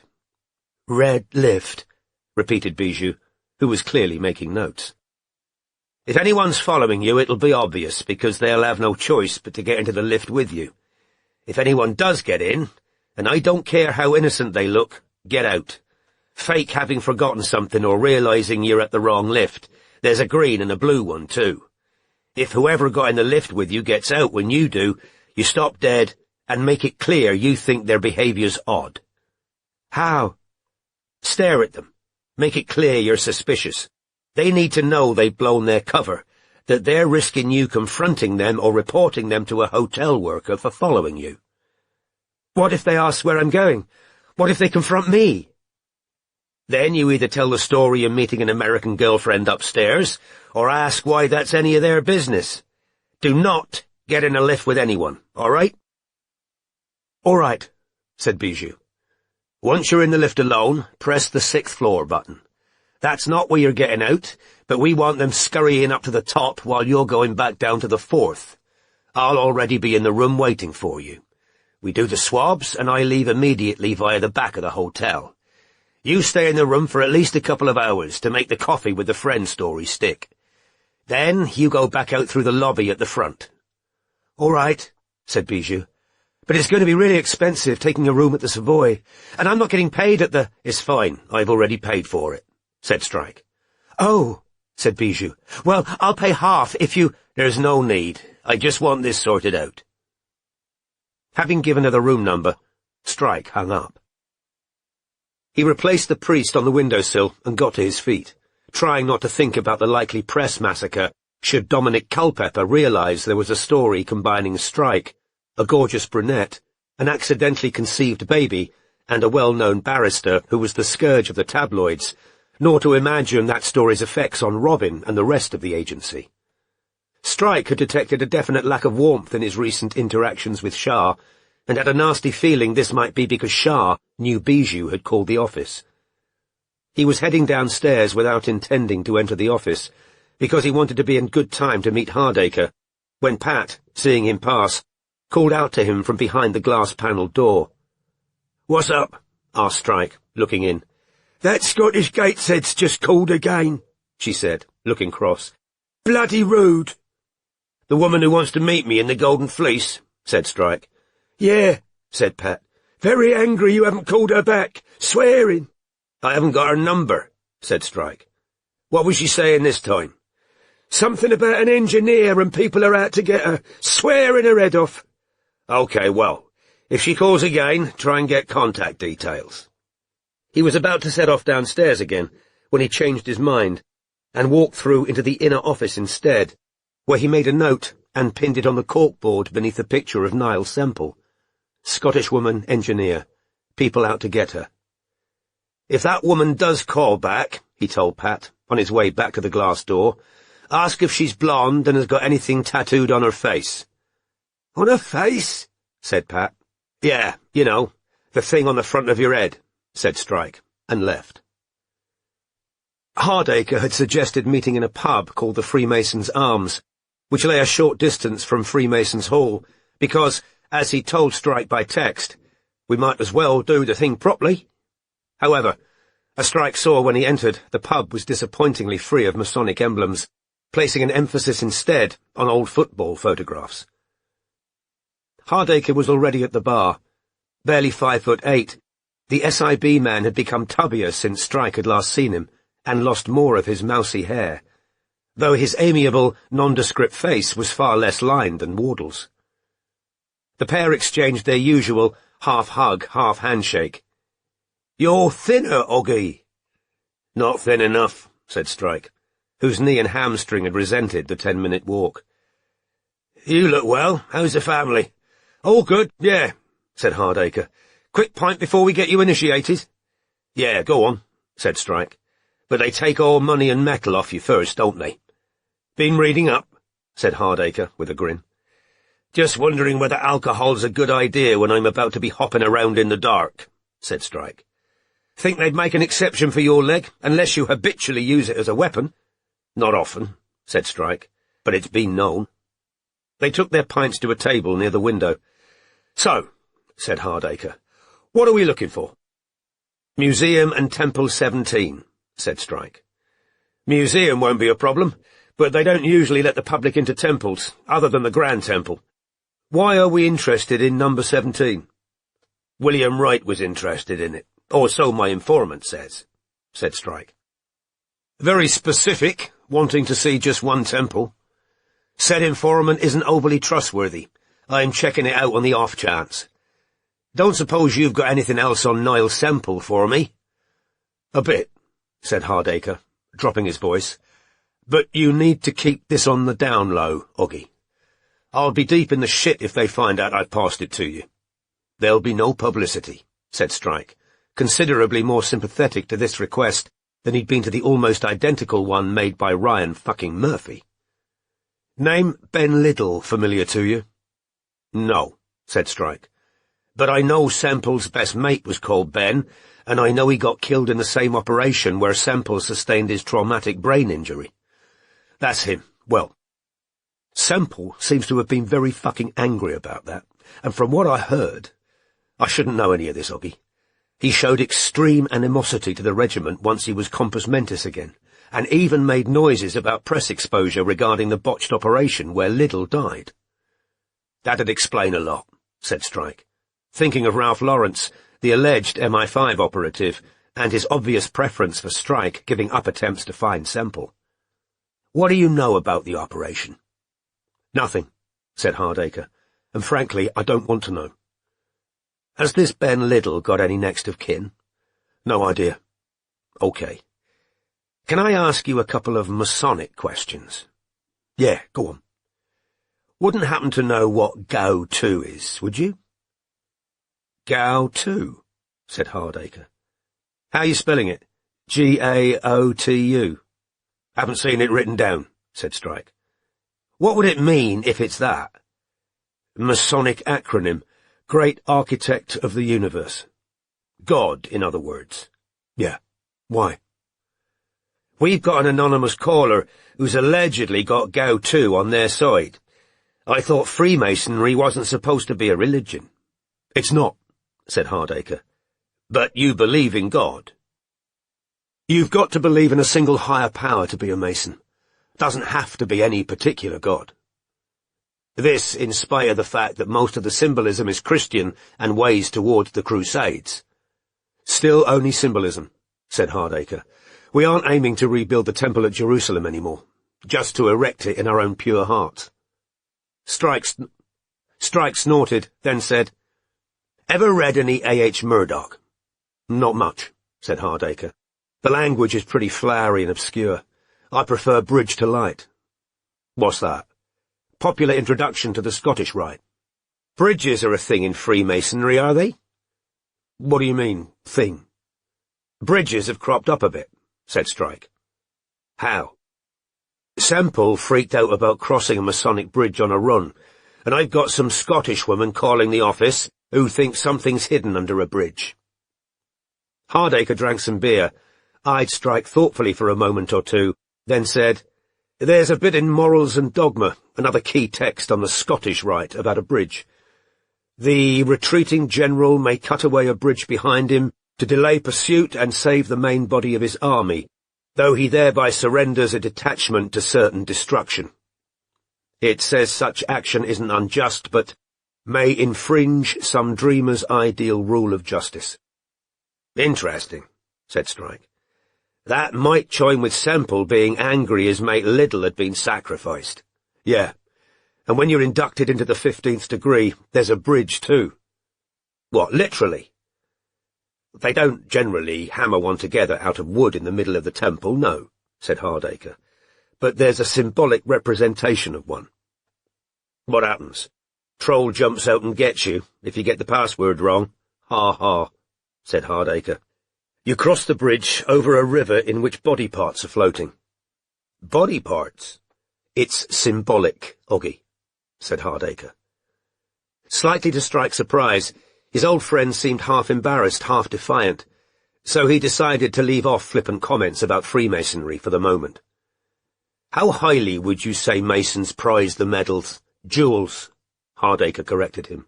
Jewels they get for achieving the degrees. Well, they probably wouldn't want to lose them. Why? Because Semple seems to have either taken something valuable or something he thought was valuable with him to London, or picked it up here, I suppose. He had a briefcase handcuffed to him last time he was seen. If he got obsessive about Freemasonry, he might have thought it was important to keep his regalia with him, said Hardacre. What would regalia comprise? Sash, apron, medals, jewels, I mean? All of the above, probably, said Hardacre. I had a look for any Masonic connection with the name William Wright, by the way. A Captain William Wright of Ardwick Lodge died in the First World War. Where's that? East Lancashire. The lodge is still active. Was he well known, this Wright? Would most Freemasons have heard of him? Doubt it, said Hardacre. The only claim to fame I found is that he drowned at sea. How's the case going, in general?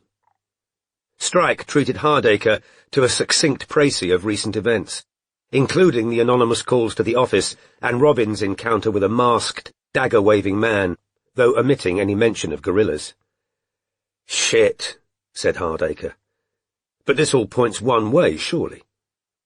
Heavy-handed misdirection? Well, obviously, said Hardacre with a laugh. Brandishing a Masonic dagger in the street. You think a genuine Mason would do that? Could be a Masonic nutter, said Strike. But I agree. The Masonic touches are probably a smokescreen. Gotta be, said Hardacre. Can't imagine a Freemason committing murder, then. Well, I wouldn't go that far, said Hardacre. Never forget what Albert Pike said. You'll have to remind me. Masonry does not change human nature, and cannot make honest men out of born knaves. Pints finished, they headed out into the bright sun. 10 minutes later, Hardacre was speaking in a low voice to a woman at the front desk in the marble lobby of Freemasons' Hall, which was high-ceilinged with a gilded cornice. You're in luck, said Hardacre, rejoining the detective. Give it half an hour and we can have a look at Temple 17. There are people in there right now. Museum first? So they climbed the broad staircase to visit the first-floor museum. There were several pieces of Masonic silverware on display, though exactly what benefit would have accrued to William Wright from peering at them remained mysterious to Strike. Look here, said Hardacre, beckoning Strike over to a small oil painting on the wall. That's your bloke, Alexander Hewson Murdoch. The painting showed a stern-looking, grey-haired Victorian gentleman with mutton-chop sideburns and eyebrows of the kind that suggested sagacity, dressed in the ornate robes of a Grand Master, complete with apron embroidered in gold, and a gold chain around his neck. Painted in the background was the silver Neff that had been stolen from Ramsay Silver, a miniature replica of the ship that had taken the first Freemason to America. The short biography beside the picture covered Murdoch's birth in Edinburgh, his emigration to America, and his triumphant journey from pauper to multimillionaire. While Strike continued to browse the contents of the glass cabinet, Hardacre visited the shop opposite the museum, returning a few minutes later. Woman on the till says the museum was interested in bidding on some of the Murdoch silver, but they missed out to your Ramsay bloke. Strike glanced over Hardacre's shoulder at the shop. Do they sell daggers in there? I didn't see any, said Hardacre, but you can get them easily enough. They're for sale online. And anyone can buy one, can they? You don't need to give a password or show your all-seeing eye tattoo. I usually send them a picture of my Prince Albert, but just for a laugh, said Hardacre. No, anyone can buy them. He checked his watch. We can probably get into 17 now. How common would it be for a Mason to change lodges, in your experience? Asked Strike, as they left the museum to walk along a marble-floored passage. Not that unusual, said Hardacre. People move to different towns. You might just find one you like better, or you'd rather not see someone you've fallen out with. I imagine the brethren would be in such a state of fraternal goodwill that would never happen. Just told you, Masonry doesn't change human nature. Why are you interested in people switching lodges? Idle thought. You wouldn't happen to know anything about the Winston Churchill. It meets here. So do about 1,000 other lodges, said Hardacre. There's a rumour one of them uses actual human skulls in their rites. Norwegian, if the rumour can be believed, but don't quote me. I don't want to be excommunicated. A suited man was walking towards them, holding a long staff topped with a cross of Salem. Strike let the man move out of earshot before saying, Does the Pope mind you wandering around with stuff like that? He's not keen on us generally. Too many non-Christian gods allowed. A few minutes later, they arrived at a wooden door bearing the number 17, which Hardacre opened. The room was panelled in dark oak, with enough chairs set around the checkerboard floor to seat 80. Behind a throne-like seat was a large chain swan carved onto the wall. "Symbol of Buckinghamshire," said Hardacre, pointing. "This temple was funded by Freemasons from the county. It's where 3 of the oldest, pre-1717, lodges meet." "And what's all this?" said Strike, turning to point at the strange assemblage of objects in the middle of the checkerboard floor. "Now there, I'd have to kill you if I told you," said Hardacre. 10 banners hung from poles faced each other on the black and white carpet, and Strike's eye was drawn immediately to the lion beneath the word Judah. On the floor lay tools including a spade and a pickaxe, an aged book that was embossed with the lodge's name, and a group of 3-dimensional geometric objects carved out of white stone. "This is set up for some rite, is it?" he asked Hardacre. "This stuff wouldn't usually be here." "No," said Hardacre. Strike glanced around the rest of the chamber. He noted the rough and perfect ashlars. Cubes of stone representing the uninitiated and educated masons, sitting beside chairs that evidently belonged to masons having some elevated ceremonial role. "Can't say it's obvious what William Wright wanted to see in here," he said at last, after giving the place a comprehensive look. "But that'll do me." As they left the temple, Strike asked, "Do you still maintain masons aren't allowed to use membership to advance their personal interests?" "It's right there in the rules, Oggy," said Hardacre.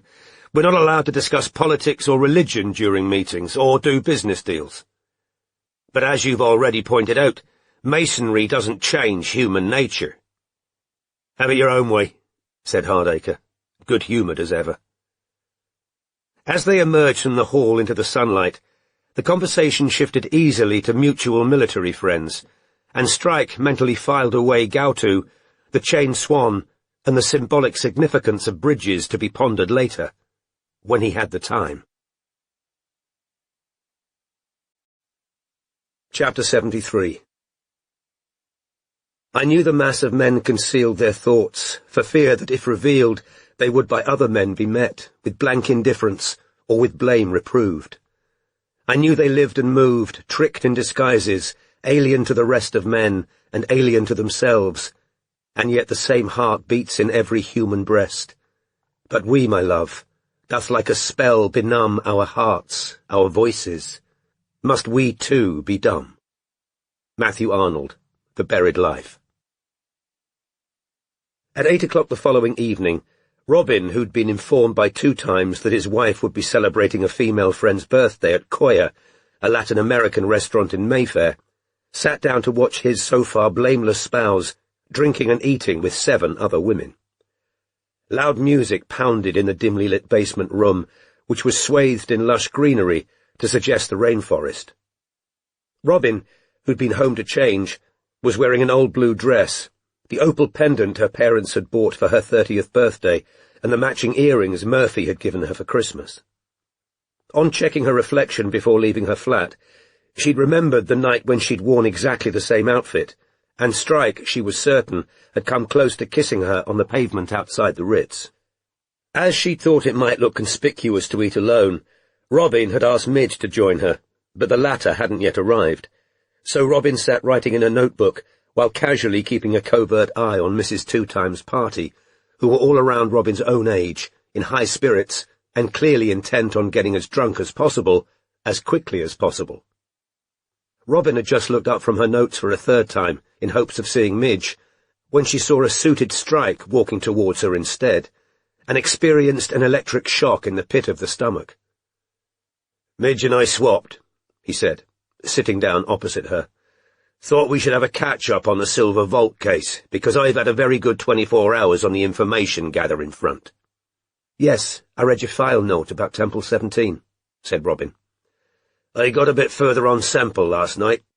His best friend, Ben Liddle, who was also Scottish, and was killed in the operation where Semple got his brain injury, has only one living relative, A sister called Rena. I'm starting to wonder whether she isn't our Scottish Gateshead. Really? Yeah. She might even be the woman Jade Semple overheard Semple planning to meet. The Gateshead called again yesterday, babbling about an engineer to Pat. The pub where Jade overheard Niall arranging to meet the woman was called The Engineer. The Gateshead seems worried about going back there, which is why she wants to meet me in the Golden Fleece instead. Right, said Robin, deliberately unenthusiastic. Apparently indulging in speculation about Swedish Riata Lindvall was pointless, but it was fine for Strike to make assumptions about an unknown woman because she was Scottish. But I've got a load more than that, said Strike, unaware that he just annoyed Robin even further. Look at this. He handed Robin his phone, and she looked down at a news story dated 2010, topped by a picture of Jim Todd staring sullenly at the camera, captioned, Todd Jameson. The cleaner had had more hair in the photograph, but the wide mouth and tiny eyes were unmistakable. The headline read, Battersea Rapist Jailed.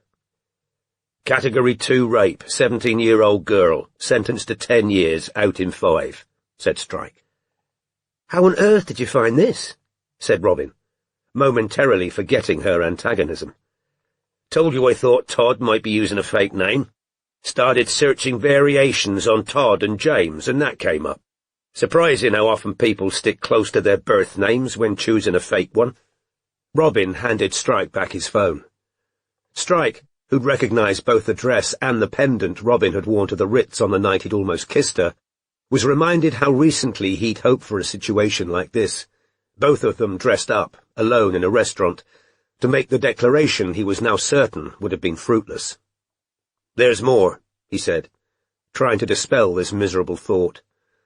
Once I got Todd's real name, it wasn't too hard to find out he's got a brother who's a Conservative borough councillor. I rang the guy up.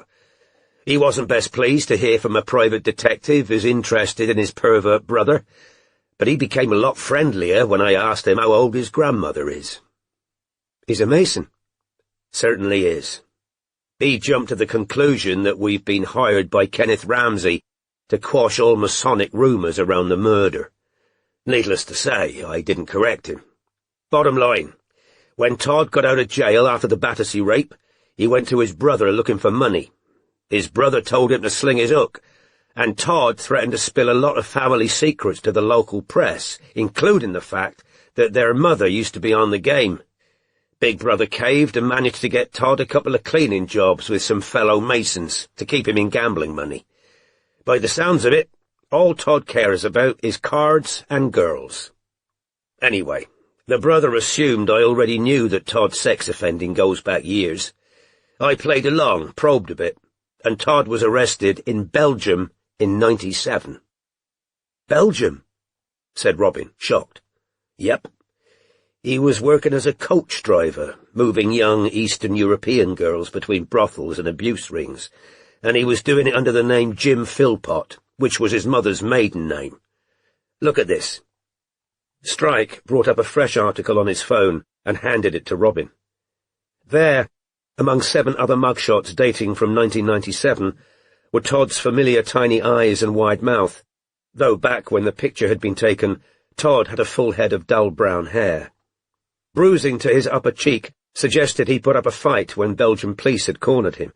He'd been arrested as part of a pan-European grooming and trafficking gang that lured young women with promises of modelling careers or jobs as housekeepers for wealthy people in the UK. Todd, Robin saw, had served 12 months for his crimes, receiving the shortest term of any of the men arrested. None of the girls rescued had accused him of physical abuse, only that he'd knowingly moved them around between brothels and groups of abusers in France, Germany, Luxembourg and Belgium. Robin was sceptical that Todd's role had been confined to chauffeur. There was no guarantee that every single victim had been found, and his subsequent conviction for rape in the UK suggested he'd been lucky to escape a longer sentence. However, as Robin saw, Jim Todd had been in jail when Riata Lindvall and her daughter vanished, so he definitely couldn't have killed them. Interesting, she said, passing Strike back his phone. Still hoping for an improvement in the atmosphere, Strike said, I've also found out what that text was that made Pamela leave the shop early. How? Said Robin, failing to repress a note of professional rivalry. She considered Pamela her own witness and had been proud of getting so much information out of the woman. Tracked down her husband and talked to him this afternoon. They're separated.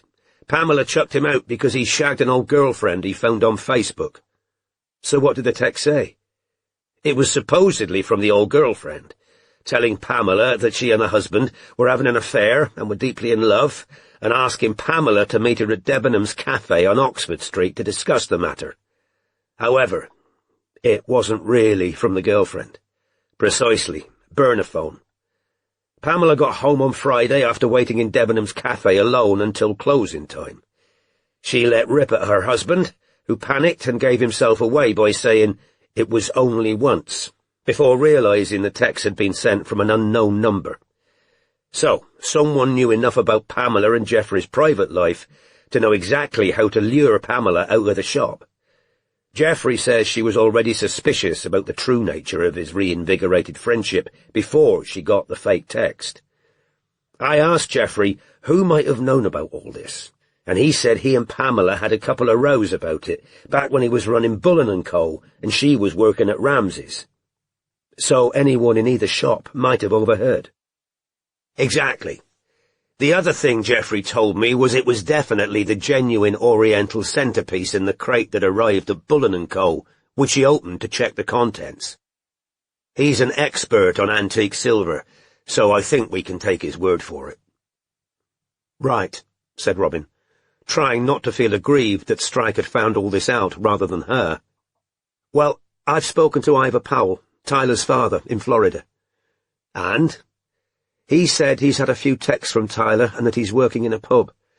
He seemed annoyed I was bothering him with what he called Dillis's rubbish and refused to send me Tyler's texts. I wouldn't be surprised if he hadn't had any at all. He gave the impression he simply didn't care about Tyler. A waiter arrived at the table to take Strike's drinks order. When he departed, Strike said, "That message from Griffith's daughter about Powell was interesting." "Yes," said Robin. "It certainly paints a different picture of Tyler to the one her father was pushing." "Pat hasn't found Powell in any pubs called the Silver something yet. Of course, he might be doing a Todd and going under a different name. A different name to William Wright, I mean." "I've also looked into the car crash that killed Anne-Marie Morgan and Hugo Whitehead," said Robin. "It really does look like Hugo just lost control of the car in the storm. The Mazda's anti-lock braking system failed, and it skidded into the back of an articulated lorry. The airbags failed to deploy, and the car went up in flames. I assume people in Ironbridge latched onto the anti-lock brakes failing, but in those conditions it was likely, especially if Hugo was driving too fast." "So we don't think Powell fled Ironbridge because he had a guilty conscience?" "He might not have caused the crash," said Robin, "but I'd still like to hear what that other girl, Zita, who had a bad experience with him, has to say." Strike's beer arrived, served by a waiter asking if they were ready to order food. Strike ordered beef, Robin chicken, and the waiter retreated again. Mrs. Two Times' group erupted into shrieks of laughter. Robin glanced over to their table to see Mrs. Two Times flicking her expertly coloured hair out of her eyes, talking to a very handsome, dark-eyed waiter. "I'd imagine it's occurred to you that we've got an unusual number of sex offenders congregating around this crime," Strike asked Robin. "McGee felt up a workmate on a previous job. Todd's a rapist and trafficker. Oz appears to groom young women." "You probably won't like my answer to that," said Robin. "Which is?" "That men perennially underestimate how many of their fellow men are perverts and predators. You know what they say? All women know a rape victim, no man knows a rapist." Strike decided to retreat to slightly safer territory. "This feels like a pro job, not a first kill. There aren't many people cold-blooded enough to spend a couple of hours with a fresh corpse, carving it up and dissecting it, late at night in an underground vault. That took strong nerves." "You think Oz is Shanker's hired hitman?" "If it was a hit, Oz must be the guy, yeah. But I've still got questions." "If I was hiring an assassin," Strike said, lowering his voice, "I wouldn't go anywhere near a sex offender. Look at Todd. He's on the sex offenders register. He knows what he's risking if he gets arrested, and he still can't control himself. A man whose life's dominated by impulses like that can't be trusted to keep his mind on the job. And the few mistakes Oz made during the commission of this crime are all sex and women related." "Using the same persona twice, you mean?" "For starters, yeah, that was sloppy. I imagine he took the view it worked great on Medina, and he got clean away with it, so why not use Oz again, as he put work into it? But it was bloody over-optimistic, thinking 14-year-old Sapphire Neagle's going to keep her mouth shut about a bloke showering her in rubies." "She never told anyone his name, though," said Robin. "She still blabbed that she'd met an exciting older man who'd promised she was going to be a backing singer, and that's not the only reckless thing he's done. Why visit Medina at home? I think he likes the risk, the thrill, the getting as close to them as he can. It was the height of bloody stupidity to press for pictures of Gretchen and Medina together. He might have thought that'd give him a hold over Gretchen, but it was always just as likely to make her keener to see him arrested. Biggest mistake of all, using Medina in the burglary when she was clearly a blabbermouth. Why use her specifically? If you need a woman for the job, why not pick someone steady and reliable who'd keep their mouth shut?" "Maybe he didn't know any other women who'd be happy to drive a getaway car," said Robin. "Or maybe he couldn't resist using a girl he knew he was going to end up raping and murdering. Medina was a cherry on top of the cake, a self-awarded bonus. That's where Oz's self-control fails. Girls." There was another silence, during which both partners followed their own trains of thought, until Strike said, "There are still anomalies, though. Shankar told me the hitman was a mouthy nutter, but barring the sex stuff, Oz seems efficient and controlled, clearly an arch manipulator, a good actor. Even if he got careless around Medina, when all's said and done, we're still no closer to finding out who owns the curly hair and sunglasses than we were when we first heard about them." "I think that curly hair's a wig," said Robin, "chosen to mimic the real Osgood." "Think you could well be right about that," said Strike. "But Mandy's denying she ever saw the curly-haired man and the girl with long black hair," said Robin, who'd read Strike's note in the file. "Yeah, and the trouble is, without a sighting of a girl matching Medina's description and a bloke matching Oz's in Wright's house, the working assumption that Oz is the killer falls apart." "There's still the email sent to Osgood from Ramsay Silver," said Robin, "and there's Gretchen's testimony that Sophia was dating an older man called Oz, and the total strangers who emailed the real Osgood about a van for sale, and a problem, and a prank involving a girl." "You don't need to convince me. I'm already convinced," said Strike. "I'm certain Oz and Medina emptied Wright's room, and I'm certain they were the couple in the getaway car. But the murder investigation team are taking the line that Mandy cooked up her story on the spot because I paid them for an interview and she wanted to give value for money." Their food arrived. As Strike picked up his knife and fork, he said, "Kim told me the girl Albie Simpson-White met in the pub wasn't Tish Benton. Her name's Clarissa, and all she talked about was her upcoming holiday to Sicily. One funny thing, though. The girl's living in Pembridge Gardens, almost opposite a lodge for female Freemasons." "Did Kim put a note in the file?" said Robin, who hadn't had a chance to check. "Or did she just call you with this news?" "She called me. I don't know about the file," said Strike. "Why?" "Because it seems to be my line of inquiry when she wants to bitch about it, but your line of inquiry when she's got news," said Robin acidly, and immediately regretted it. She went on in a less combative tone, "I'm going to try and talk to Cosima Lancaster this week, find out why Rupert crashed that birthday party." "Great," said Strike. "That'd help because Decima's agitating for another update." There was yet another silence, both partners now thinking of Bar Italia and their row about their responsibilities to Decima, but naturally neither gave any sign of this. "The new Land Rover's great," said Robin. "Good," said Strike. "How's the house hunting going?" "We found one we like. Our offer's been accepted." "Ah," said Strike, with the same old feeling of being punched in the solar plexus. "Congratulations." "Thanks," said Robin, her eyes on her food. Chapter 74.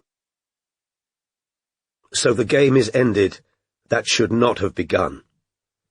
A. E. Housman, Poem 14, The Culprit, Last Poems. The knowledge that Robin and Murphy were definitely moving in together was still lying like lead in Strike's stomach when he entered the Savoy Hotel from the Thames-facing side of the building at 3:30 the following afternoon. He collected his key card from the reception desk in the grand green and cream lobby, then proceeded upstairs in the red lift, the walls of which were lacquered and patterned in gold. He was confident he hadn't been tailed, yet as the small red and gold box moved upwards, he felt as he imagined guilty men did, walking into court for sentencing. The long deserted corridor into which he emerged was carpeted in eau de Nil and lilac, muffling his footsteps. He turned, unobserved, into the superior queen he'd booked, which overlooked a chilly courtyard. The room was vaguely Art Deco in style, and had cost Strike several £100. He sat down in the upright chair at the desk and turned on the television, seeking distraction, but a few minutes spent watching President Trump justify his decision to curtail the emigration of Muslims to the States caused him to turn it off again. He opened emails on his phone and saw a long, miserable one from Decima Mullins, repeating every similarity between Wright and Fleetwood she'd already shared with him. Having skimmed this, he put his mobile aside in favour of the only available reading material in the room, a thick magazine catering to those who either bought or coveted luxury goods. The cover showed a very beautiful young blonde wearing a large amount of diamonds, and the tagline beneath the picture caught Strike's eye. Cosima Lancaster, It Girl Extraordinaire. Strike flicked past advertisements for men's watches, crocodile skin handbags, and platinum fountain pens, until he found 4 pages of pictures of Cosima modelling further diamond necklaces and rings, her blonde hair flying in a wind machine. On the 5th page was something loosely resembling an interview. Favourite food? Anything spicy, the hotter the better. Favourite drink? I have my own cocktail at Dino's, the Cosmic, tequila, ginger and honey, yum. Your idea of a good time? Any night at Dino's, my home from home. Secret passion? I'm a total true crime addict. Anything about unsolved murders. Best gift you've ever been given? Daddy gave me an incredible unset pink diamond for my 18th. I'm still deciding how I'm going to wear it. Something nobody knows about you. I did one of those ancestry testing DNA kits, and turns out I'm 3% Neanderthal. Strike threw the magazine back down again. There was a knock on the door. He got up and opened it. Bijou was standing outside, looking harried, her hands on the handle of an expensive-looking pushchair. "Anyone follow you?" said Strike, backing away to let her enter. "I think maybe a dark woman, but she didn't get in the lift with me." "Did you go up to the 6th floor before coming here like I told you?" "Yes, I did everything you said," she snapped. Strike glanced up and down the corridor outside. It was empty. He closed the door, locked it, and turned to see Bijou divesting herself of her coat. She was slightly heavier than she'd been during their extremely brief liaison, but she still looked good. Her brunette hair glossy, her blue eyes bright against her olive skin. Instead of the figure-hugging dresses he associated with her, she was wearing a thick cream sweater and jeans. The baby in the pushchair was fast asleep. Strike could see tightly closed eyes beneath a pale pink hat. He'd wondered whether he'd know, on seeing the child, whether they were genetically linked, but it looked like a bald monkey, and he felt nothing except antipathy tinged with apprehension. "I've got the kitten here," said Bijou, rummaging in her bag and bringing out a cardboard box. "You just have to swab the inside of your cheek and put it in this liquid. I'll do ours now as well." For no real reason he could think of, Strike retreated to the black-and-white bathroom so that she couldn't watch him taking the swab. Once done, he returned to the bedroom, where Bijou sat staring blankly at the parchment-coloured walls and gold, flowered carpet. "There you go." Her fingers brushed his as she took the sample. He withdrew his hand as though burned. "Right," he said. "Let me know as soon as you got the results." "And that's it, is it?" said Bijou, in a tearful voice. "What did you expect?" asked Strike, his hand on the door handle. There's no need to be so foul about all this." "You've led a bloody sheltered life if you think this is foul," said Strike, and he left. Chapter 75. Thus minded, then, two parties mean to meet and make each other happy. Robert Browning, Half Rome. Robin was standing outside the Lancaster house in Belgravia the next day when Strike called her. "News," he announced baldly. "Kenneth Ramsay just called to tell me Jim Todd's disappeared. He didn't turn up to work at Ramsay Silver on Thursday, didn't go to the Kingsway office on Friday, isn't answering his phone, and nobody's answering the door at his flat. I'm wondering whether he recognized you on the tube and got the wind up. There are pictures of you online. He could have connected you to me." "Oh," said Robin, with a sinking feeling. She really didn't want to be the reason Todd had disappeared. She could just imagine the witticisms Kim would make about that. "Suppose he might have quietly snuffed it in his flat, like McGee. But if he has, that seems a major coincidence. I'm going to try and speak to Todd's neighbours when I've got time." When Strike had hung up, Robin was left feeling professionally inadequate, in addition to all her other worries. Todd gone, possibly because of her. Albie Simpson-White hadn't led them any closer to Rupert Fleetwood, and her efforts to speak to Cosima Lancaster still hadn't borne results. Cosima, as Robin had already discovered, wasn't an easy person to engage in conversation. The 21-year-old lived with her parents in a large house in Belgravia, 5 minutes' walk from her father's club, Dino's. Judging by Cosima's Instagram account, which had 20,000 followers, her primary occupation was socializing and taking selfies, with occasional modeling jobs on the side. Thin, with long, baby-fine blonde hair, a peaches and cream complexion, and colt-like legs, Cosima posted pictures to her Instagram at least twice a day, sometimes trying on different outfits in her walk-in wardrobe, but usually posing with friends in various trendy restaurants and clubs. She also spent a lot of time at Dino's. The primary difficulty in getting within questioning distance of Cosima was the thick cordon of people constantly surrounding her. The girl was either at home, surrounded by uniformed staff, or amusing herself with large groups of friends in places where entrance required a great deal of money or membership. When she travelled, it was by Uber or in one of the family's cars with a chauffeur, so she was free to drink. She never seemed to walk anywhere, unlike her father, whose invariable routine was to leave his house at precisely midday, stride briskly to Dino's for lunch, and stay there until the early hours of the following morning. Dino Lancaster was a tall, heavy man, always impeccably suited, with a dark complexion and pronounced eye bags. His unusually large round head, with its slicked-back dark grey hair, resembled a cannonball, and his default expression was one of boredom, bordering on disdain. Knowing how he'd bullied Rupert Fleetwood, Robin found it almost pleasurable to dislike the man to whom she'd never spoken, seeing superciliousness in everything from the cast of his face to his perfectly knotted half-Windsor. Robin spent the next few hours waiting for Cosima to emerge, but was finally forced to leave without having glimpsed her for her evening off with Murphy. He'd booked them a table at his favourite gastropub in Wanstead, the Duke, which at least meant Robin didn't need to go home first to change.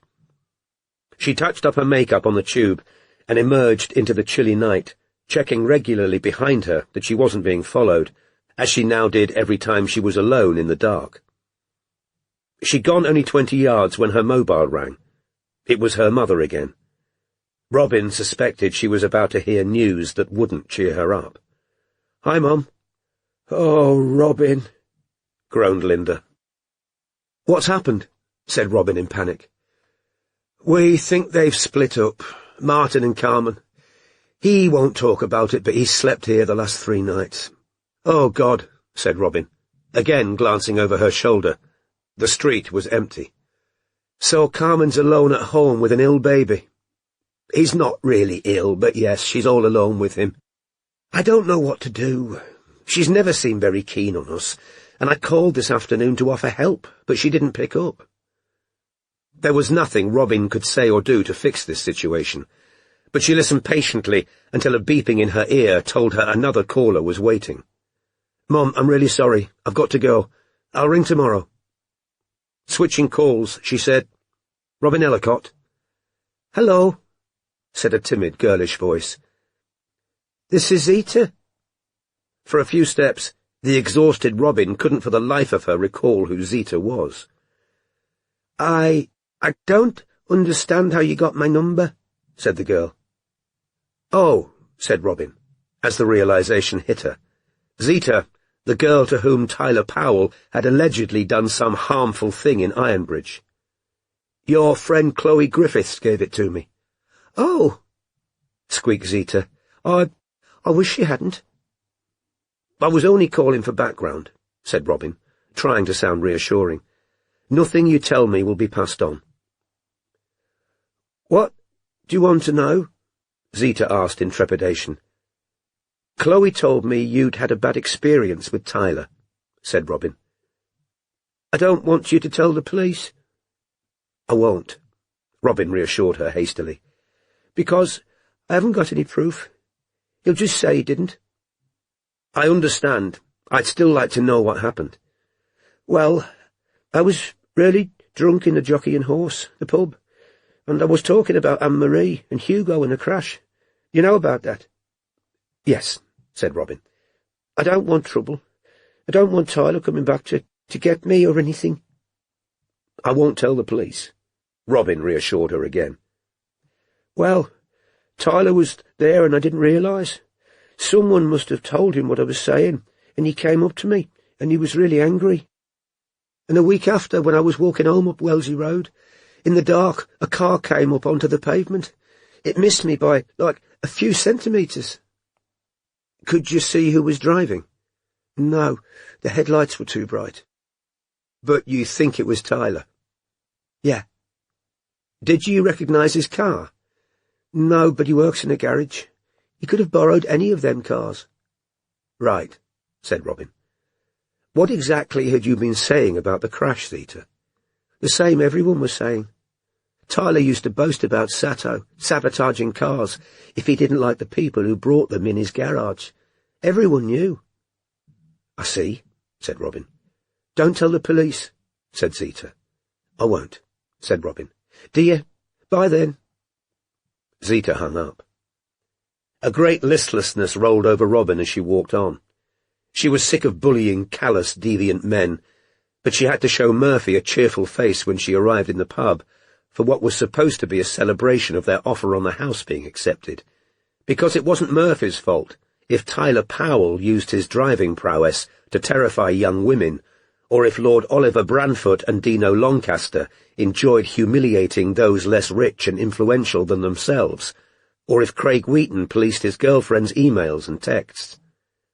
It couldn't be laid at Murphy's door that Niall Semple had abandoned his new bride shortly after her miscarriage, or that Jim Todd had raped a schoolgirl, that Larry McGee was so addicted to porn he couldn't stop watching it, even at work, or that an unidentified man or men were using Robin's own rape to intimidate her. Checking over her shoulder yet again, and touching the homemade pepper spray in her bag for reassurance, Robin reminded herself that millions of males, Murphy, her own father and brothers among them, weren't depraved, violent or sadistic, but kind and decent people. The trouble was that kind and decent men rarely cropped up in criminal cases. Her job, she knew, was in danger of warping her world view, and she thought how nice it would be to take some time off, to get away from bitterly cold and dark London, and not have to think about the grubby underbellies of men's lives. But not yet. Not now. There was too much to do. Murphy was already sitting at a wooden table with a pint in front of him when Robin entered the pub. "You look gorgeous," he told her. "You're a liar," said Robin, kissing him. "I look like a feel, wrecked." Having been on her feet all day, it was a relief to sit down, and Robin ordered a glass of wine, hoping, as with the whiskey on Christmas Eve, that it would make her feel more celebratory. "Listen," said Murphy, once they'd toasted the new house, and Robin had taken a large gulp of wine. "I'm not having a go here, all right?" "Oh, God, now what?" thought Robin. "Why didn't you tell me they've ruled out Jason Knowles as the body in the Silver Vault?" said Murphy. His tone was light, but his gaze was searching. "You knew, didn't you?" "Yes, I knew," said Robin, too tired to lie. They were moving in together. She needed to be honest with him, at least wherever honesty was practicable. "Kim Cochran told us the team working the case had ruled him out. I didn't tell you because I know you didn't want us to investigate the body in the first place. And you said that thing about showing up the Met, so I felt awkward about mentioning it." "Right," said Murphy. "So, do you know who it was in the vault?" "No," said Robin, with a slight ripple of guilt as she thought, again, of Dick DeLyon and Lord Oliver Branford. "Would you tell me if you did?" "Ryan, come on. You think we'd hide information like that from the police?" "No," said Murphy. "I don't think you hide it from the police, but I wondered whether you'd tell me specifically." "Well, of course, because I know I've been an arsehole about it," said Murphy. Robin reached for his hand and squeezed it. "I understand how you felt," she said. "I know why you didn't want us barging in. The case was really sensitive, I get it." Murphy took a sip of his beer, then said, "I heard Strike tip them off that Knowles's body went to Barnaby's." "Yes," said Robin. "Have you found out what Barnaby's is, or who it is?" "No," said Robin, reminded yet again that she still hadn't bought her new nephew's presents. "Who's this contact Strike's got? Who knows all this inside stuff?" "I couldn't tell you even if I wanted to. I don't know his real name." "He's clearly well informed," said Murphy. "Yes," said Robin. "A crim, obviously." "Yes," said Robin again. She drank more wine, still holding Murphy's hand. "Well, I've got some info for you if you want it," said Murphy. "About that Peugeot, the getaway car." "Seriously?" "Yeah, it's going to be made public. Their first step in admitting Truman fucked up, but you can have it early." Robin released Murphy's hand to dig in her bag for her notebook. Murphy laughed. "What?" said Robin. "Whenever you get a sniff of intel, you get the same look on your face." "What look?" "I saw it the day I first drove you home, when I told you we'd arrested Philip Ormond. Like a dog seeing a rabbit. Concentrated. Intense." "Oh," said Robin. "I like it," said Murphy. A waitress arrived to take their food order. When she'd left, Murphy lowered his voice and said, "The Peugeot was hired from a car rental in Reading, late on the Thursday." "Who hired it?" said Robin. "A young blonde." "A blonde?" said Robin, thinking of Sophia Medina. "Yeah, why?" "Because they were moving in together. She needed to be honest with him, where honesty was practicable. There's a girl called Sophia Medina, a Spanish student, who we think might have had something to do with the man in the vault's killing." "Really?" "Yes, but she had long black—" "Oh," said Robin, struck by a sudden thought. "Oh, what?" "Sophia had wigs. She wore them for her OnlyFans videos. A witness told me—" "No, wait. Were the blonde and brunette the same size?" "What?" said Murphy, understandably confused. "Same height, I mean," said Robin, thinking of tall, skinny Sapphire Neagle who'd been nicknamed Olive Oil. "No idea," said Murphy. "Okay, forget that," said Robin. "Go on about the blonde." "She presented a fake driving license at the hire place." "Do you know the name on it?" "No," said Murphy. "Anyway, the team have had to trawl through hundreds and hundreds of hours of footage to try and piece together what the vehicle did. And it wasn't easy because the plates were changed, and it went in and out of areas where there's no CCTV. She left the car rental and turned off the M4 towards Wisley Green, it's a village, and was lost from view overnight. Late Friday morning, she reappeared on the M4 with fake plates and drove to Dalston." "Dalston," repeated Robin, who was scribbling. "She's still alone in the car at this point." "Yeah," said Murphy. "She disappeared off camera in Dalston, but they're pretty sure she entered this semi-derelict line of garages that are due for demolition. Then there's a period of hours during which the car's not seen, but the blonde's caught on camera, on foot." Going where? She enters Dalston Junction station.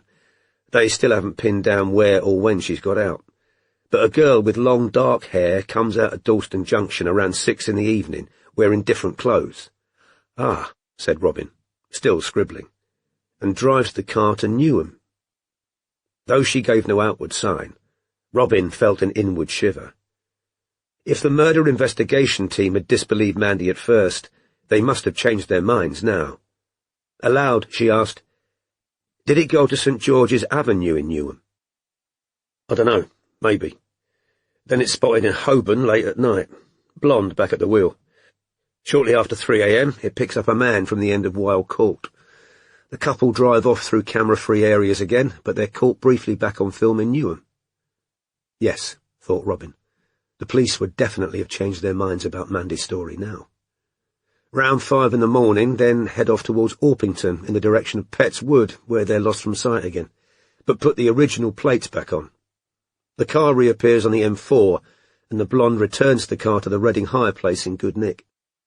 She's just visible on the edge of the car park camera, getting into a van afterwards, but the plates aren't visible. Van leaves, and if they know what happened next, my contact hasn't told me. What make was the van? I don't know. Has anyone searched Petts Wood for the silver? Probably, I'm not sure. Is your contact the same woman who... The one I spoke to before, yeah. She didn't try and seduce you in return for the info, did she? Robin said it because she knew it would give pleasure. He grinned. You've got no competition there, trust me. What happened in the pub that night? She was there, that was it. She was just there.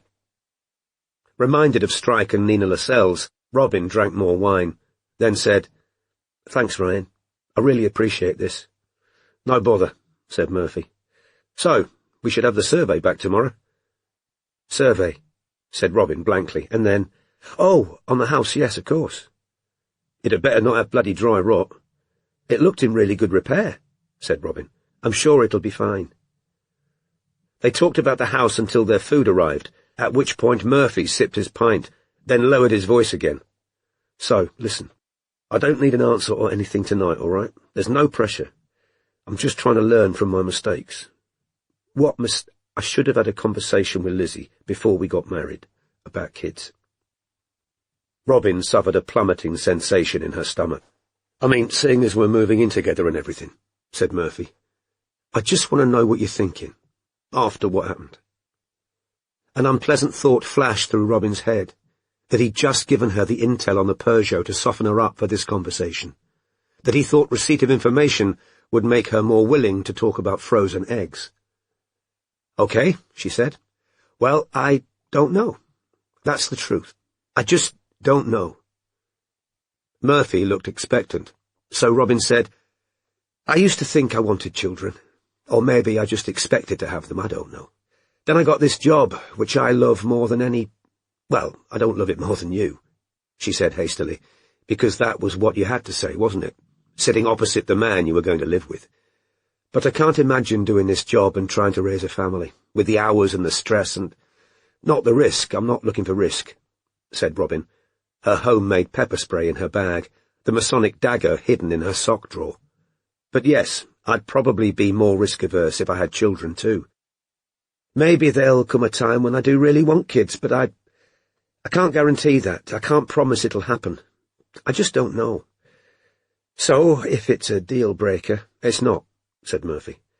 "I just wish I'd had this conversation with Lizzie before we got hitched, because I didn't know she definitely didn't want them, and I did." Wondering whether he'd looked up the odds of a live birth with IVF, Robin said, "I know I need to make a decision about egg freezing. I know time's not on my side." The feeling of constriction she'd experienced back at that sea captain's house in Deptford, which she'd thought she'd left behind forever, had returned. Chapter 76. How shall I name him, this spare, dark-featured, quick-eyed stranger? Matthew Arnold, the strayed reveller. Strike's anxiety about the results of the DNA test had become acute by the 4th afternoon without news, so he called Bijou while walking towards the shabby street in Holborn where the vanished Jim Todd, or Todd Jameson, as Strike now knew him to be, had lived until very recently. "I haven't heard anything yet," Bijou snapped. "I'll let you know when I do." "You're sure the samples got there, are you?" "Yes, I had an acknowledgement email." "Some of these places get back to you within a couple of days," said Strike. "There's been a weekend," said Bijou, with what Strike considered a deplorable lack of concern. "I told you, I'll be in touch when I hear anything." He walked on, hamstring aching, his mood dark. Not only was he on tenterhooks about the DNA results, relations with Robin continued to be icy. Her latest communication was a long email detailing the movements of the hired Peugeot used in the Ramsey silver theft and murder, crediting Murphy for the information in a way that suggested passive-aggressively that Strike ought to pass on his thanks to the CID officer. Strike had simply responded, "Very interesting, let's discuss." He'd followed this up with a brief text, telling her he wanted to put surveillance on Lord Oliver Branfoot to try and find out the location of the flat where the covert filming was taking place. Robin hadn't responded, probably, Strike thought, because she was still angry he was trying to prove the Freemasonry connection between Oliver Branfoot and Malcolm Truman. He arrived outside the busy Lebanese restaurant above which Todd had been living and rang each of the bells beside a grubby grey-painted side door without any response. He therefore took up a position in a doorway opposite, watching and waiting.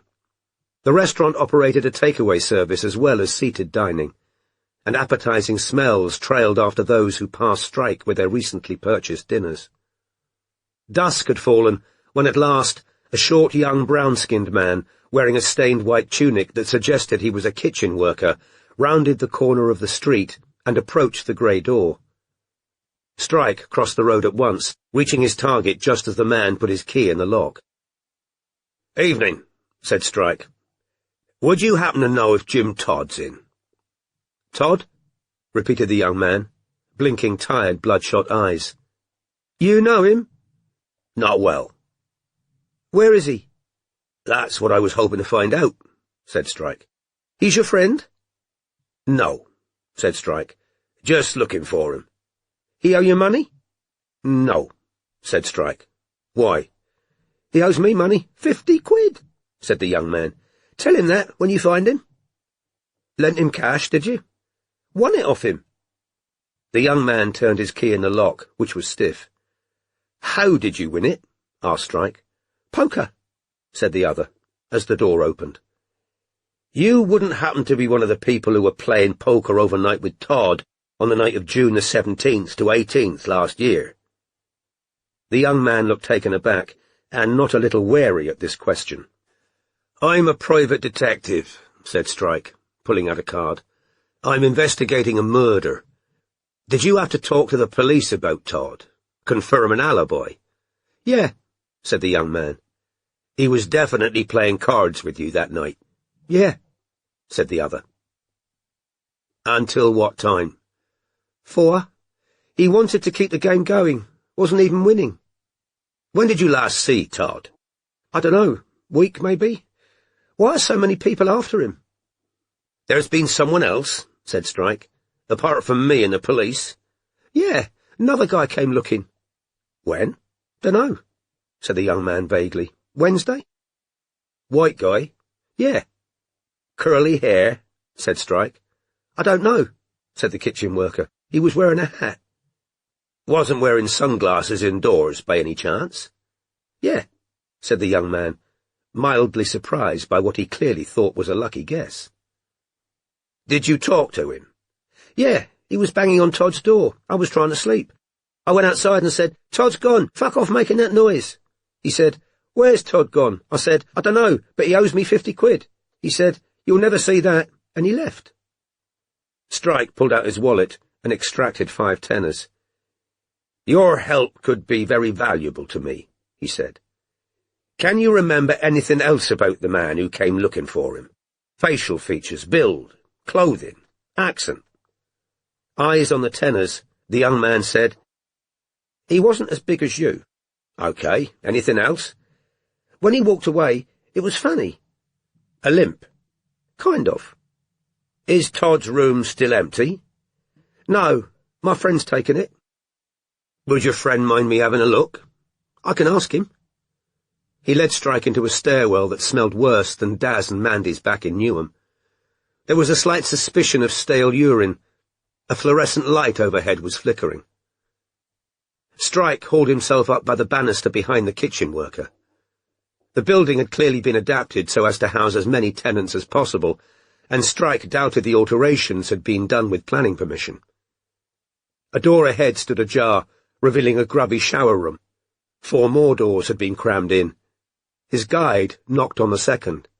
"Gagandeep?" After a minute's conversation in Punjabi through the flimsy door, a second brown-skinned man opened up. He was tall, bearded, equally exhausted-looking, and wearing nothing but boxer shorts.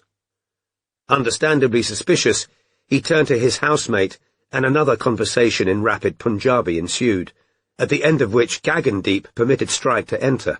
The room, the dusty window of which looked straight onto the brick side of the building opposite, was small and contained a few pieces of very old, cheap furniture. The narrow bed, Strike thought, must have been uncomfortable for the almost spherical Todd. There was flaking paint on the walls, a naked overhead bulb, and a much-stained carpet. "Did Todd leave anything behind?" asked Strike. "Yeah," said Gagandeep. He crossed to the wardrobe and opened it to reveal his clothes lying partially piled beneath an inadequate number of wire hangers. After a few seconds digging, Gagandeep retrieved an old hardback book, which he held out to Strike. "Know when to hold 'em. Win big every time." "I'd like to buy that from you," said Strike, pulling more cash from his wallet before handing 5 tenors to his second helper. "And if either of you see the man who was banging on Todd's door again," he pointed at the card in the kitchen worker's hand, "call me. There's more money in it if you can give me a lead on him." Chapter 77. What of a hasty word? Is the fleshly heart not stirred by a worm's pinprick, where its roots are quick? Robert Browning, A Lover's Quarrel. Robin's Valentine's Day started badly. Murphy had stayed over at her flat. In addition to a card, he'd bought her a plush dog with a heart in its mouth, in allusion to his previous offer to buy her a puppy. After Robin had laughed and kissed him, he said, "You can take him with you on surveillance or whatever you're doing tonight. Valentine's Day by proxy." Robin chose to ignore this broad hint that Murphy was still annoyed she had to work that evening. But the residual guilt and annoyance it had caused was still with her that afternoon, while watching Mrs. Two Times, who was shoe-shopping alone. When Robin's mobile rang, she was relieved to see the office number rather than her boyfriend's. "Hi, Pat."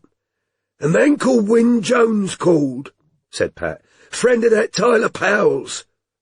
"Oh, good," said Robin, who'd phoned the farm at which Jones worked and left a message asking him to call her. "What did he say?" "That he doesn't want to talk to you. He says he knows who's hired you." "Did he say who?" "Fucking Faber Whitehead," quoted Pat sniffily. "That's the father of the boy who crashed Tyler's car," said Robin. "I don't suppose you saved Jones's number," she added hopefully. "I did, yeah," said Pat. "Please could you send it to me?" said Robin, as a beeping in her ear told her she had a call waiting. "Will do," said Pat, and she rang off, leaving Robin to check the screen of her mobile. When she saw Murphy's name, she had a strange sense of foreboding. Sure enough, when she answered, his first words were, "We've been fucking gazumped." "What?" "Some bastards offered to sell her another $5,000. The estate agents just called me." "Oh, shit," said Robin. But she was shocked by the relief that had just washed over her. "You don't sound exactly upset," said Murphy. "Of course I'm upset, but I'm in the middle of Selfridge's, Ryan. I can't burst into tears without attracting attention," said Robin quietly, while Mrs. Two Times tried on a pair of emerald green stilettos. "What's the estate agent's advice?" "Offer more, obviously." "OK, well, do you want to, or shall we look for something else? I don't fancy another 12 months of this. I've had to virtually drag you just to see 3 bloody houses." "That isn't true," said Robin, taken aback by his sudden aggression. and certain he was pushing for an argument to vent his frustration about the gazumping. "I like this one. I was the one who argued for getting it, remember? But you're happy to let it go and keep looking." "I'm not happy. I'm just asking whether we can afford another 5,000, said Robin, as Mrs. Two Times admired herself in a full-length mirror. "What's the end game? Finish up with something even smaller?" "I haven't got an end game. I'd just rather we didn't bankrupt. Well, it's not like you need to save for a new car. Now Strike's bought you a Land—" "He didn't buy me a Land Rover. It's owned by the business of which I'm a partner," said Robin, keeping her voice low with immense difficulty, because she'd now lost the struggle not to become openly angry. "And if you've got something you want to say about the smallness of houses, go right ahead and say it." "I'm not—" "Oh, aren't you?" said Robin, in a loud, furious whisper. "Don't tell me no pressure, then hint that I don't want space for kids. That's in your head, not mine. Don't gaslight me, Ryan. I'm not a fool. I've got to go." She hung up. A few minutes later, Murphy called her back.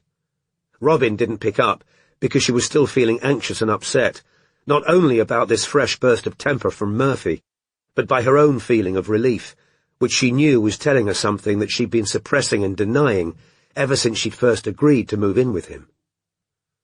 For the second time in a few days, Robin imagined fleeing somewhere warm and light, where she'd have space to decide what she really wanted.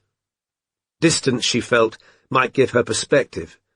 Unfamiliar surroundings might jolt her out of this pattern of agreeing because she felt she ought to agree, because when you said, "I love you," certain obligations ensued. She reminded herself yet again about how kind and considerate Murphy had been after the ectopic pregnancy, and following her long stay at Chapman Farm, not to mention how open and upfront he'd been in the discussion about children.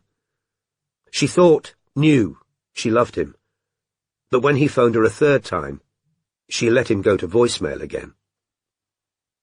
Robin handed over surveillance of Mrs. Two Times to Midge at 4 o'clock, then set out for the garage where the new Land Rover was parked, because she was supposed to be taking over from Strike, who was watching the house in Carnival Street where Plug Jr. had received his dog bites, and which Plug Sr. was currently visiting.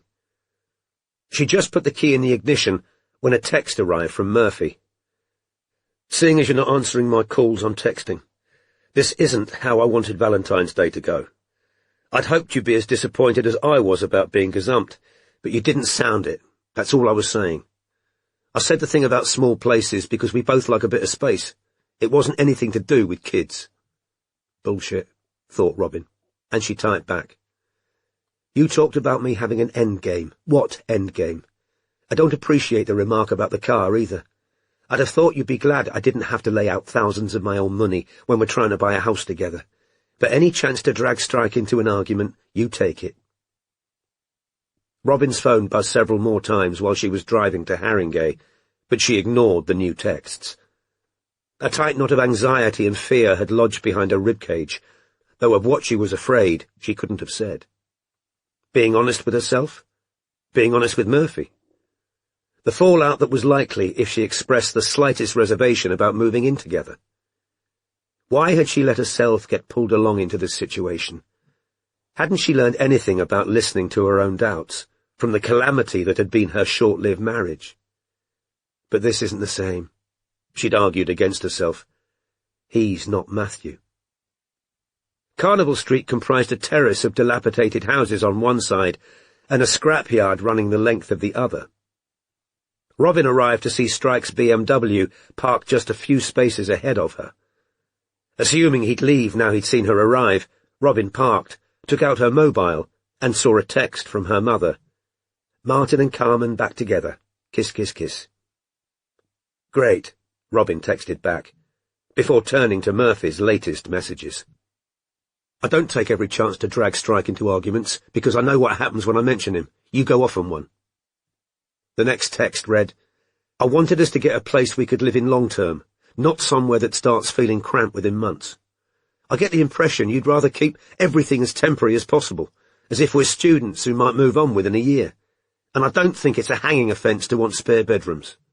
The last said, "Just because I wanted an open conversation about it the other night, you make this all about kids. I'm not pressuring you, but I'm not going to apologise for wanting them either. All I want is two-way honesty." The passenger door opened.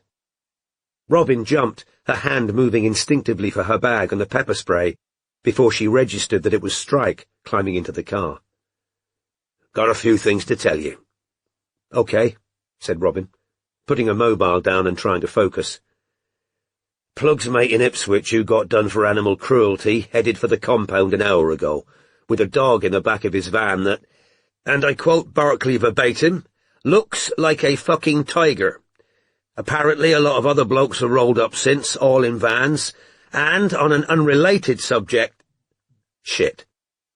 Plug and a friend had just emerged from the house, dragging a gigantic dog that looked to Robin the kind of creature that might guard the gates of hell. A muzzled, snarling, jet-black, heavily muscled cross between a Rottweiler and a giant bulldog. It took the combined efforts of both men to force it into the back of Plug's van. "Don't you want to—" Robin began, as she turned on the engine. "No," said Strike, pulling on his seatbelt. "I'm coming." Chapter 78. More than I, if truth were told, have stood and sweated hot and cold, and through their reigns in ice and fire, fear contended with desire.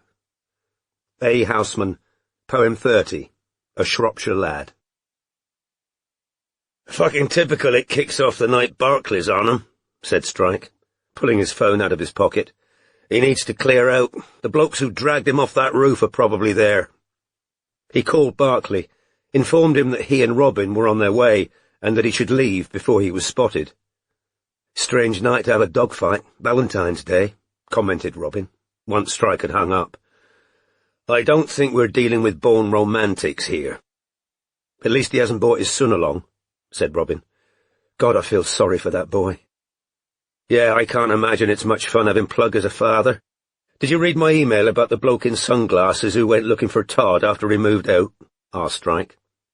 "Yes, I read all your emails," said Robin, a little more snappily than she'd meant to. "Everything all right?" "Yes, fine," said Robin quickly. The last thing she wanted right now was a discussion about her mood. "You were going to say something else before he came out of the house, on an unrelated subject." "Oh, yeah," said Strike. "I think I've identified Danny DeLyon." "You're kidding?" "Nope.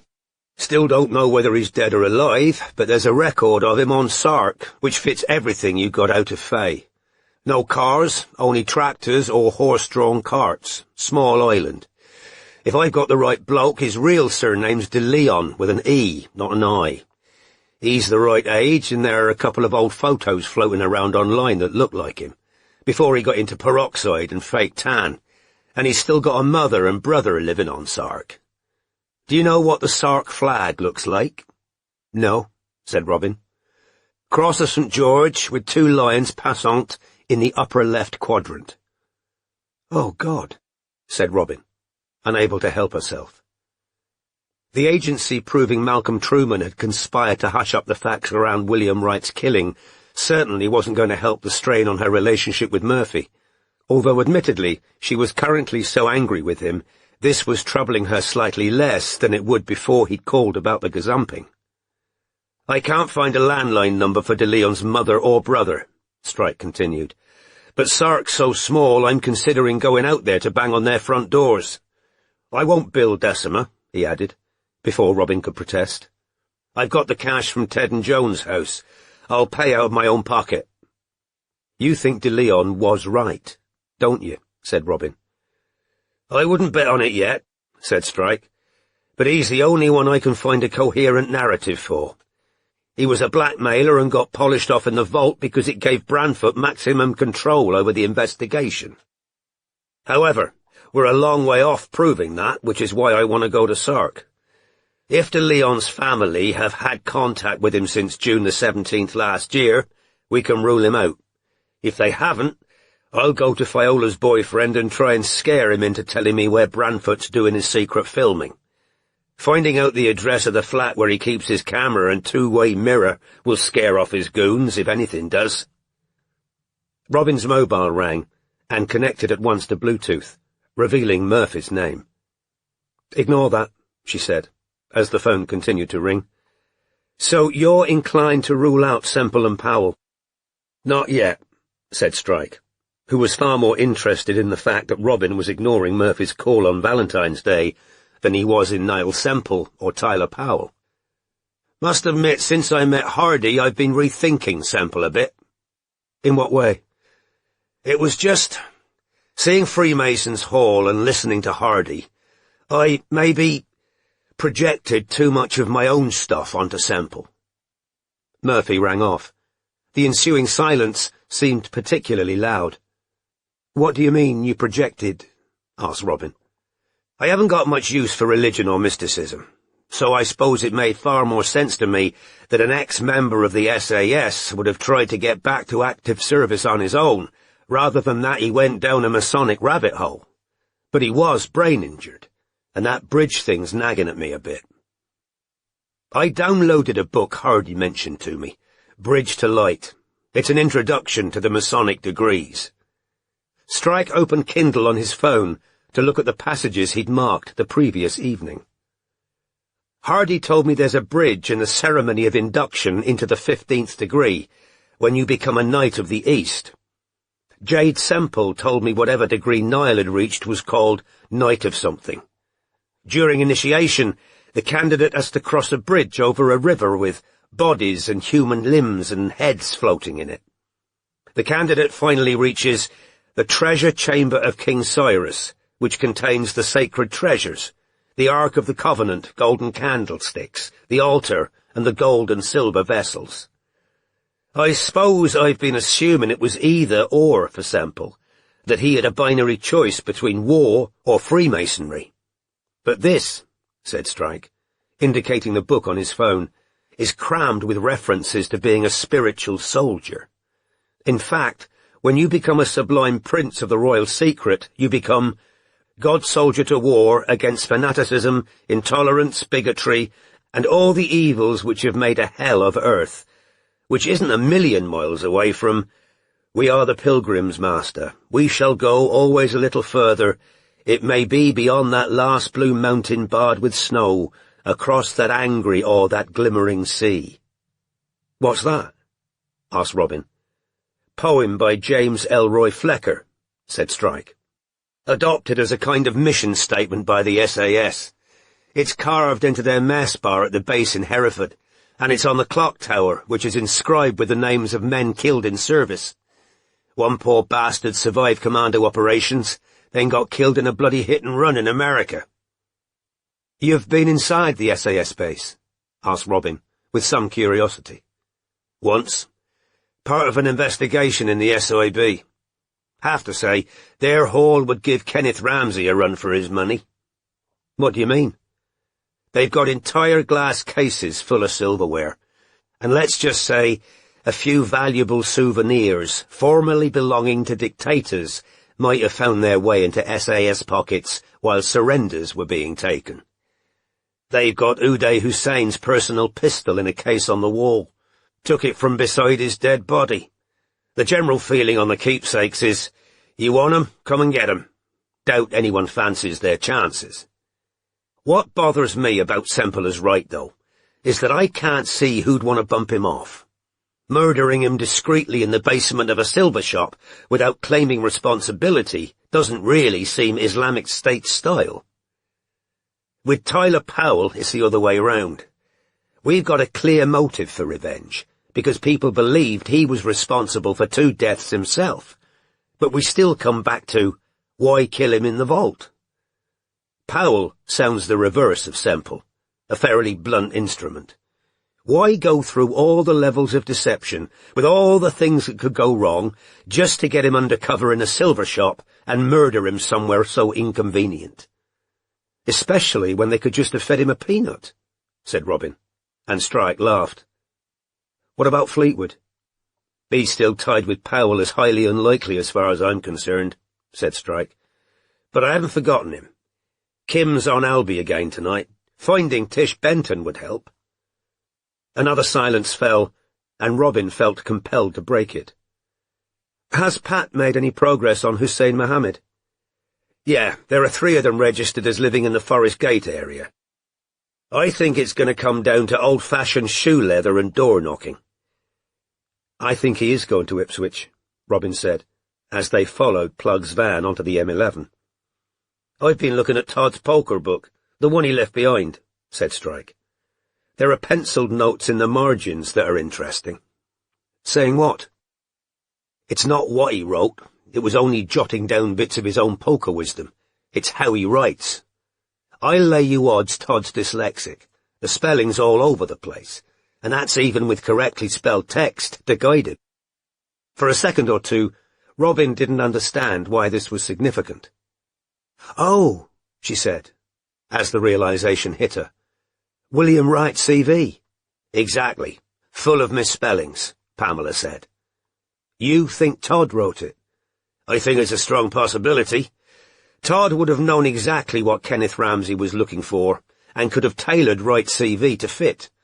The jiu-jitsu, previous work in an antique shop and so on. Somebody helped Wright learn enough about silver to pass the interview as well. Todd worked at Ramsay Silver for 2 years before Wright showed up, and I'd imagine anyone in sustained contact with Kenneth Ramsay would end up knowing more about Masonic silverware than they ever wanted to. You think it was Todd who put Wright's email address on the for interview list? I do, yeah. Then he panicked when he heard Pamela didn't like the CV, and added Wright's name to the interview list without her noticing. I didn't buy his claim that he didn't know how to get on the computer when I spoke to him. I think Todd helped Wright get that job, and I think he knew exactly what was happening at Ramsay Silver on the night of June the 17th, which is why he insisted on continuing to play poker until 4 in the morning, to make sure he had a rock-solid alibi. Anyway, I'm currently trying to track down Todd's ex-hooker mother to see if she knows where he is. Did you see Patterson's been sentenced? Yes, said Robin. 2 years. Not nearly fucking long enough for me, said Strike. When Robin didn't respond, he said, I see they put out a request for information on that silver Peugeot. Yes, said Robin, who'd seen blurry pictures of the car online that morning. In spite of the new appeal, there'd been no admission as yet that the police had rethought their identification of Jason Knowles. If both the blonde and the brunette drivers were Medina, said Strike, I'm not sure why she didn't keep the wig on throughout. I'd imagine a wig would be very hot and itchy, with the amount of real hair she had, said Robin. Or perhaps a blonde was supposed to be doing part of the job and a brunette doing the rest, and nobody was ever supposed to put them together, said Strike. The sun was setting, and Plug had just put on the lights of his white van, when Strike's mobile, which was still in his hand, buzzed. Out of the corner of her eye, Robin saw him read something. He remained completely motionless for nearly 30 seconds. Glancing sideways, Robin saw his apparently stricken face. What's happened? Nothing, said Strike. Don't give me that, said Robin. Is it more Culpeper stuff? No, it's... Dazed with relief, Strike could think of nothing to say but the truth. Just found out I'm not a father. What? Said Robin faintly. I didn't want to tell you. Strike felt almost drunk with the release of tension, and his mouth appeared to be acting independently of his brain. He'd only known this sensation a couple of times before in his entire life. Arriving through flooded countryside at the old house in St. Mawes, in time to reach his aunt's deathbed, finding Charlotte alive at last in hospital 48 hours after he'd found her torn-up dress. Until I was sure. About what? Bijou Watkins had Honbold's baby early, said Strike, and he thought it might be mine. I did a DNA test. She's just forwarded me the results, and it's nothing to do with me. Jesus fucking Christ, said Strike, running a hand over his face before reading out Bijou's text. I've only just seen this, sorry for the delay. Fuck's sake. But she knew all along it wasn't mine, so I assume she wasn't shitting herself about the results. He glanced sideways at Robin, whose gaze was fixed on Plug's tail lights. I know I should have told you, said Strike. I just after all the other Culpepper shit. I wanted to know for certain what I was dealing with. Almost against her will, the vice-like grip of anger and anguish that had been with Robin ever since Ilsa had told her about Bijou's baby was loosening. When did you take the test? Thursday. Met her at the Savoy. Cheek swab. Handed it all back to her, and if I never see her again, it'll be too fucking soon. He glanced at Robin's profile. You can say it. What? I'm a stupid, reckless fucker who would have deserved it if it had been mine. I wasn't going... I'll say it then. I'm a stupid, reckless fucker, and I'd have deserved... Accidents happen, said Robin, who wanted to know how much Strike would tell her. It wouldn't have been an accident, not from her end. Ilsa told me she's adept at waste bin salvage. Christ, said Strike again, running his hand through his hair as he looked around. Why isn't there booze in here? We should keep a bottle handy. So you can celebrate every time you find out you're not a father. There won't be another time, I can promise you that, said Strike. No more women who are walking red flags. I've had no excuse for not seeing trouble when it's right in front of me. I had 16 years fucking experience. So then, said Robin, why disregard the red flag? Because sometimes, said Strike, all caution gone, if you can't get what you want, you take what you can get. Confusion and trepidation flooded Robin. What did he mean? What or who did he want? Was there yet another woman she didn't know about, for whom he yearned? Was he talking about the dead Charlotte, now forever beyond hope of reform or reunion? Or was he hinting? But she couldn't make herself ask. She was scared of taking a step that might put her in possession of information that would have ramifications way beyond deciding whether she and Murphy should put in a higher bid on a house. Beside her, Strike was thinking, ask me what I mean, and I'll bloody say it. Ask. Neither spoke.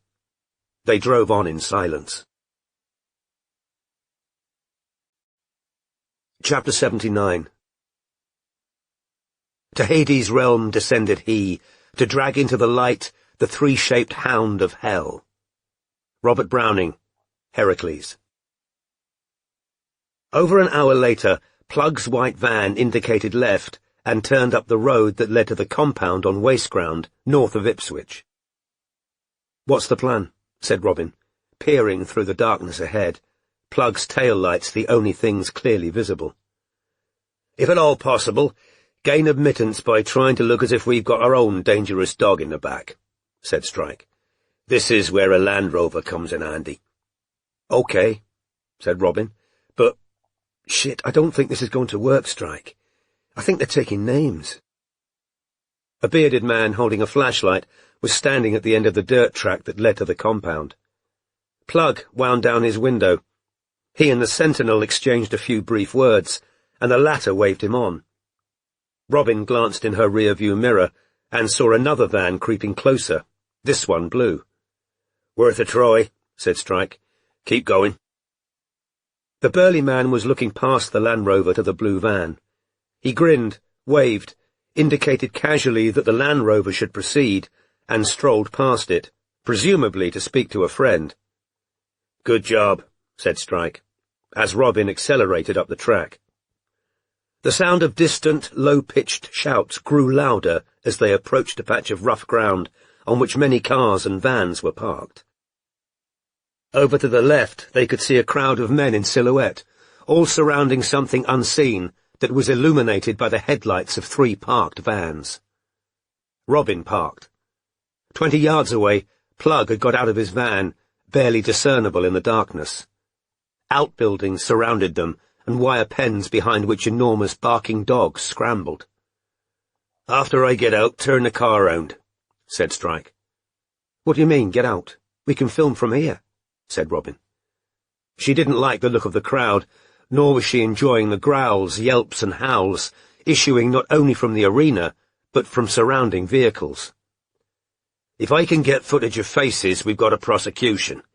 But I want the car facing the road in case I need a quick getaway. Stay here and keep the doors locked." Before Robin could protest further, Strike had got out of the car. Robin watched him walking away towards the crowd, moving carefully over the rough ground. As far as Robin could see, she was the only woman present. She turned the Land Rover around so that its nose was pointing back towards the road. Only then did she remember that Murphy had texted her while driving, so she took out her mobile. "This is a great fucking Valentine's Day." "Whose fault's that?" said Robin angrily, throwing her mobile down and craning around to watch the mass of silhouetted men that Strike had now joined. Given his height, Strike had no difficulty seeing what was going on in the centre of the baying crowd. Two enormous dogs, one grey, one brindle, both bandy-legged with blunt noses, were locked together in the dirt, rolling and snarling, and already bleeding. Many of the men watching were filming. Strike took out his own mobile and switched to record. The visibility was poor because the headlights were angled to shine on the dogs, not the men, but he thought he recognized the shadowy face of Plug's friend from the train. The man who'd had the ledger in Ipswich was accepting cash from a couple of latecomers. By shifting position, Strike isolated his target and zoomed in on Plug, while the latter cheered and punched the air, goading the dogs on. Strike could see two knots of men in the crowd, fighting to control the pair of dogs who were due to fight next, both of them muzzled and almost too powerful to hold. In the middle of the ring, the grey, which had a torn face, was now gripping the brindle dog by the neck. As Strike watched, life and blood started to drain from the brindle, its legs twitching ever more feebly as blood flooded from its jugular. At last, a shaven-headed man entered the ring, making a boxing referee's "it's over" slashing motion with his arms. Half the crowd, including Plug, roared their approval, while the other half booed. The owner of the grey dog ran forwards with two other men. They prized the animal's jaws off the corpse, succeeded, after some difficulty, in muzzling it, and pulled it out of the makeshift ring by a heavy chain lead. Strike kept filming as the dead dog was dragged out of the arena by two more men. Plug was bantering with friends on either side of him. One of the owners of the dogs who'd been next to fight was kicking his animal in the ribs, laughing as it became steadily more enraged. "Who are you?" demanded a voice beside Strike. "Fuck's it got to do with you?"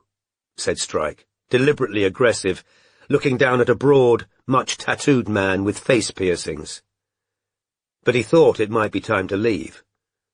Slipping his mobile back into his pocket, he set off back across the dark and uneven ground, squinting to try and make out the Land Rover. "Oi, you!" Strike sped up as best he could, yet trying to exercise caution. He didn't want to trip, not with dogs that dangerous behind him. There was more confused shouting, but he thought he heard, "Get his fucking phone!" Robin spotted Strike in silhouette, moving as fast as he dared over the rough ground. She flung open the car door, but as she did so, she saw a gigantic bulldog-like creature, illuminated by the flashlights of an oncoming group of men, which had been unmuzzled and released, and was heading straight for Strike. "Go on, Lennon," said one of the pursuant men, urging the dog on, and Robin knew the now staggering Strike wasn't going to reach the car before it reached him. She plunged her hand into her bag, but too late. The dog had leapt from behind, hitting Strike in the back of the knees. He buckled, and the animal sank its teeth into his thigh. "Fuck!" Robin scrambled out of the car. The shadowy figures of the sprinting men were growing larger, but she aimed the pepper spray at the mauling dog's face and squeezed at short range. With a frantic yelp, the half-blinded dog released its grip. "Get in! Get in!" Robin shouted. But Strike had not only been bitten, he'd taken a lot of pepper spray to his face, with the result that he couldn't see. Groping blindly towards the place he thought the car was, he managed to drag himself up and inside. The giant dog was howling and wiping its face frantically on the ground to try and relieve the burning. But the threat now came from the men who were mere yards from Robin. Holding her breath and closing her eyes, Robin sprayed the air thickly in front of her, then jumped back inside the car after Strike, slamming the door as one of the closest men let out a yell of pain, clutching his eyes in the noxious vapour. Fists rained down upon the car's windows, but Robin had already started the engine.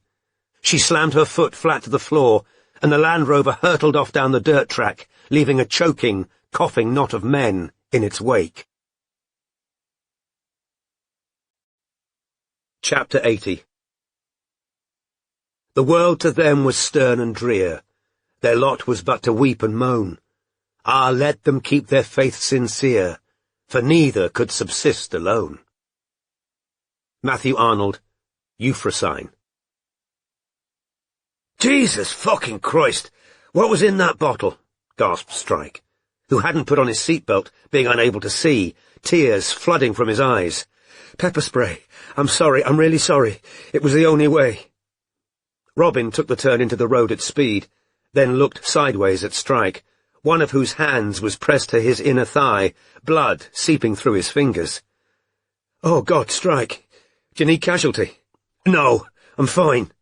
There are tissues in the glove compartment. Strike groped blindly for the catch, his rapidly swelling eyes burning. We need a hospital, said Robin, looking back at his crotch. No, we don't, Strike said through gritted teeth, pressing a wad of tissues against his inner leg. Mind you, if the fucker had been an inch higher, I wouldn't have had to worry about fathering anyone ever again. It nearly had both my bollocks off. He dug his free hand into his pocket and was relieved to find his mobile in it. If he dropped it, he'd have lost his sight for no reason. I'm really, really sorry, said Robin, fighting the hysterical impulse to laugh. It was the only way to get that dog off. I know. I'll be more grateful once I'm sure I've still got eyeballs. The UN should know about that bloody spray, Strike gasped, wiping his wet face with the sleeve of his free arm. If Saddam had had that, nobody would have blamed us for going in. We'll find somewhere to stop. Get some milk. Milk? It's the best thing for chilies in your eyes. I had to look it up when I touched mine after making the spray. At last, Robin spotted a garage and pulled in. The bored-looking teenager at the kiosk window didn't question her urgent request for milk, but handed over a couple of cartons, along with another box of tissues. Robin got back into the Land Rover, poured some milk on tissues, and put them into Strike's hands. He pressed the 2 wads on his eyes, and after a while mumbled, Feels a bit better. Good. How's your leg? Fine. I've got blood on the seat, though, sorry. The car's both of ours, not just mine, said Robin. Strike leaned his head back, pressing milk-soaked tissues to his eyes. Pity the fucker didn't go for the prosthesis like that Jack Russell, remember? It'd have broken its bloody teeth. A few minutes passed, Strike still leaning back in the passenger seat, eyes covered. After a while, Robin poured milk onto new tissues. Here, she said, pulling one of his hands from his face and putting the new pads into it. Thanks, he muttered. They continued to sit on the otherwise empty forecourt, cars swishing past in the dark, and Robin, watching Strike, who couldn't see her, felt suddenly and strangely as though he'd come back into focus. He was infuriating, stubborn and secretive when she wished he'd be open, but he was also funny and brave, and he'd been honest tonight when she'd expected him to lie. He was, in short, her imperfect best friend. Listen, said Strike, milk-sodden tissues still clamped over his smarting eyes. I've never thought you're a weak link. Robin laughed, though she was glad Strike couldn't see her, because her eyes had filled with tears. That was a very poor choice of fucking words. You're not the only one with shit in their past. Some bloke could come up behind me and yell bang in my ear, couldn't they? All I meant was, I know what you meant, said Robin. I've been worried, that's all. I know, said Robin quietly. Want to come to Sark with me? What? It's a very small place. We can cover it twice as quickly if we go together. He'd noticed that the strain between them had lifted. He was in too much pain to analyze why the change had happened, but he intended to make the most of it. Robin imagined getting on a plane and flying to Sark. Perspective, light, the sea. Yes, she said. Okay. She restarted the car. Strike's eyes were still stinging and swollen. His thigh wound was becoming progressively more painful. He probably needed a tetanus shot. But he was suddenly happier than he'd been in months. Part 7. "The silver's there all right," he said, time and again. "It only wants finding." And he pushed ahead here and there, wherever he thought the chances most favourable. John Oxenham, A Maid of the Silver Sea. Chapter 81. "See, therefore, that first controlling your own temper and governing your own passions, you fit yourself to keep peace and harmony among other men, and especially the brethren." Albert Pike, Morals and Dogma of the Ancient and Accepted Rite of Scottish Freemasonry. It took a full 48 hours for the whites of Strike's eyes to recover from the pepper spray, during which time he had an emergency tetanus shot and passed his video footage of the dogfight and the names and addresses of Plug and his friends to police in Ipswich. The bites to Strike's inner thigh meant walking was even more painful than usual, yet his mood remained buoyant throughout. Not only had Robin agreed to go to Sark with him, she'd chosen not to answer Murphy's phone call on Valentine's Day, and her feelings towards Strike seemed to have reverted to their usual state.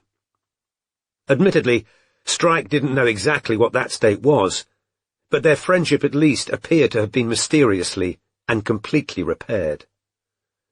The universe had apparently decided that, instead of being the butt of a cruel cosmic joke, Strike was to be granted a modicum of hope, and so elated was he, both by the restoration of normal relations with Robin and the fact that he hadn't fathered a daughter, he was now daring to wonder whether he might have a chance to make the declaration he'd so recently deemed impossible at some propitious point on the island of Sark.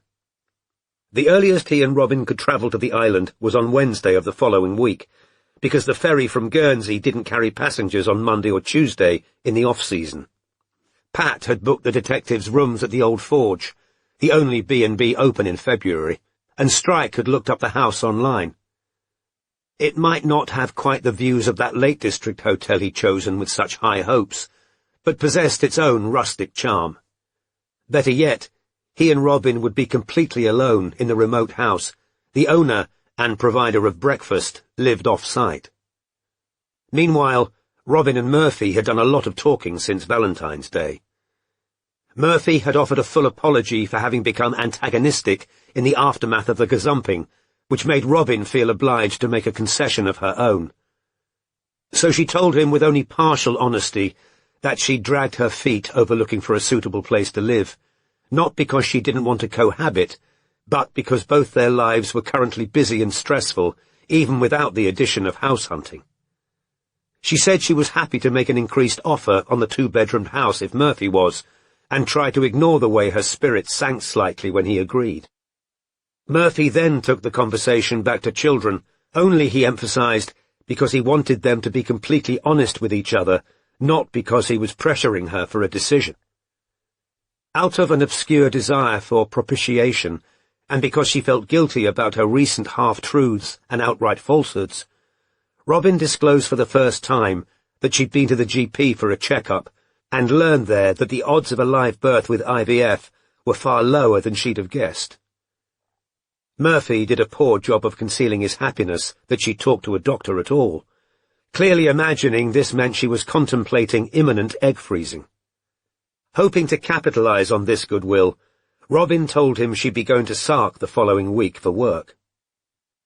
Murphy took this news well enough, but when they met for a takeaway at Robin's flat on Monday evening, 2 days before she was due to fly out to Guernsey with Strike, Murphy pointed out, apropos of nothing, that the two of them had never yet taken a foreign holiday together.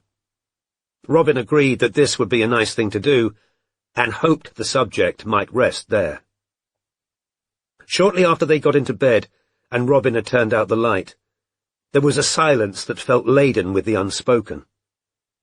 Robin felt certain something was coming that she wouldn't want to hear. Then Murphy said in the darkness, "What would you have wanted to do, if it hadn't been ectopic?" "What?" said Robin, although she'd heard him quite clearly. What if the pregnancy had been viable? What would you have wanted to do? Robin felt as though the bed had melted away beneath her. It was the question she dreaded, the question she hadn't dared ask herself, and she knew why he'd posed it when they couldn't see each other's faces. Every second seemed to span an hour. At last she said, "That's not a fair question."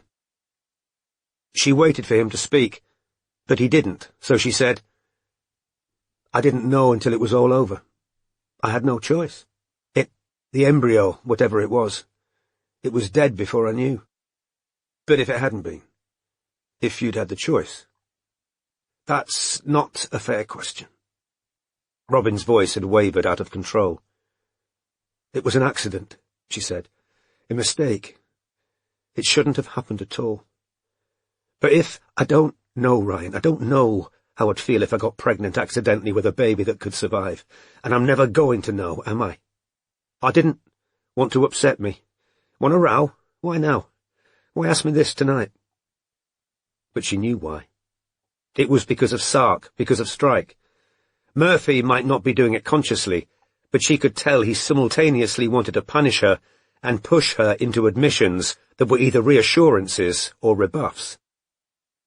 He became conciliatory once he heard the pain in her voice, and Robin, too tired to want an argument, forced herself to respond in kind. The short conversation that followed resolved nothing, and while it ended with Robin in Murphy's arms, she had to force herself to lie there quietly, with the familiar twist of anger and distress in the pit of her stomach. "You all right?" said Pat gruffly, removing her e-cigarette to ask the question, when Robin entered the office the following morning. "Fine," said Robin. She'd just seen something on Instagram which, while not dispelling her personal troubles, had at least forced them to the back of her mind. "Do you know where Kim is?" she asked Pat. "She's in Forest Gate, trying to find that Hussein Mohammed's house." "How are you getting on with Powell?" asked Robin, looking at the long list of pubs with Silver in the name, most of them crossed out, that lay on the office manager's desk. Silver End, Colchester. Silver Ball, Cornwall. Silver Hind, Lymington. "No luck. Has he told you?" Robin knew Pat was talking about Strike, whom she always called he when he wasn't around. "There's only one B&B open on Sark. You're out of season." "I know. It doesn't matter.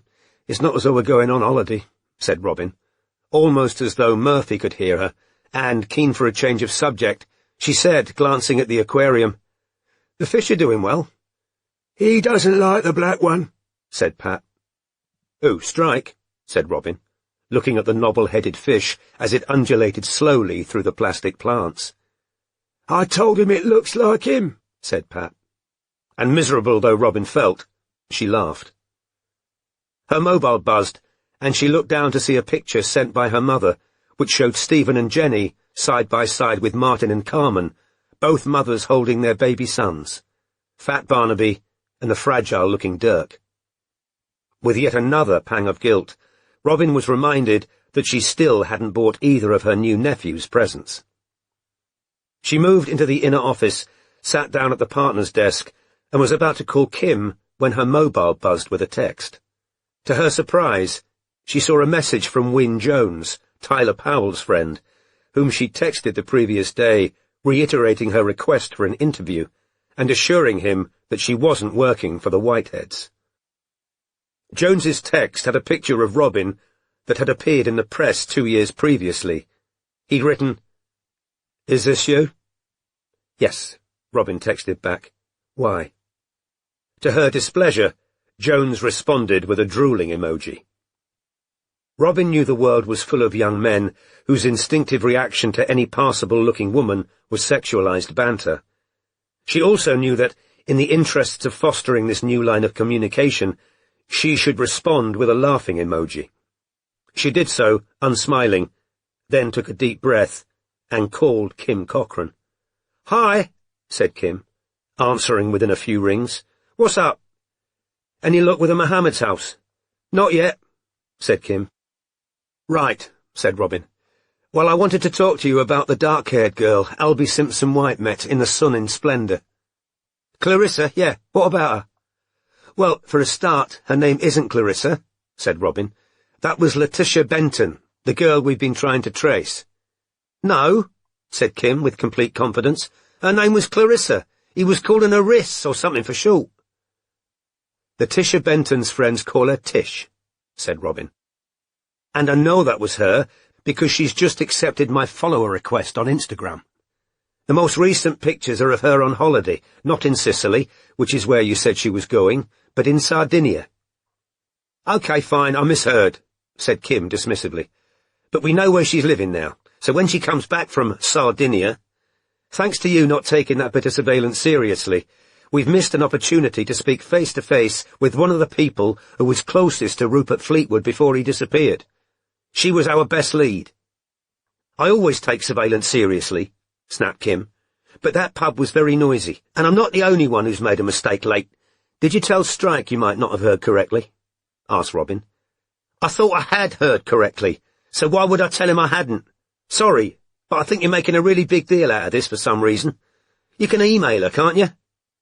I'd have thought a woman of your experience would know that it's far harder for witnesses to refuse to talk in person, said Robin.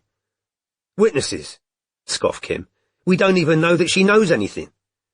So you only put in effort when you've decided it's worth it? No, said Kim, with yet another of her little laughs. But you know I'm a partner in this agency, right? Said Robin. Yes, obviously, Then you might want to watch your tone. I'm just pointing out an apology would be great, said Robin. OK, fine, I'm sorry. Robin hung up. Her outburst of anger hadn't provided the catharsis she'd been seeking. She looked down at her mobile to check whether Wyn Jones had texted again, but he hadn't. So instead, she switched on her computer and went to the missing persons website where Sapphire Neagle was listed. The girl still hadn't been found. After sitting in thought for a couple of minutes, Robin brought up the interior footage of Ramsey Silver she'd saved. The existence of a blonde who'd driven the Peugeot 208 had reminded Robin of something to which she'd previously attached no importance. She fast-forwarded, then pressed play as the blurry figure of the blonde customer entered Ramsey Silver. Her face was impossible to make out, but her build was discernible, short, slim yet curvy. Definitely not, as Robin had wanted to check, a girl who might credibly have been nicknamed Olive Oil. Yet she looked young from the way she moved between cabinets. Her hair, which was wavy and fairly short, was a whitish blur. She was wearing a dress rather than Medina's pink top and jeans, but carrying a fairly large tote bag over her shoulder. Could it contain a change of clothes? Robin watched her speaking to Pamela. Pamela donned her white gloves to open a cabinet. Wright came upstairs and heaved one of the medium-sized crates off into the vault. Todd arrived, but Robin was still watching the blonde. It did seem an odd place for a young woman to shop. Of course, she might have a Masonic relative. Now Wright and Todd lifted the largest crate and disappeared from view again, while the blonde, still being attended to by Pamela, pored over something small from the very same glass cabinet from which Kenneth Ramsey had extracted the triangular pocket watch and the orb charm to show Robin. Pamela opened the cabinet. Something undistinguishable was chosen by the blonde, and Pamela moved to the till, while Wright reappeared, followed a while later by Todd. The blonde customer left, now holding a little black bag containing her purchase. Pamela descended the stairs to the vault. Robin let the footage continue playing while thinking about the blonde and the brunette who'd both driven the Peugeot 208. Two young women, or one young woman, swapping clothes and wigs. She strongly suspected the latter, and that the woman in question had been Sophia Medina. On screen, the blurry figures of Wright and Todd were gesticulating at each other. Todd clearly indicating that he wanted to leave, and Wright, from his agitated hand movements, protesting. Todd departed. Wright now stood alone, back to the camera. At 17:55, he crossed the shop to use the crank and began to lower the metal blinds over the shop windows. Robin reached out and pressed pause. She just noticed something she hadn't registered before. She rewound. It was almost imperceptible, but Wright had tripped slightly on his walk towards the window. Robin was instantly reminded of a murder victim in a previous case who'd been seen to turn her heel as she'd left work. In that instance, the explanation had been that she'd been drugged, but that seemed most unlikely in Wright's case. Perhaps he was just tired. He'd done a lot of lifting and carrying. Nevertheless, Robin rewound and watched his slight stumble again, squinting in an effort to make the figure clearer, to no avail. It looked as though his foot had hit some small obstacle, but due to the many glass cases packed onto the shop floor and the poor quality of the film, it was impossible to see what might have made him trip. After watching the incident 5 times in a row, she was no wiser, and turned the recording off. As she did so, another Wyn Jones text arrived. "Wouldn't mind being frisked by you." Just in case Robin had missed the subtle joke, he'd added 2 water drop emojis, which, as Robin knew full well, could denote sweat or ejaculate. Less amused than ever, she nevertheless replied with another laughing emoji. Chapter 82. Clay lies still, but blood's a rover. Breaths are wear that will not keep. Up, lad, when the journey's over, there'll be time enough to sleep. A. E. Houseman, Poem 4, Ravalli, a Shropshire Lad. In spite of her tiredness, and notwithstanding lingering feelings of guilt and anxiety that were rapidly becoming habitual, Robin arrived at Gatwick at 6 o'clock the following morning in a state of relative cheerfulness and excitement because she was getting her wish of leaving London, however briefly. She entered the airport pulling a small-wheeled suitcase behind her and scanning the check-in desks for her partner, but saw no sign of him. Strike's last text to her had been at 10 o'clock the previous evening, when he'd been on the Still at Liberty plug. Robin had just joined a queue when she spotted Strike walking towards her, a kit bag over his shoulder, unshaven, baggy-eyed with tiredness, and limping slightly. "Up all fucking night," were his first words as he joined her. "Why?" "Plug still hasn't been fucking arrested. This is getting grim." "What do you mean?" "He had a couple of smaller dogs in his car, drove to 15 Carnival Street again. That black monstrosity clearly didn't die in the Valentine's Day massacre, and took the dogs inside by the scruffs of their necks. Fucking horrible noises ensued. Sounded like the black monster was ripping them apart." "Oh my God," said Robin. "So I've called the RSPCA and told them they need to get to Carnival Street ASAP. Sooner that thing's put down, the better. Anyway, Plug then drove to fucking Barking." "Appropriate."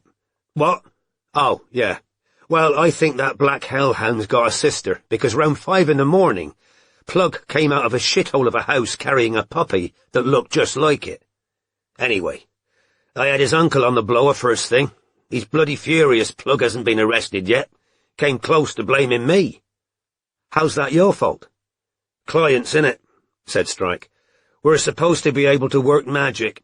I told him the police will be trying to identify and bag as many of the ring as possible simultaneously, so they don't tip off the rest. But apparently it's my job to make 'em work faster." Bags checked in, they proceeded to the departure lounge, where Strike consumed a couple of espressos in an attempt to wake himself up. This wasn't the way he'd planned setting off to Sark. Given the declaration he was hoping to make there, he'd wanted at least to have a shower first, and he was currently too exhausted to come up with much in the way of sparkling repartee.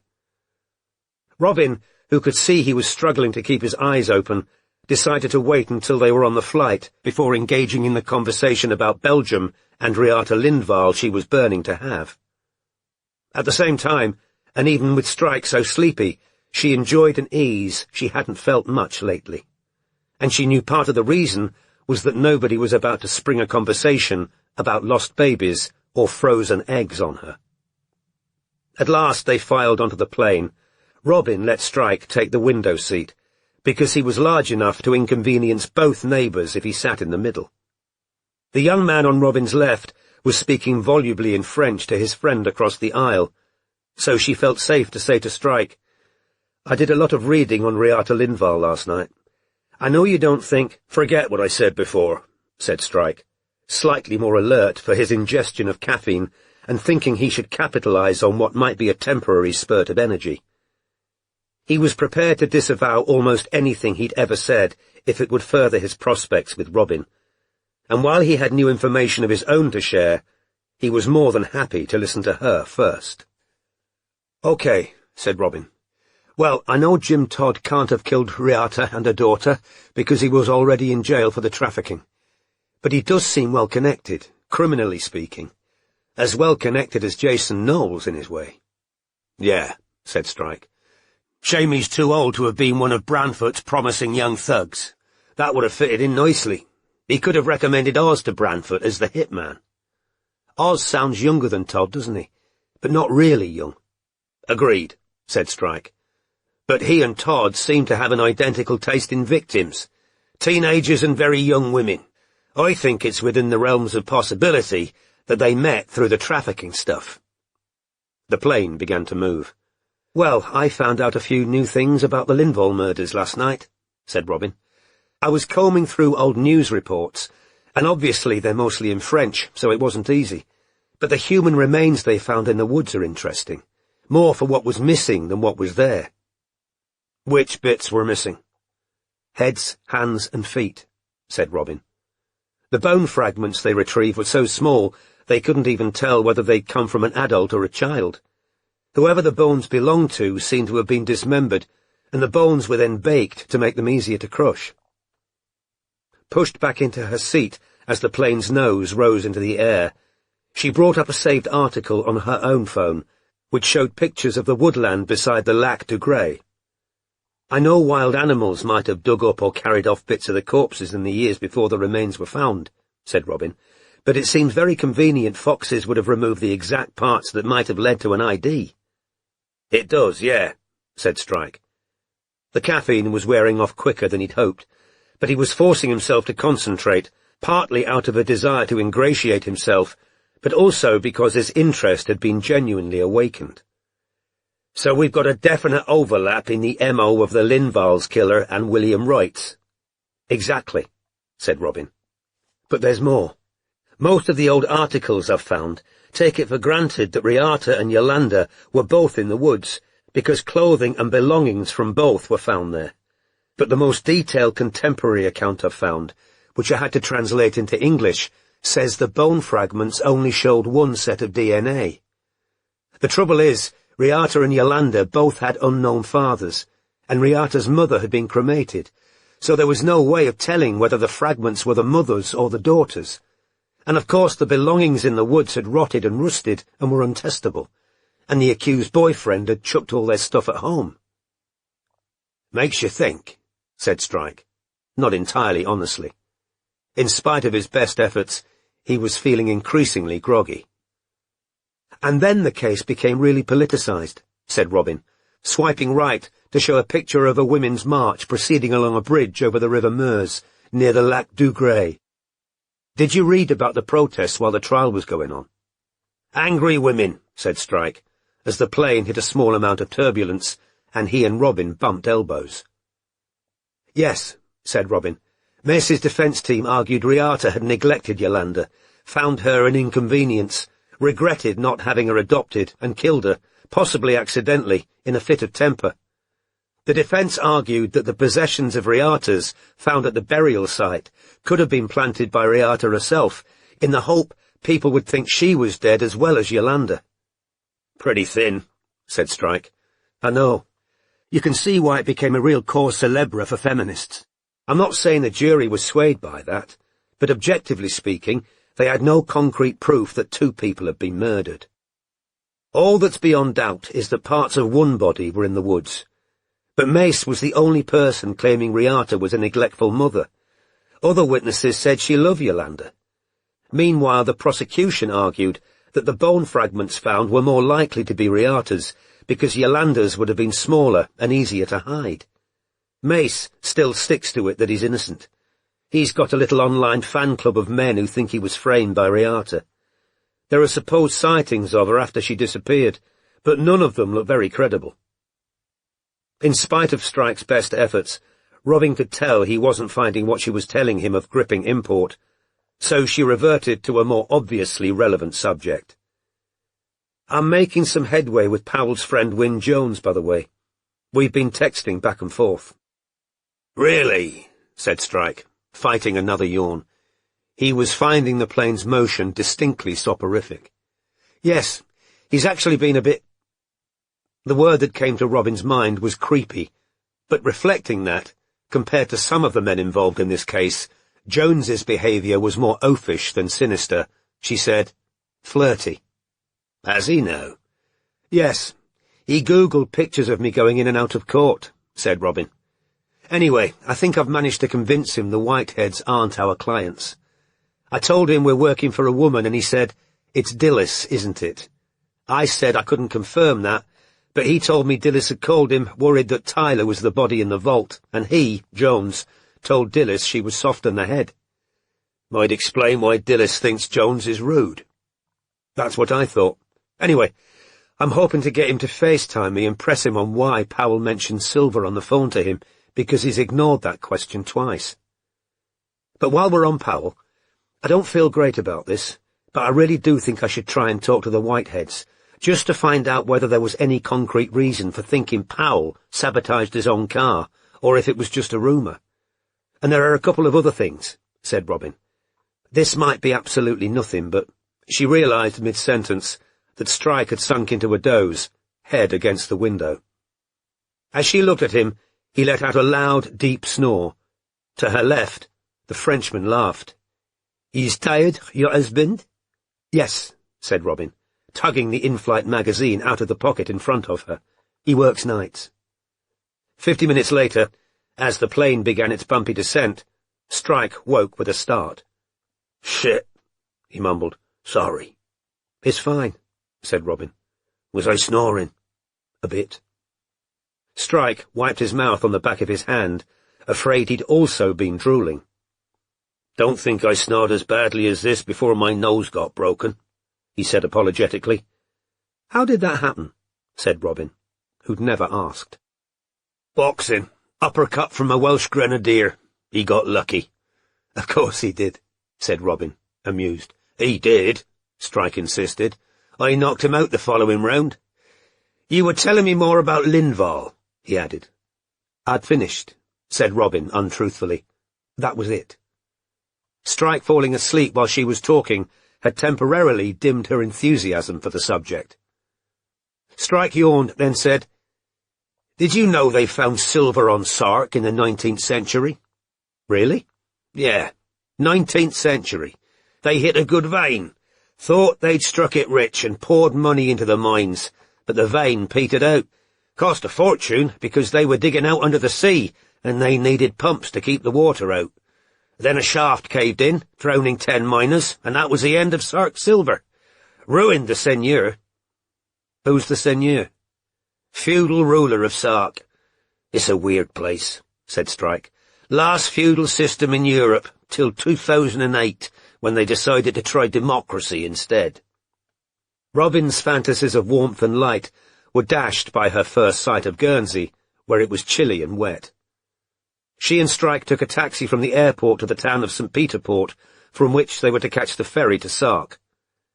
The talkative taxi driver made further discussion of the case impossible until they'd left him outside the ferry ticket office, where they were informed that, in addition to their ferry tickets, they should purchase luggage labels which would ensure their bags were transported to their lodgings by tractor on arrival in Sark.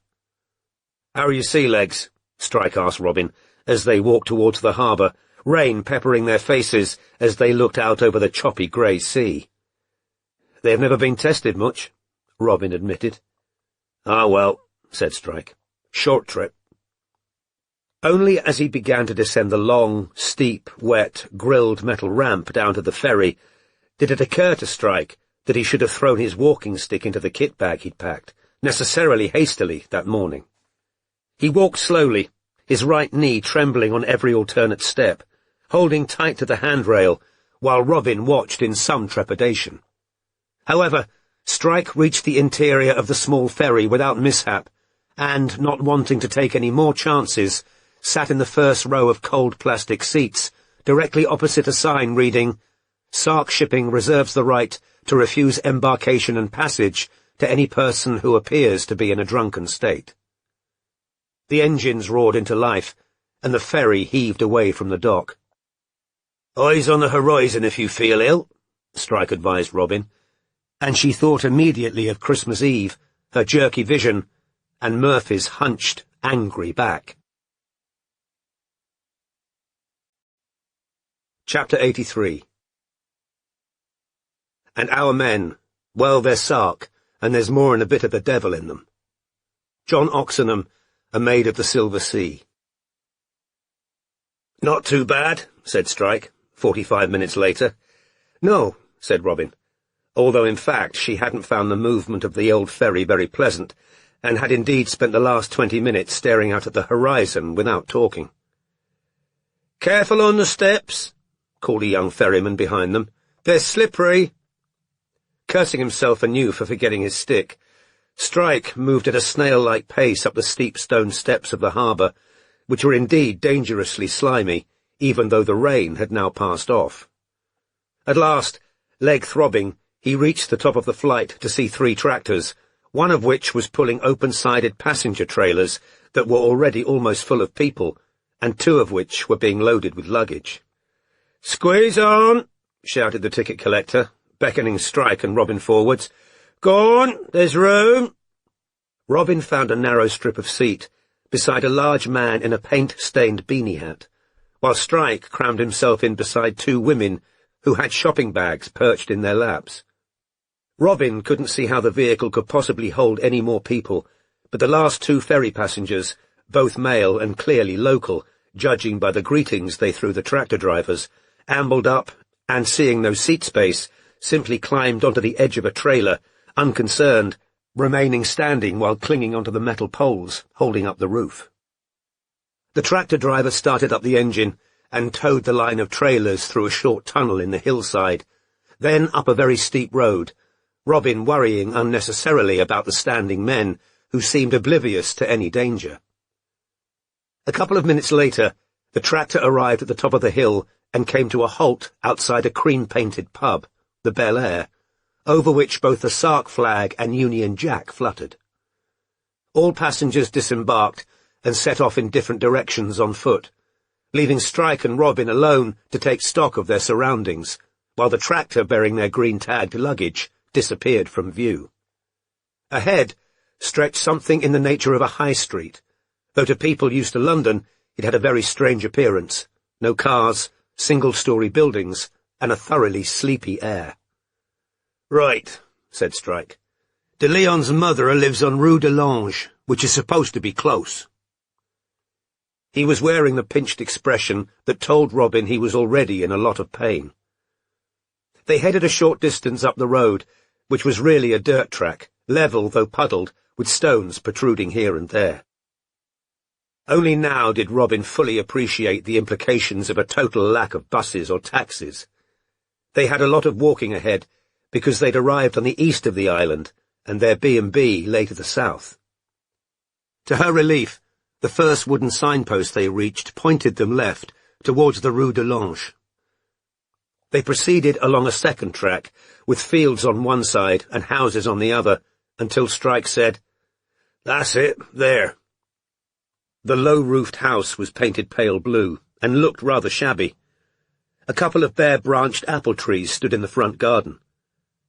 As Strike and Robin walked up the front path, a burly, bearded man rounded the corner of the building, pushing a wheelbarrow full of logs. "Morning," called Strike. "My name's Cormoran Strike, this is Robin Ellicott, and we're looking for Mrs. de Leon."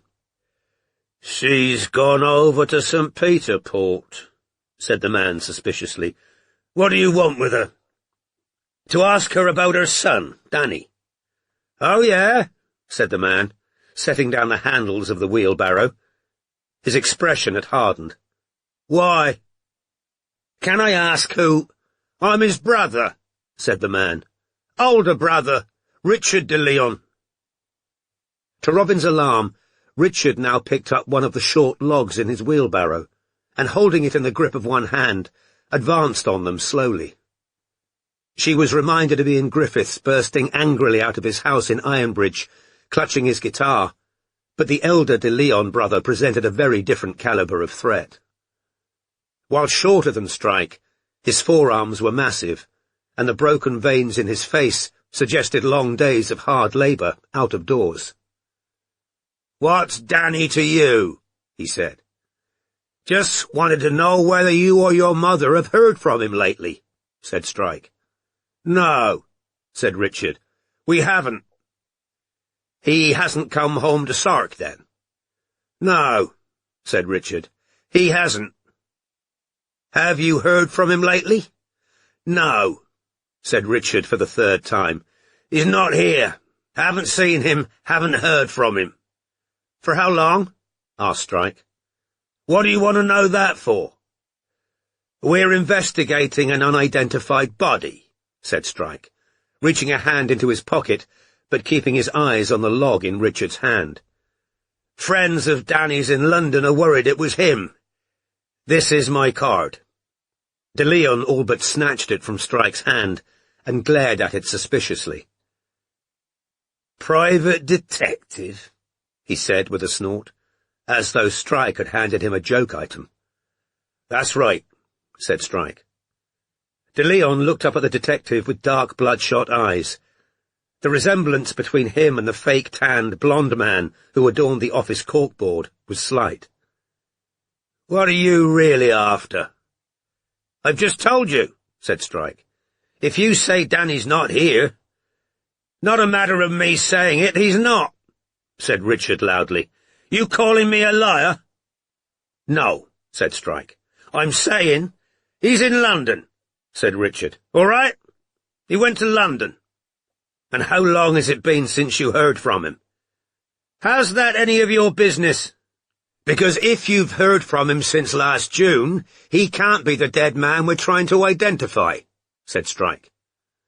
Richard de Leon glared up at Strike for several seconds before saying, "No, we ain't heard from him since June." "Right," said Strike. "Well, thank. You stay away from my mother," said de Leon. And now Robin remembered Valentine Longcaster issuing a similar implied threat about his younger sister.